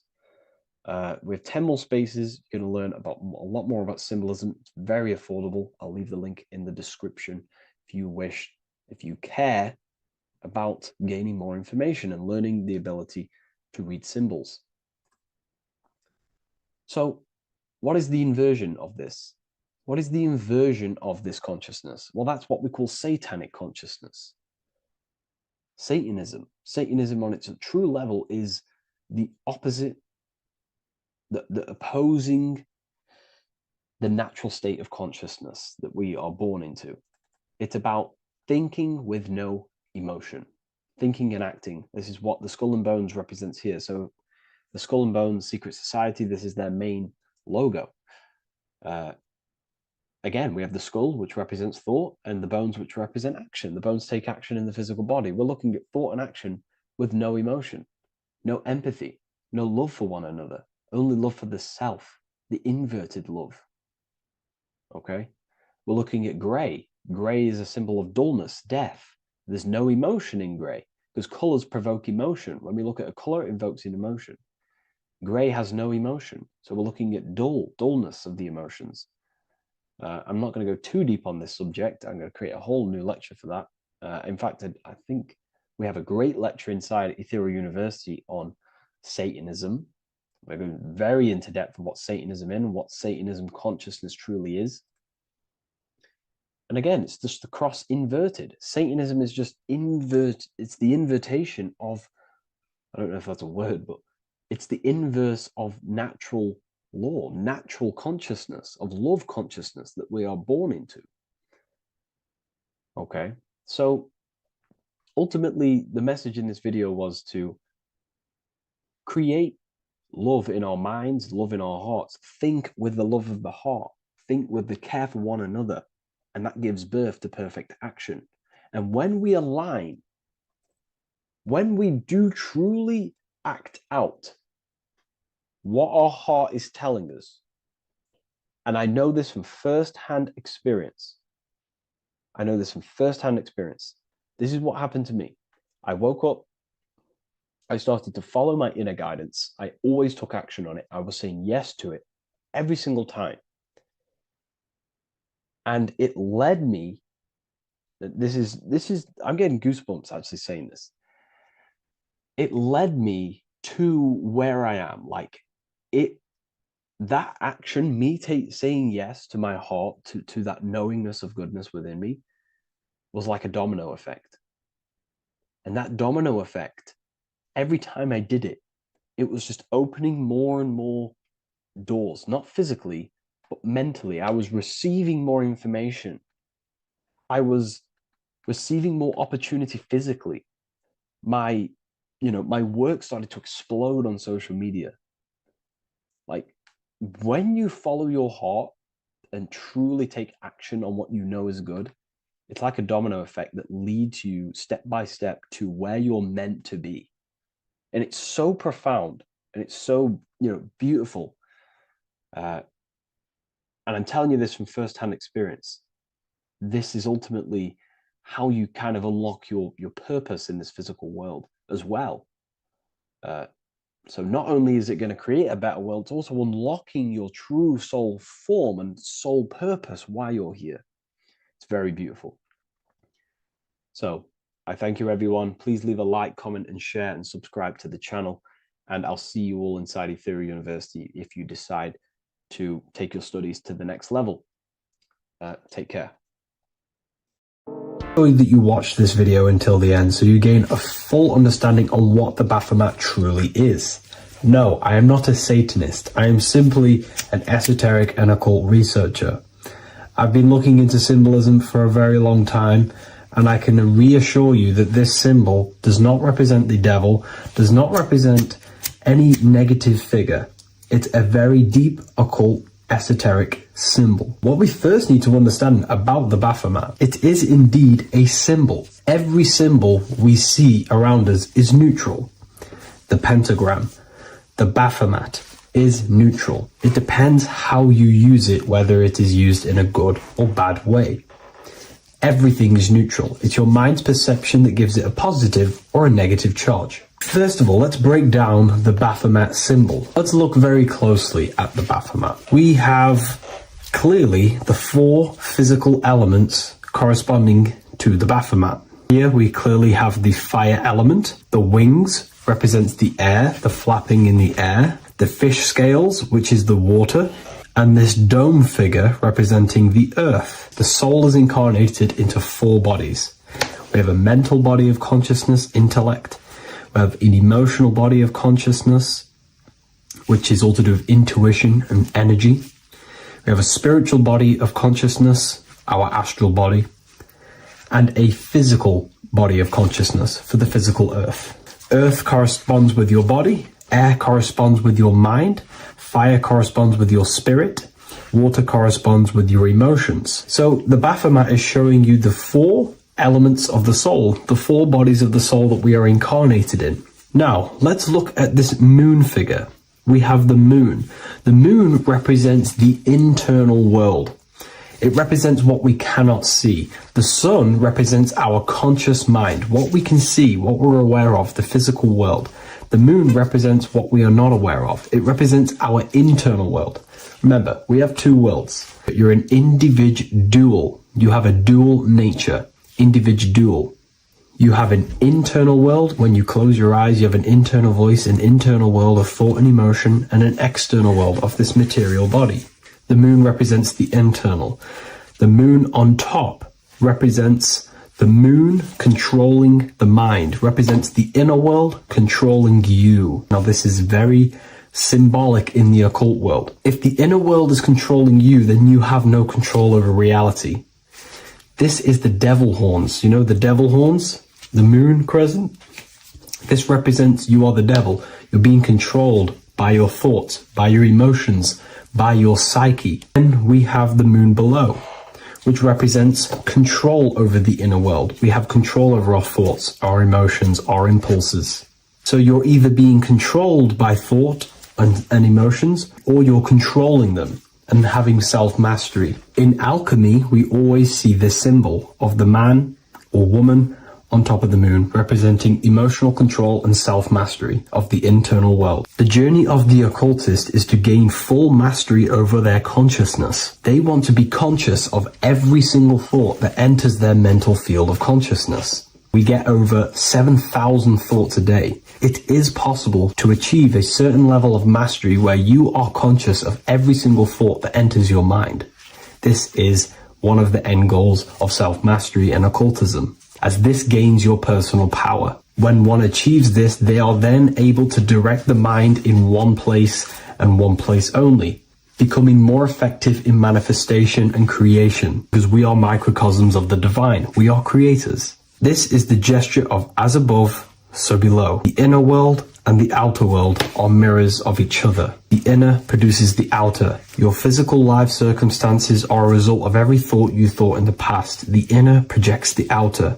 If you want to produce a change in the outside world, you got to produce change in the inner world of consciousness first. As above, so below. As within, so without. This corresponds with absolutely everything in the universe. Now we have the goat head, which represents the animal self. This represents the lower carnal mind. Lower carnal mind, which is earthbound, because a goat is on the ground. It's not a bird, it's on the ground. It represents the lower self, the beastie nature, the one that tells us to hate, to steal, to eat all the time, to consume. It's the beast within us, the beastie side of our consciousness. It has a human body resembling this, the human in the beastie nature, or we have the spiritual nature, the higher self. In essence, this symbol of the Baphomet represents the higher and the lower self of human consciousness. It represents the higher and the lower. To conclude all of this, the Baphomet is a symbol that represents the 2 paths that one can take. We can take the beastie path and become an instinctual animal, our body, or we can take the divine path of reaching our higher self. It is a symbol that represents the higher and lower self and the 4 different bodies of consciousness. In essence, this does not represent Satan or the devil. The devil represents the lower aspect of our human psyche. The war between Jesus and Satan is symbolic and allegorical for the war that happens within our mental field of consciousness. The internal war between good thoughts and bad thoughts, positive emotions and negative emotions. It is the constant war inside the battlefield of your own mind. Jesus, Satan are symbols, characters that are symbolic of aspects of your own consciousness, because the universe is mental. The only thing that truly exists is your mind. Therefore, all of these ancient spiritual texts like the Bible, the Bhagavad Gita, the Quran are all symbolic of what's happening inside of our mental body. It is the inner chaos that can destroy our life, or when we create structure and restructure our inner world, we can live a peaceful life. If you are struggling from the internal world and you want to gain mastery of yourself while learning the occult secrets, join Ethereal University, a community of like-minded individuals who are all striving for the best versions of themselves. We host live calls and we have an abundance of lectures that you can watch. Or check out the Book of Wisdom. This is volume 2. I'll leave all the links in the description. Have an amazing day. Welcome to Revival of Wisdom. Welcome people. We're back with another video. Please make sure to hit that like button, subscribe, and turn on notifications to never miss a video. The Earth is a giant torus field consisting of a positive and a negative pole. The Sun being the cathode with a positive charge and the Moon being the anode with a negative charge. This is why the Sun rules over the day, giving you lots of energy, and the Moon taking your energy from you, making you go to sleep. Now, the plane that we live on is called the plane of inertia, and at the center of this plane of inertia is the North Pole. This is where the 2 electromagnetical energies meet. Now, this is where the most electromagnetic energy is stored. This is why all compasses will point north, because it's the most magnetic place in this reality. So the Sun and the Moon is spinning around this center point, which is stirring the ether of this reality and making everything move in circles, meaning this is a cycle. Everything's recycling itself. It's an organic simulation. The ancients also knew about this sacred land at the center of this reality, known as the North Pole. As you can see on this map from the 1500s of the North Pole, you can see 4 islands around this center black rock. Ancient civilizations like the Mayans, the Buddhists, and ancient Chinese also depict these 4 islands. The endless symbology of these sacred lands at the center has been going on for thousands of years. These sort of secrets are now kept by the elites, but as always they have to show the truth in plain sight, and this is what they are doing with the Windows symbol and also the Wizard of Oz. Now in the Wizard of Oz, as you can see, there's something called Munchkin Land. Munchkins are these unusually short people. Then on the ancient 1500s map it says Pygmy, and then the Pygmy people in mythology are also these unusually short people. Just like Santa and his elves, they come from the North Pole, and elves are these unusually short people. These stories that we are told about Santa and Munchkins are putting truth in plain sight about this sacred land. This sacred land at the center of the earth is where the aurora borealis comes from and is being emitted from this black hole in the center, also known as the black sun. The aurora borealis is the earth's aura, hence why it has the word aura inside of it. It is the life-giving essence to all life within this realm. As this dualistic reality we live in consists of both physical and spiritual, the black sun is like our sun for the spirit. It's our spiritual umbilical cord, connecting us to the spirit realm. And the rising sun is the opposite. It's our sun for our physical 666 carbon suits, known as our human body, our physical aspect. As it states in the 40,000-year-old emerald tablets, deep in Earth's heart lies the flower, the source of the spirit. The flower of life is as thine own place of spirit, and streams through the earth as thine flows through thy form, giving off life to the earth and its children.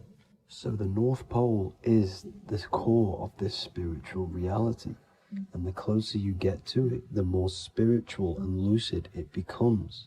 So the elites have covered this up in order for us to forget the true nature of this reality. And they did this cover up by introducing the globe model. Nicholas Copernicus was around in the 1400s, and he introduced the globe model. As you can see, he is a Freemason. He depicts himself with a globe and a Masonic compass in all of his paintings and portraits. Galileo was also a Freemason, as you could see in all of his portraits with a globe and a Masonic compass. He was also a massive part of introducing the globe model after Nicholas Copernicus. So yes, the globe model was a spiritual and political move to gain more control over the masses. After the globe model was then introduced, they introduced the theory of evolution by another Freemason, Charles Darwin. See how these two theories go hand in hand? They both degrade humanity, and they make you confused of where we actually came from. By hiding the true form of this divine creation and hiding the true power of each and every one of us, they maintain control over the masses. Now this is order out of chaos, known to be the 33rd degree slogan of Freemasonry. Now this is the Masonic cosmology, and as you can see, you have the checkered board for the duality, the 5-pointed star for the 5 elements, the 4 corners for the 4 pillars, the all-seeing eye, which is Polaris, the sun, the moon, and the 7 stars. So even Freemasons are taught the flat earth cosmology and the true form of this reality. Now the true nature of the sun, the moon, and the earth is shown and reflected through the Masonic compass. The Masonic compass is the sun, the moon, Polaris at the top, and the black sun at the bottom. It makes sense why all the scientists who introduced the globe model all used the compass and the globe together, because it's truth in plain sight. As I explained in my other video, all Freemasons have to take the oath, so it goes to show, why are we all learning these theories from Freemasons who can't talk about certain topics that they learn about? Why should we believe their theories when they're holding back the real truth about this reality? Now going on to NASA. NASA means to deceive in Hebrew, and they are also funded by the government. They are not a private company. The old owner of NASA, Werner von Braun, on his grave has the Bible verse Psalms 91. The heavens declare the glory of God, and the firmament showeth his handiwork. Now why would the owner of NASA put this on his grave? Seems a bit suspicious to me, alongside with the NASA astronauts are all Freemasons. And not to mention the countless mistakes they've made on their live videos in space stations, the moon landing, and the CGI footage of the Earth, which is obviously photoshopped. Just by tricking the masses that they live on a spinning ball, the elites gain the perception of the masses. Not only does it hide the divine creation we're inside of, it hides the divine spark within you. It hides the creator, the source. And by believing in space and we live on a spinning ball, it makes people come to the interpretation of that we are a coincidence and we do not have any purpose. And of course this is false. When you come to realization that we are all a divine creation and we can create our own divine life in this reality, life becomes more sacred and you start to enjoy little things. The elites want you to believe everything exists only in the 5 senses. They want you constantly looking outside of yourself because they know that will keep you on lower states of consciousness. Now this brings me to our next point. By tricking the masses into the heliocentric model, the elites started to advertise aliens in the movies, in cartoons and magazines in the late 1940s. Now this is subconsciously programming us about aliens and extraterrestrial threats, which then they can use to their advantage. And this is something called Project Bluebeam. They are more than likely going to fake an alien invasion to push this 2040 agenda, which is for one government and one ruling currency. That's it for this video, guys and girls. Hope you all enjoyed. Please make sure to leave a like and a comment. God bless you all. You don't just have a physical body. You have a physical, mental, spiritual, and emotional body. Each one of these aspects are a body of its own. Body does not just refer to a physical substance. You have a mental body for thinking, an emotional body for your emotions, a spiritual body for your energy in your astral form, and a physical body to encapsulate all of these. Each four of these aspects are essential for the human experience and essential to balance. Now, today we're going to be syncing the four aspects of your consciousness with the four seasons and the four elements and how this ties into the Bible. So we have four physical elements. We have 5 elements in total, spirit being the most important, but spirit is pure invisible. We have 4 physical elements. We have air, fire, earth, water. Earth and water are feminine. Air and fire are masculine. Air and fire are active. Water and earth are passive. The air corresponds with the mental body of consciousness. This is where your intellect, this is where your communication, this is where your thoughts, intuition all comes from. This is the mental body of consciousness that allows you to think, allows you to process, figure things out, and have intellect and gain knowledge. This is your intellectual aspect of your consciousness, located in the head region. We have a fire nature, a spiritual nature. This is our astral body. Our astral body is all to do with the subconscious realms, the higher realms of consciousness. This is the body that allows us to be free from the physical body. Our spirit is more of our energy. Water is our emotional body.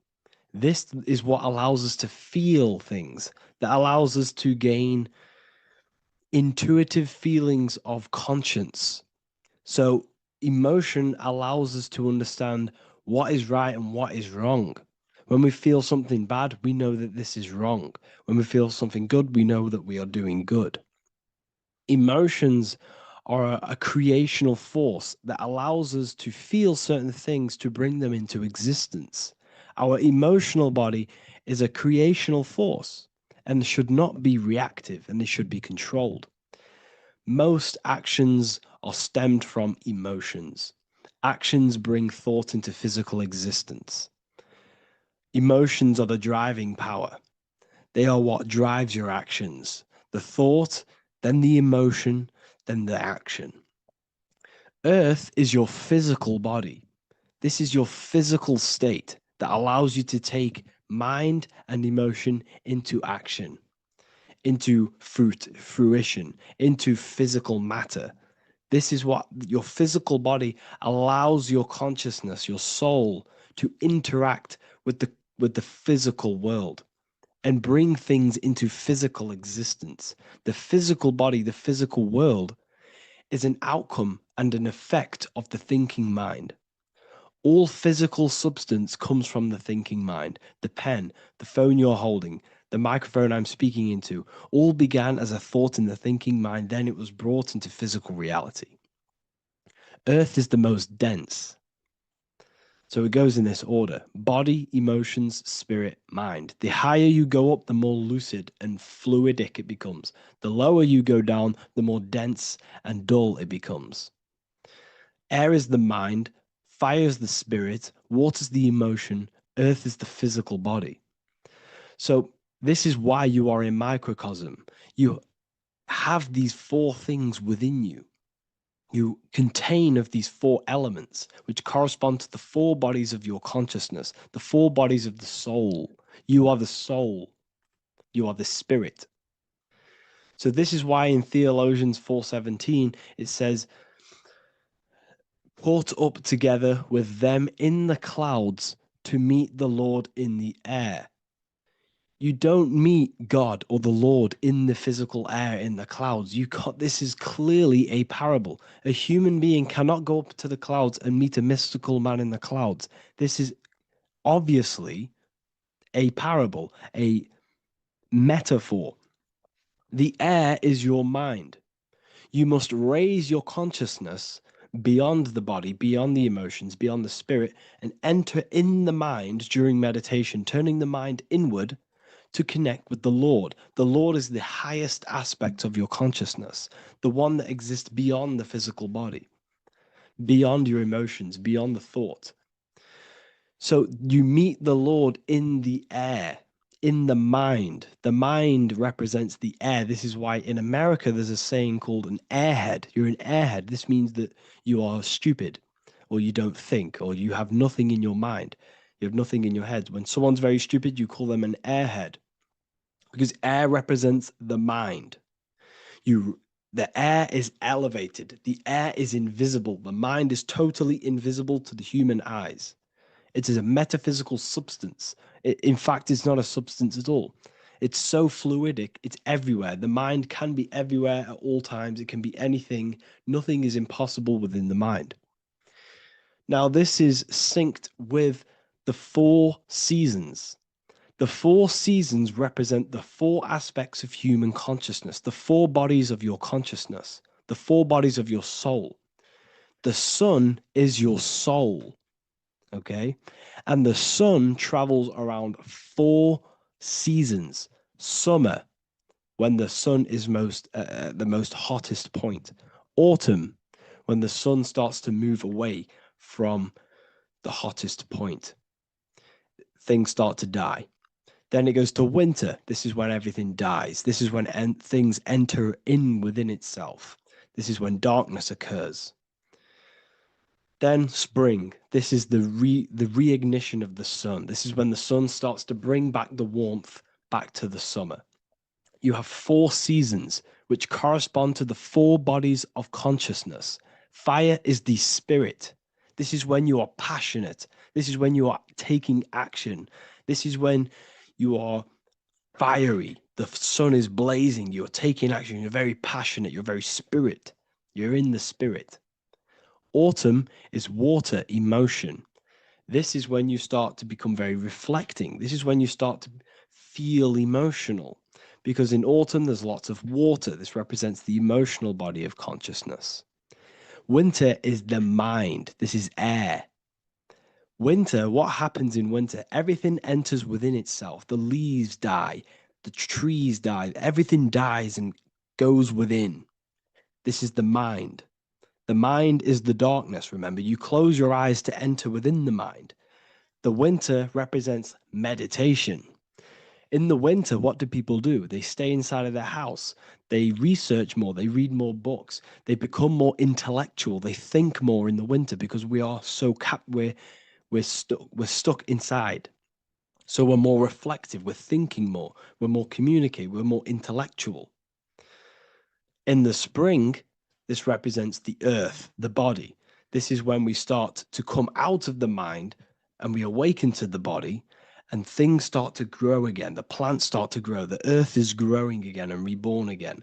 This is the body. This is when you become more active in the spring. And then the summer, back to the summer, we then take action on these thoughts and these thoughts that we gained over the winter. Essentially, this is just a massive cycle. And this is a daily cycle also. The nighttime is the winter. The morning is the spring. The midday is the summer. And the evening time is the autumn. This is a microcosm. We have 4 bodies of consciousness. You are the sun, you are the soul, and the soul has 4 bodies: summer, autumn, winter, spring. Emotion, air, body, spirit. Sorry, emotion, mind, body, spirit. So you are the soul. You are the pure essence of consciousness. The sun is your soul in the heart. And the seasons are inside of you because you are a microcosm. Okay? You are a microcosm. The word sun is son. The Latin word for sun is sol, which is soul or solo, because the sun is solo. It's on its own. You are the soul, and the soul has the 4 different bodies of consciousness. So before we move on any further, if I've blown your mind, please, if you can, leave a like, a comment, a share, and a subscribe. Let me know what videos you want me to make in the future. Please drop a like. It definitely will help me. You are a microcosm of the macrocosm. Man is a miniature universe that goes through its own cycles. The seasons of the summer, winter, spring, and autumn do not occur merely outside of him, but within him as well. The summer is within you. You feel different in the summer. You feel different in the winter. You feel, depending on the body of consciousness, it's your soul's interacting with. So the sun in the sky is your soul inside, and the sun goes through these cycles, which is affecting your bodies of consciousness, because the cycles represent your bodies of consciousness. Now, this ties in with the Bible. This is why we have 4 gospels. This is why Matthew, Mark, Luke, and John are always seen with the 4 different zodiac sign animals or symbols.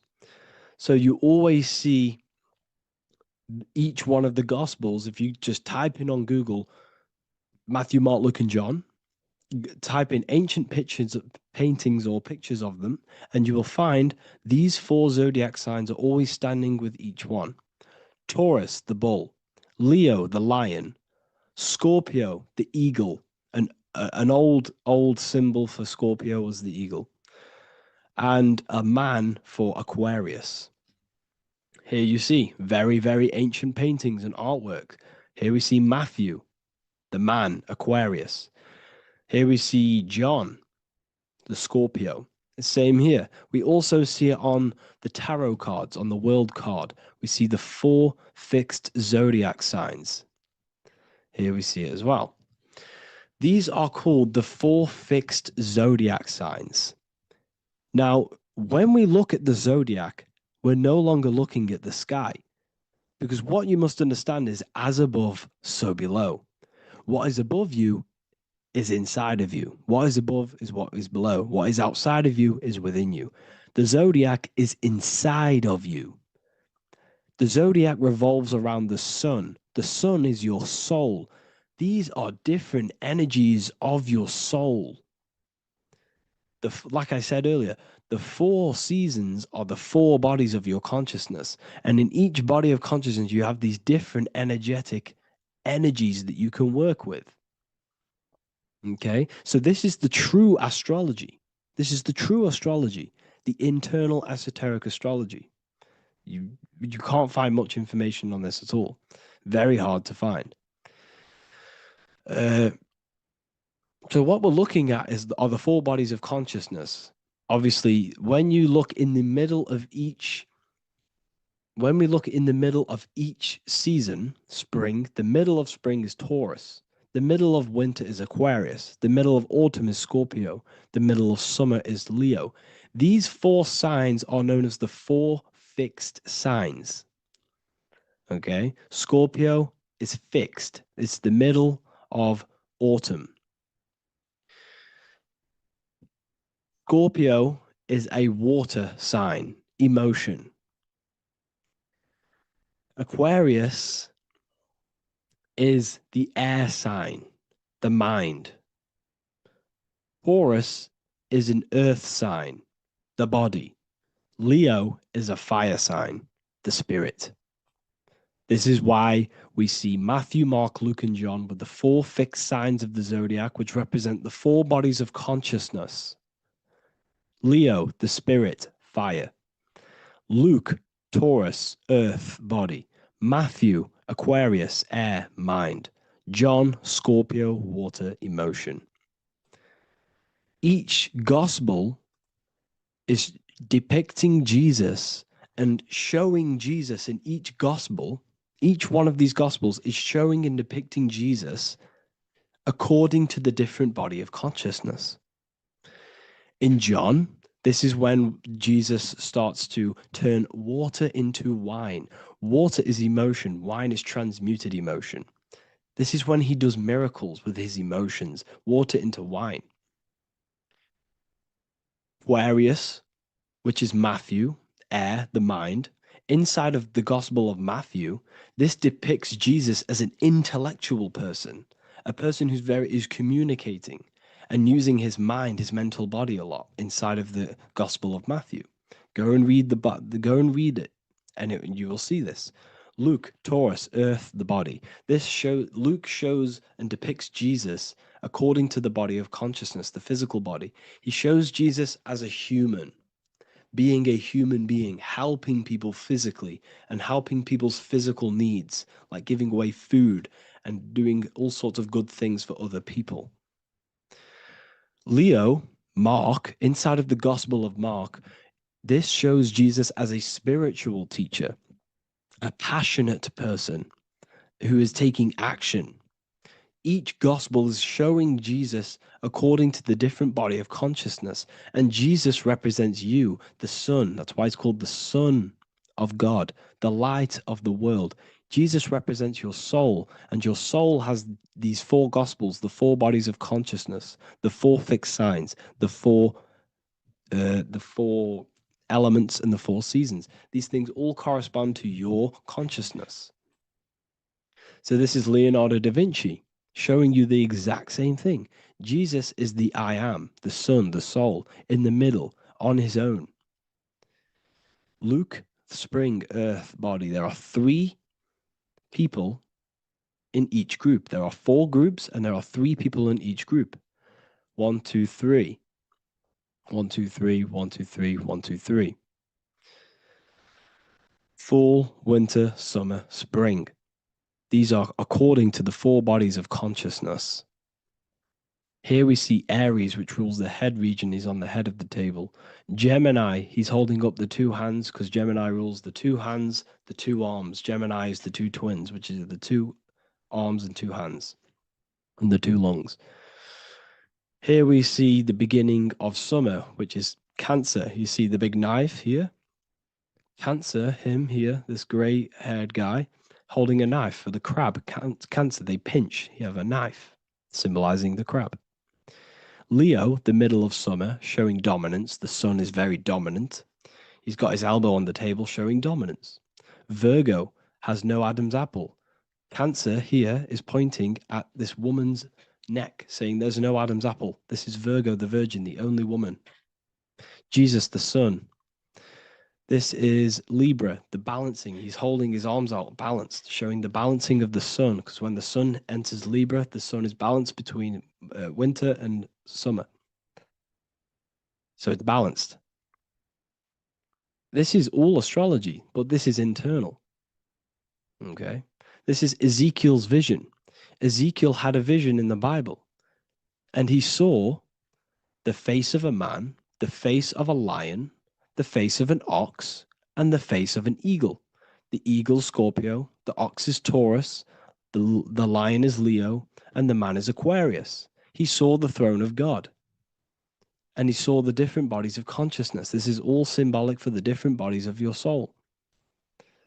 So when we look at the zodiac, we are actually looking at a map and the energies of our soul, and the energies of our bodies, and the energies of our consciousness. This is what we are looking at. Each zodiac is an aspect of our consciousness and an energy that we can work with and that we must purify. Balance and purification is essential Imagine playing a brand new video game. Let's say a brand new video game came out and you had to play it. What happens when you play that game? You don't know the controls. You cause chaos in that game. You can't really run properly. You can't do anything properly. You're getting destroyed by other people who are playing that game.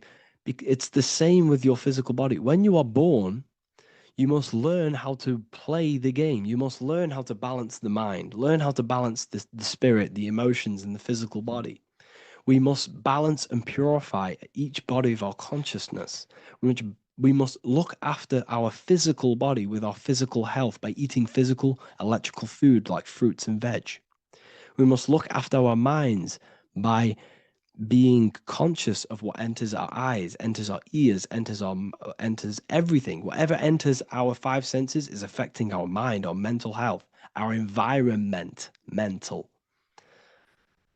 We need to look after our thoughts, control our thoughts by purifying our thoughts, only positive thoughts.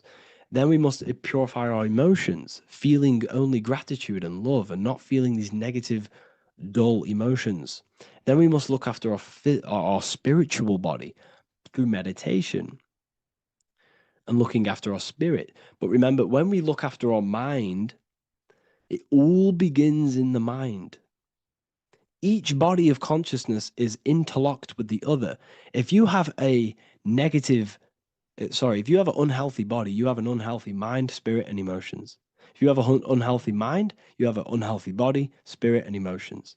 If you have an unhealthy emotions, you have an unhealthy spirit, mind, and physical body. They're all interlocked. You must balance each one of them. Look after your physical body. Look after your thoughts. Look after your emotions. Look after your spirit. But remember, the mind is the most powerful one. It's mind over matter.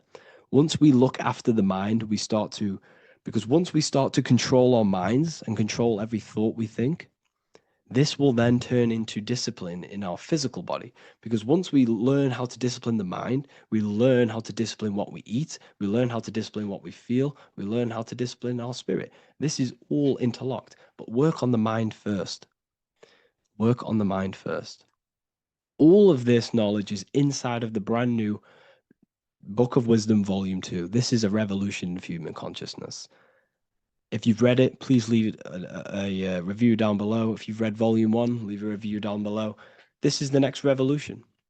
I don't see this information anywhere. This is the next revolution of human consciousness. And of course, if you are serious about this and you truly want to gain enlightenment and join an amazing community where you can connect with me on live calls, lectures, the Manifestation Mastery course, you can gain access to my library with over 45 PDFs plus my books. And if you do join the university, you can order a Volume 2 free of charge. All you have to do is to pay for shipping. If you truly take your knowledge serious and you want to take advantage of life, join the university. This is where truth seekers belong. Just want to say thank you all. Please leave a comment. Please leave a like. It's going to help me a lot spread this knowledge to the world. And yeah, share this with a friend and subscribe. Thank you all.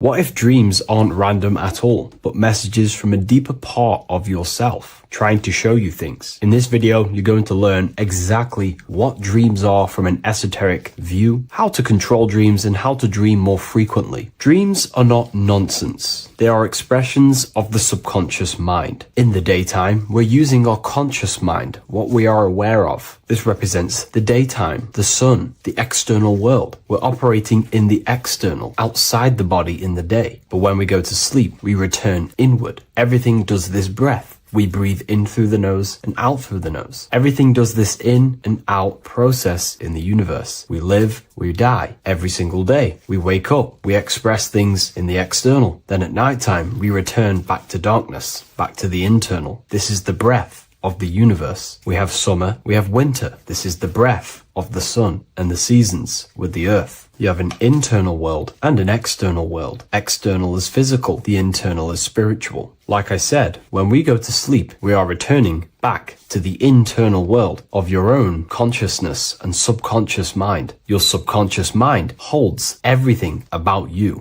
your memories, your traumas, everything you've ever learnt, your language, your name, your job. Everything you identify with is stored within this vast network of the subconscious mind. It is your own personal consciousness. Therefore, when we dream, we return back to the subconscious mind, and we are in fact thinking, but in a subconscious way. The subconscious does not speak the same language as the conscious mind. The conscious mind uses language, thoughts, and all things that are very logical and very easy to understand. The subconscious is the complete opposite. It is very indirect, metaphorical, and symbolic. The subconscious communicates and works in symbols. Ultimately, symbolism is the language of consciousness. This is why in occultism and esotericism, it is filled with occult symbols, because symbols are used to communicate directly with the consciousness within the subconscious mind, and the subconscious mind is ultimately connected to the collective consciousness. We are all connected and tapping into the mental plane, where we receive thoughts, ideas, depending on what we attune our mind to. That's why we call it a mindset. But getting back on topic, the subconscious mind is your own personal network. It is like a net, an interconnected web of your thoughts, memories, traumas, emotional blockages, and all the things you identify with and have experienced in your life is stored within this network. It can be seen as a web. One example of the subconscious mind using symbolism is this next story I can tell you. Let's say I was in a very traumatic car crash as a young child. I experienced a lot of emotional trauma in that car, and that deeply impressed my subconscious mind with that trauma of emotion that I felt. Therefore, every time I see a car in my external world, that car is now a symbol that represents the state of consciousness I was feeling in that particular time of the traumatic car crash. The car is a symbol for a state of consciousness within my subconscious mind. Just like when you see a word, that word triggers what you believe that word to be in your subconscious mind. Symbols are the language of the subconsciousness. Therefore, when we dream, we are basically seeing symbols of our own personal subconscious mind. Our higher mind, which is basically our subconscious, the higher version of you that exists beyond your human thinking mind, communicates using symbolism. The higher mind does not speak human thoughts, human language. It speaks the language of symbolism. Therefore, when we dream, every event, every person, everything that happens, and everything you see is your own personal subconscious mind materializing within the plane of the astral plane. This is a dimension that sits just above the physical world that everything is pulled out of. For example, look around you. Everything you see around you was thought, then imagined. Imagination is the astral plane, and this astral plane sits above the physical world. As above, so below.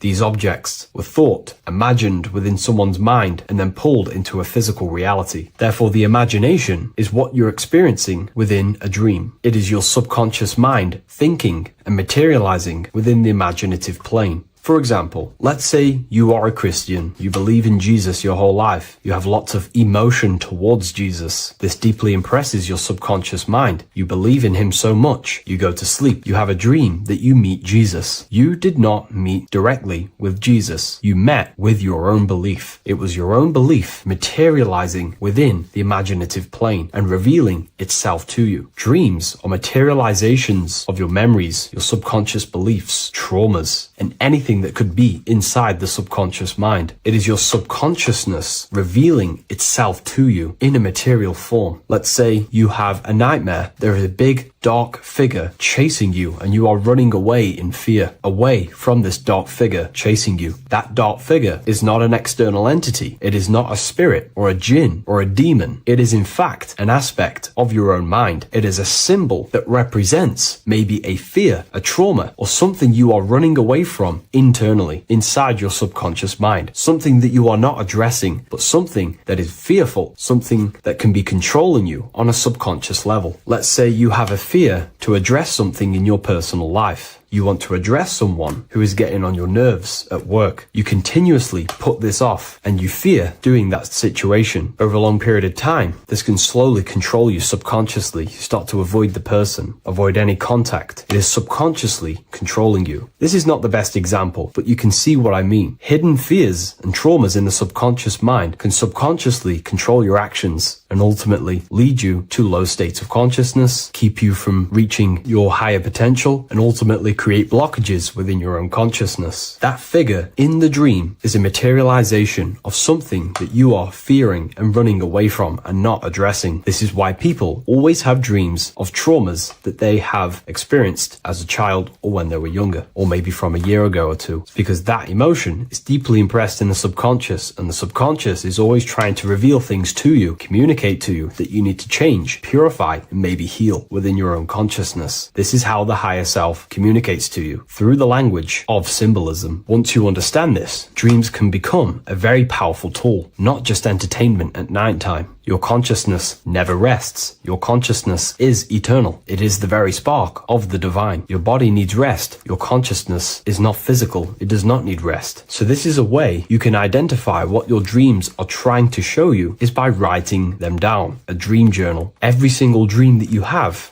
a book placed near your bed. Every time you wake up, first thing you should do is pick up the book and write every single detail that you can remember about the dream. The people that you met are all symbols or aspects of yourself. Maybe it is a friend you saw in your dream. That friend represents a state of consciousness that is within you and is trying to reveal something to you. It's about making the subconscious into the conscious, to become conscious of the unknown. Write down every detail, everything you saw, every event that played out, even the details of the clothes that they were wearing. Everything is symbolic within dreams. Write everything down and then analyze the dream. Don't analyze it from a logical mind. Analyze it with the right hemisphere of the brain, which allows you to see metaphors, read between the line. Try and gain the message that it's trying to show you. What does this overall mean to you? And what could this reveal about aspects of yourself that you need to heal or maybe take action in your life and world? Because your higher self is always guiding you towards awakening and fulfilling your mission in the manifested physical world. Dreams speak in symbols, not logic. Ask about your dreams. What is this trying to tell me? Don't take things literally. Look for an emotional tone and symbolic resonance. With practice, you'll begin to understand the personal language of your subconscious mind. Now that you understand that, again, please leave a like or a comment on this video. This is now a technique for lucid dreaming and dreaming more often. This is not going to happen overnight. This is not an easy method. It simply takes practice and dedication. Every morning, choose 3 time slots. For me, I choose 4:30, 5 a.m. and 6 a.m. 3 alarms that are going to go off at these 3 times, half an hour apart from each other. Each time you wake up, stay awake for 5 to 10 minutes. Turn off the alarm. Try and keep your conscious mind awake, but drift back into sleep. There's no other better way for me to explain that. It's very difficult, but try and keep the mind awake, but the body falling back asleep. More than likely, you will drift off back to sleep. Then the next alarm will go off half an hour after. This will wake you up again. Guaranteed. You will probably drift back to sleep by repeating this process. After the 3 alarms go off, each one of them times, you're either going to have a dream or a lucid dream, but definitely you will have a dream. And if it doesn't work one time, keep trying it. I've been using this method for a very long time, and I can tell you 70-80% of the time it triggers a dream, and a very vivid dream. And it's ideal for lucid dreaming because keeping the conscious mind awake while letting the body fall asleep, you can become conscious within these subconscious realms of your mind. But when you are conscious inside the dream world, you can do what you want, but you also want to let the dream naturally unfold. If you try and take too much control, then you will wake back up. If you feel any fear in your dream, you will wake back up into the material world. Another tip to dream more often is to meditate before bed. Simply close your eyes and think about nothing for 5 to 30 minutes. Detach from everything outside you, your name, your job, work, thoughts. Mentally detach from the world and the physical pleasures and become pure awareness before you try and go to sleep. This will help you become conscious while being within the self. If you wish to learn more about consciousness yourself, the Book of Wisdom Volume 2 can definitely help you. I'll leave a link in the description. Thank you for watching this video, and I'll see you in the next one.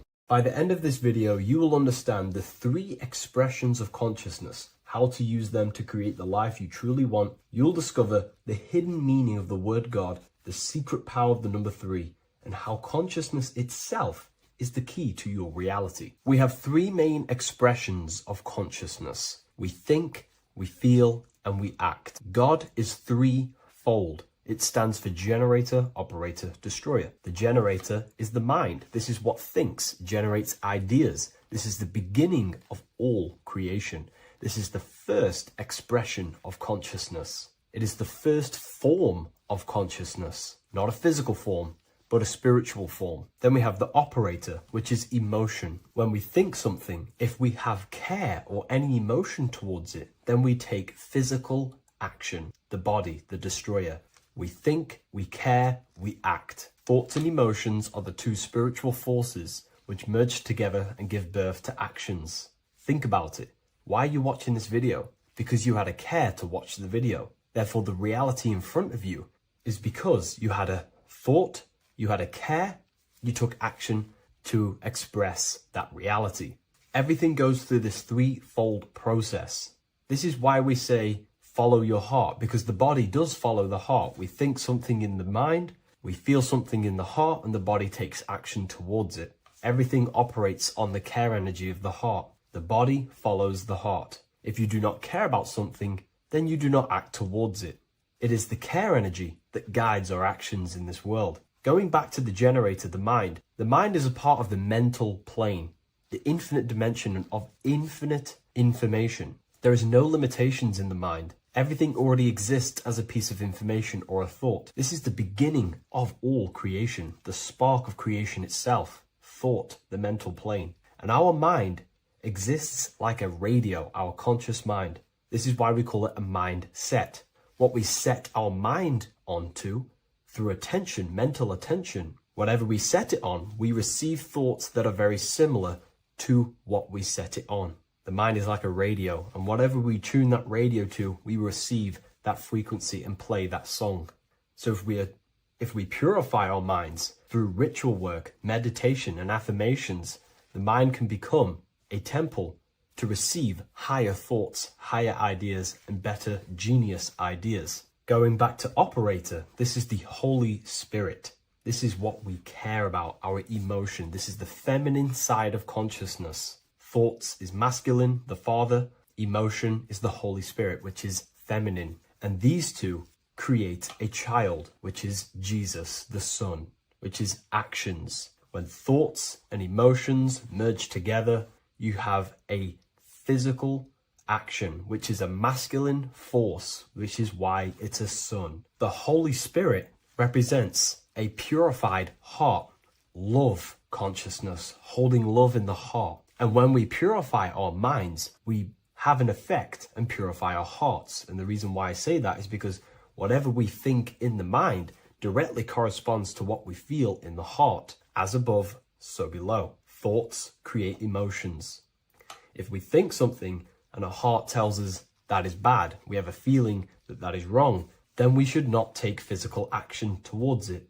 And if we do take physical action against the feeling of knowing it's bad, then you are going against the spirit. That's what the word Satan means, or Satan. The Hebrew word for Satan is Satan. It means adversary or opposer.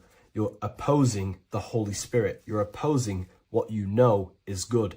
You're taking a sin against the Spirit, against the guidance from your soul, the knowingness of good. So when we do purify our mind, we purify our hearts. And when we cultivate love for the self and one another's in our hearts, we gain the Holy Spirit, which is love consciousness. And when we think in our mind with the love of the heart and we merge our thoughts with love, it gives birth to perfect actions. This is what the true Christ consciousness is. We think with the love of the heart and it gives birth to perfect actions.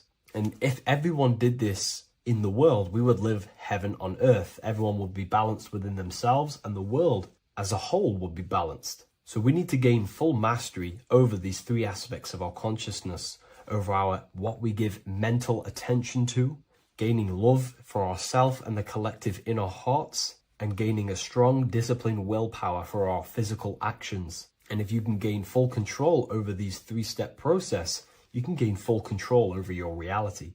The number 3 represents this 3 aspects of creation or transformation. This is a transformative process from going invisible to the visible. This is also why Jesus dies in a cave for 3 days. It's all about transforming the self.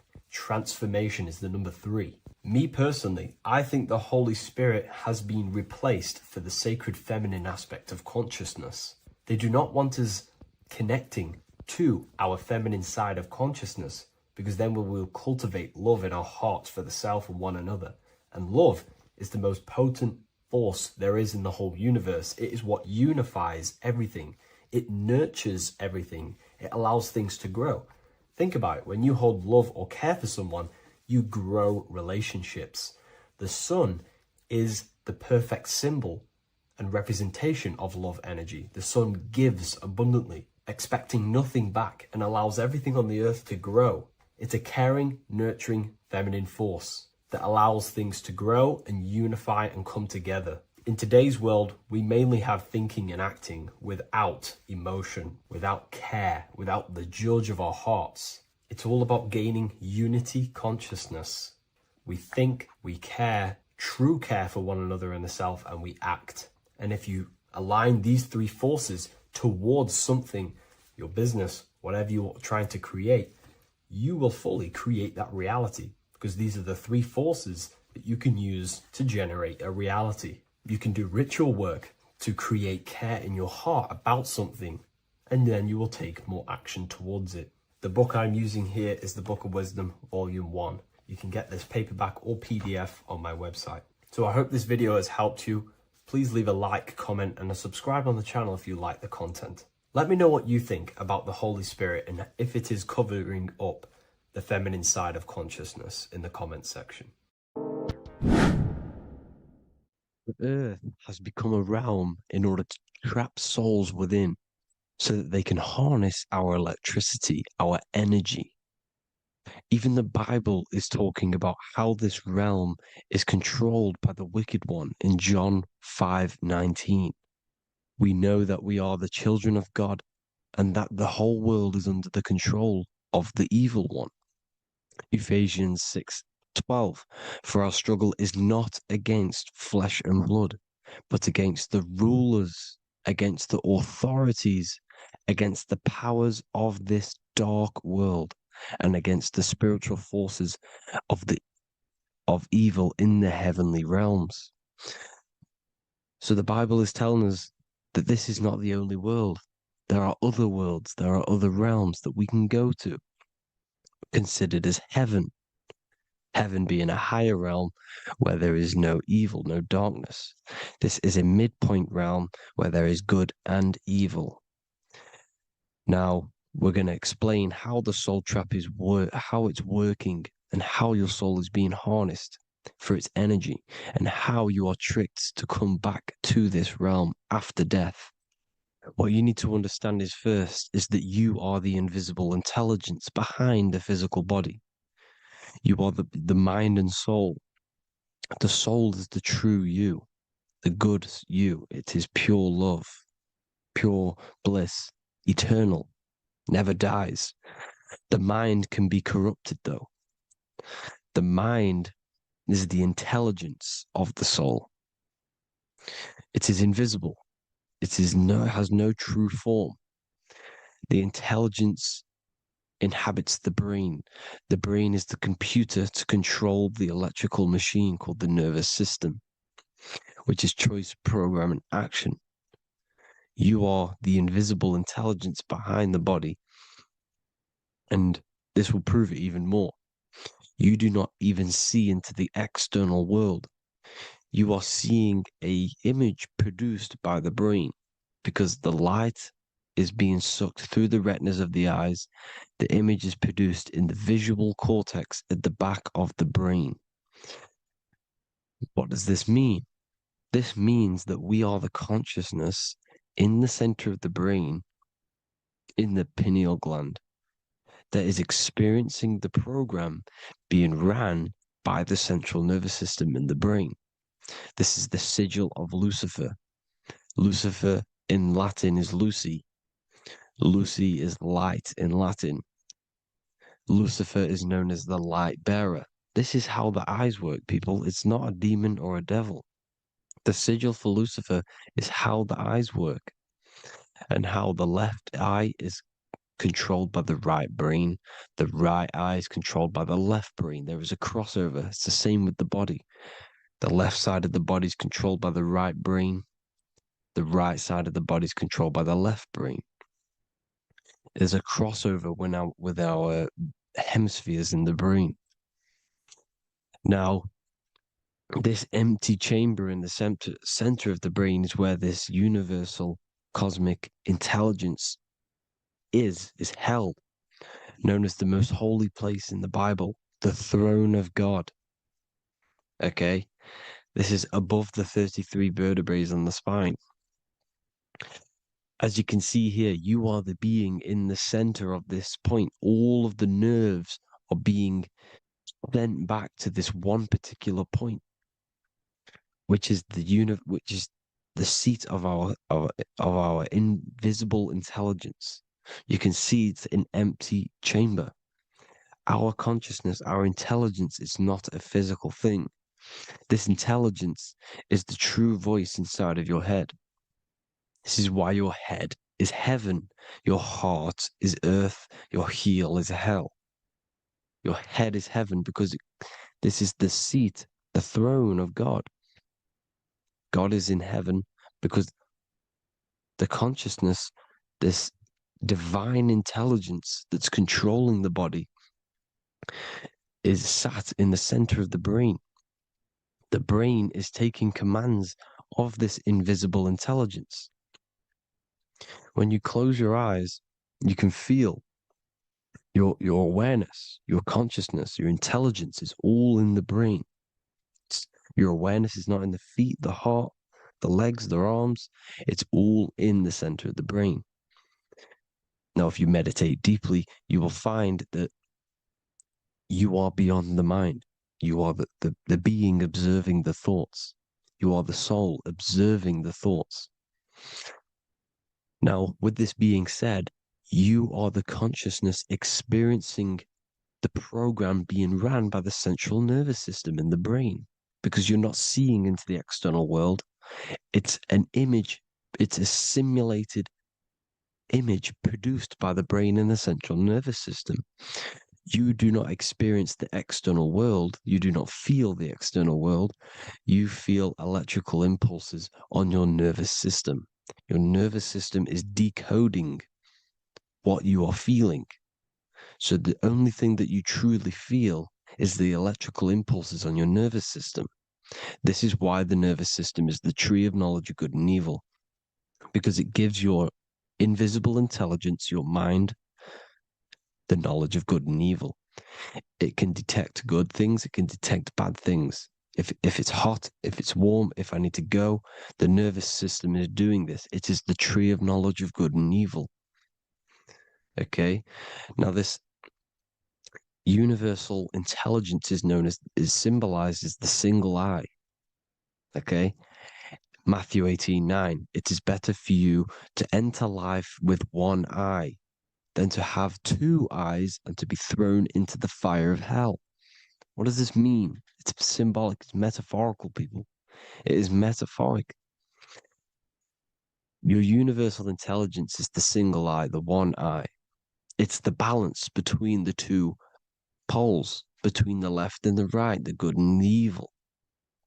It knows the right thing to do all the time. This is our inner guide. The inner self is the inner guide. And when you are operating your life off duality, using your two eyes, you'll be thrown into the fire of hell, lower states of consciousness. Because you're split. You need to live in oneness, even, balance. Matthew 6:22, the light of the body is the eye. The light of the whole body is the eye. You are a light being. Human. Hue means an attribute of a color. Man is the word manifested. We are light manifested into physical form. depending on your vibration, is depending on what color that you are vibrating on, which is a hue, a human. If therefore thine eye be single, thy whole body should be full of light. Again, it's talking about the single eye, oneness, completeness. When you balance the hemispheres of the brain, we'll go over that later. But anyways, the body is the earth. This is what we need to understand, people. The body is running the simulation, the program that our consciousness is experiencing. So when we leave the body during death and astral projection, we leave the earth. This is how it works. The body is the vehicle for the earth, for this realm. Everything exists within our mind. You have the soul, mind, and body. The soul is the observer, the watcher, the true being. This is why she has many different heads, because the soul inhabits different bodies. This is the serpent, which means knowledge, which is the mind, wisdom.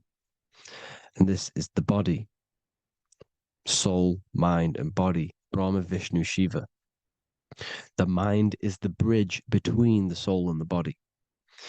So what do I mean? When you astral project, you are using your mind to project your awareness, your observing consciousness outside of the physical body.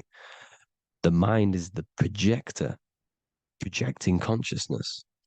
By using your mind, you can project your consciousness outside of the body, which is known as the astral realms, which is known as walking on water.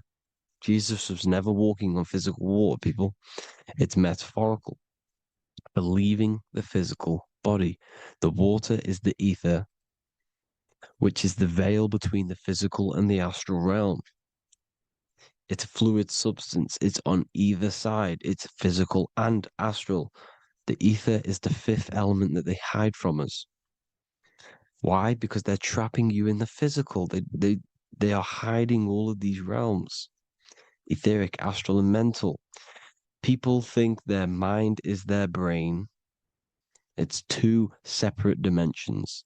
These are completely different dimensions.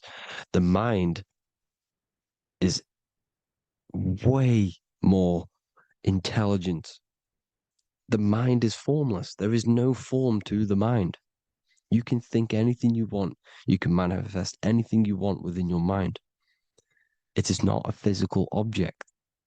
The physical realm is being controlled by the mind. Everything's being controlled by the mind. Everything exists within the mind. This is why the Egyptian says the universe is mental.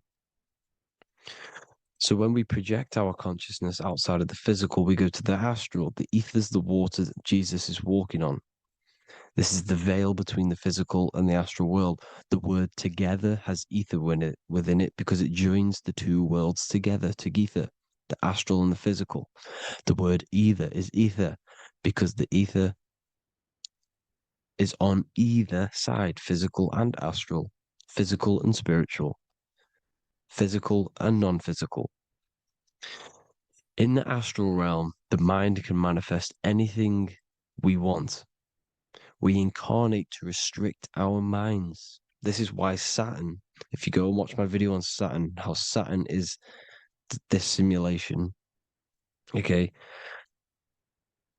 our minds can manifest anything we want in the astral plane in the click of a finger. However, when we incarnate in matter, we now have to labor for our manifestations. This is why Saturn's known as the great teacher in astrology, because he teaches you a lesson.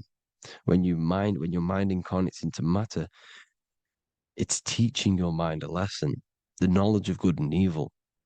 This is why the Bible says, you shall be gods and know the knowledge of good and evil. When you incarnate here, you have to know the knowledge, you need to know the knowledge of good and evil to become a god. Okay? Now, the square is the physical plane. The triangle's the ethereal plane. The circle's the eternal plane. The circle has no beginning, no end. It's eternal. The physical plane is the square. It's limited. The square is limited. the cube is the geometric shape which gives rise to matter.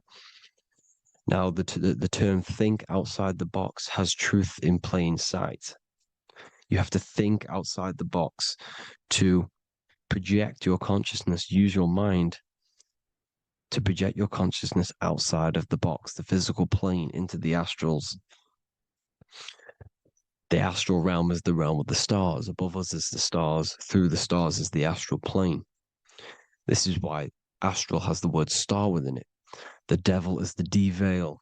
When you sell your soul to the devil, quote unquote, it's metaphorical. The devil exists in the physical plane. It's the lowest state of consciousness. The de-veil, you de-veil yourself into the physical when you are the devil. The de-veil. The ethereal plane. Now, we all know what the famous symbol of the all-seeing eye, right? The all-seeing eye with the eye in the triangle. Look at the Masonic artwork showing you the triangle above in the sky. This is symbolizing the ethereal planes. The eye in the triangle symbolizes your invisible intelligence, your mind, which has the ability to see on either side. Because the triangle's the ethereal plane. The eye is your consciousness, your intelligence. And this intelligence has the ability to see in the physical plane and to see in the ethereal planes, in the astral planes. This is why it's above the earth. It's above the ground. Because it can see here, it can see in the heavenly realms. Now, the stars are, well, this is known as heaven, the realms of the astral planes. This is some quotes from the Emerald Tablets of Thoth. Out of the darkness ye must rise upwards, one with the light and one with the stars. Man is in process of changing to forms that are not of this world. Grows he in time to the formless, a plane on the cycle above. So there's other worlds. The Bible's telling you there's other worlds, there's other realms. Know ye must become formless before ye are one with the light, the astral light above, which shining through the stars.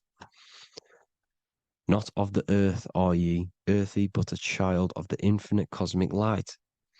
You are the invisible intelligence controlling the physical body. The body's not you. It's the vehicle that your soul lands in when your mind projects your consciousness into that realm.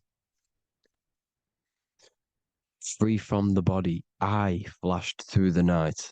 Unlocked at last for me was the star space. Wow, that's powerful. The star space, the astral planes. This is what it's talking about. We are all a star. We descended from the astrals, which is the star. We are all a star. Look at the ancient paintings of Jesus' birth. It's the star beaming his consciousness down into the physical plane. Here's another one. Here's some Freemasonic artwork showing you, again, the ether, that invisible intelligence, the eye, manifesting itself inside of here, in the physical realm, where the people are. You see?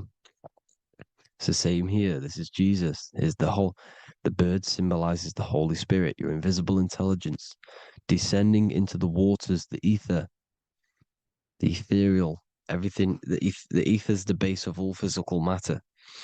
Here's Truth in Plain Sight. Mr. Bean, the famous TV program in England, in the UK. He begins the program like we all begin the program for falling from the stars. He falls down with a beam of light. And this is Truth in Plain Sight. This is false. The aliens don't exist. They're a lie, alien. But this symbolizes the star beaming our consciousness. And when we die, this star will suck us back up. Just like this UFO is doing. It's Truth in Plain Sight.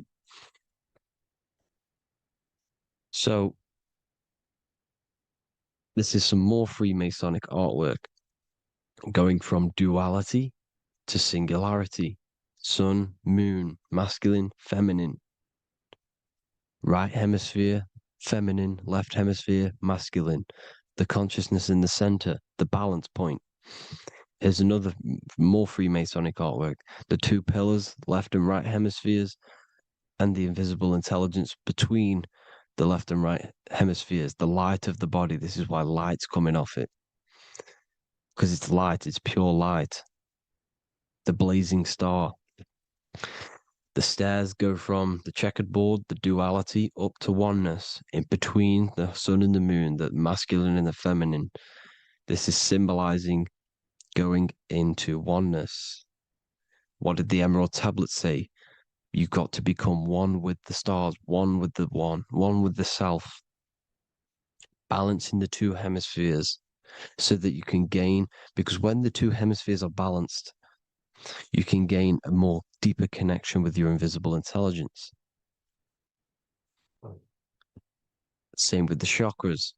When the chakras, the 7 seals in the Bible, these are 7 seals because when you conquer the 7 chakras, when you balance the 7 chakras, you then gain a more deeper connection with your internal self because your mind is not filled, it's not being ran, it's not being dominated by these 7 deadly sins, the 7 seals, the 7 chakras. These are 7 energy centers which are concealing our true form. Balance makes us have a stronger connection with our true cosmic intelligence. Heaven is even. This is why Jesus is pointing at the heart. The even point is the heart. You got to balance the chakras and live from the heart because the heart is the earth. You're in good and evil.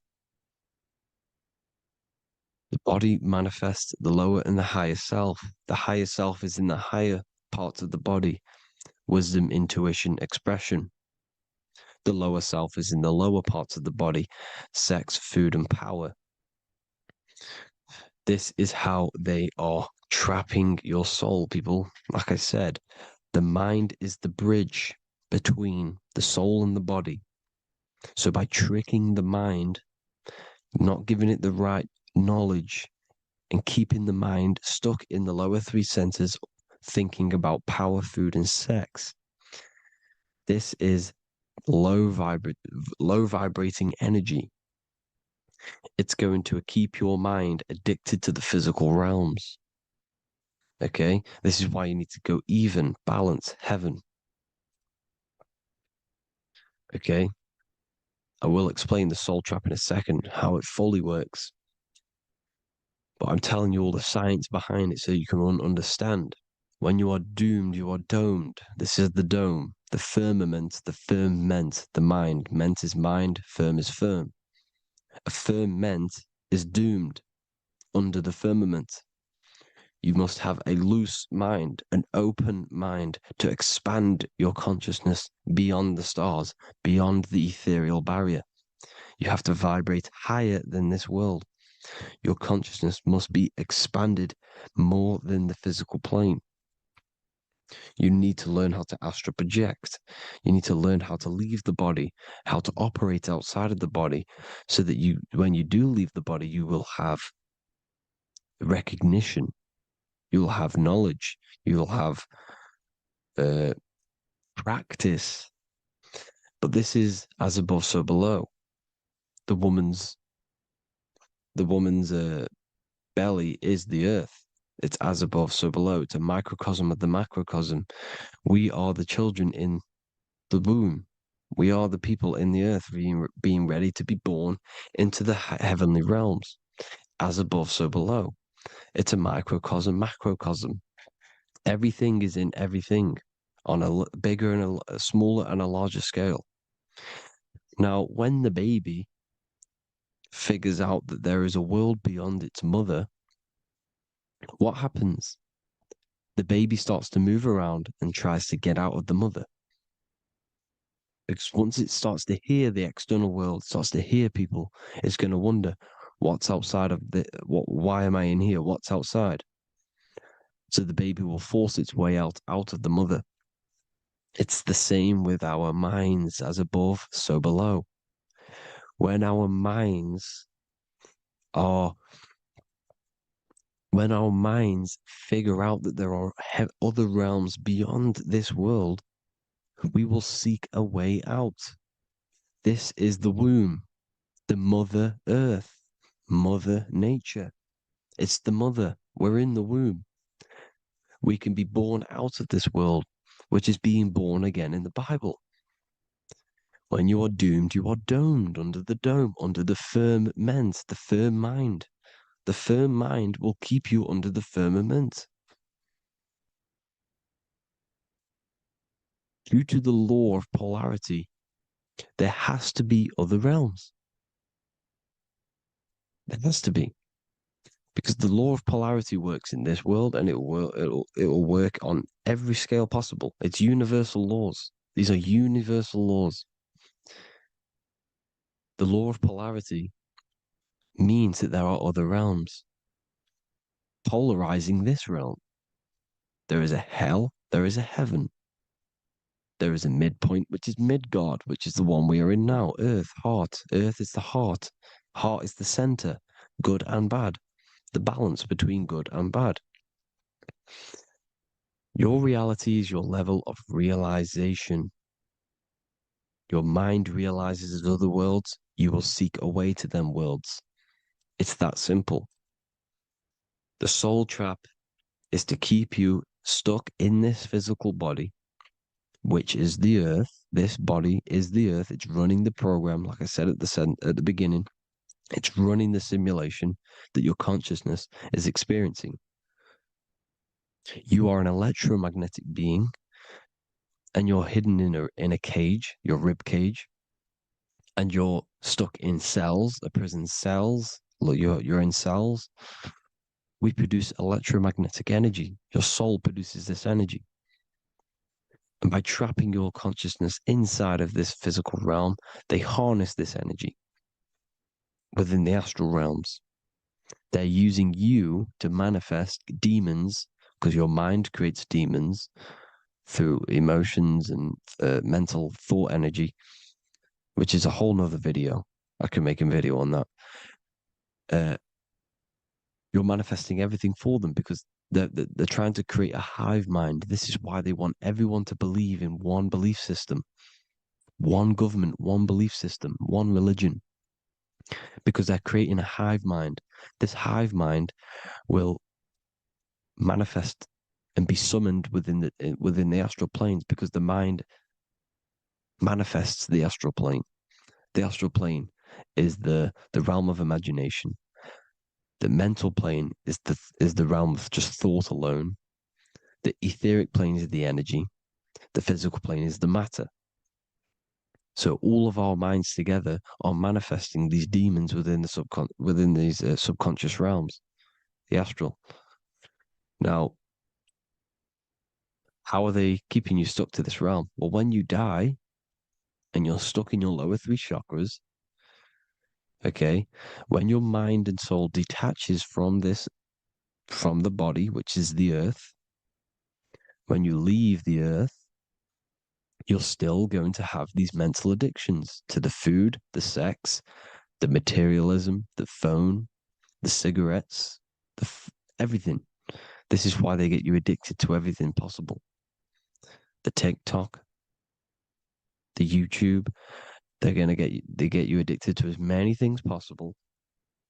Because when your mind is addicted to these things, and when this mind leaves the physical body, you're still going to have these addictions.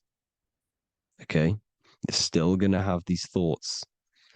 And you will be manifested into the lower astral realms because you're thinking materialistic, you're thinking negative, because your level of realization was your reality. You were manifesting hell on the earth. When you leave the body, you're going to manifest hell in the astral planes, which means you'll be vibrating on the very low, which will put you in the lower astral realms. So guess what? You're going to come back. You're going to come back into materialism. You're going to reincarnate. Because you haven't prepared for life after death. You must detach from the external world. Okay? Moon is mind. The sun is the soul. The earth is the body. The moon is the mind. This is why we say lunatic. In your mind, you have a specific moon. Money, M-O-N, is the moon. Money exists in the mind. They get you addicted to the money. The Bible's telling you this. Do not conform to the pattern of this world, but be transformed by the renewing of your mind. It's telling you, of this world, but be transformed by the renewing of your mind. Who knew that the Bible was this deep? Matthew 16:26, what good will it be for someone to gain the whole world yet forfeit their soul? James 4:4, don't you know that friendship with this world means enmity against God? Therefore, anyone who chooses to be a friend of this world, of the world, becomes an enemy of God. John 4:4, dear children are from God and have overcome them, because the one who is in you is greater than the one who is in the world. It's talking about the invisible intelligence. It's greater than the physical world. John 2:15, do not love this world, nor the things it offers you, because this world will create you to, if your mind has attachments to what this world offers, sex, money, and power, pretty much, you will reincarnate here. You will come back here, because when you leave the body, your mind will still have these addictions. Do not love the world, nor the things it has to offer you. All of this is in my newly published book. The paperback versions are now available. Finally, for all the people who have been waiting, the Book of Wisdom. All of this knowledge is inside of the Book of Wisdom. The paperbacks are available. There is worldwide shipping. You can get it anywhere, pretty much, any country. My new website, it's amazing. There's going to be some amazing products coming on the new website. But I thank you all for the support. Before I leave, I need to explain what is going on with the soul trap. Like I said at the beginning, the mind's the bridge between the soul and the body. The body's the realm. By tricking your mind with false knowledge, they are keeping your soul stuck to this realm. They get you addicted to all the physical things, and that is it. As soon as you're addicted and you die, you're going to come back. So by tricking your mind, which is the bridge between the realms, they keep your mind stuck within this body. They keep you in physicality. They deveil you, the devil, the deveil. Thank you all for the support, people. If you do want to join the Academy, all the links will be posted below this video for the book, The Academy. Thank you all for the support and have an amazing day. Exists, and in this video I'm going to show you how depression is actually a choice, and I'm going to give you some solutions on how to deal with it. And this is probably going to change your life forever just by doing this alone. Okay, so the first thing you need to understand about depression is that it exists in your conscious mind. It exists in your thinking mind. So what is inside your thinking mind?